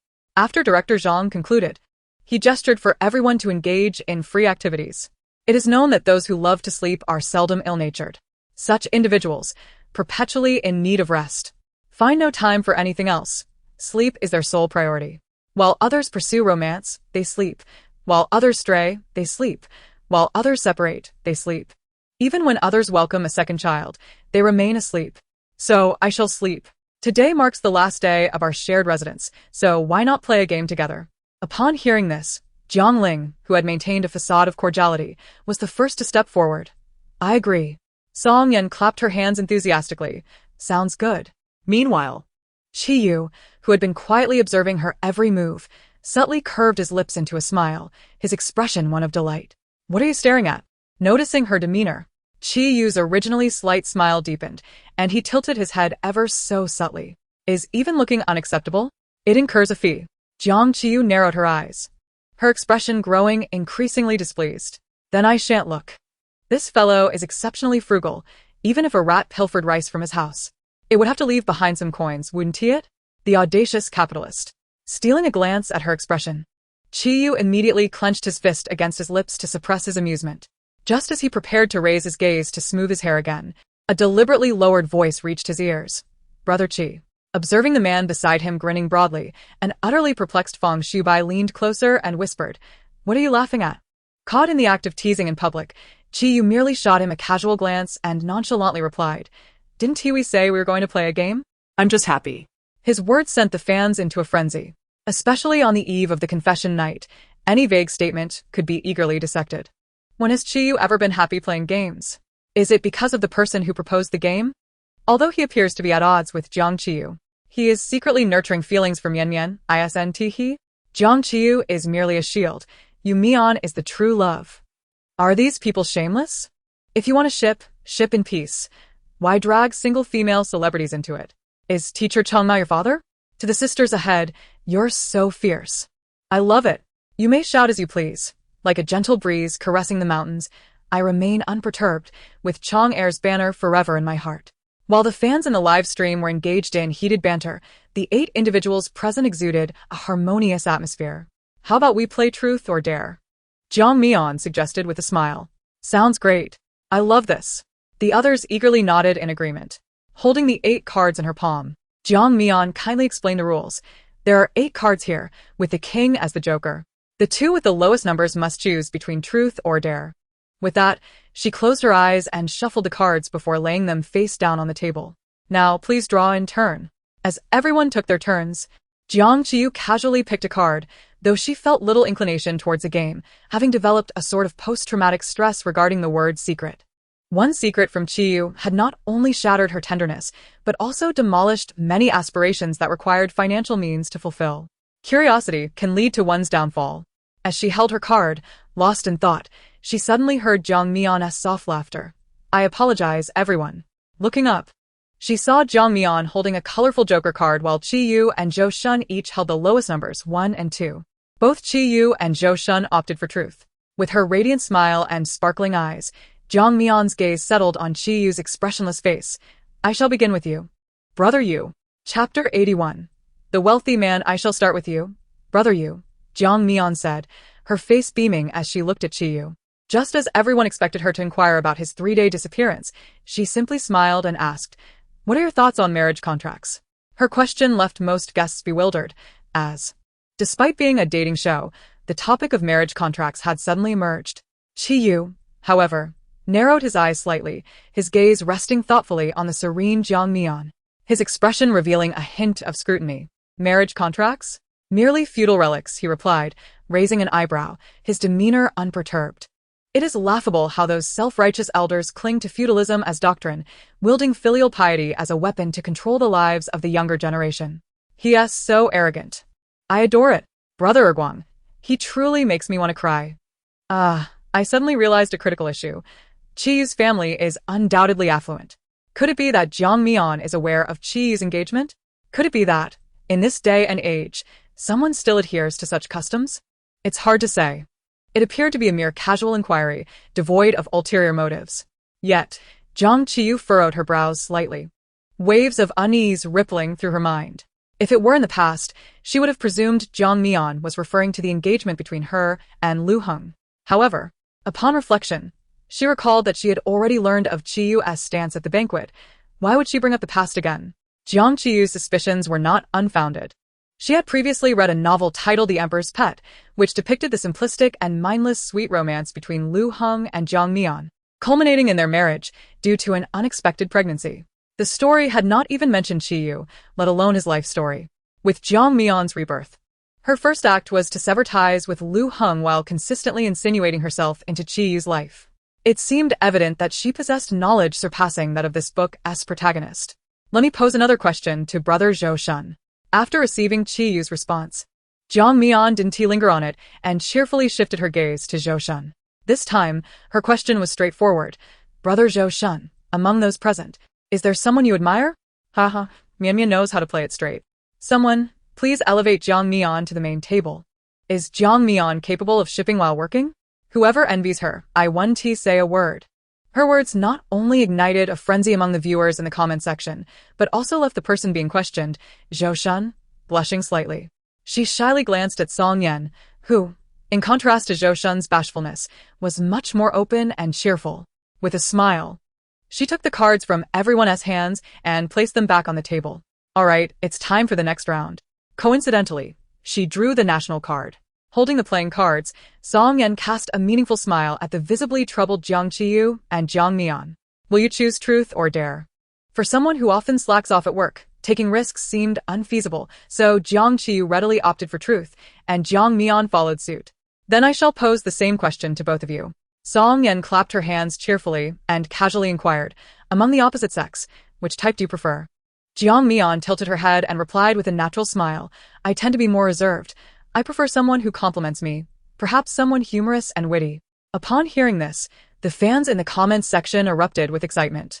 Humorous and witty? Surely it can't be Feng Shibai, right? I want to say who it is. Such humor. Is it true that beauty is in the eye of the beholder? Shouldn't Qi always be the temperamental type? Don't be too humorous, Qi. What you say could make me laugh for a year. I stand firmly for Qiyu. And what about you, Qiyu? Song Yan subtly glanced at the pretentiously profound Qiyu, her smile widening as she shook the national card in her hand towards Jiang Qiyu. "Which type of the opposite sex do you prefer?" Without hesitation, Jiang Qiyu earnestly replied, "Wealthy types." Ha ha ha, oh my god, a wealthy type. Teacher Chong, you truly are something else. I wouldn't have guessed. Help. Teacher Chong and I have the same taste. I also like wealthy types. How coincidental. I'm male, and I also prefer wealthy types. Teacher Chong prefers wealthy types. Brother Ears is indeed wealthy. When you round it off, Long Ear should marry me. Add it to my tab. I'll add 500, put it on Director Zhang's tab. Even though Song Yan knew Jiang Qiyu often spoke boldly, she was momentarily taken aback. Qiyu, that sounds like you're evading the question. She chuckled, shaking her head but not allowing her to dodge so easily. She pressed on, I meant the type. What kind of boy do you like? That's exactly what I answered. A wealthy type. Jiang Qiyu nodded defiantly, offering no further explanation. As soon as those words left her lips, the previously harmonious atmosphere suddenly froze, and the comments section exploded. How dare she? Not saying anything, then I won't either. No way. Can we really go down this road? No problem, I also prefer the wealthy type. Teacher Chong is pragmatic. Teacher Chong understands the essence beyond appearances. What type is better than being wealthy? The individuals present were not naive children. They could certainly decipher her insinuations, yet in front of the cameras, they all desperately suppressed their smiles, attempting to feign ignorance. The atmosphere chilled instantly, and no one dared to respond.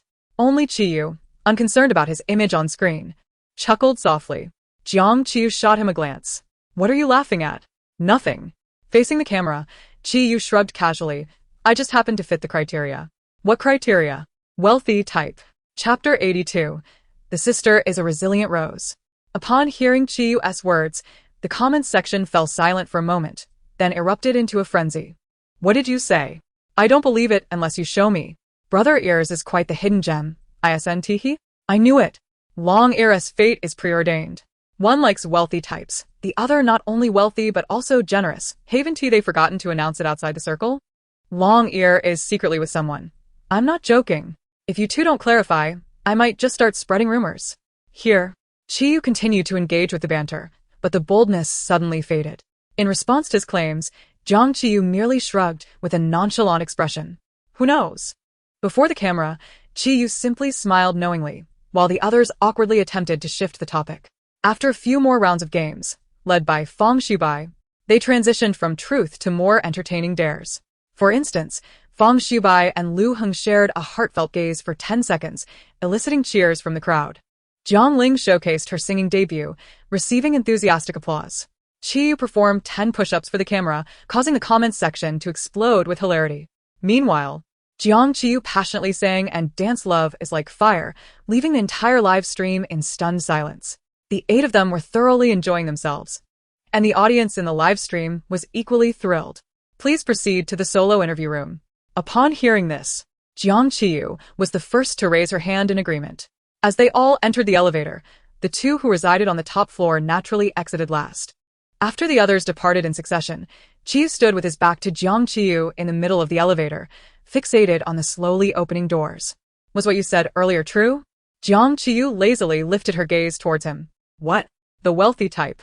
Oh. Taken aback by his sudden inquiry, Jiang Qiyu paused briefly before nodding earnestly, analyzing her response.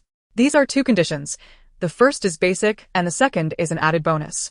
Qiyu suddenly chuckled lightly, his tone bright, yet devoid of any particular emotion. I thought you were joking. I didn't expect the daughter of the Jiang family to be so.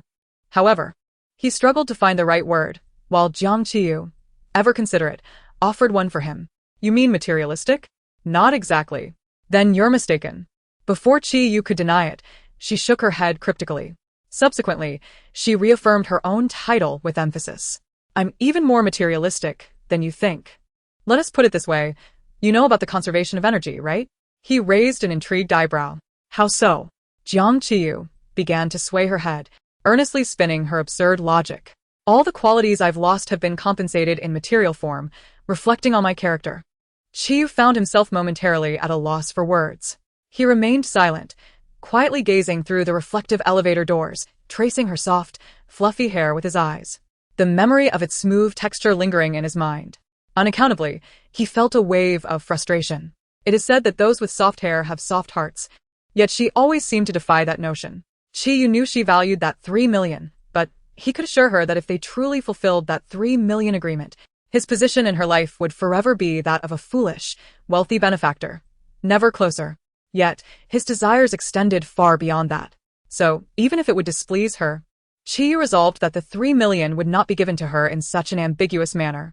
Ding. As he contemplated this, the elevator arrived. As the man stepped out, he left behind a remark laden with meaning. You'd better be. Without any introduction or conclusion, he offered no explanation, turned, and strode out of the elevator.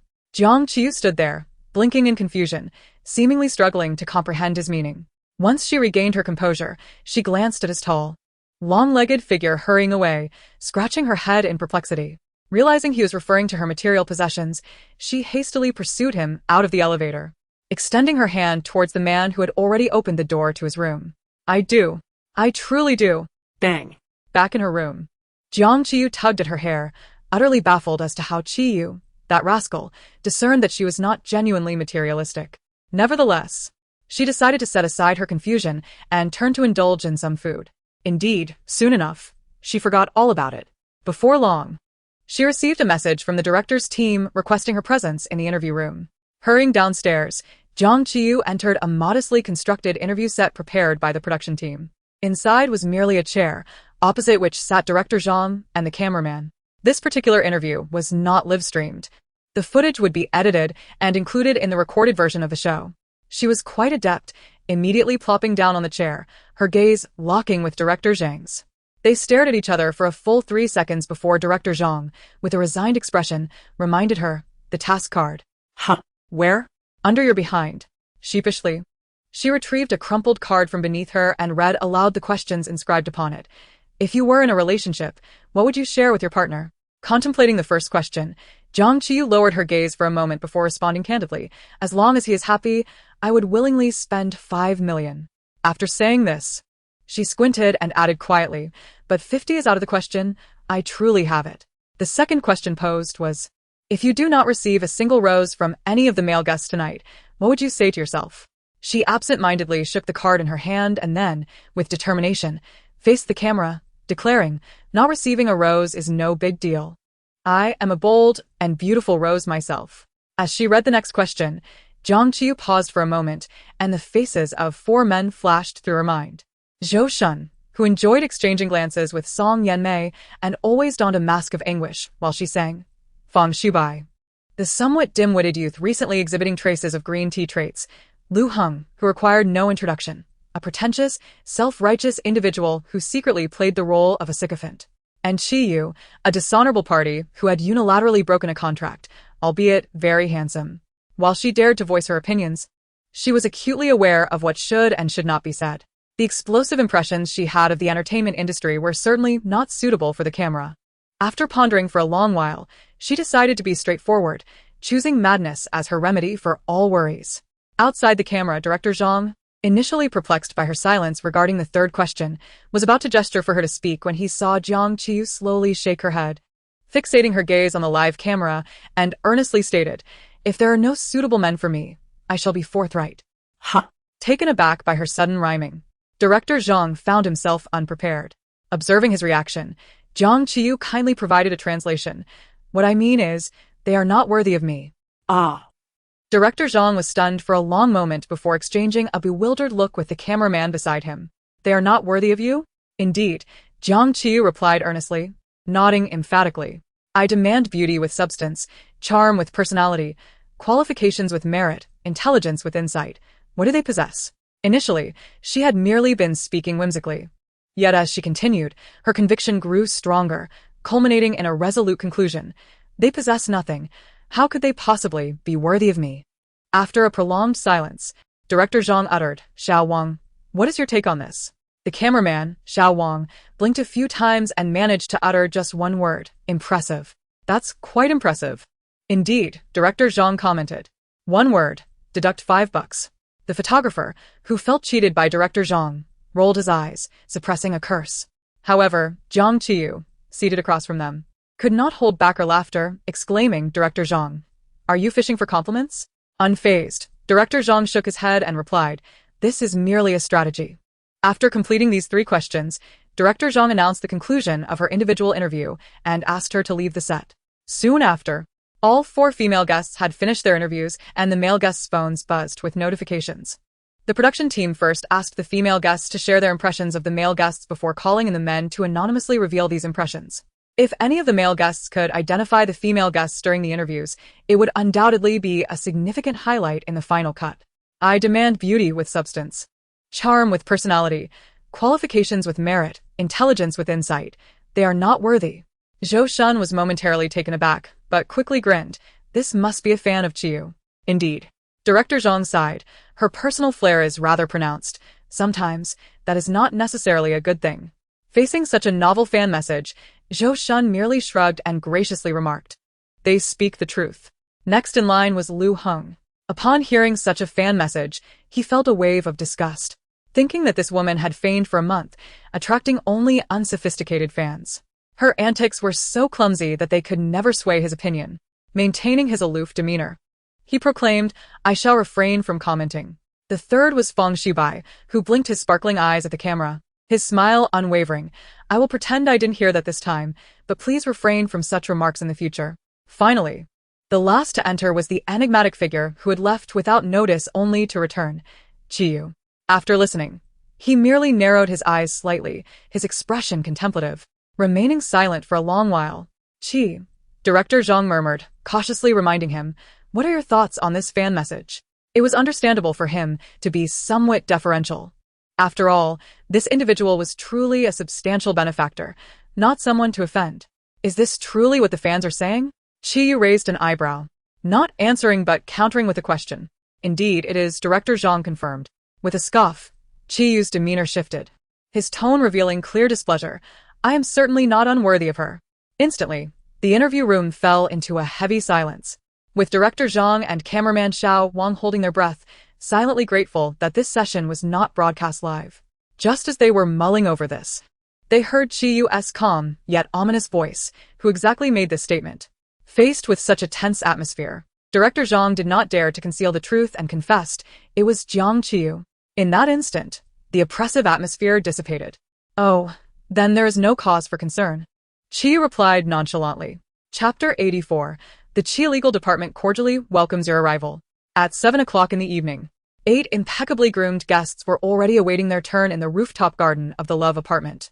In the center of this enchanting space, 8 chairs were artfully arranged around 2 coffee tables. The table on the left was adorned with 4 resplendent red roses, while the right table featured 4 elegantly simple eucalyptus sprigs. A long crimson carpet stretched from the entrance of the garden, leading up to a raised platform situated behind the 2 tables. As one ascended the steps of the carpet, bordered by twinkling fairy lights, they were greeted by a breathtaking viewing platform set against the backdrop of the night sea. At the center of this elevated area rested 2 petite circular platforms. When someone stepped upon them, lights would automatically illuminate beneath their feet, enveloping them in a warm glow that would extinguish as they moved away. Accompanied by the gentle sound of distant waves, a romantic ambience enveloped the scene. In the month leading up to this event, the production team had refrained from setting up any live broadcasting equipment in the garden. However, at this moment, 8 high-definition cameras were strategically placed in every corner, ready to comprehensively broadcast this final night of ultimate confessions. Inside the live broadcast room, viewers gazed in awe at the dreamlike spectacle before them, their excitement palpable, particularly among their respective fans, who reveled in the grand celebration. High heels and tailored pants pave the path to matrimony. A gentleman is like a jade, while a lady is as serene as water. A journey of love unfolds grandly. After paying homage to Guangong, I also pay my respects to the deities. Oh, long ear, you are my god. I may be an imitation, yet what is pleasing to the eye must indeed be genuine. Zhou Shun, summon forth the courage to perform your captivating dance at the concert. Yesterday is but history. Today marks a new beginning. And tomorrow is a gift for those with keen ears. The insomniacs have come to place their bets. I shall accompany the long-eared with unwavering support. I pledge my allegiance to the long-eared. It is unclear when it began, but after a series of dramatic fluctuations, the fervor surrounding the long-eared figure has surged once more, sparked by the seemingly ambiguous interactions between the 2 individuals. Moreover, the creativity among the fans appears to be on the rise. It seems as though the fans have organized themselves into a cohesive group, as one-third of the barrage of comments in the live stream consists of various quotes from admirers of the long-eared figure. Before long, after numerous adjustments, the equipment achieved a state of perfection. Director Jiang, with a serious demeanor, picked up the newly acquired pink horn, fitting for the occasion, and commenced an impassioned speech. It is a privilege that you understand love has accompanied our 8 esteemed guests and all viewers throughout this past month. Today marks the grand culmination of our understanding of love, as well as the final night of heartfelt confessions among the 8 guests, who will affirm their feelings for one another. I believe that the audience in the live stream shares my excitement and anticipation for the blossoming of love among our guests. Now, let us welcome the 8 guests to the stage in succession. As his voice faded, a melodious piano piece filled the air, and the live camera zoomed in on the entrance of the garden, where a figure gracefully approached. The audience held their breath in anticipation, and there appeared Wong Kar-wai, dressed in an impeccably tailored white suit, exuding elegance with a radiant smile, stepping into the scene with a lively gait. What color of pockets does Bye favor? How about a kaleidoscope of colors? He strode confidently to the illuminated camera, offering a dazzling smile that could leave one spellbound, playfully winking at the lens. He then took a seat at a table adorned with red roses. The camera shifted, revealing Zhou Shun clad in a dapper gray striped suit, his normally tousled bangs artfully styled upwards, rendering him strikingly handsome. Oh my, is this charming gentleman truly our Zhou Shun? What has transformed him so? You could easily rely on your looks to earn a living, yet you have chosen to depend on your talent instead. The barrage of comments here is fervently adoring the screen, while on the other side, Lu Heng strides forward. Clad in an exquisite black suit from a prestigious brand, he exudes an aura of icy elegance and nobility in every gesture. A gentleman like Heng, radiant in his ethereal attire. This male deity captivates me. He truly captivates me. I am utterly moved to tears. However, this time, before Lu Heng's fans could begin to flood the screen with their praises, they were swiftly dispersed by a sudden influx of comments. Qiyu did not wait for Lu Heng to settle completely before striding purposefully onto the red carpet. Standing at a height of 186 centimeters, he possessed a natural advantage, with an almost perfect body proportion and strikingly exquisite bone structure, leaving an impression that transcended dimensions, whether viewed up close or from afar. The man did not deliberately seek the camera's attention, yet appeared more relaxed and casual than Lu Heng, who had just posed for the lens. He walked confidently towards the table adorned with roses, while the comments scrolled rapidly across the screen. Not impressive. Yet I've watched it 31, 415, 926 times. For you, I've transformed into a werewolf, dyed my hair in madness, donned thick disguises, and changed my heart. Can we meet again? I have beseeched before the Buddha for thousands of years, willing to exchange several lifetimes for a single moment of love. Today, I went for a health check, and surprisingly, at such a young age, I found out I have osteoporosis. After careful examination, it turned out that seeing Qizong had left my bones weak. In this lifetime, I must date someone like this. In this lifetime, I must date someone like this. In this lifetime, I must date someone like this. In this lifetime, I must date someone like this. At this point, all 4 male guests had arrived. Director Jiang did not immediately introduce the other 4 female guests, but instead turned to the 4 radiant male guests already seated and asked, "Why don't we invite the 4 of you to share your experiences of living together over the past month?" As the first to speak, Wong Kar-wai held a rose in his hand and confidently addressed the camera. "I have gained a lot this month. I have met several older brothers and sisters. And most importantly," he paused, revealing a charming smile that showcased his canines, "I met Sister Qiyu, who is the most interesting person I have ever encountered." Upon his conclusion, Zhou Shun seamlessly took over. "Qiyu is indeed very interesting and has brought much joy to everyone." He then shyly smiled at the camera, his tone gentle. "I am fortunate to have met many friends and experienced numerous things I had never encountered before, and I also met someone very important." As he finished speaking, the camera shifted to Lu Heng, who was seen slightly furrowing his brows and pursing his lips before slowly beginning to speak.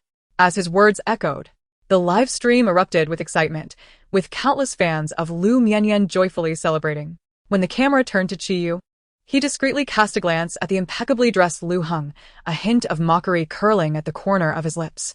Then, with an unhurried demeanor, he raised his gaze to the camera and calmly stated, "I have no particular feelings, but since I am asked to speak, I would like to clarify some recent rumors I have heard."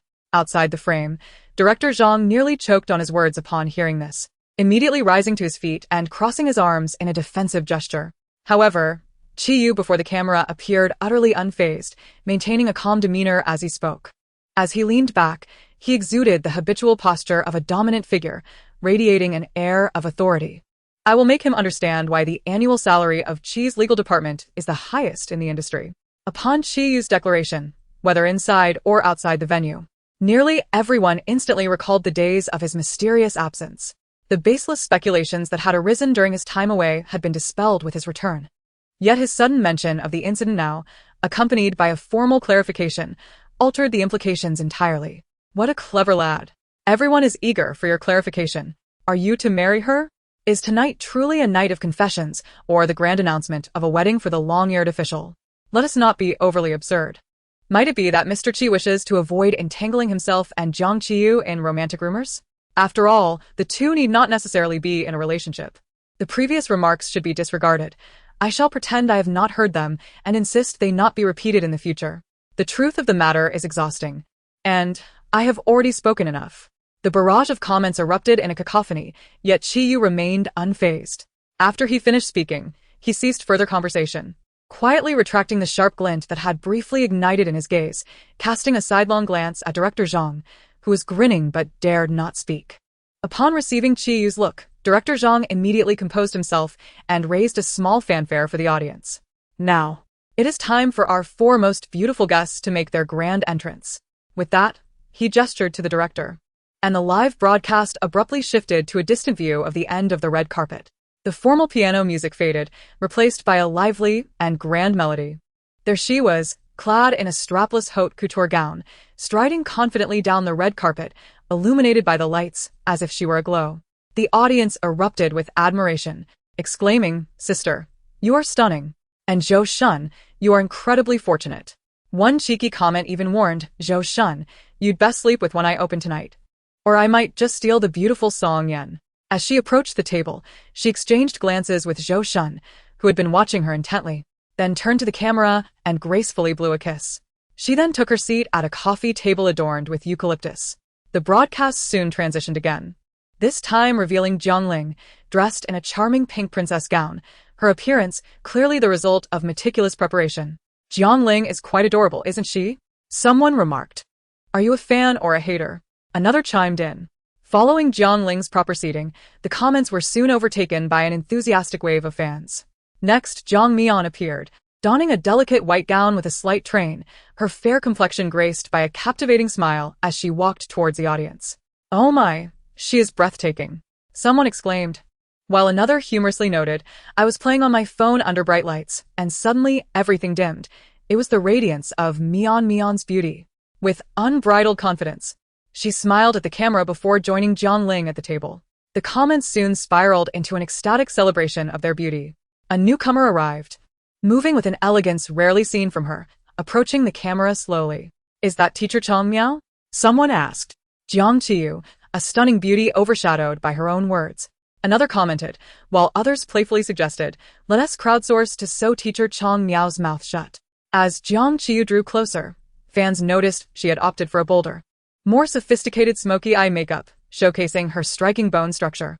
If Jiang Mian represented delicate beauty, Jiang Qiyu embodied a more intense allure, particularly in this silent setting that emphasized her visual superiority. Under the spell of her beauty, her fans began to showcase their creativity. One group sang, "Thank you for inviting me to witness your love, reminding myself not to escape as I approach the beautifully arranged venue with an invitation in hand. Alas, this is your vista, while I remain merely a guest." Others expressed their sentiments in poignant verses about heartbreak and longing, while some took a humorous approach, declaring, "My person, do not touch or covet. If you provoke her, I'll call the police, and you'll end up in hell." Yet, amidst this fervor, Jiang Qiyu maintained her composed demeanor, gracefully taking her seat among the group. From the moment she entered, Fang Shubai's gaze had been fixed upon her. As she settled down, he could not help but lean slightly closer, whispering to Qiyu, "I never expected Qiyu to exude such an extraordinary presence when she is serious."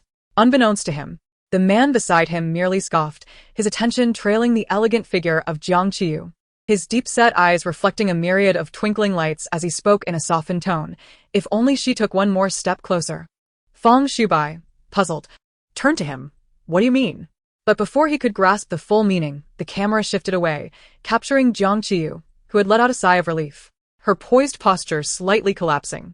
Once the camera moved on, she leaned closer to Song Yan, who maintained her elegant stance, squinting her eyes playfully. That smile instantly diminished the stunning impact of her makeup, rendering her expression vibrantly genuine. Avoiding the lens, Jiang Qiyu whispered, "What do you call that outfit today?" The production team had engaged top-tier stylists for the live broadcast, each spending 2 hours perfecting their looks, with every detail carefully curated. Jiang Ling had opted for a youthful, demure look, while Jiang Mian sported an ethereal angelic aesthetic. "What about you?" Jiang Qiyu replied without hesitation, "I am embodying the glamour of a stunning stepmother at 22. Faced with her bold statement, Song Yan found herself momentarily speechless. Yet before she could respond, the camera swung back, capturing their exchanged glances, prompting them to cease their conversation and instead offered gentle smiles towards the live audience, their hands instinctively reaching beneath the table in a shared understanding. "Yan Qiyu, do you know how to seduce men?" "Chang Miao, who dares to cross paths with me?" "Yan, no worries if you don't." "Yan, I have a flight attendant to teach you." "Yan, welcome, our 8 esteemed guests, to the final confession night of You Understand Love," Director Zhang proclaimed, grasping a pink megaphone as he addressed the elegantly dressed 8. "Next, we will follow the heartthrob rankings over the past month. Please take turns standing on the confession platform to express your feelings to your heart's desire. Now, I declare the live broadcast of You Understand Love's final confession night officially begins." As Director Zhang's announcement concluded, the electronic screen and the small windows of the live broadcast displayed the heartthrob rankings. Now, let us welcome Song Yan. The top-ranked heartthrob was indeed Song Yan, a result both unexpected, yet somehow foreseen. Upon hearing her name, Song Yan momentarily froze before regaining her composure. She smiled and nodded at the camera, but, as she rose to take her eucalyptus, she playfully winked at Jiang Qiyu beside her. Jiang Qiyu appeared contemplative, seemingly wanting to ask something but restrained by the presence of the camera. Song Yan did not linger for long. After giving her a knowing glance, she held her head high and, with professional poise, gracefully ascended the steps of the red carpet. The audience, captured by the distant view of the live broadcast, beheld the distinguished international supermodel as she slowly approached the confession viewing platform amidst twinkling lights. Holding a long eucalyptus branch, she steadily made her way to the circular stage. In an instant, the lights beneath her illuminated, casting a radiant glow around her. Meanwhile, Jiang Qiyu was still down below, perplexed as to why she had arranged for a flight attendant to accompany her. Above, Song Yan had already found her ideal position. Gazing directly into the camera as she began to speak, "I remember someone once promised to write a love song for me. I wonder if that still holds true?" The audience erupted with excitement. "Ah, the beauty is stunning. Sister, you slay. Writing a love song? Who here would even know how?" From the moment she stepped onto the stage, Zhou Shun, who had been visibly anxious, nodded vigorously upon hearing her words. Suddenly realizing that the person on stage might not see him, he prepared to speak, but Song Yan's playful voice rang out again. "What should I do? The love song isn't written yet, so I'm not inclined to offer my eucalyptus. However, if someone were to gift me a rose to accompany it, perhaps I would reveal to him the note he has always been curious about." While these words seemed somewhat disjointed to others, they served as an electrifying catalyst for Zhou Shun, leaving him momentarily bewildered. Before he could collect his thoughts, the lights above dimmed abruptly, and the sound of high heels echoed once more. Song Yan chose not to confess to anyone, instead descending from the viewing platform alone. "Ah, sister is just too skilled. Zhou Shun, let us duel." As she descended, Song Yan playfully waved the eucalyptus in front of Zhou Shun, whose cheeks were flushed with embarrassment, her smile carrying a rare hint of mischief. After taking her seat again, Director Zhang seamlessly continued, "It appears that Song Yan is currently not inclined to express her feelings. I wonder if someone can seize the opportunity she has presented? Next, let us invite the guest with the second highest attraction value." The screen began to animate once more, revealing the second-place contestant, Zhou Shun. He first exchanged a deep glance with Song Yan, his gaze gradually growing resolute as he turned and ascended the confession viewing platform. The circular stage lit up again and the man, typically adept at crafting love songs, now appeared somewhat flustered. Can I invite you up here, Song Yan?" After a moment of silence, a playful voice resonated from the audience. "Of course." With Zhou Shun's invitation, Song Yan, holding the eucalyptus, stepped onto the confession platform for the second time. Standing face to face on the softly illuminated stage, the somewhat awkward man slowly extended his hand, offering a red rose that symbolized his affections. If you like, I present you with a love song and this rose. So, could you tell me what note you have for me? The woman before him smiled gently, unhesitatingly accepting the vibrant rose and placing it alongside the eucalyptus in her hand. Camellia, its language symbolizes ideal love. Zhou Shun. Song Yan lifted her gaze to meet Zhou Shun's brightening eyes, her voice soft and deliberate. It seems I have found my ideal love. Is it me? He asked, astonished. With a smile, she replied, it is you. The audience erupted in excitement. Ah. Someone stop me. I am overwhelmed. Explode me. Let them hear the commotion. Seeing clearly brings enlightenment. Let us celebrate today. As the screen displayed the tender embrace of the two, not only did the audience in the live broadcast explode with joy, but the other 6 participants below also offered heartfelt applause and blessings, while everyone gazed up at the tightly embraced couple with admiration and envy. Feng Shubai inadvertently noticed someone lost in thought as they clapped. He tilted his body slightly towards Qiyu and asked, Brother Qi, what do you think Qiyu is thinking? Are you curious about her thoughts? Feng Shubai, oblivious to the underlying tone, simply nodded, a bit curious. In response to his bluntness, Qiyu absent-mindedly traced her fingers before dismissing the inquiry. You can ask her yourself. Meanwhile, the female contestant, who had been the subject of their observation, was gazing at the successful couple on the viewing platform, her mind occupied with Song Yan's earlier words. Who exactly is the flight attendant?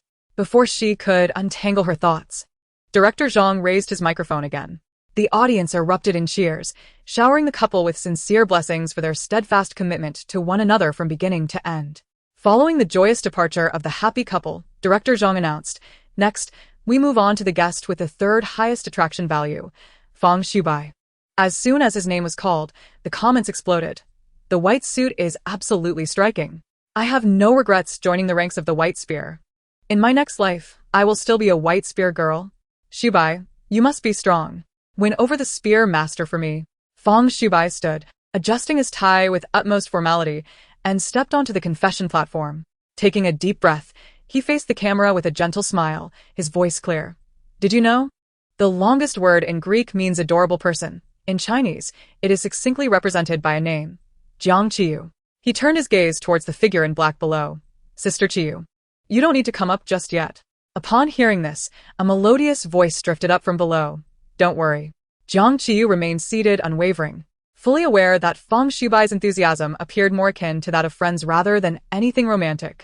As anticipated, after she spoke, Feng Shubai beamed and then resumed his earnest demeanor, addressing the camera once more. The comments quickly polarized, with one faction of the audience lamenting, no way. Shubai, what are you saying? Mom wouldn't allow it. You undressed and showed me this? Feng Shubai, are you really alright? However, a larger portion expressed more rational contentment. Shubai, I'm in tears. Such a sincere little pup. I love him even more. Can I say I've always shipped their sibling-like bond? Friendship is more precious than romance. Such a world exists where there is equal appreciation and support, devoid of romantic implications. As the comments flew by, Feng Shubai glanced down at Jiang Qiyu again. After a brief silence, her voice, imbued with mirth, replied, All right, I'll be your flight attendant. Upon uttering this, Jiang Qiyu suddenly realized there was no flight attendant. With her affirmation, Feng Shubai, unperturbed, joyfully descended from the confession platform and approached Jiang Qiyu, presenting her with the red rose he held. Sister Qiyu, this is for you. Thus concluded Feng Shubai's unique declaration of friendship. Director Zhang, observing the rising discussion surrounding the confession night, joyfully raised his microphone once more. Now, let us invite the director to reveal the next guest for the confession. The guest ranked 4th in terms of heartthrobs is Jiang Mian. The moment she appears, the barrage of comments erupts into a frenzy. Fans of Iliminjian and Yu Mian, as well as Jiang Mian's devoted supporters, fervently join the fray. I came here solely for Iliminjian. Mian is the most beautiful in the world. Yu Mian's dominance, the sharp-tongued, stunning celebrity. Jiang Mian is an exquisite beauty, isn't she? I will always support Mian. Under the spotlight's glow, Jiang Mian gracefully ascends the viewing platform, her white gown flowing elegantly. Standing atop the circular stage, The lights blaze bright as she holds eucalyptus leaves and smiles softly at the camera. Today, my presence on this confession platform is not to profess my feelings to any male guests below, for love, to me, is merely a condiment in life's banquet, never a necessity. The eucalyptus in my hand, I wish to present to the fans who have always supported and cherished me, my sweet Mianhua candies. The object of my confession is you. Without you, there would be no today, me. I dedicate this confession to you, and I hope each of you finds the love you desire. Her words instantly ignite fervent adoration from her devoted fans. Ah, what a grand perspective. This has truly broadened horizons. Top-tier female star, no man dare come close. I can feel Mion's love for her fans. She is genuinely hardworking and sincere. I truly adore her. Although some fans felt saddened, many were moved by her heartfelt confession and transitioned to supporting her. Jiang Mian truly works hard. I admire her. Even if I can't indulge in romance, I will always stand by you. This moment can only be described as a complete transformation as she effortlessly captivates countless hearts with just a few words. Meanwhile, Jiang Qiyu merely cast a sidelong glance at director Zhang, who appeared displeased and subtly smirked. This sister truly has a knack for this. She doesn't partake in the fanfare, yet seeks to overturn the entire table. As Jiang Mian descended from the viewing platform, before she could fully take her seat, director Zhang swiftly cut to another shot, raising the microphone. Qiyu. Chapter 88. Is this the Phoenix legend? The instant Qiyu's name was uttered, the live stream's comments shifted dramatically. He's coming, he walks in with roses. He's coming, he rides on the clouds. Qizong. He can conquer the heavens and the earth. Qizong brings the wind, Qizong brings the rain. He can summon the storm. If Qizong successfully confesses, can he send me 200 red envelopes? Jiang Qiyu's own fortune dispenser is more suited for the spear-wielding baby physique. Help! I am so eager to see how he confesses and to whom, but Qiyu probably won't confess, right? It rumored, he's here for the sponsorship? Hey, can you move aside? You're blocking our welcoming lineup for long air. After all this, he did not immediately approach the high platform but slowly walked toward another table under everyone's gaze. Following suit, Jiang Qiyu widened her eyes, watching the man who seemed to shine with radiance approach her step by step. What is happening? She looked at the hand reaching out to her, instinctively rummaging in her pocket for something to offer. Alas, her outfit today had no pockets. Just as she fumbled, a low, amused voice resonated above her. Shall we head up together, Jiang Qiyu? She held the eucalyptus leaves, momentarily stunned, before being gently yet firmly guided by his hand. Qiyu simply assisted her from her chair and, with utmost gentlemanly grace, released her hand, extending his arm instead. In a place unseen by the camera, he lowered his voice. I'll support you. Otherwise, I fear you might stumble on the stairs.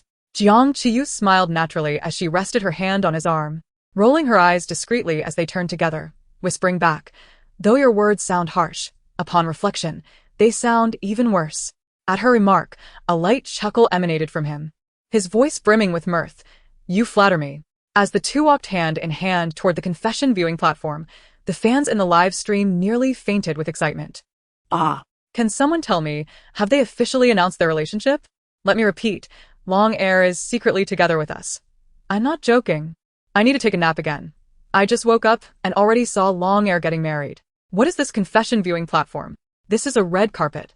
With this ambience, it clearly a wedding scene? I'll send 200 small white envelopes for the newlyweds. While the fans wildly speculated about their sweet romance, the two, hand in hand, ascended the steps beneath everyone's watchful eyes, conversing about anything but the sweet nothings they imagined. Qiyu, was I handsome just now? Jiang Qiyu, to be honest, you were quite impressive. Qiyu, have you fallen for me? Ready to agree to my confession?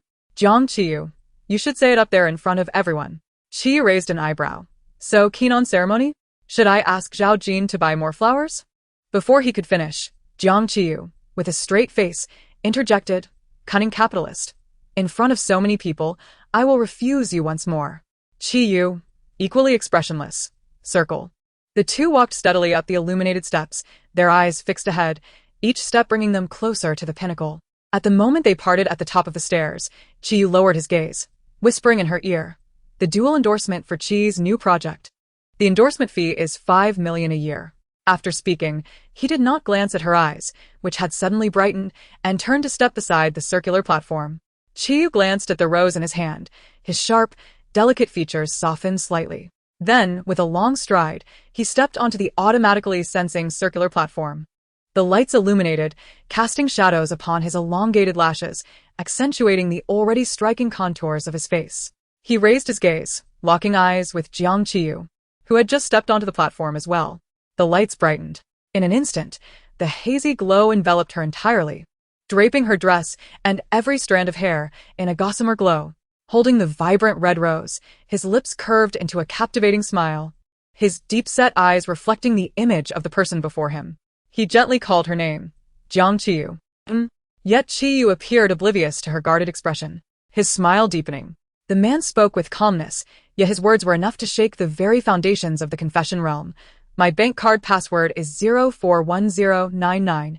My phone password is 0000667. My payment password is 600,881. The property deed and cash are in the safe in my villa study in the city center. And the password is also 041099. I own several cars. I will have my secretary compile a list for you. Besides the equity of Qi 1549, I also have several small financial companies. There will be no prenuptial agreement. Once we are married, you will manage the finances, and in the event of a divorce, you will receive half. Jiang Qiyu. As her eyes widened in shock, Qiyu raised an eyebrow at her, nonchalantly offering the long-awaited rose. Would you like it? Hearing this, Jiang Qiyu did not hesitate for a second, nodding vigorously, yes. Yet as her words escaped her lips, she instantly regained her composure. These statements were undoubtedly directed at the fans, particularly regarding the new dual endorsement project he had mentioned. However, the last time he promised 3 million was a ruse. Who could discern the truth behind this 5 million?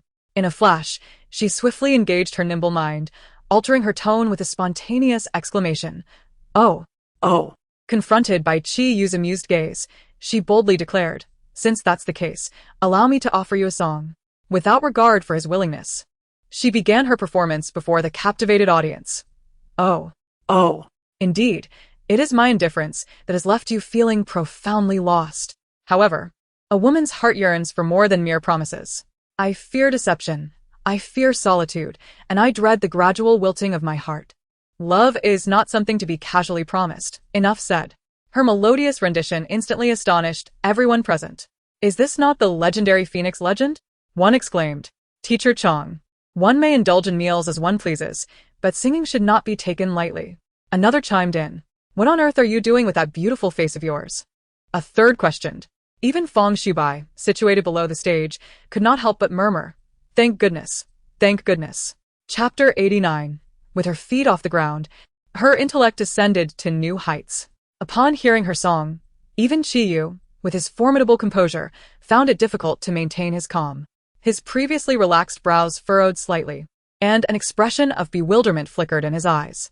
After a prolonged silence, he narrowed his gaze and muttered, What is this? Seeing his displeased expression, Jiang Qiyu, who had just passionately sung, instantly raised her hand to signal him to wait, then leisurely waved the eucalyptus in her hand, asking, What you said earlier, was it true? Qiyu raised an eyebrow, feigning ignorance. What do you think? Jiang Qiyu shot back, glaring at him while her other hand discreetly indicated the figure 5. Of course, she meant the 5 million. Was he truly going to reveal his bank card password? She feared she might have the desire to remember, but not the means to spend. Noticing her apprehensive demeanor, Qiyu chuckled and once again extended the rose he held, his expression calm. How will you know unless you try? She gently lowered her elegantly curled eyelashes, gazing at the resplendent red rose before her, her delicate nose wrinkling in contemplation for a long while. Qiyu remained unhurried, holding the rose aloft and maintaining a steady gaze on her, waiting for her to either turn away or accept the flower from his hand. Jiang Qiyu glanced up at his lightly smiling eyes, then down at the eucalyptus in her hand. Perhaps she should seek out a sage on Wutai Mountain to cast a spell to remove this fellow.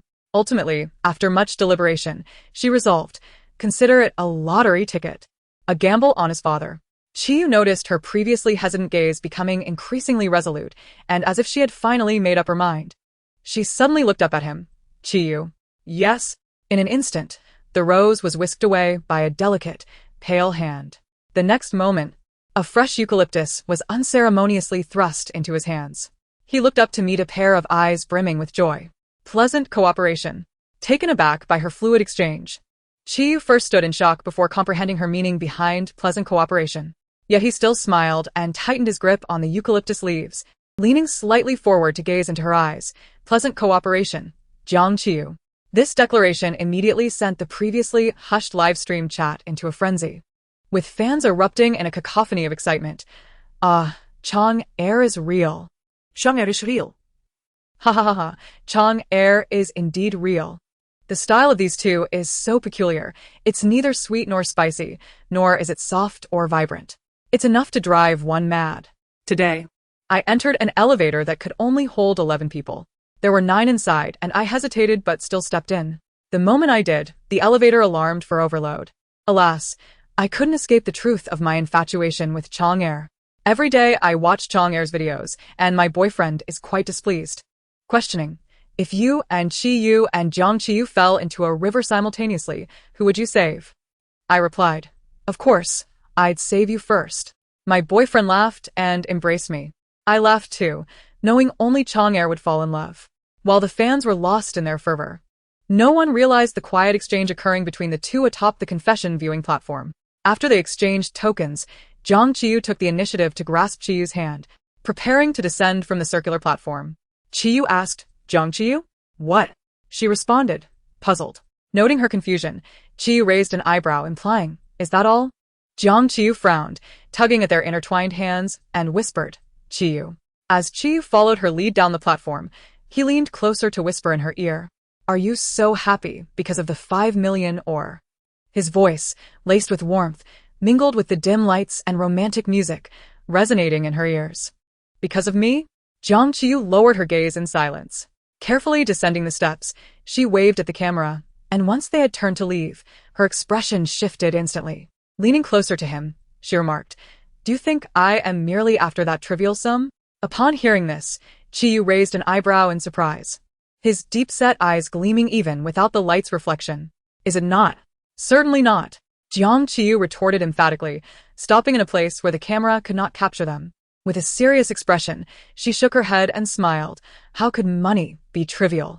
Observing her suddenly cold demeanor as she strode away, Jiang Qiyu leaned against the wall and called out, wait for me. My feet hurt. Looking down at the evident redness on her ankle, he murmured, can you still walk? I can still manage, just support me a bit. As she extended her hand, it was gently grasped by a warm, large hand, guiding her to place her hand on the back of his slightly bowed neck. Before she could react, she heard a mildly exasperated reminder, hold on tight. In the next moment, Jiang Qiyu felt a tightening around her waist and legs, her body lifted into the air. The sensation of weightlessness startled her, prompting her to clutch Qiyu's neck and gaze at him with alarm, inadvertently exclaiming, what are you doing? Qiyu remained silent, properly securing her legs and back, effortlessly bouncing her slightly before striding towards the guest changing room. Noticing his lack of response, Jiang Qiyu ceased her struggle, comfortably resting in his embrace, pouting, you little rascal. Trying to show off in front of me, aren't you? With a furrowed brow, she attempted to lift her head but could only see the smooth line of his jaw. What are you smiling about? Qiyu's voice retained its mirth, suggesting he was in a good mood. Nothing much, just suddenly thought of a phrase. What phrase? With my feet off the ground, my intellect is on another level. You little rascal, your insults are rather sophisticated now. Flattery. Chapter 90. A mishap occurred.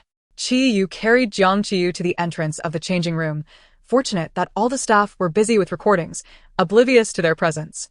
As soon as he set her down, before he could utter a word, Jiang Qiyu eagerly dashed into the changing room to change her outfit.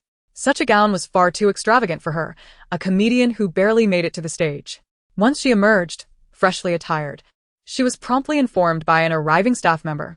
Jiang Qiyu nodded and hurried out of the changing room, racing towards the embrace of her benefactor. Yet, as she opened the door, she was halted by a familiar face. At the doorway stood Secretary Zhao, smiling brightly as she greeted her. Miss Jiang, Mr. Qi sent me to find you. Faced with Zhao Jin's formulaic smile, she squinted her eyes in suspicion, but inadvertently caught sight of the contract bound in his hands, prompting her to instantly brighten her expression. Secretary Zhao, this way, please. Zhao Jin followed Jiang Qiyu, observing her animated figure with a wistful smile. The young master has finally learned how to pursue someone. What? The person in front, unable to hear clearly, turned slightly with a frown. Zhao Jin quickly suppressed his maternal smile and feigned seriousness, saying, please walk slower. I can't keep up with you. I can't slow down at all. Jiang Qiyu shook her head earnestly and continued to stride ahead. Not proactive with the money, must have a problem with her brain. The two arrived at a secluded spot on the first floor of the apartment. Jiang Qiyu reverently took the 5 million yuan contract, her expression turning serious as she reviewed it. After a long wait, Zhao Jin, holding the briefcase, noticed she hadn't signed yet, and his artificial smile was nearly fading. Hesitantly, he ventured, Miss Jiang. Is there an issue with the terms? That shouldn't be the case. The contract drafted by Qi's legal department has never had a problem over the years. However, Jiang Qiyu calmly lifted her gaze to him, her tone inscrutable. Are you unaware of any issues? An issue? Impossible. Old Zhang from the legal department personally reviewed it and sent it to me. It can't be wrong. As he finished speaking, he suddenly noticed a hand reaching over, firmly grasping the corner of the contract. Following that hand, he met Jiang Qiyu's broad grin. I told you there's no problem. Hurry, give it to me. I want to sign. Watching her joyfully scribble her name at the end of the contract, Zhao Jin, perplexed, spoke up, Miss Jiang, what about what you just said? Oh, That? I couldn't understand it. That was just to test you. Congratulations, you passed. After signing the contract, Zhao Jin informed her that this was a private agreement, and the dual endorsement collaboration would require Qi's branch to negotiate and sign a formal contract with her company. However, these details were beyond Jiang Qiyu's consideration. She had swallowed the reassurance offered by Qiyu, and all her fatigue vanished. Miss Jiang. Zhao Jin, sensing her intent, reattached his smile and called out to her, Mr. Qi has matters to attend to in the city, but before he left, he arranged a flight for you to the city and instructed me to escort you there. Jiang Qiyu, clutching the contract, waved her hand casually. First class. Wait for me 10 minutes. We'll depart immediately. Thus, she swiftly gathered her belongings and headed downstairs. Jumping into the U-886 towards the airport, she opened a search for a picturesque city suitable for establishing a retirement home filled with caregivers under the age of 25. 5 million. A full 5 million. 500,000 a year, 1 million in 2 years. Jiang Qiyu firmly believed that anyone willing to part with money for her could not be entirely bad. They were willing to share something so significant with her. So how could they harm her? This was her moral compass. Money would endure. With her aspirations for a splendid future and the anticipation of 5 million, she fell into a deep slumber. Meanwhile, on the internet, a newly registered account suddenly released an edited surveillance video, lacking any accompanying text or hashtags. The video failed to attract any attention amidst the daily flood of information. However, 1 hour after its release, a striking entry unexpectedly surged to the trending searches, climbing the rankings at an unusual pace. Early the next morning, Jiang Qiyu was awakened by an incessant ringing. Groggily answering, she heard Yu Xiaoyu's frantic voice on the other end. Sister Yu, hurry, check the trending search. What's wrong, Xiaoyu? You've been blackened. Oh no. Jiang Qiyu. Beaten passerby. Chapter 91. Beat you. Do I need to pick a day? Beaten passerby. Frowning, Jiang Qiyu clicked on the top trending entry and saw the most liked, shared, and commented video. There she was, with an excited expression, cautiously approaching a man struggling on the ground while holding a glass bottle. As he sat up, crack, the green glass shattered upon impact with his head. Amidst the cacophony, her voice was deliberately amplified, clearly resonating from the video. Look at this young man, so strong. Just falls asleep. The video abruptly cut off here. The content in the surveillance footage lacked context or conclusion, and no other faces were revealed, only her, akin to a gangster, comfortably wielding a bottle to strike someone. Though devoid of any text or topic, the implication was unmistakably strong. Nearly pointing a finger at Jiang Qiyu and labeling her a thug. Raising an eyebrow, she casually scrolled through the comments below the Weibo post. Isn't this Jiang Qiyu? Why does she look like a street thug? There were rumors of this sister bullying newcomers on set. Her fans vehemently defended her. But now it seems there might be some truth to it. Boycott bad artists. Bon Qiyu. Yet, there were true fans defending her, without knowing the full story. I will not comment. Until the truth is revealed, I will always believe in Qiyu. If you have the guts, show the cause and effect. What does this headless video prove? Funny, does our spear teacher ever fight for no reason? Self-defense, do you understand? You insult me, I retaliate. Even if your ancestors come, that's still self-defense. But apart from these, her amusing fans frequently chimed in. barbecue stall, green wine bottle, who can rival her spear skills? In the south and north. The 4 streets, spear teacher is the father. Spear, you're doing great. Now people are specially buying trending searches to blacken you, you've made it. After reading all this, Jiang Qiyu couldn't help but ponder. This video could have surfaced at any time. Yet it chose to explode precisely when her dating show had concluded, gaining maximum attention. Coupled with such malicious editing, obscuring her colleague Qiyu, all signs indicated that someone was deliberately targeting her. Who could it be? You, sister you. Without disconnecting, Yu Xiaoyu cautiously asked from the other end, "Are you okay?" "I'm fine. I've turned into a gangster. How could anything happen to me?" Yu Xiaoyu sighed in relief, then reassured her, "Okay, got it." As the conversation continued, Jiang Qiyu wasn't really listening, merely responding with perfunctory remarks before hanging up. While she was intriguingly contemplating scrolling through her Weibo comments again, another call abruptly interrupted her. It was a strange number. Glancing at the location, it was from the city. She answered without a second thought. "Who is this?" she asked, but a disdainful snort followed by an imperious female voice responded, "Humph, you must be Jiang Qiyu." Faced with such an obviously hostile call, Jiang Qiyu remained silent, immediately bringing the phone from her ear to her face, resolutely pressing the recording button. "It's me, and you are?" The woman on the other end maintained her aggressive tone, coldly stating, "You don't need to know who I am. I'm just here to warn you.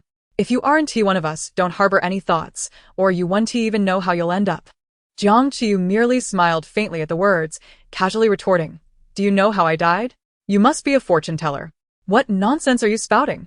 The woman opposite scolded sharply, then coldly mocked, "Jiang Qiyu, it must feel quite unpleasant to have just begun to rise in popularity only to see it crumble so quickly." "Right? Crumbled?"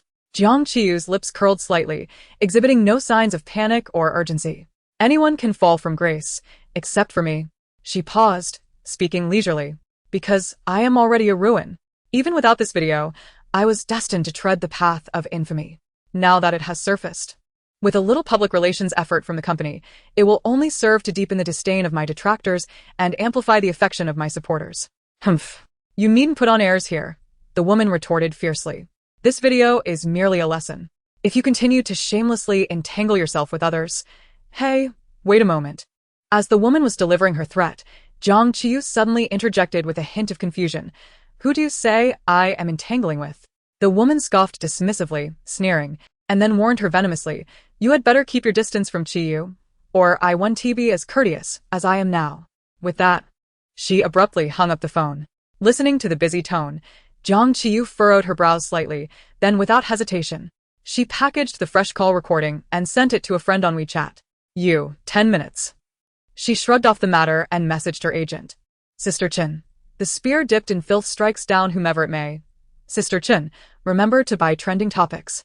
She then uploaded the previously recorded video without any editing. "Apologies, it's my first time seeing a dog eager to share a table with a person. Quite fascinating. May I take a shot?" "Mind your own business, woman. Rest assured, the dog has no portrait rights." After uploading, she added a caption. "Jiang Qiyu, if I'm going to hit you, why wait for an auspicious day?" After posting, she eagerly scrolled through the comments. "Big cannon sowing filth. I knew teacher Spear would always be on the front line of surfing. No need for the studio to intervene. She's taking matters into her own hands. Just 4 levels, no name change. Brother Slap is so handsome, such boyfriend energy. When's the holiday? Laughing to death, who's empathizing with the rogue. Beating up passers-by, who sympathizes with such thugs. I'll laugh at whoever does for a lifetime. Thank you, beautiful sheep. Long hair just got married and trouble comes knocking. Don't be too shameless. I'm genuinely furious. Kill, kill, kill, kill, kill. Don't ask, even after the exam. I can't understand. Can we just arrest the ones who harass others and shoot them? Pure malice." While she was enjoying her phone in laughter, another call came in. Coincidentally, it was the same unfamiliar number. Jiang Qiyu raised an eyebrow, still choosing to answer and record, "Hello?" On the other end, the earlier arrogant tone was replaced with frantic outrage. "You actually reported me to Brother Qiyu?" Jiang Qiyu nearly laughed out loud, pursing her lips before slowly replying, "You didn't say I couldn't report you. If I say you can't report, will you not?" "No." She unabashedly chuckled, "I still will." "You." The caller was momentarily speechless, pausing before regaining composure to coldly retort, "Jiang Qiyu, You are scheming to seduce brother Qiyu simply because you were cast out by the Jiang family, hoping to latch onto the Qi family's ship, right? Let me tell you, don't dream too grandly. With your background, you could never marry into the Qi family. Oh. Jiang Qiyu raised an eyebrow. Do elaborate. Humph. The woman assumed she was intimidated and raised her voice disdainfully. You probably don't know, but the Qi family arranged a marriage for brother Qiyu long ago. A marriage? Indeed, brother Qiyu is currently engaged, with you being a nameless illegitimate child of the Jiang family. How could you ever step into the Qi family's door? Wishful thinking. Engaged? Jiang Qiyu calmly retorted. Is it you? At this question, the woman, who had been mocking with fervor, suddenly fell silent, stammering for a moment before reluctantly saying, though it's not me, but, not allowing her to finish. Jiang Qiyu pressed, is it a relative or a friend of yours? Well, it's not that either, but if it's neither you nor your kin, then why are you so worked up? Jiang Qiyu frowned slightly, puzzled. What? What do you mean by what? Her temper flared, and she launched into a tirade. So eager to meddle in others' affairs, does a garbage truck passing your house require you to chase it down with a spoon to taste its contents? You. What about me? Always calling him brother. Do you expect to lay eggs? Go shake your brain before speaking to me. Just as she was about to hang up, she heard the other side hiss furiously, don't push me, or I'll do anything. Jiang Qiyu rolled her eyes dramatically, leaving her with a final retort before hanging up, then do me a favor and deliver some cold, boneless chicken feet to my home. After hanging up, she promptly blocked that unknown number. No sooner had she done this than Yu Xiaoyu's call came in again. Sister Yu, you must check Weibo. What now? Quick, look at the top 3 trending topics. She hung up and reopened Weibo. The previously dominant entry about Jiang Qiyu beating up a passerby had been swiftly removed. And in its place were 3 striking new entries. I hit you, so what? If I'm going to hit you, why wait for an auspicious day? Long ear. Dual threat. She recognized the second entry, but what were the other 2? Confused. She clicked on the first one and was greeted by the most popular tweet within that entry, posted merely minutes ago, which read simply, I hit you, so what? Without any additional keywords or topics, the retweets, comments, and likes surged wildly. She clicked on the user's profile and found it was verified, shareholder of Qi Group, general manager of Qi City branch, and guest expert on love in the air. Qiyu. Gasp. She clicked on that tweet. And the comments were equally intriguing. Long ear is married, I'm a child. Brother Slap, you're so quick to defend your wife. Fate protects long ear. Qiyu, touch my woman and you die. I ate, not hungry. Brother, it's no wonder you have a wife. Now I can rest easy knowing you 2 can't torment each other. To her astonishment, some peculiar comments seemed to have infiltrated the mix. Qi Legal Department official Weibo. The Qi Legal Department sincerely welcomes your arrival. Qi City Branch Secretary's Office. Never seen the young master show such concern for anyone. Xiao Jingshan, you've got some guts, doing big things quietly. Clicking on Xiao Jingshan's profile revealed him to be the heir of the Qiao family and Qiyu's closest friend. Jiang Qiyu frowned slightly, exiting that entry and clicking on the second one. If I hit you, why wait for an auspicious day? She couldn't help but admire their efficiency. With the video she posted, the company's public relations team acted swiftly to clarify the situation. The accompanying text read, Jiang Qiyu Studio, the legal department of China Resources Entertainment has a similarly impressive annual salary. She was scrolling through Weibo, observing the rumors that had been overturned in the blink of an eye after several hours of uproar. The phone, which had been quiet for the morning, rang again. This time, it was a familiar voice. Are you satisfied with how things turned out? Listening to the man's unabashed self-congratulation on the other end, Jiang Qiyu curled her lip. I could have handled it myself. A light, electrifying chuckle echoed back, and Qiyu's deep voice responded. That's why I wanted to get ahead of you. She feigned ignorance, asking why. I'm pursuing someone, of course, to showcase myself, he candidly admitted. Chapter 93. Have I taken the wrong stance? Following this incident, the 2, whose popularity had surged due to You Understand Love, received even greater attention, especially Jiang Qiyu. The company was inundated with calls for collaboration, offering scripts and variety show invitations. In response to the various scripts and roles sent by Sister Chen, Jiang Qiyu expressed, currently, I'm in a state of doing nothing and taking a break. First, I don't want to do anything. Second, I just want to rest. Sister Chen nearly exploded in frustration but refrained from reprimanding her. Considering the company had previously shown little concern when Jiang Qiyu faced online backlash. Now that she had suddenly risen to fame, The higher-ups were wary of potential negative feelings she might harbor towards the company, fearing she could be poached. Thus, they granted her a half-month holiday to recuperate, after which they would discuss her return to work or attending events. Naturally, Jiang Qiyu was more than willing. However, amidst the myriad of collaboration offers, other projects were temporarily shelved, and only the endorsement contract proposed by Qi Corporation was treated as a top priority. Qi Corporation had launched a new social platform project, selecting Jiang Qiyu as one of the spokespersons for the Greater China region. The endorsement fee was 10 million, and after deducting the company's share, the artist would receive a neat 5 million. There were no obstacles in this matter. Both parties swiftly finalized the collaboration process and formally signed the endorsement contract. In the days following the conclusion of the dating reality show, Qiyu, who had expressed intentions of pursuing someone, had yet to make an appearance. Pleasure in collaboration, Zhao Jin said, presenting the signed contract with a smile that was distinctly more professional than usual as he extended his hand towards the business representative from Huarun Entertainment. The representative, seeing this, promptly stood to shake his hand, beaming pleasure in collaboration. Sitting beside him, the smiling president of Huarun, Li Tianrun, also rose to extend his hand towards the composed man across from him. Mr. Qi, may our collaboration be fruitful. Qiyu, seated next to Zhao Jin, took his time to stand, casually shaking hands with the Huarun president, all the while glancing discreetly behind him. Huarun Entertainment was a well-established company, and Li Tianrun had keen insight to have reached such a status in the industry. Noticing Qi Yu's distracted gaze, he smiled knowingly and then addressed him with a hearty laugh. It's a stroke of luck to collaborate with Qi Corporation today. How about this? I'll treat. And Mr. Qi, you honor us by joining for a drink? Mr. Li, Zhao Jin interjected, clearly accustomed to such matters. I must apologize. Mr. Qi graciously declines your invitation. However, Mr. Li misunderstood his intent and waved his hand, laughing. It seems I don't understand the youth these days. He paused briefly, then slightly turned to the woman sitting behind them, who had merely been observing. How about this, Qiyu? Since you're familiar with Mr. Qi, why don't you host him on behalf of Huarun? Suddenly called out, Jiang Qiyu blinked in confusion, realizing his implication. She was about to wave her hand to indicate that Mr. Qi was allergic to alcohol and did not drink. He doesn't tea, but in that moment, an epiphany struck her, and she hurriedly amended her words. No. Treating Mr. Qi to a drink is perfectly acceptable. Ignoring Qi Yu's knowing gaze, she eagerly approached Mr. Li with a beaming smile. Mr. Li, rest assured, I will ensure Mr. Qi is thoroughly accommodated. She then leaned closer to whisper, Mr. Li, will the company reimburse our business meal?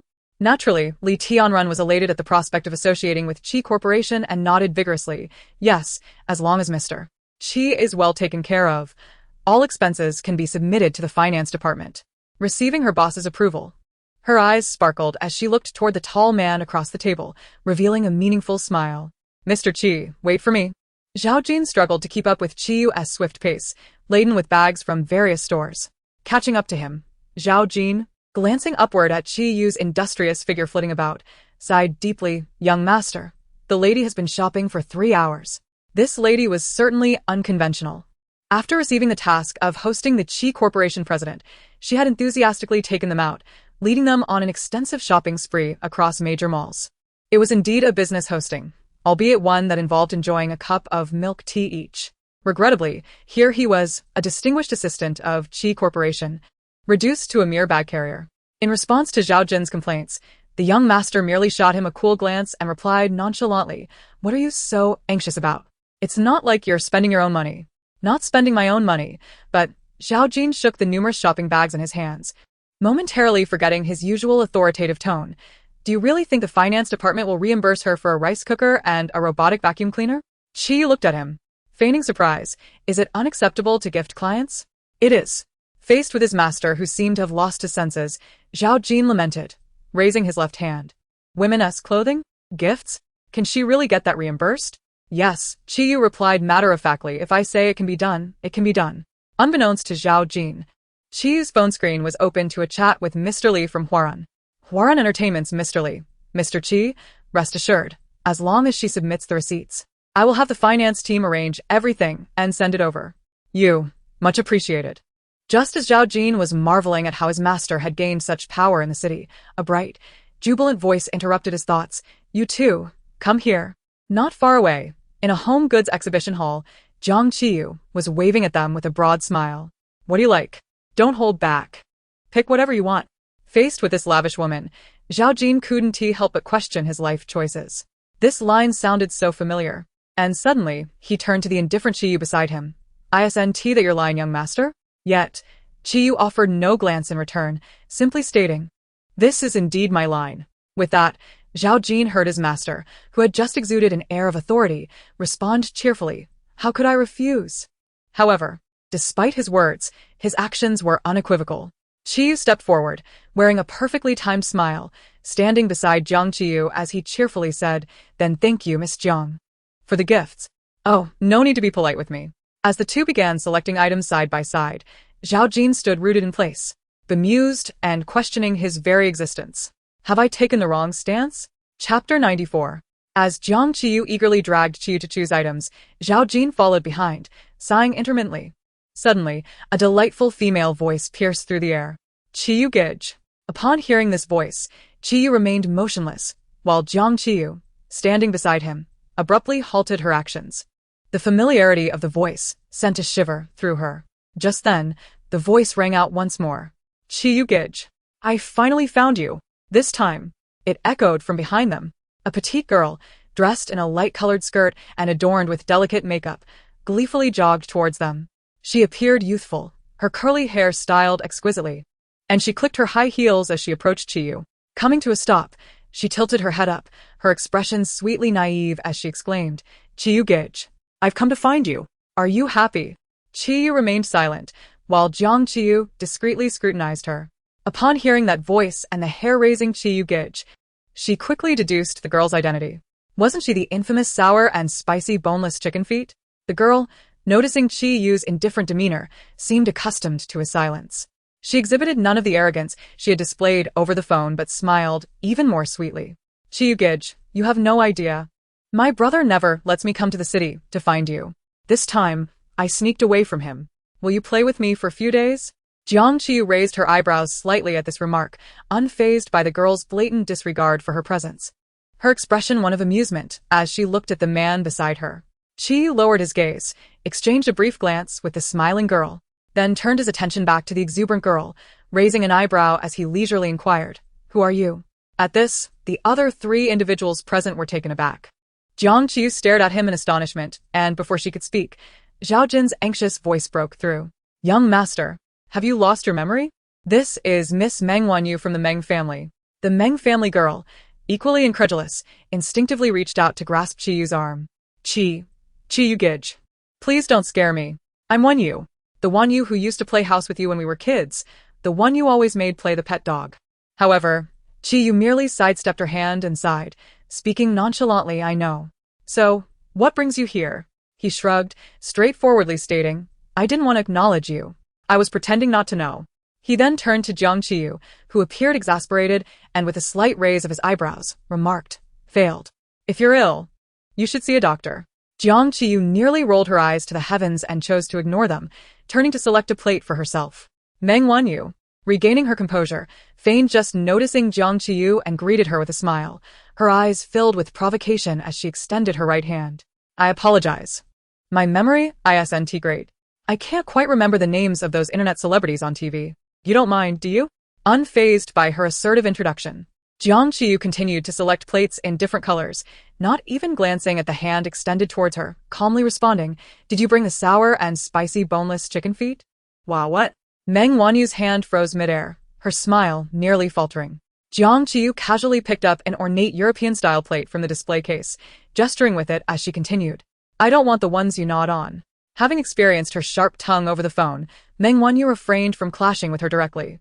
Her gaze inadvertently fell upon the plates in Jiang Qiyu's hands, and she swiftly shifted the topic. "Sister, what you're holding is. Though this brand of plate isn't expensive it."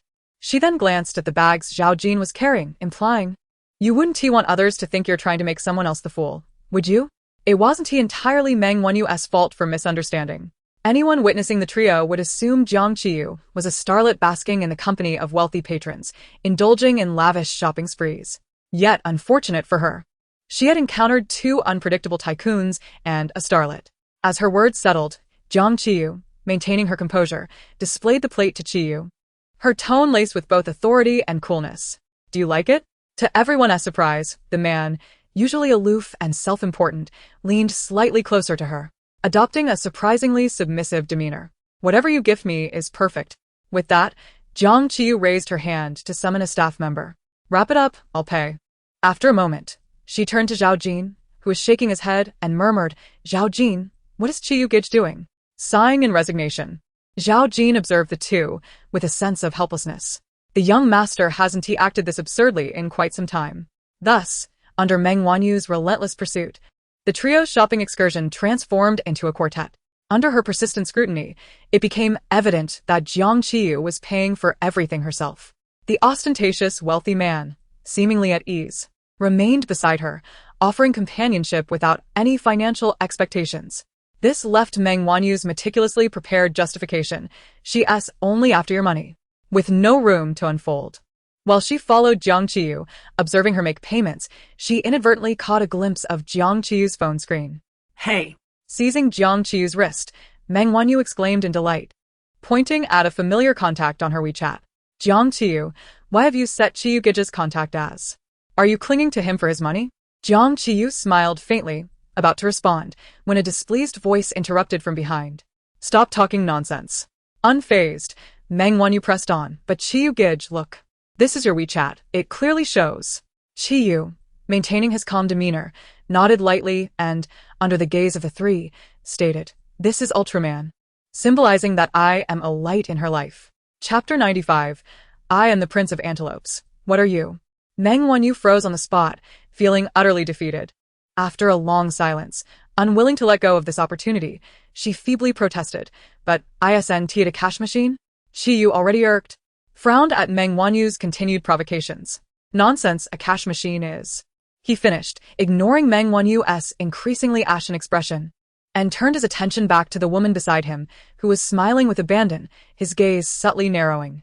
It's 7 o'clock. If you keep shopping, your clients will be left unattended.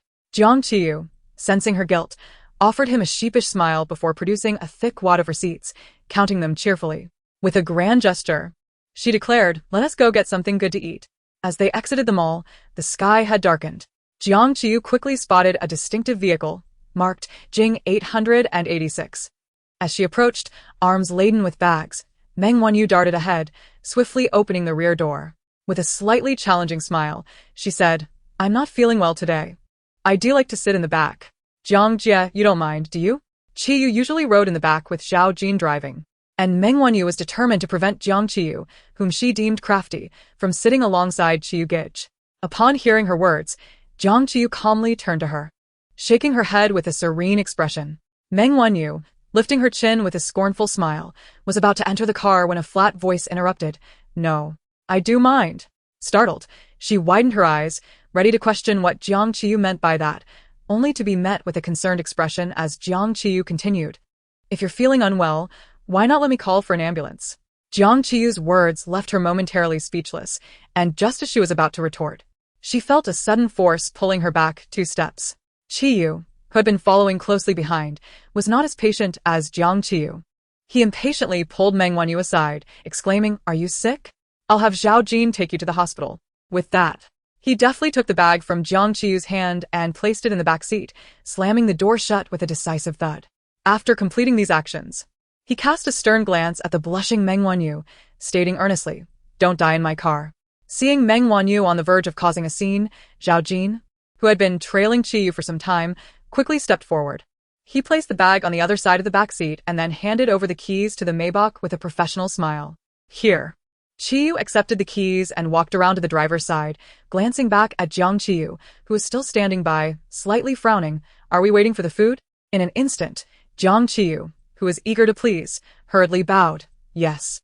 Zhao Jin and Meng Wanyu could only watch as the sleek black Maybach disappeared from sight, leaving behind an ostentatious display of vanity. 886. Once seated alone in the car, Jiang Qiyu cautiously turned to the man beside her, who was gripping the steering wheel with one hand. She began, acutely aware of the chill emanating from him. Swallowing hard, she continued, Actually, it's... What is it? Qiyu asked, his gaze fixed ahead, his tone devoid of emotion. It's... Jiang Qiyu hesitated, unable to concoct a more credible excuse than Ultraman. She finally relented, stating, "It's the meaning you mentioned, Ultraman." Humph. Qiyu slowed down the car, casting a casual glance her way, the tense atmosphere dissipating, though his words remained firm. "Do you think I would get upset over a note?" "Of course not," Jiang Qiyu replied, recalling that he was her client. She smiled in agreement. True love does not cast blame. Just as a person from Guangdong wouldn't blame herbal tea for being ineffective, but would rather consider their own excess heat. Qiyu, having been flattered by her words, raised an eyebrow, his tone light. "Well, I'm glad you understand." Suddenly remembering something, he coughed lightly, feigning nonchalance. "Ahem, about that note. Change it. Change it immediately." With a bright smile, Jiang Qiyu promptly pulled out her phone and began making the changes. Once done, she proudly displayed the updated contact to him. Qiyu glanced at it, unable to hide his amusement any longer. "Prince Antelope?" Yes. There. Let's indulge today, just the two of us." Qiyu furrowed his brow slightly, accelerating towards the hotel entrance, before turning to her. "If I'm Prince Antelope, then what about you?" Me? Jiang Qiyu, who was in the process of unbuckling her seatbelt, chuckled and leaned closer to him, playfully beckoning him with her finger. "Open the door, and I'll tell you." In the dim light of the car's interior, the man looked down at her delicate face, unadorned yet radiant. Her long lashes fluttered like whispers against his heart. Qiyu averted his gaze, raising his hand to unlock the doors. Jiang Qiyu leaned slightly to the left, her lips parting as if to speak, while her hand, previously resting behind her, quietly opened the door. In that small, intimate space, she leaned close to his ear, her breath fragrant. "I am, of course." Before she could finish, the front passenger door swung open, and she darted away like a slippery fish. "I am, of course, a person." Chapter 96. Unmarried Qiyu had anticipated her antics, watching her joyful retreat without feeling mocked. He took his time to chase after her, instead pulling out his phone to open his contacts. There, he changed her previous name to Beautiful Sheep. Once they arrived at the hotel's dining area, the two were promptly escorted to a luxurious private room. She had always been frugal, previously opting for bulk beer and minimal orders when paying her own way. Now, however, she ordered with abandon a 1-meter lobster. Bring it. A king crab? Yes, the largest one. White truffle caviar. Let's indulge. Buddha jumps over the wall. 2 servings, please. While the waiter was present, Qiyu merely observed her silently. After the waiter left, he raised an eyebrow, bemused. "Do you think you can finish all this? If not, I'll take it home." Jiang Qiyu replied earnestly, gesturing to the plates in front of her, then looking across the table at her client with a sincere demeanor. "Those who flaunt their wealth are not inherently bad. This is my moral compass." Qiyu's expression softened with evident delight. "You have quite the eclectic belief system." Jiang Qiyu, undeterred by embarrassment, raised her chin defiantly, squinting playfully. "What's wrong? Have you finally realized that your illusion of me is shattering?" "No." Qiyu leaned back slightly, fixing his gaze on her, his tone calm. "I like you even more." At that moment, the once teasing glint in Jiang Qiyu's eyes faltered. Her heartbeat momentarily stilled before quickening. Truthfully, to hear Qiyu, a multifaceted individual, express such affection was undeniably stirring. During their month on the dating show, amidst the chaos of an island and a bridge, and even in the bustling market, she had felt the weight of his status. While she was unsure of the actual worth of Qi Corporation's 15 shares, the ability to casually offer $1 million for a project endorsement spoke volumes of its strength. This was just the city branch. The entirety of Qi Corporation was beyond her reach. Furthermore, Qiyu possessed a naturally captivating charm, devoid of any cliché traits typical of a wealthy heir. He was rebellious, embodying a spirit that contrasted with the world around him. Yet, Jiang Qiyu found herself perplexed by this enigmatic man. Was Qiyu sincere in his pursuit of her, or was it merely a fleeting whim? She could not tell, and thus hesitated to engage fully. While there was a flicker of attraction, it was not overwhelming. This ephemeral feeling was insufficient to drive her recklessly toward Qiyu. However, disregarding all else, she appreciated the genuine $5 million he had provided. In this regard, her satisfaction with him grew. Unbeknownst to her, Qiyu remained oblivious to her tumultuous thoughts. The changing expressions in this person's gaze were, indeed, quite amusing.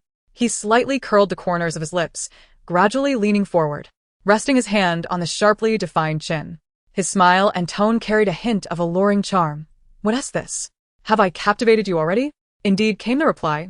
And now it was Qiyu's turn to be at a loss. He suppressed his teasing demeanor and raised an eyebrow lightly. Really? Of course. Jiang Qiyu replied with a steady heart and unflushed face. In my eyes, young master here is the epitome of humanity, a masterpiece of niwa. Order a steamed fish later. I only eat the fish head. What? You ask why I don't eat the fish body? Because I must reserve it to serve you, young master. Qiyu's expression grew increasingly indifferent, though the tight grip he held on the tablecloth revealed the extent of his patience. After a lengthy pause, he finally squeezed out through clenched teeth. Who asked you? Jiang Qiyu flashed a broad grin. I asked myself. I see your little brain is misaligned. Just as Qiyu finished speaking, the door to their private dining room was knocked upon, and several staff members entered in succession to present the dishes, bowing their heads as they exited one by one. Observing the person who claimed to be hosting him yet indulged in lavish feasting at the expense of public funds, Qiyu felt the road ahead was long and arduous. It was a case of indifference on the one side and a readiness to indulge on the other. At that moment, his phone suddenly rang.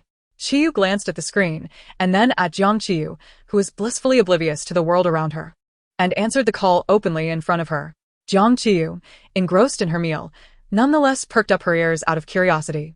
To her surprise, the man whose face had darkened due to her careless flattery softened instantly upon answering the call. He transformed from a ferocious beast into a gentle and amiable creature. Yes. I'm making.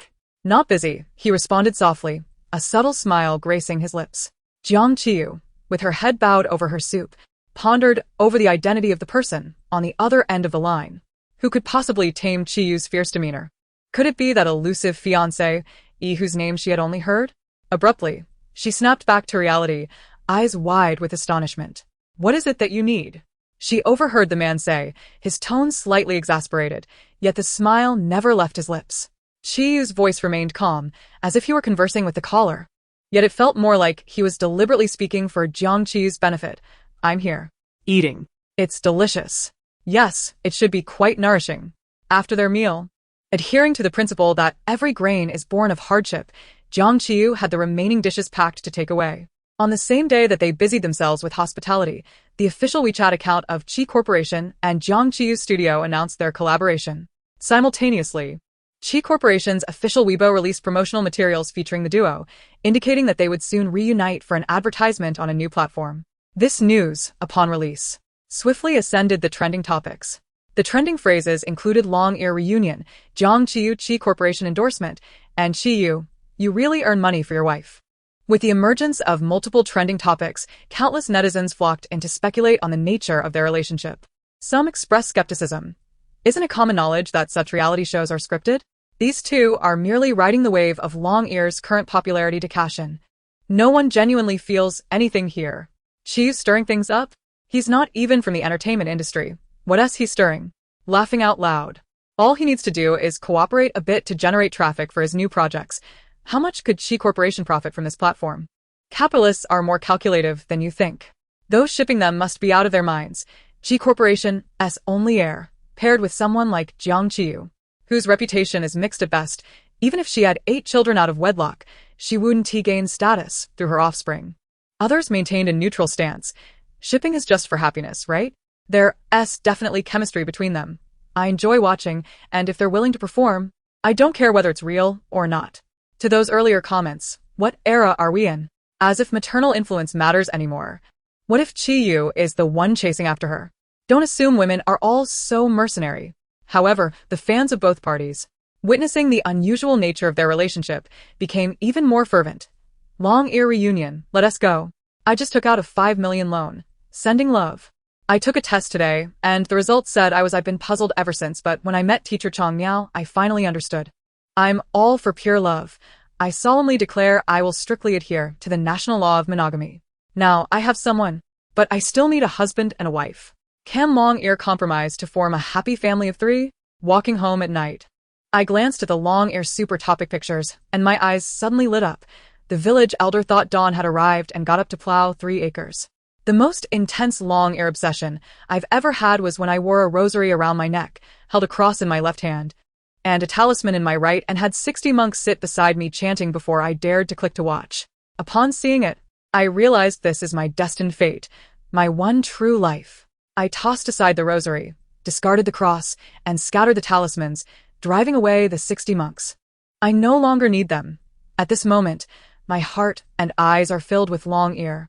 I rolled on the floor, kissed the ground, pounded the walls, and drank 18 bowls of ergotu. I am intoxicated for Long Ear, I screamed in excitement.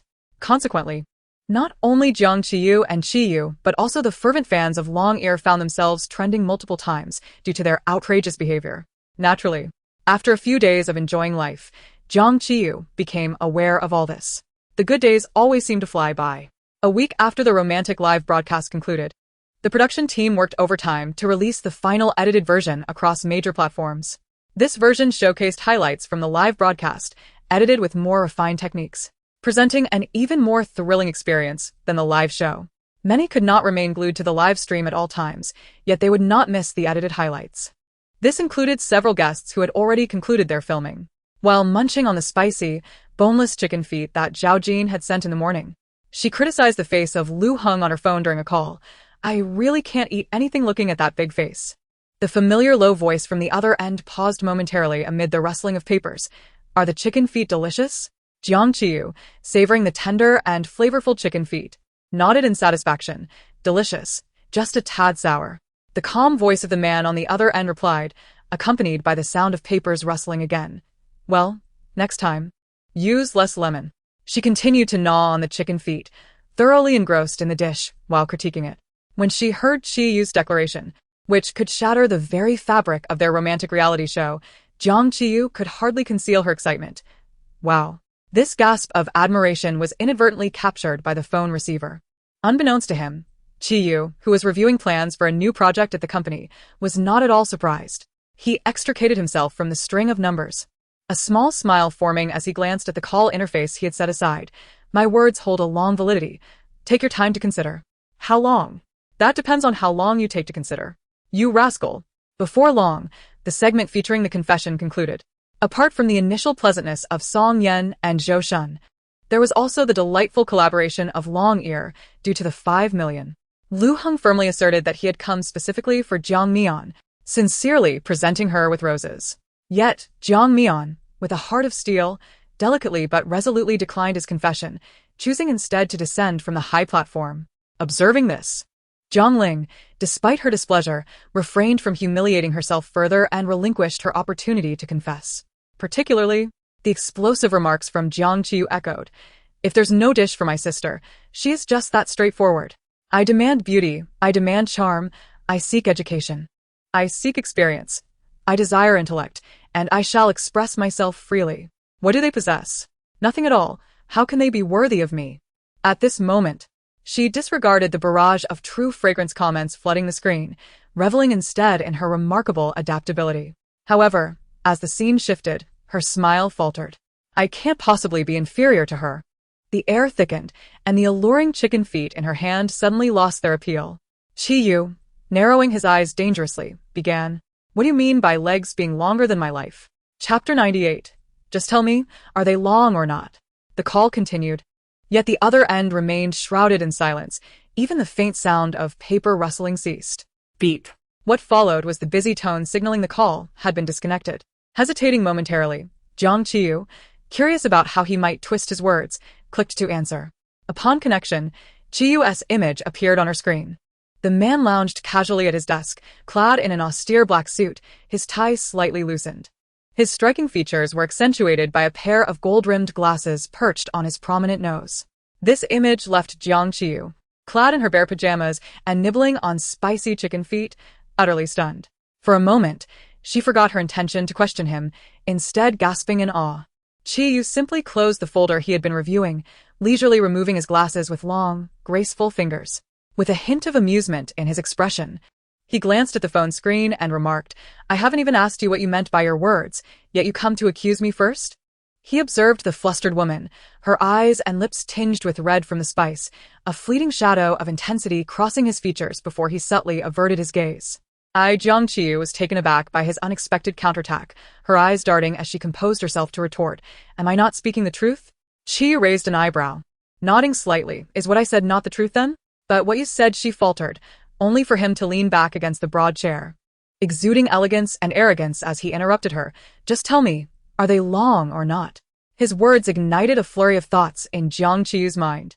The long legs encased in tailored trousers, the lean waist revealed when he shed his coat in the pouring rain, the fluid musculature of his arms, the perfectly sculpted chest weight.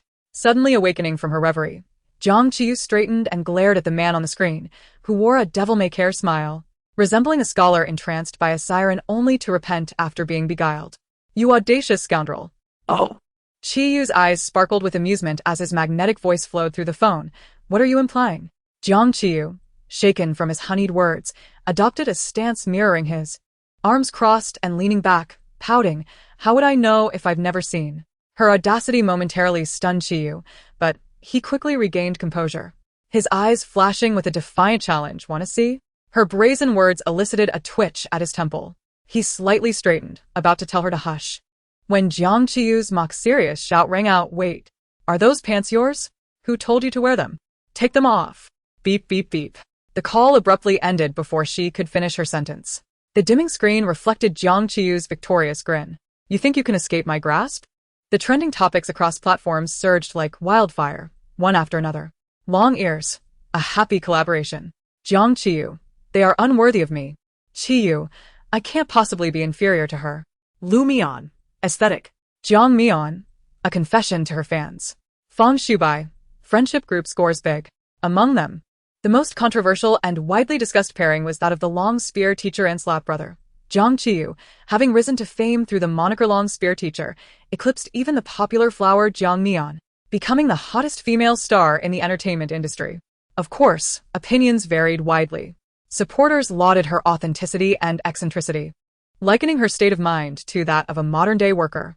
Critics accused her of seeking attention and traffic through outrageous antics, claiming her behavior was unrefined and unworthy of the spotlight. Some unearthed her past performances, mocking her lack of acting skills and professional capability. Supporters insisted that any criticism should be directed at her personally and not her fans. Detractors claimed she had leveraged her connection to Qiyu, alleging that the Qi family was financially backing her rise. Fans eagerly agreed, praising the critics' insight. Regardless of whether the sentiments were positive or negative, Jiang Qiyu had undeniably become a sensation. Early in the morning, Jiang Qiyu was roused from her slumber by the exuberant Yu Xiaoyu. "Sister Yu, you can nap in the car. We will head to the company for hair and makeup first." With her burgeoning fame, Yu Xiaoyu's salary had also skyrocketed, and she was more than eager to cater to their newfound fortune. Jiang Qiyu, with heavy eyelids, reclined in the van, feeling as though her eyelids were weighted down. "Xiaoyu, here." Yet, before she completely lost consciousness, she remembered to hand over the items she had stashed in her pocket before leaving. "Sister, what's this?" Yu Xiaoyu inquired, puzzled as she examined the neatly bundled receipts in a sealed bag, glancing at the topmost one.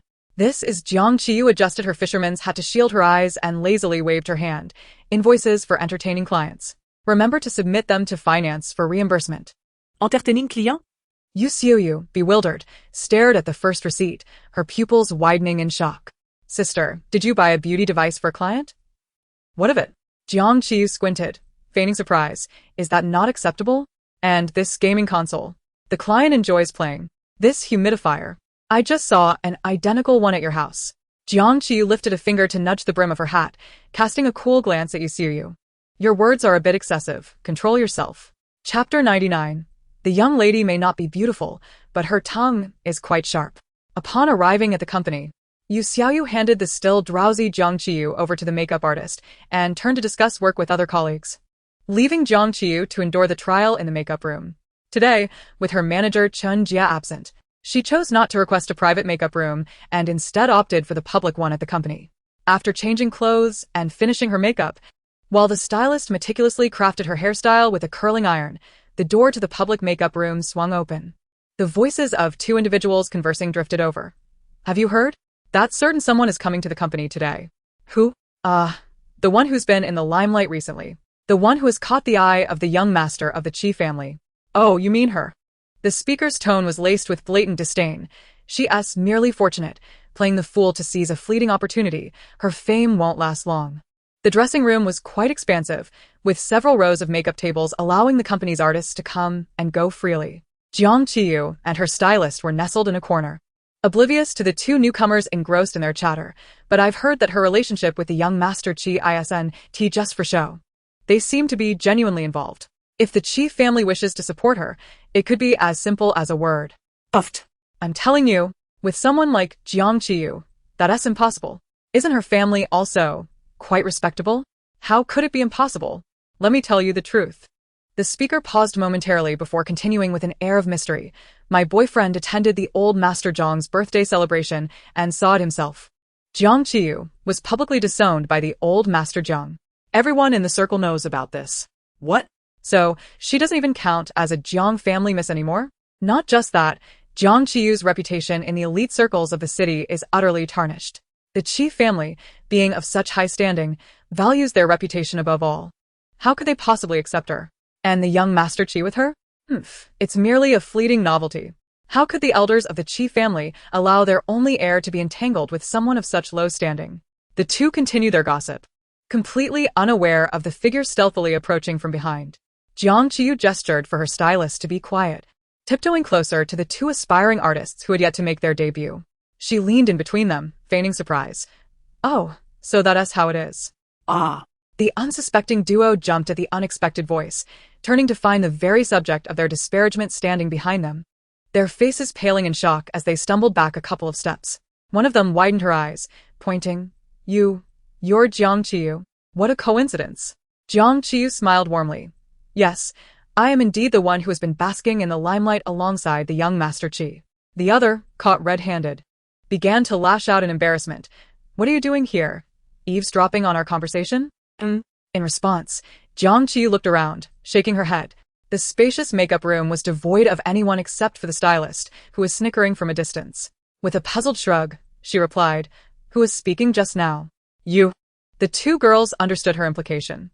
The younger one, clearly unseasoned by the trials of life, stepped forward defiantly. Jiang Qiyu, don't let your temporary good fortune go to your head. Do you really think you can remain popular for long? Facing the girl's provocation, Jiang Qiyu displayed no sign of anger. She took her time to assess the girl with her arms crossed, before finally offering a candid critique. Little girl, you're not particularly pretty, and your tongue is rather sharp.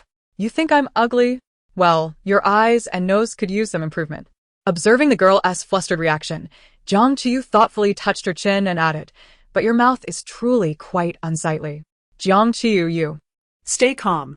The girl was thoroughly incensed, but just as she was about to charge forward, her companion restrained her. Jiang Qiyu, wearing a mischievous expression, watched the two retreating figures and squinted at them, waving goodbye. Though your tongue is sharp, you still need to work on your striking power. The frustrated girl, as they exited, shot back a parting threat. Just wait. I will definitely expose you. Go ahead.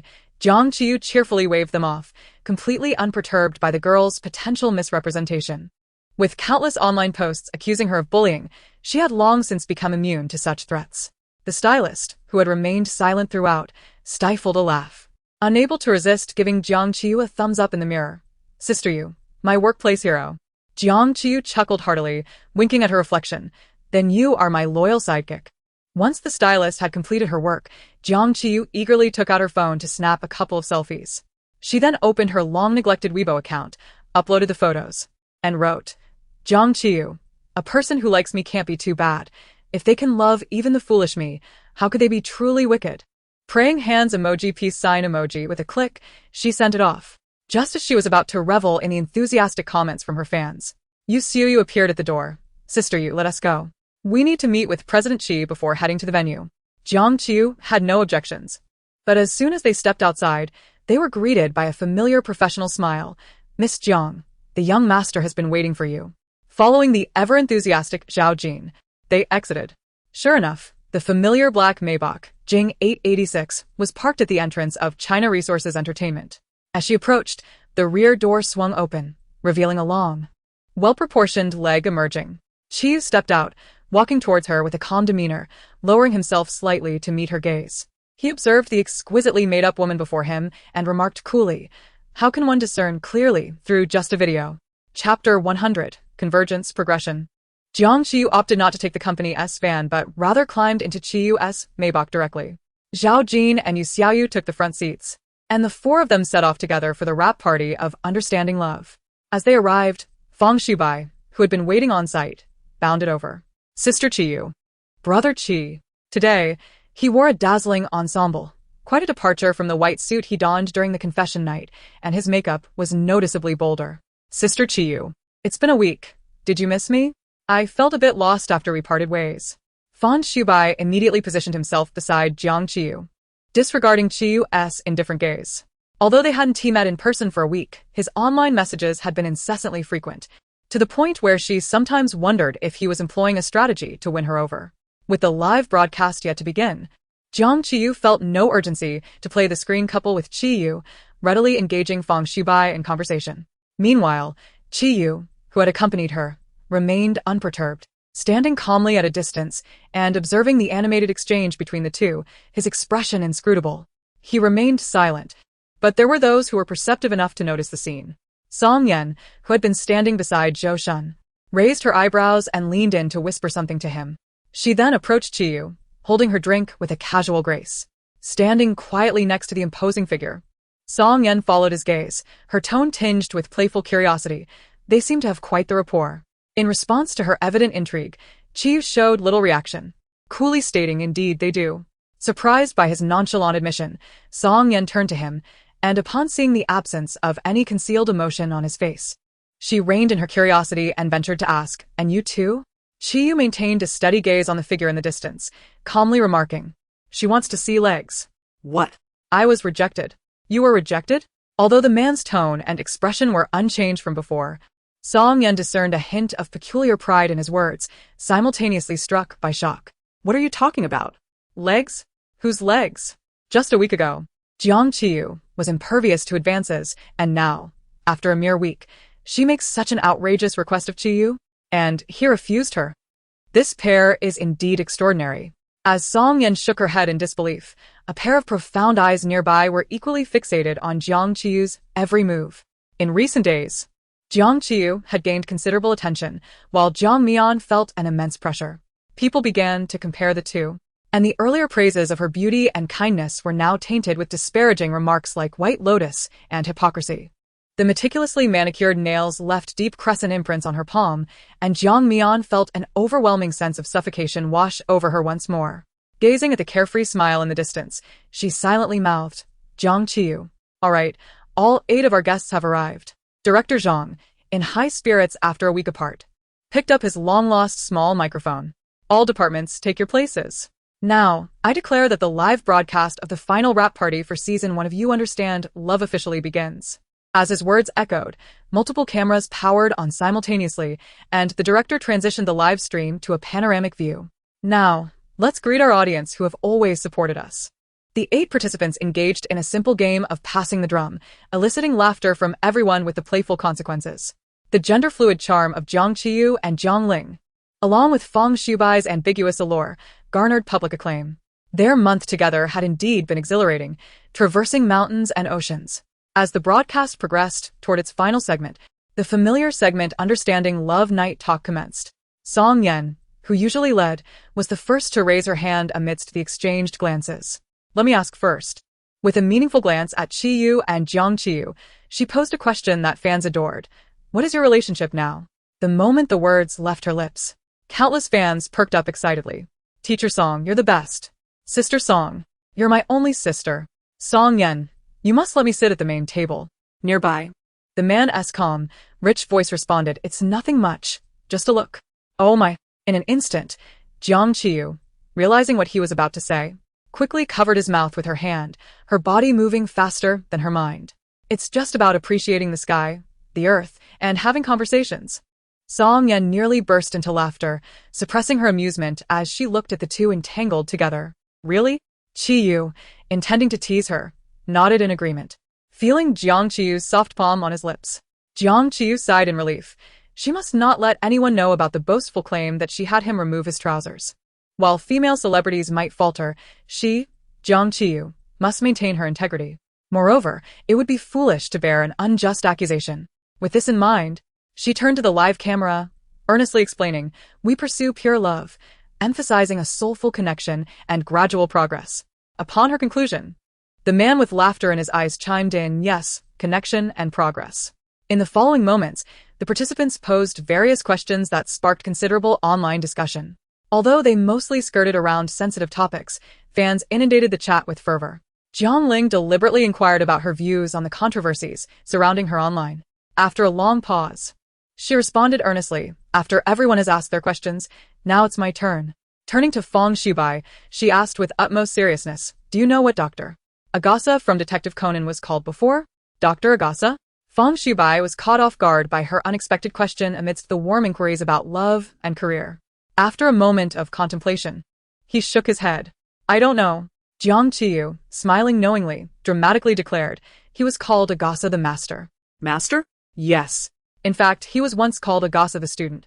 Laughter erupted in response to her playful banter, with comments flying in. Amidst the laughter, this phenomenally popular reality show, You Understand Love, concluded its first season splendidly. Huarun had indeed put significant thought into her exposure, and after several teachers assessed her, they discovered that she was multifaceted in film, television, and music. Qiyu? This opportunity is with a long-standing entertainment talk show. Seize it to increase your visibility and solidify your newfound fame. On their way to the airport, Sister Chun expressed her concerns. Also, now that you're famous, many eyes are on you. Whether your relationship with Qiyu is genuine or not, you both must avoid any scandals at this time. Of course, Jiang Qiyu replied, donning a wide-brimmed fisherman's hat that obscured half her face while nodding to Chen's admonitions. Pleased with her humility and lack of arrogance despite her newfound fame, Chen nodded in approval. What she remained unaware of, however, was that beneath her obedient exterior, Jiang Qiyu had noise-canceling headphones tucked beneath her flowing hair. How refreshing. Forget it. I've never heard of it. Though a stand-up comedian by profession, she preferred traditional crosstalk. In truth, Jiang Qiyu had once aspired to be a crosstalk performer but struggled with the singing aspect. In her past life, she had even tried to join a university crosstalk club, only to be dismissed after her high-pitched intro caused the president to tumble backwards in shock. Ultimately, she found her true calling.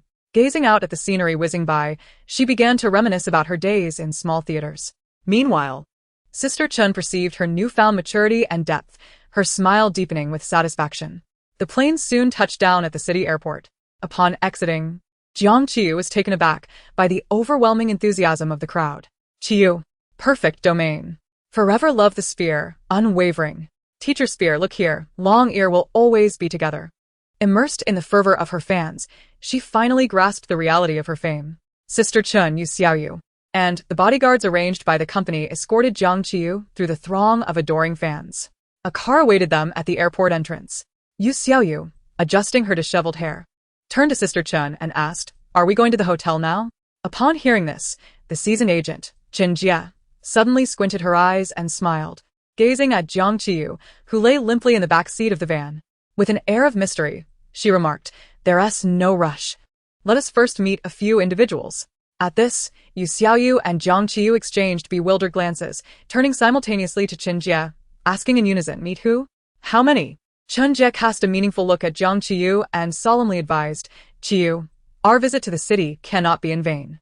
The company has arranged for you to socialize. Shortly, you will meet several executives and directors who can significantly aid your career. You must tread cautiously, do you understand?" Upon hearing this, Jiang Qiyu and Yu Xiaoyu exchanged astonished looks once more, both reflecting shock and confusion in their expressions. They turned back to Qin Jie, reiterating, "Executives? Directors?" Yu Xiaoyu immediately furrowed her brow, voicing her disapproval. "Qin Jie, this doesn't seem appropriate." Qin Jie, an old hand in the entertainment industry, could easily discern the thoughts of the young girl. With an exasperated glance, she retorted, "What are you thinking? There's a major film production being discussed, Mr. Lee has worked hard to get insider news and wants to secure a role for Qiyu. Today is merely about making an acquaintance." Throughout the journey, Jiang Qiyu felt an indescribable sense of unease. It wasn't fear, but rather a painful recollection of her past experiences with leaders during social gatherings. She genuinely enjoyed drinking, but when intoxicated, she often lost control.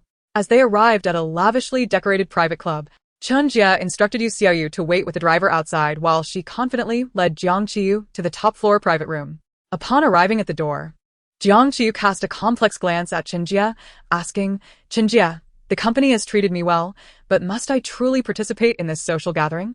In such settings, the wine would undoubtedly be top-notch, and the attendees must not be offended." While she could refrain from initiating drinks, she was susceptible to persuasion. Don't dawdle. Chen Jie replied, oblivious to the underlying meaning in Jiang Qiyu's words as she patted her shoulder and urged her forward, then swung open the elegantly appointed door of the private room. Chapter 102. The Spear and the Glory. To her surprise, the room was not filled with the typical middle-aged men engaged in boisterous drinking, as she had imagined. Instead, there were 7 or 8 individuals, both men and women, appearing relatively young and dressed casually. Rather than a formal gathering of directors and investors, it resembled a small gathering of friends. Jiang Qiyu momentarily wondered if she had entered the wrong room, her expression one of bewilderment.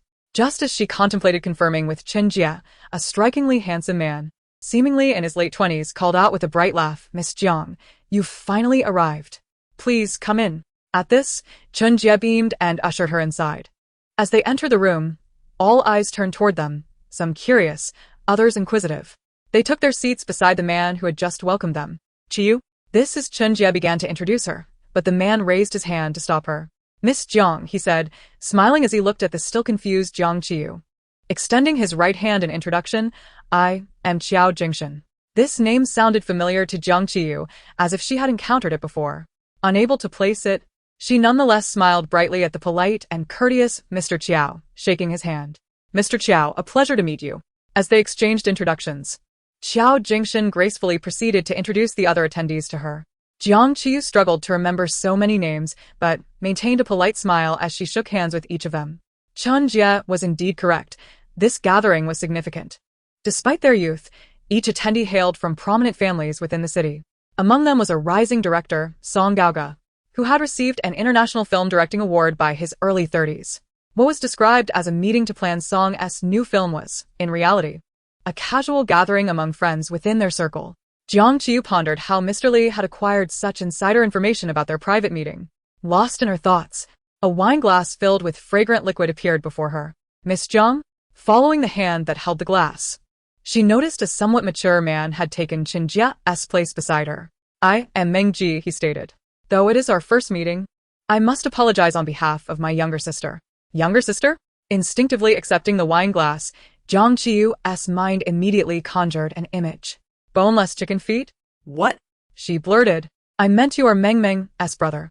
"Oh no," she thought. What was that boneless chicken foot's name again? Meng Wanyu. Meng Ji's smile widened as he raised his glass toward her. "I hope you can overlook the incident that occurred previously." "Oh," Jiang Qiyu replied, feigning realization as her brows arched and her smile grew genuine. "You mean the incident on April 15th, 2023, when your sister spread rumors about me online, hired trolls to malign me, and then called me early the next morning to threaten me?" As she spoke, her smile became increasingly sincere, and she waved her hand dismissively. "Such trivial matters, I had forgotten long ago." Meng Ji's smile faltered slightly, but he maintained a friendly demeanor as he replied, "Wan Yu is young and impetuous. Please consider letting it slide." In response, Jiang Qiyu simply set down her glass, her smile brightening. "I am older. If I were to die first, shouldn't she let it slide?" As the atmosphere grew tense, she suddenly burst into laughter. Lifting the wine glass she had just placed down and clinking it against Meng Ji's, "Cheers." "Just kidding. How could I not give Mr. Meng this courtesy? I bear no ill will." The grievances were etched in her mind, replaying in her thoughts like a mantra of disdain towards every individual she disliked. They deserved every bit of it. "Miss Jiang, you truly are as intriguing as portrayed online," Meng Ji remarked, his earlier tension dissipating as he clinked his glass with hers and downed the contents in one go. Seeing him down the drink, Jiang Qiyu mimicked the action but was halted mid-motion by a hand pressing down gently on hers from behind. "Meng Ji," the voice belonged to Qiao Jingshan, who swiftly intervened, his cool gaze directed at Meng Ji. "Your sister might have been spoiled by you. Perhaps sending her abroad for some experience would be beneficial." "Abroad?" Jiang Qiyu turned to Qiao Jingshan, confusion evident on her face. "Has Miss Meng gone abroad?" Before Qiao Jingshan could respond, Meng Ji slammed his glass down on the table, irritation evident in his tone. "Why pretend to be unaware, Miss Jiang? If it weren't for you, my sister wouldn't have to leave home to study abroad." Me? Jiang Qiyu pointed to herself, genuinely perplexed. "I'm not a study abroad agency. How is this my concern?" Seeing her genuine confusion, Qiao Jingshan chuckled softly before addressing Jiang Qiyu. "It indeed has nothing to do with you. The decision for her to study abroad was made by your father." Meng Qi. Clearly displeased, further darkened his expression. My father only acted because Qiao Jingshan interrupted him with a light laugh, his demeanor calm as he turned back to Jiang Qiyu, leaving the implication hanging in the air for her to decipher. Qiyu, this young man, may appear unapproachable on the surface, yet unbeknownst to many, he possesses an even more audacious demeanor behind the scenes. How intriguing. Suddenly, she seemed to recall something, her eyes widening slightly as she swiftly turned to gaze at Qiao Jingshan. I believe I have seen him in the comments section of his Weibo. Indeed, Qiao Jingshan replied, his eyes sparkling with warmth. I am Qiyu's childhood friend, and also the father of Qiao Xinxin. As he spoke, he unexpectedly produced a glass of what was clearly a non-alcoholic fruit beverage and offered it to her. I have yet to express my gratitude for your assistance with our Xinxin. Jiang Qiyu smiled, albeit somewhat reluctantly, as she accepted the glass. Well, it's not quite accurate to say that. Before she could finish her sentence, she was interrupted by the man's voice, rich with mirth. A spear, let us create brilliance once more.